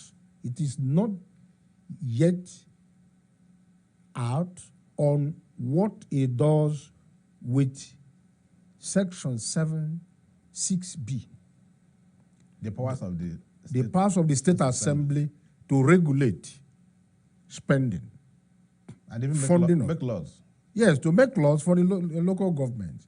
So you now find out that if that is not taken care of, then, well, that financial autonomy, I don't know. So what about the law that talks about Section 6, which says joint account? Is this new decision removing it? Which I doubt. Because that decision, there's no way the decision of a Supreme Court will remove an element of the Constitution. It can only interpret it. So it is when it comes out, when we have the full details, that we will know whether it is indeed a financial autonomy. Because if you get to the fourth schedule of the Constitution, that is on the local government. You know, when people talk about political autonomy, I don't really understand what they mean. Maybe because they now say the local government chairman must be elected for them to receive this thing, and that they cannot be summarily dissolved. Yeah, maybe. Well, with that you can say they now have a measure of autonomy, but it doesn't end there. You know, we are in Nigeria, and some people are quite smart. Okay. I was actually reviewing this with some friends yesterday, and somebody was saying, what about the governor getting the prospective chairman to sign their resignation letters before they were even accepted as candidates. And when you sign it that you have resigned without putting a date, they will allow you to contest the election. When you don't behave, they will settle some councillors who will now say you have resigned. They will not put a date on the paper and say you have resigned. Yeah, because quite a couple of people have this contention. Unless this new judgment has altered it. When we see the new judgment in full, we know. But the truth is that the local government is just like a parastatal in the state. Of course, parastatals are governed properly, but unfortunately in this case, because of the free money that is coming from the federation account, they are not governed properly. They are manipulated. They are indeed the conduit for everything. That's a local government will run from year to year, no single project anywhere. And not that the allocations are not coming. They are coming. And they are kept or used, warehoused or squandered by the state. I do not think that, for instance, in ENUGU State, that you have had a local government chairman who has seen the full allocation in the last, well, I don't know, maybe in the administration of Sullivan Chime, but in the others, I have not seen, I'm not aware of one that sees even a quarter of that allocation. Well, you know, I was a player in the Sullivan administration. Yeah. And even in a previous episode of this program, I did say that for the 4 years I was local government chairman, I can't remember one, perhaps the last month when I was leaving, that we had issues with allocation being withheld. One, the explanation was there were a few of our colleagues then they were quite frivolous in their spending. And it was a transitional month. So that was the only time I think an amount allocation coming to Logan was warehoused. What happened during that time was the Planning Commission, you know what has come to you. And the Planning Commission will kind of sit with you and say, what are you doing with this money in the next 4 months? That's why we're able to buy tractors, we're able to buy graders, bulldozers, and in fact, firefighting equipment for those. And we're able to buy vehicles for police. And we started what you call the local government state joint road projects in the state. And if you know the Apasha, the old Port Harcourt road, which was done between Ogu, yes, Nkano West, yeah, and then that was what will happen. And even at then, what was our own contribution? Basically between 20-30%, the state government provided the rest. Okay. But it was a novelty that local governments could actually do that. Yeah. But like you said, we can't speak for others. But also, there were other matters arising from that.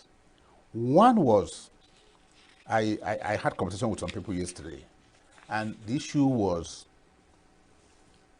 this judgment commenced 2 months ago. And in a matter of about 60 days, yeah, it was dispensed with. So there was a speedy trial. As a lawyer, you know, matters go to Supreme Court, and even to file it, even to get a mention, even to get a date, it takes months, some up to a year. Yeah. And somebody said there must be something fishy about these 60 days, 2 months. Did you address a man to that? It was quite fast. Yes. Indeed, there is nothing unusual about it. There's nothing unusual. Tell our viewers. Because, you see, what you had required only filing of processes. Okay. Once you file the processes, it wasn't requiring appearing in court for hearings and the rest of them. Because it is a constitutional thing.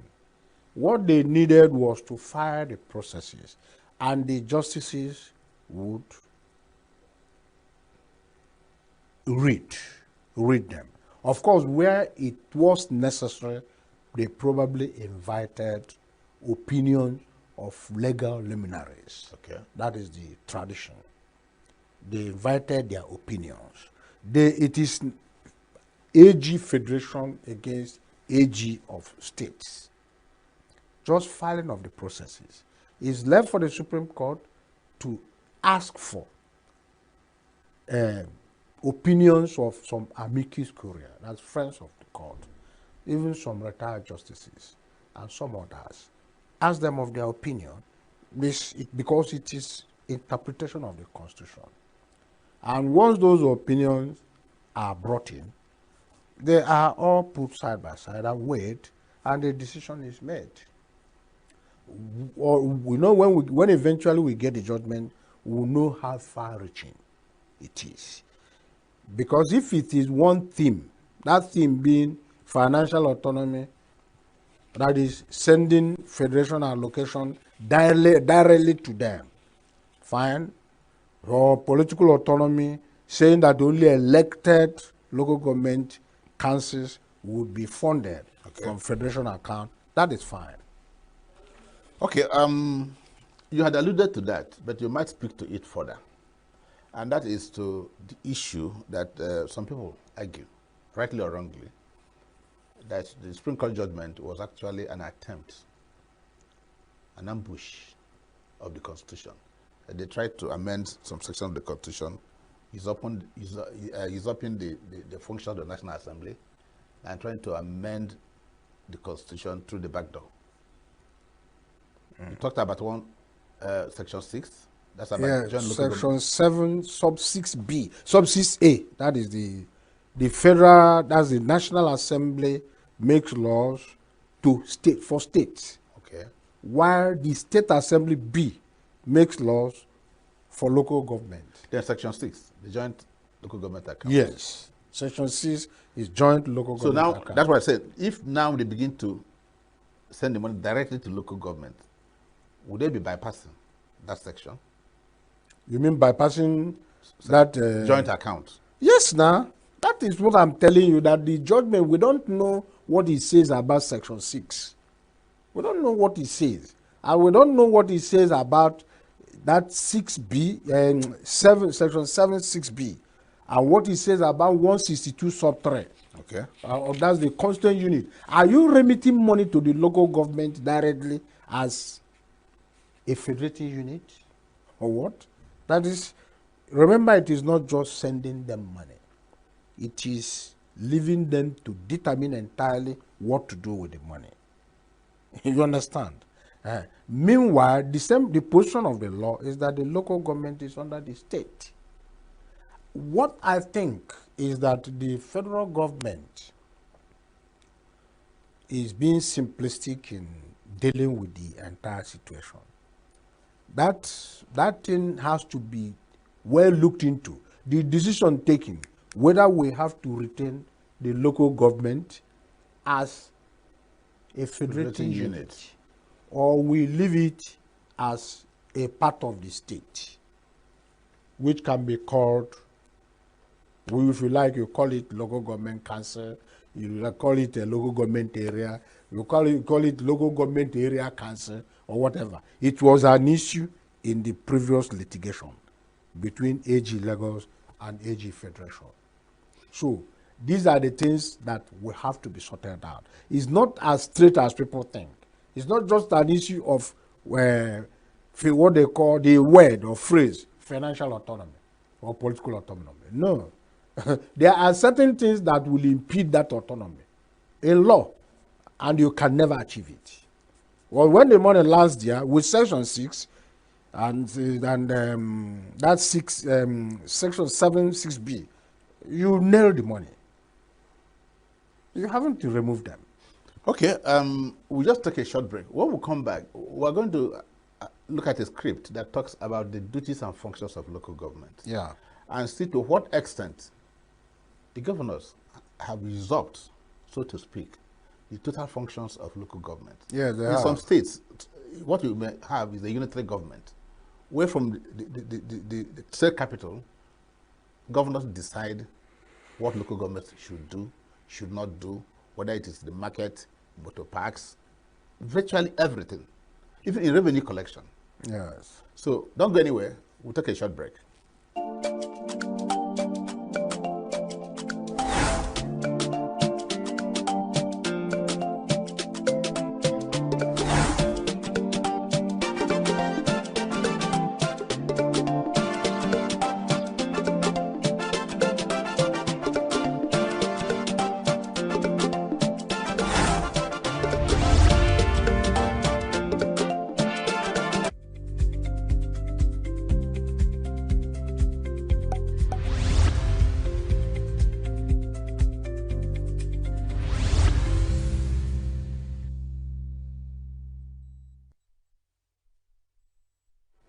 You are still watching Uncommon Conversations on Signature Television. We're still reaching you from our studios in ENUGU, Coal City, the capital of Southeast Nigeria. My guest is still Ozo Igboneku Ogazumara. Welcome back. Thank you. One issue that has, let's take a look at this, functions of local government. Local governments. Yes. Local governments have the duty to take care of abattoirs. Yes. Radio licenses. Yes. Some road networks. Of course, our local government chairman. Maternities, hospitals, and the like. Even, so especially markets. Markets are the preview of local governments. Yes. But somehow, the functions are many, but somehow, even in revenue collection, surprisingly, also, in most states, these functions have been taken over by the state governments. And it leaves me wondering, even if, like you say, it's an agency of government or a department of government, they should have certain rights and privileges. They don't seem to exist. Well, to be honest with you, what you have in local government is, you can call it double jeopardy, because the states are after the local government funds, and in the process, they succeed in dispossessing the local government. Then they now act as if some of the functions of the local government are non-existent, while some, which can easily turn to good excuses or cover up, they took in as their own functions. It is not surprising that it is happening, because in reality, the local government system has not developed in Nigeria. The local government system elsewhere is the bedrock of civil administration. There is no civil administration without the local government system. You know, in some places they call it county. You know, some countries they call it county. Some other countries they call it other names, provinces and the rest of them, or divisions. But in our own, it is the conduit. It is the port for feasting. You see, in Nigeria, one of the biggest problems we had, a fundamental problem, was unification of the local government system. Local government system was not unified before 1976. Local government system in the north ought not be the same with that in the east or west. Do you know that in some emirate councils, some palaces have two local governments inside one palace? The purpose is to allocate money to the big man. Allocate federal money to the big man. That was the purpose. That was the purpose. Now, it also reflects the traditional systems of those societies where they have age-old chieftaincy systems. like you have aristocracies. Those things were not existing in the southeast or parts of the south before. But in the attempt to unify the so-called unified local government system, introduced by the Obasanjo administration, that was his deputy there, Yaradua, was the chairman of the committee, the federal government committee that unified that local government system and introduced all these things. That now touches on the unitary system you mentioned. If you say the local governments in Nigeria will have to be one, unified, then you are talking about unitarianism. Why should the local government system in Kano be the same with the local government system in Enugu State?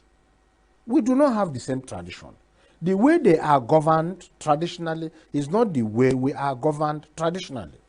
Why we are governed by Omona or the Oha in the various communities, they are governed by aristocrats, by potentates, some big chiefs, which before 1913 was foreign here, completely foreign here. There was never a thing there. You know, some people out of ignorance will tell you we had chieftaincies in some parts of Igbo land before colonialism. They talk about our nature and this. The truth is that there was never such. The person you call Obi of our nature was, you know, primus inter pares, first among the Abalanzes. Abalanzes of just the most senior of the Abalanzes. It wasn't an aristocrat as such. So that is one of the problems. So you are bound to have a great deal of problems in the local government system, especially as it relates to supervision or control or usurpation by the state government. Because one, the local government system in Nigeria is a sharer of the Nigerian sharing policy. Right? It's a partaker. The state government is reliant on the federation account allocation. Now, the local government system that should be the foundation of our values, our traditional values, to indicate the coloration of Nigeria, is now made to be a sharer, a partaker in the joint account allocation system. Now, everybody is waiting. What are the revenue channels for the local government? What you are showing on screen now shows the revenue channels. Licensing of vehicles, yes. Licensing of bicycles, operating abattoirs, and the rest of them. Do they do it now? No. They don't do it. They are even behaving like states. They don't. They don't do it. So you now find that the conflict is systemic. It's not created by the individual local government chairman. It's created from there at the center, because the center has made them to wait for the almost 80 million every month. And then VAT, you get this every month. They are waiting for it. And when it comes, 70% may be embezzled, except in some cases where the governor will tell you, you have to do it. Like you mentioned, the planning commission, the local government planning commission will ask you, this money is expected, what are you going to do with it? And maybe there's also an evaluation system where somebody will come and say, this is what I've done. This money has been allocated, supposedly used, what did you do with that? Once you have that kind of it, then you are likely to have a good local government system. You see, Nigerians always operate big. The local government chairmen and the councils are not supposed to be as big as they are made to be, or they make themselves to be. Like you now, one governor was buying cars for councillors and the rest of them. Some people were saying the persons who will be councillors are to be university graduates. No, it should not be that. They must come from the people. They must come from the people. The people who are capable of telling you the track road, necessary track roads to the farm, to be maintained with culverts, to be widened, to be made passable by bicycles and motorcycles. Give you the proper track roads to connect one community to the other. That is actually the economy. Both the economy of the local government and the economy of the state.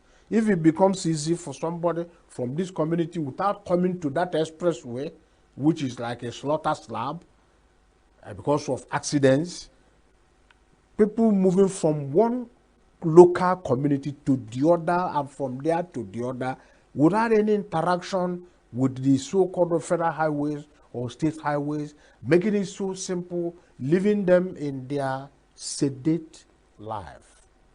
That is the local government system. There's an issue I just want us to look at, because I don't know, our time must be running. It has to do with, I think without considering that this local government now get their money direct from federation allocation and then expend as they deem fit. That means they'll be paying traditional rulers. Exactly. It therefore presupposes that they will also want to show interest in who becomes a traditional ruler. Because now, traditional rulers are appointed, dismissed, suspended from the state. By the states. By the states. Yeah, that is true. But actually, that's one. I want to take it holistically. Then the other is about the local government development centers. Okay. I may be elected the chairman. I said, look, as far as I'm concerned, that thing does not exist. Yeah. Do you foresee some constitutional issues there? Really, I do not think it's a constitutional thing. Because, okay, maybe in that of traditional rulers, there may be a constitutional issue. Because in reality, most of the states, what is the law? The chieftaincy law, although in ENUGU state, the chieftaincy law leaves it with the state. But in many states, it is the local government. Yes, actually should be the local government. And if it is the local government, then the local government should have a hand in the making of the Igwe or the Eze. And the local government will now be able to remove them, if they want to remove them, discipline them, direct them. That's where the law... But because, you know what do you mean? A governor sits in the high office of the state capital, decides for a man who lives virtually 1,000 kilometers away from him. Yeah, who lives abroad even. That's a story for another day. Yeah. Virtually in most states, including our own states, we have diaspora Igwes. Yes, there are many. There are many. And because governors are in enclosed air conditions, they don't know whether they stay or they don't. Or they don't.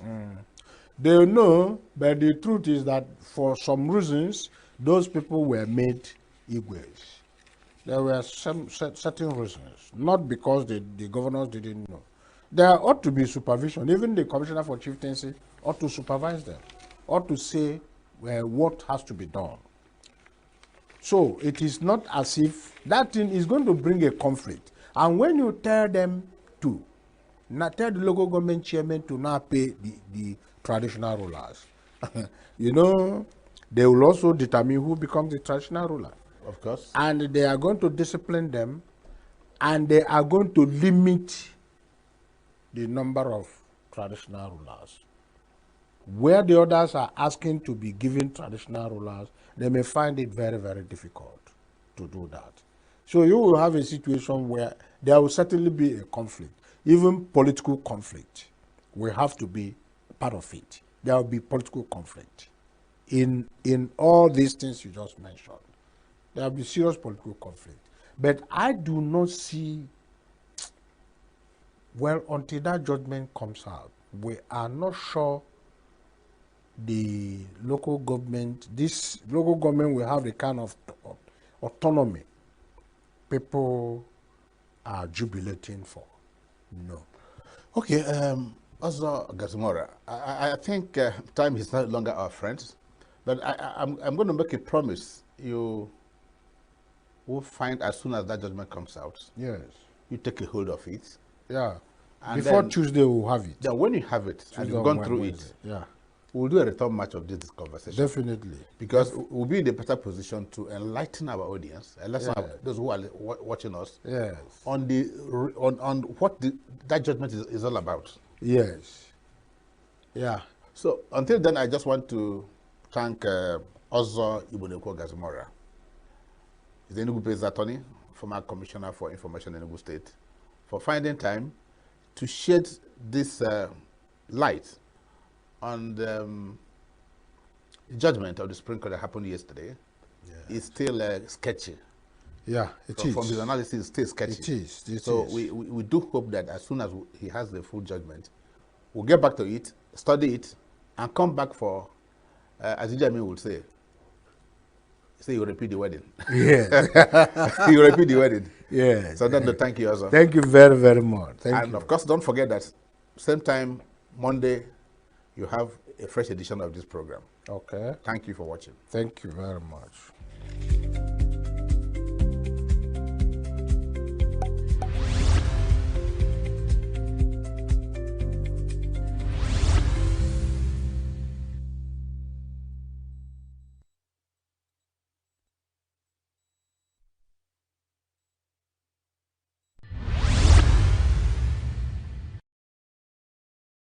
Why do people evade tax?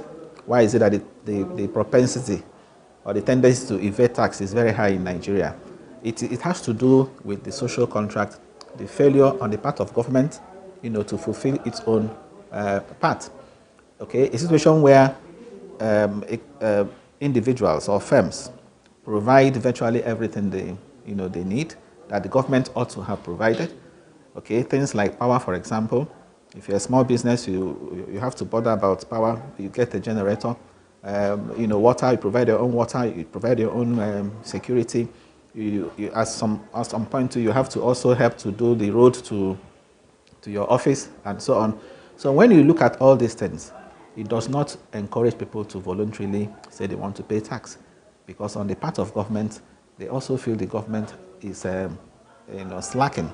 Government is not meeting its own responsibility. So that is the failure of the social contract, that has been with us.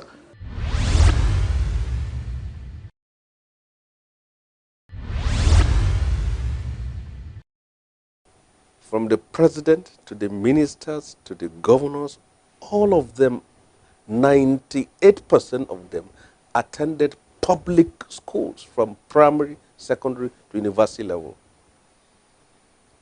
paying almost nothing. Now go to a typical primary and secondary school in your locality and see how it has been destroyed over the years, simply because people in the position of power have the resources that they have accrued from the national treasury to take their children and give them the best of education in any part of the world. Keep that aside. 98% of people in the position of power, their mother either gave birth to them in their homes or in public hospitals. Because in the last 40, 50, 60 years, how many private hospitals do we have in Nigeria? But now go to a typical private hospital, public hospital, and see what you have there. I was invited for an event, and then the head of a public school was delivering a speech, and he said, government can no more build hostels, government can no more give scholarships. So what can government do? You attended a public university, lived in a public hostel, and now you find yourself in a position of power. You cannot build more hostels for the generation that succeeded you. You went to public school and was given a scholarship by your state government, and you are in a position of power. You cannot give scholarship to the children of the poor. You cannot build a nation when you rob Peter to pay Paul. If the system is that of robbing Peter to pay Paul, then they should only expect patriotism from Paul, not from Peter.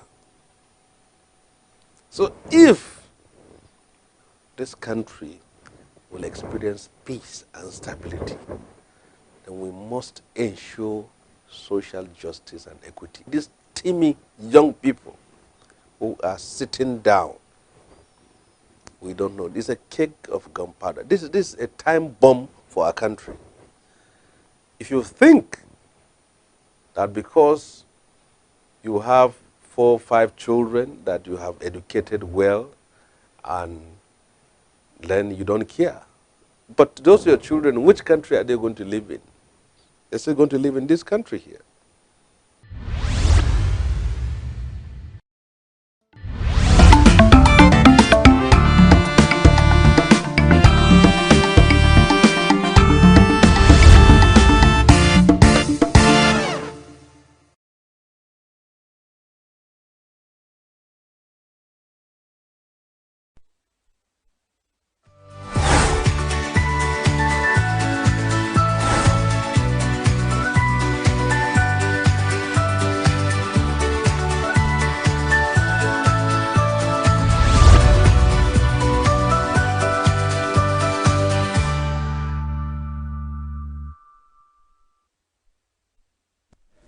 It's Signature Evening. Many thanks for joining us on Signature TV.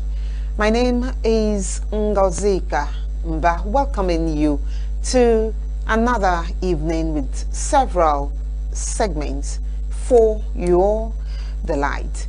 I'm not going to do this alone. Quinsley's here. Good evening, everybody. My name is Quinsley Rowland, and welcome to Signature Evening on Signature TV. We will be taking off with politicals today to look at some national issues, majorly on trade unionism. But of course, we'll be having a political talk when we will be looking at state police and national security, where Ebubago Felix Okafor, who is already seated right here in the studio, will be our resource person to have that conversation. After the politicals with the various topics on trade unionism and workers' welfare as well as workers' productivity, we'll be moving on to other segments of the show. In the news will come where we'll be looking at some corresponding reports of some stories that we are yet to carry on the show since Monday. And don't forget the regulars, Fashionista, Artful Graft, and Chat Box discussions from the chat room, which will end our evening with you. Don't forget to follow us on all our social media handles as currently displayed on your screen. After the break, we will commence with the first story on politicals. Stay with us still. Every second, every minute in your pocket.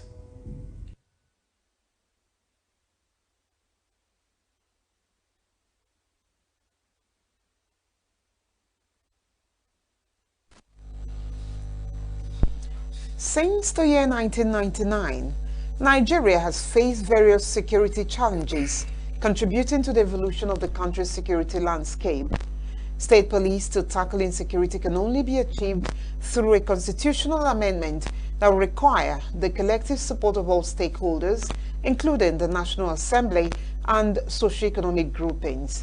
Unfortunately, this type of collegiate support for state police is lacking. Amidst the challenges, there have been calls for restructuring the security architecture to make it more relevant to the reality of Nigeria and Nigerians. Many Nigerians advocate for state police to address specific local security challenges more effectively. They believe that decentralized law enforcement can better understand and respond to the unique needs of each state, enhancing overall security and law enforcement capabilities. However, opinions on this issue vary, and concerns about potential abuse or misuse of power also exist. And that forms the fulcrum of our subject matter, the first on politicals this evening, state police and national security. We'll be having this conversation with a public affairs analyst, Ebubago Felix Okafor. Nice to have you as our guest, Chief. Good evening, viewers, and thank you for having me. Good evening. I would say that since the Civil War, because that's the height of insecurity I can remember, I don't know if there has been worse insecurity situation in the country thereafter or even before, that Nigeria has been battling. This is the worst case scenario. And the country has been has been making efforts in trying one thing or the other to ensure that insecurity becomes a thing of the past in the country. And over time, part of the measures that have been moved, that has even been considered, is that of state police. And so before we get deep into the conversation, I'd like you to, pass us through the concept of state police. As the name suggests, is it literally translated? The fact is that a section of the Bible said that you shall know the truth, and it is only the truth that shall set you free. In Nigeria, we have hydro-headed security problem because of centralized security system we have. And that will continue until state security is decentralized. To me, state security is what Nigeria needs now, because it is only the state security that will, free Nigeria from these security challenges. Let me give you an instance. Security-wise, it is easier for a man from Nkanu area to understand the Nkanu language and understand the road terrain of Nkanu. But when you post somebody from Zamfara state to come and police in Nkanu land, that is a very huge joke. So you are bringing somebody that don't understand the language of the people he is policing, a person that does not understand the terrain, don't know even the way, a person that is not even friendly with the environment, to come and secure that place. So state police is where states will employ persons of the locality, irrespective of tribe or religion, to be part of the security architecture of the state. They can draw the security map of their state, design it, execute it, and ensure security of life and property. When we're talking about security, we're talking about the primary responsibility of government. No governor is the chief security officer of his state. Presently, no governor. But that's what we are told. Is that only no governor, theory? According to the Constitution of the Federal Republic of Nigeria, is the chief security officer of his state. Nobody can appoint a commissioner. A governor can appoint commissioner for agriculture, but no governor can appoint for commissioner of police or GOC. No governor can do that. Before the Civil War, we have regional security system, and that has helped Nigeria in those days to implement the law, the security of the state, where people will begin to secure their environment. Even in our families, even in houses. You build your house, you secure your house. It's only members of your house that know the security of your apartment. But you can't build a house and somebody will transfer a security man to you. That is very dangerous. That is how Nigeria is being governed. So the state security policing and state security architecture is the only solution to Nigerian problem, and the only solution, the only pathway we can move on now. If you look at Nigeria, Nigeria is in tatters. If you go to Zamfara, you will see Lokarawa terrorists. If you go to Kaduna and Katsina, you will hear bandits. If you go to other areas, you see criminality is going, ISWAP, Boko Haram, and so on and so forth. Even in fighting Boko Haram that has started over 10, 15 years, it is only when the military goes to Borno State, they will employ local JTF to assist them, to direct them on the pathway. So the state security system is not a hoax. It is a reality that Nigeria has continued to wink at.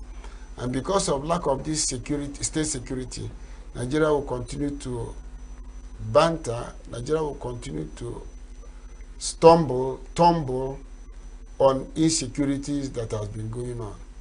Look at what happened 2 days ago. We learned that some persons were killed in Plateau State, and the governor wanted to arm local security agencies with pump action.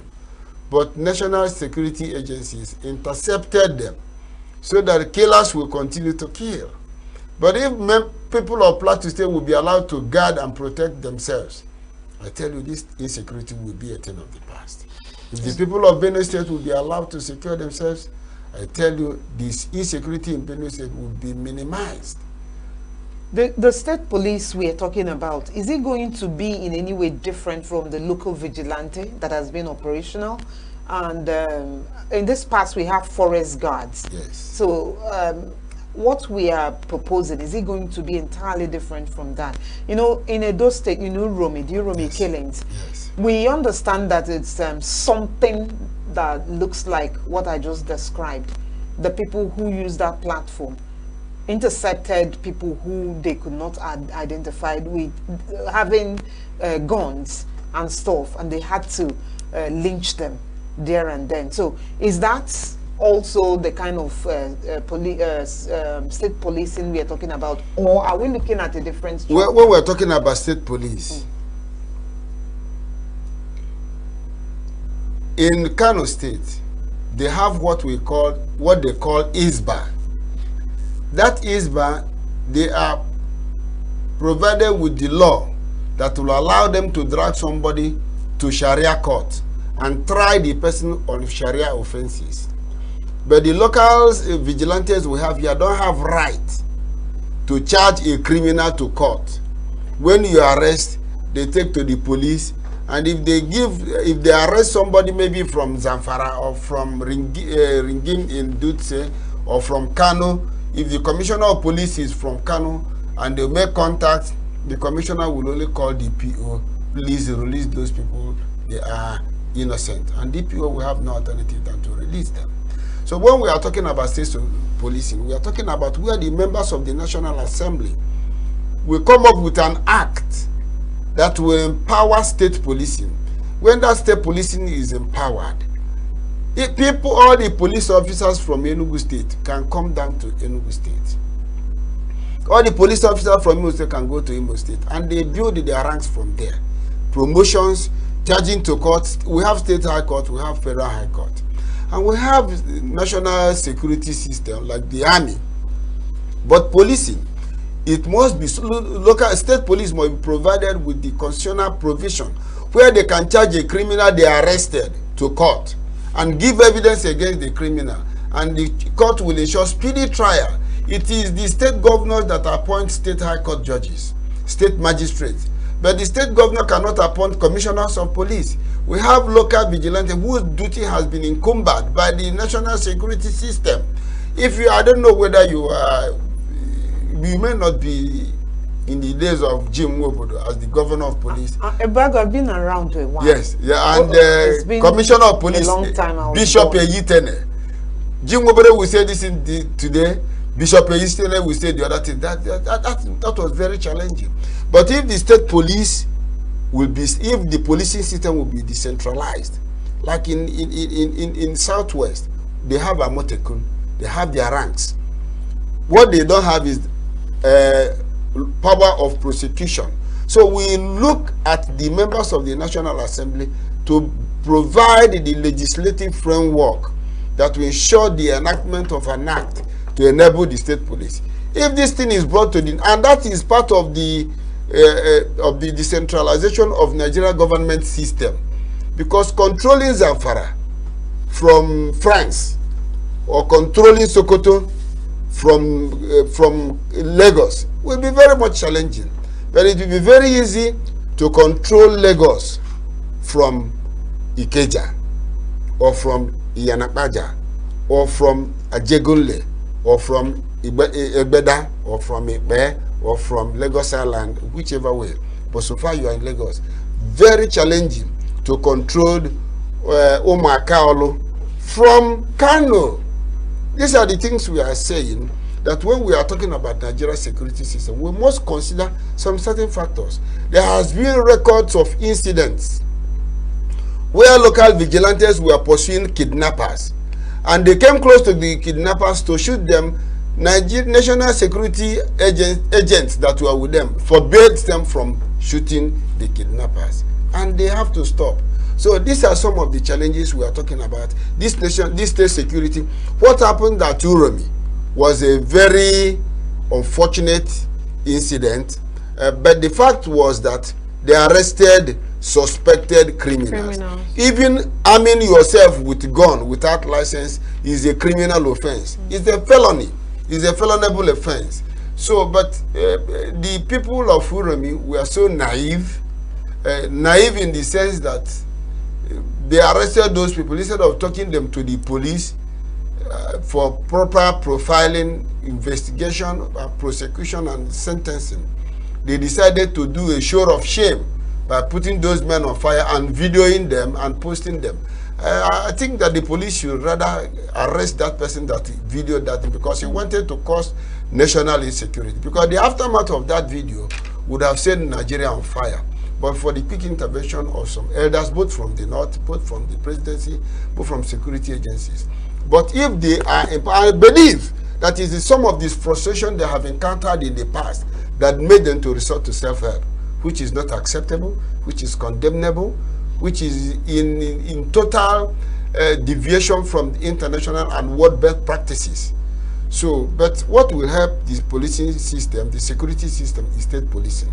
Let there be laws, so that if a vigilante sees, in my community, we have had some problems. We have our internal security.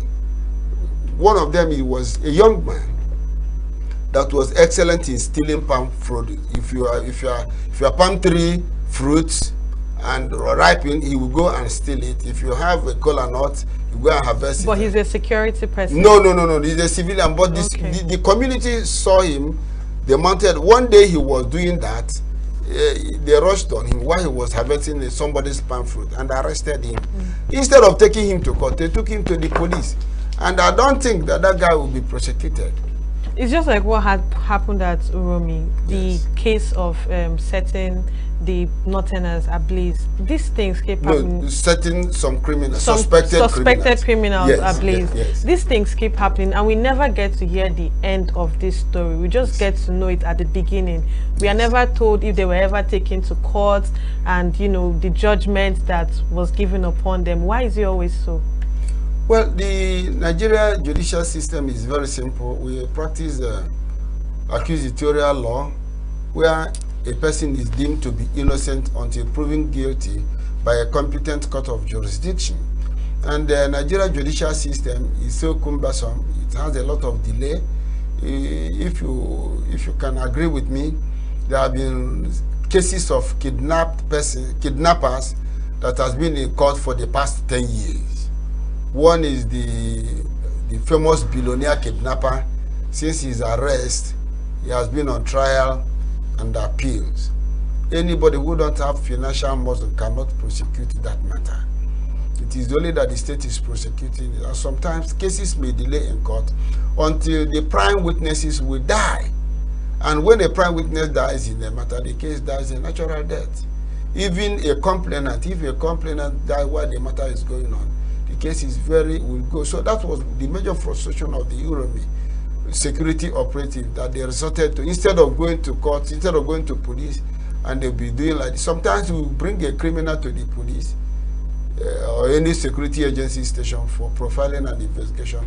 Next tomorrow, you see the person outside the street warning you that if you don't take your time, and Nigerians have been having such challenges. Or threatening you that I'll be back. Yes. I'll be back. You will, and when I come out, you will see. And when such a threat comes to you, you know what? But if they are provided with state security operative that will prosecute criminals, we have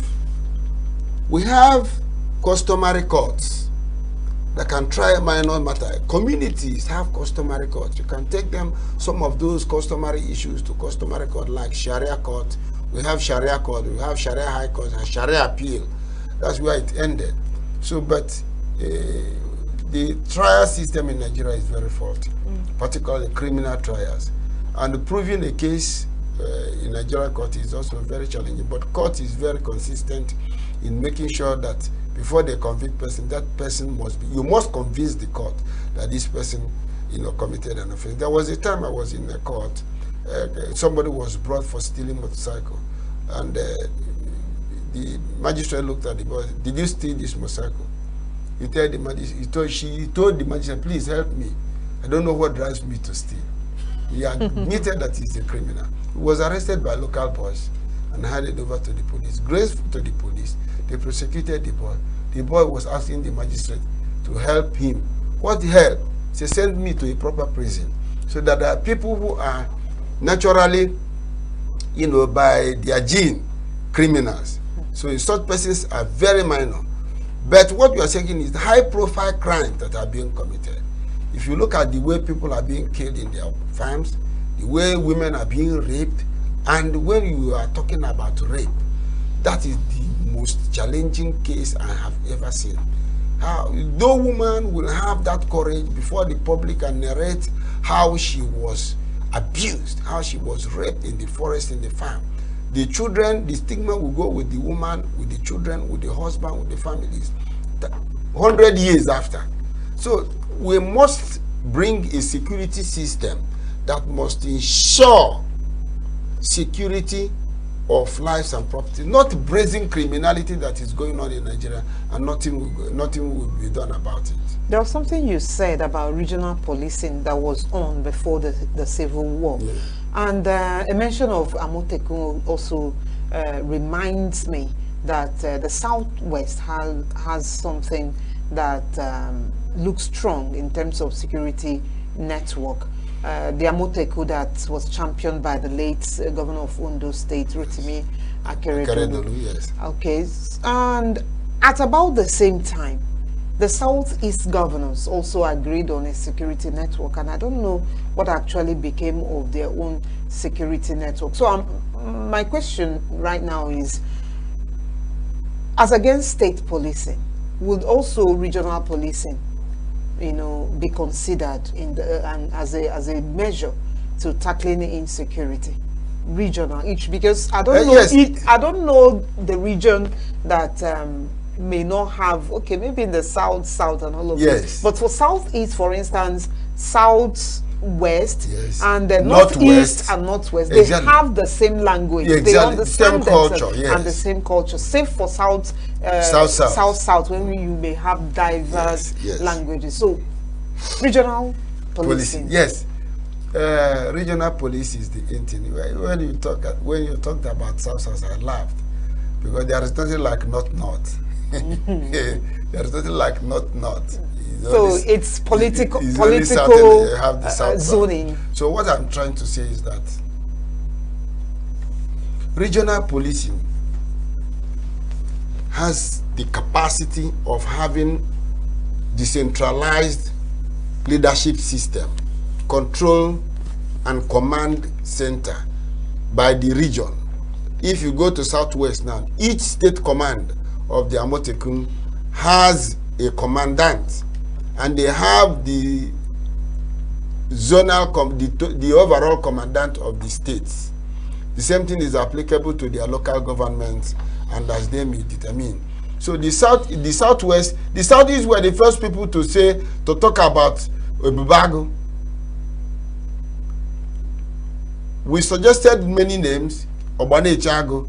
We suggested, I don't know how they come about this Obubago as a thing. And it has been, it's conflicting with your title. Yes. It's not a title, it's a name. It's my name, it's my father's name. Okay. He renamed me after him. So when they said Obubago, so many times when I go to areas like Abakaliki, I don't, like people to mention that part of it, because I may go to Abakaliki and may not come back if Obubago is out of. So what I'm saying is that the Southeast governors, they can see their challenge.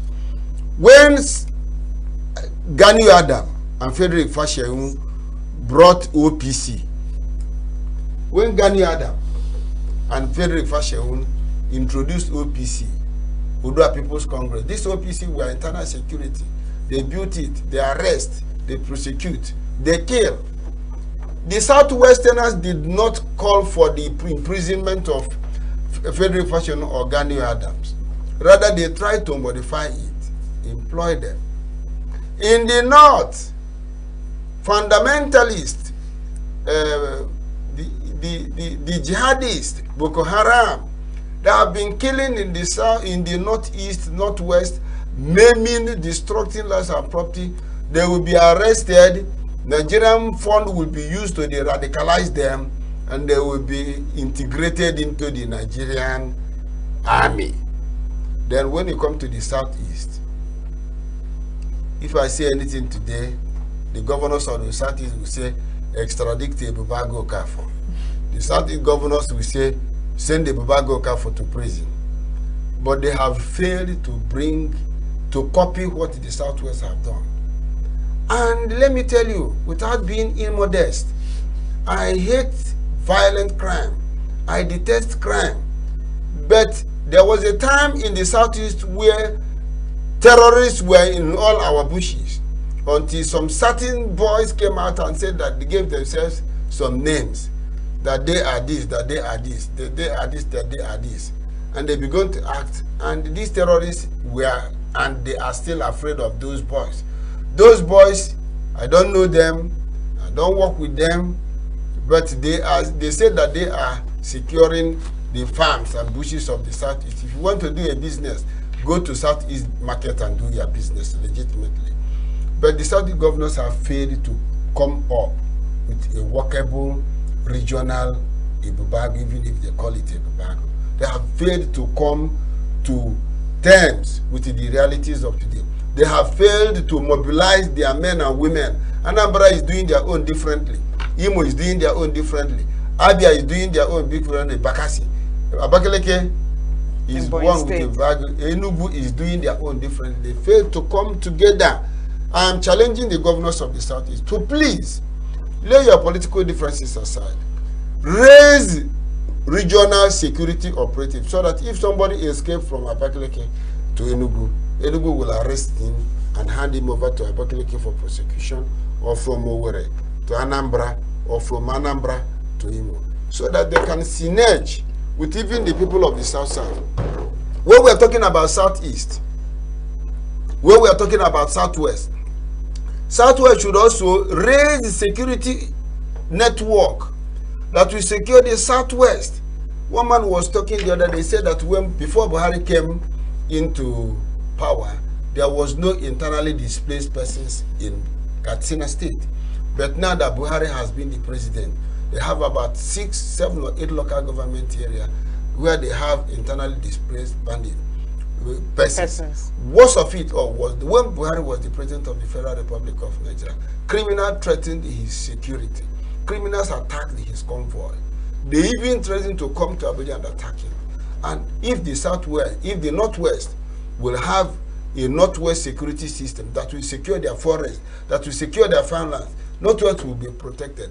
If you allow the people of Borno alone, if you allow the people of Borno to challenge this Boko Haram, they will wipe Boko Haram.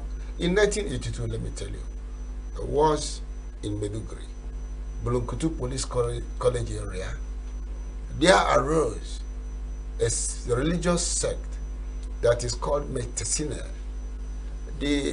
When the police wanted to, led by Inspector Akuya, wanted to arrest the leaders of the Metesina, the Metesina, countered and killed Inspector Akuya, and that infuriated the president, and Shehu Shagari, and he declared a total war against Metesina. And within some weeks and a month, Metesina was wiped out and was never heard in Nigeria up to today. Even their leader, Issa Mechanic, was bombed when he was in air speaking, challenging the government. Shagari declared that all the military equipment, air, land, and sea will be deployed to get this thing down. And it was done. But Nigeria has been playing politics with bandits. Obadiah Melafia came on television and named some persons that are behind this banditry. Up to today, none of them has been arrested. Nor prosecuted. Nor prosecuted. The bandits that has been, does it mean that there has never been any single bandit that was arrested for prosecution since 10 years, since 2015, that bandits were named as a group? No, now. Nigeria must be very fair to themselves. If you allow the not to work, they will arrest the one man came up the other day said that these bandits were known, that a military officer, that it was being, that they were being politics with it. How do you send an Igbo boy to Maiduguri where they speak Kanuri to go and confront those people? If somebody that is standing with the Igbo soldier and say, I will bring him in Kanuri language for you to kill him, will he know? He will just be thinking that you are Nigerian army. But if it is a regional security officer, Anambra speak their language, at least you will hear them some. Imo speak their, at least you will hear. Abia, the same thing is Abakaleke. No matter the challenges of Abakaleke dialect, but we do hear some of them. We perceive some of the things they want to say. At least if you hear the Fiashi, man that your head is off. It's going off. Just to get a clearer view, how best do you think the state police and the local law enforcement agencies can actually collaborate in terms of proper security, and how well can they foster this relationship? If the Nigerian security system cannot be proactive, rely on the credible intelligence of the local securities, this thing will be a thing of the past. This insecurity in Nigeria will be a thing of the past. But very worrisome. Let me give you a shocker. If you are traveling from here to Oka, you will see Nigerian security agencies employing non-state actors to extort money from travelers. Exactly. If you refuse to give that, he is not a policeman, he's a mere criminal. They employed him to continue to extort money from drivers. But they're in uniforms. No, this person is talking about. Okay, they are not in uniform. They are not in uniform. They will employ them. Sometimes they plant dangerous items in people's vehicles, and they create gridlock. Where the thing is going, they will signal, they will stop you, accuse you of what you don't know. So in Nigerian security system, if they will collaborate with local security operatives we have, they will arrest those criminals. When you see a header with AK-47, you tell police, please, or army, or civil defense, these people are with AK-47. You will simply ask you, do you want me to die for what I don't know? But if the local security agencies will be empowered, I think there will be a change of security system. And if Nigeria will stand, what will help us is state security system or zonal security. If Nigeria will continue to exist, because the way things are going today is very unfortunate. You see somebody today, one man was kidnapped, kidnappers are kidnappers. Whether you are a Fulani man, whether you are from ENUGU state, whether a kidnapper is a kidnapper. One man was kidnapped, and after the kidnapping, they paid their ransom, was released. 2 months he died. That's the trauma. You see justice, a House of Assembly member, so there was somebody that died amongst them, and they were contributing money for the burial using his account as a depository account for the burial committee of friends. Now they kidnapped him. Who can tell you that it is not a member of that platform that provided the information that led to this kidnapping? Worst of it all was that they kidnapped that man, he paid the ransom, they killed him. So when we are talking about insecurity in Nigeria, it's very challenging. So we are appealing to the police, to the army, to the civil defense, to rely on the credible intelligence of the community security systems. We have Ndinche, we have Ochinche in our states. They have informations, and their informations are credible. When information was provided about a guy that was stealing palm fruits, he was kept on a watch list, on the community watch list. And at the appropriate time, he was apprehended. I think he's still in the police now. But the challenge is that, yes, let me use this opportunity to appeal to the governor of Enugu State. Most of the courts in Enugu State are centralized in Enugu. If you arrest a criminal in Umabe, for instance, bring him to Udi police station for prosecution. Police will charter motor to take the person to Enugu. The accused must fund the taking of the accused to the trial court until court grants him or her bail. And sometimes many people, when they see the challenges of taking people. But customary courts are working. Customary courts. So I am appealing to the governor of Enugu State to send the magistrate courts to their various localities.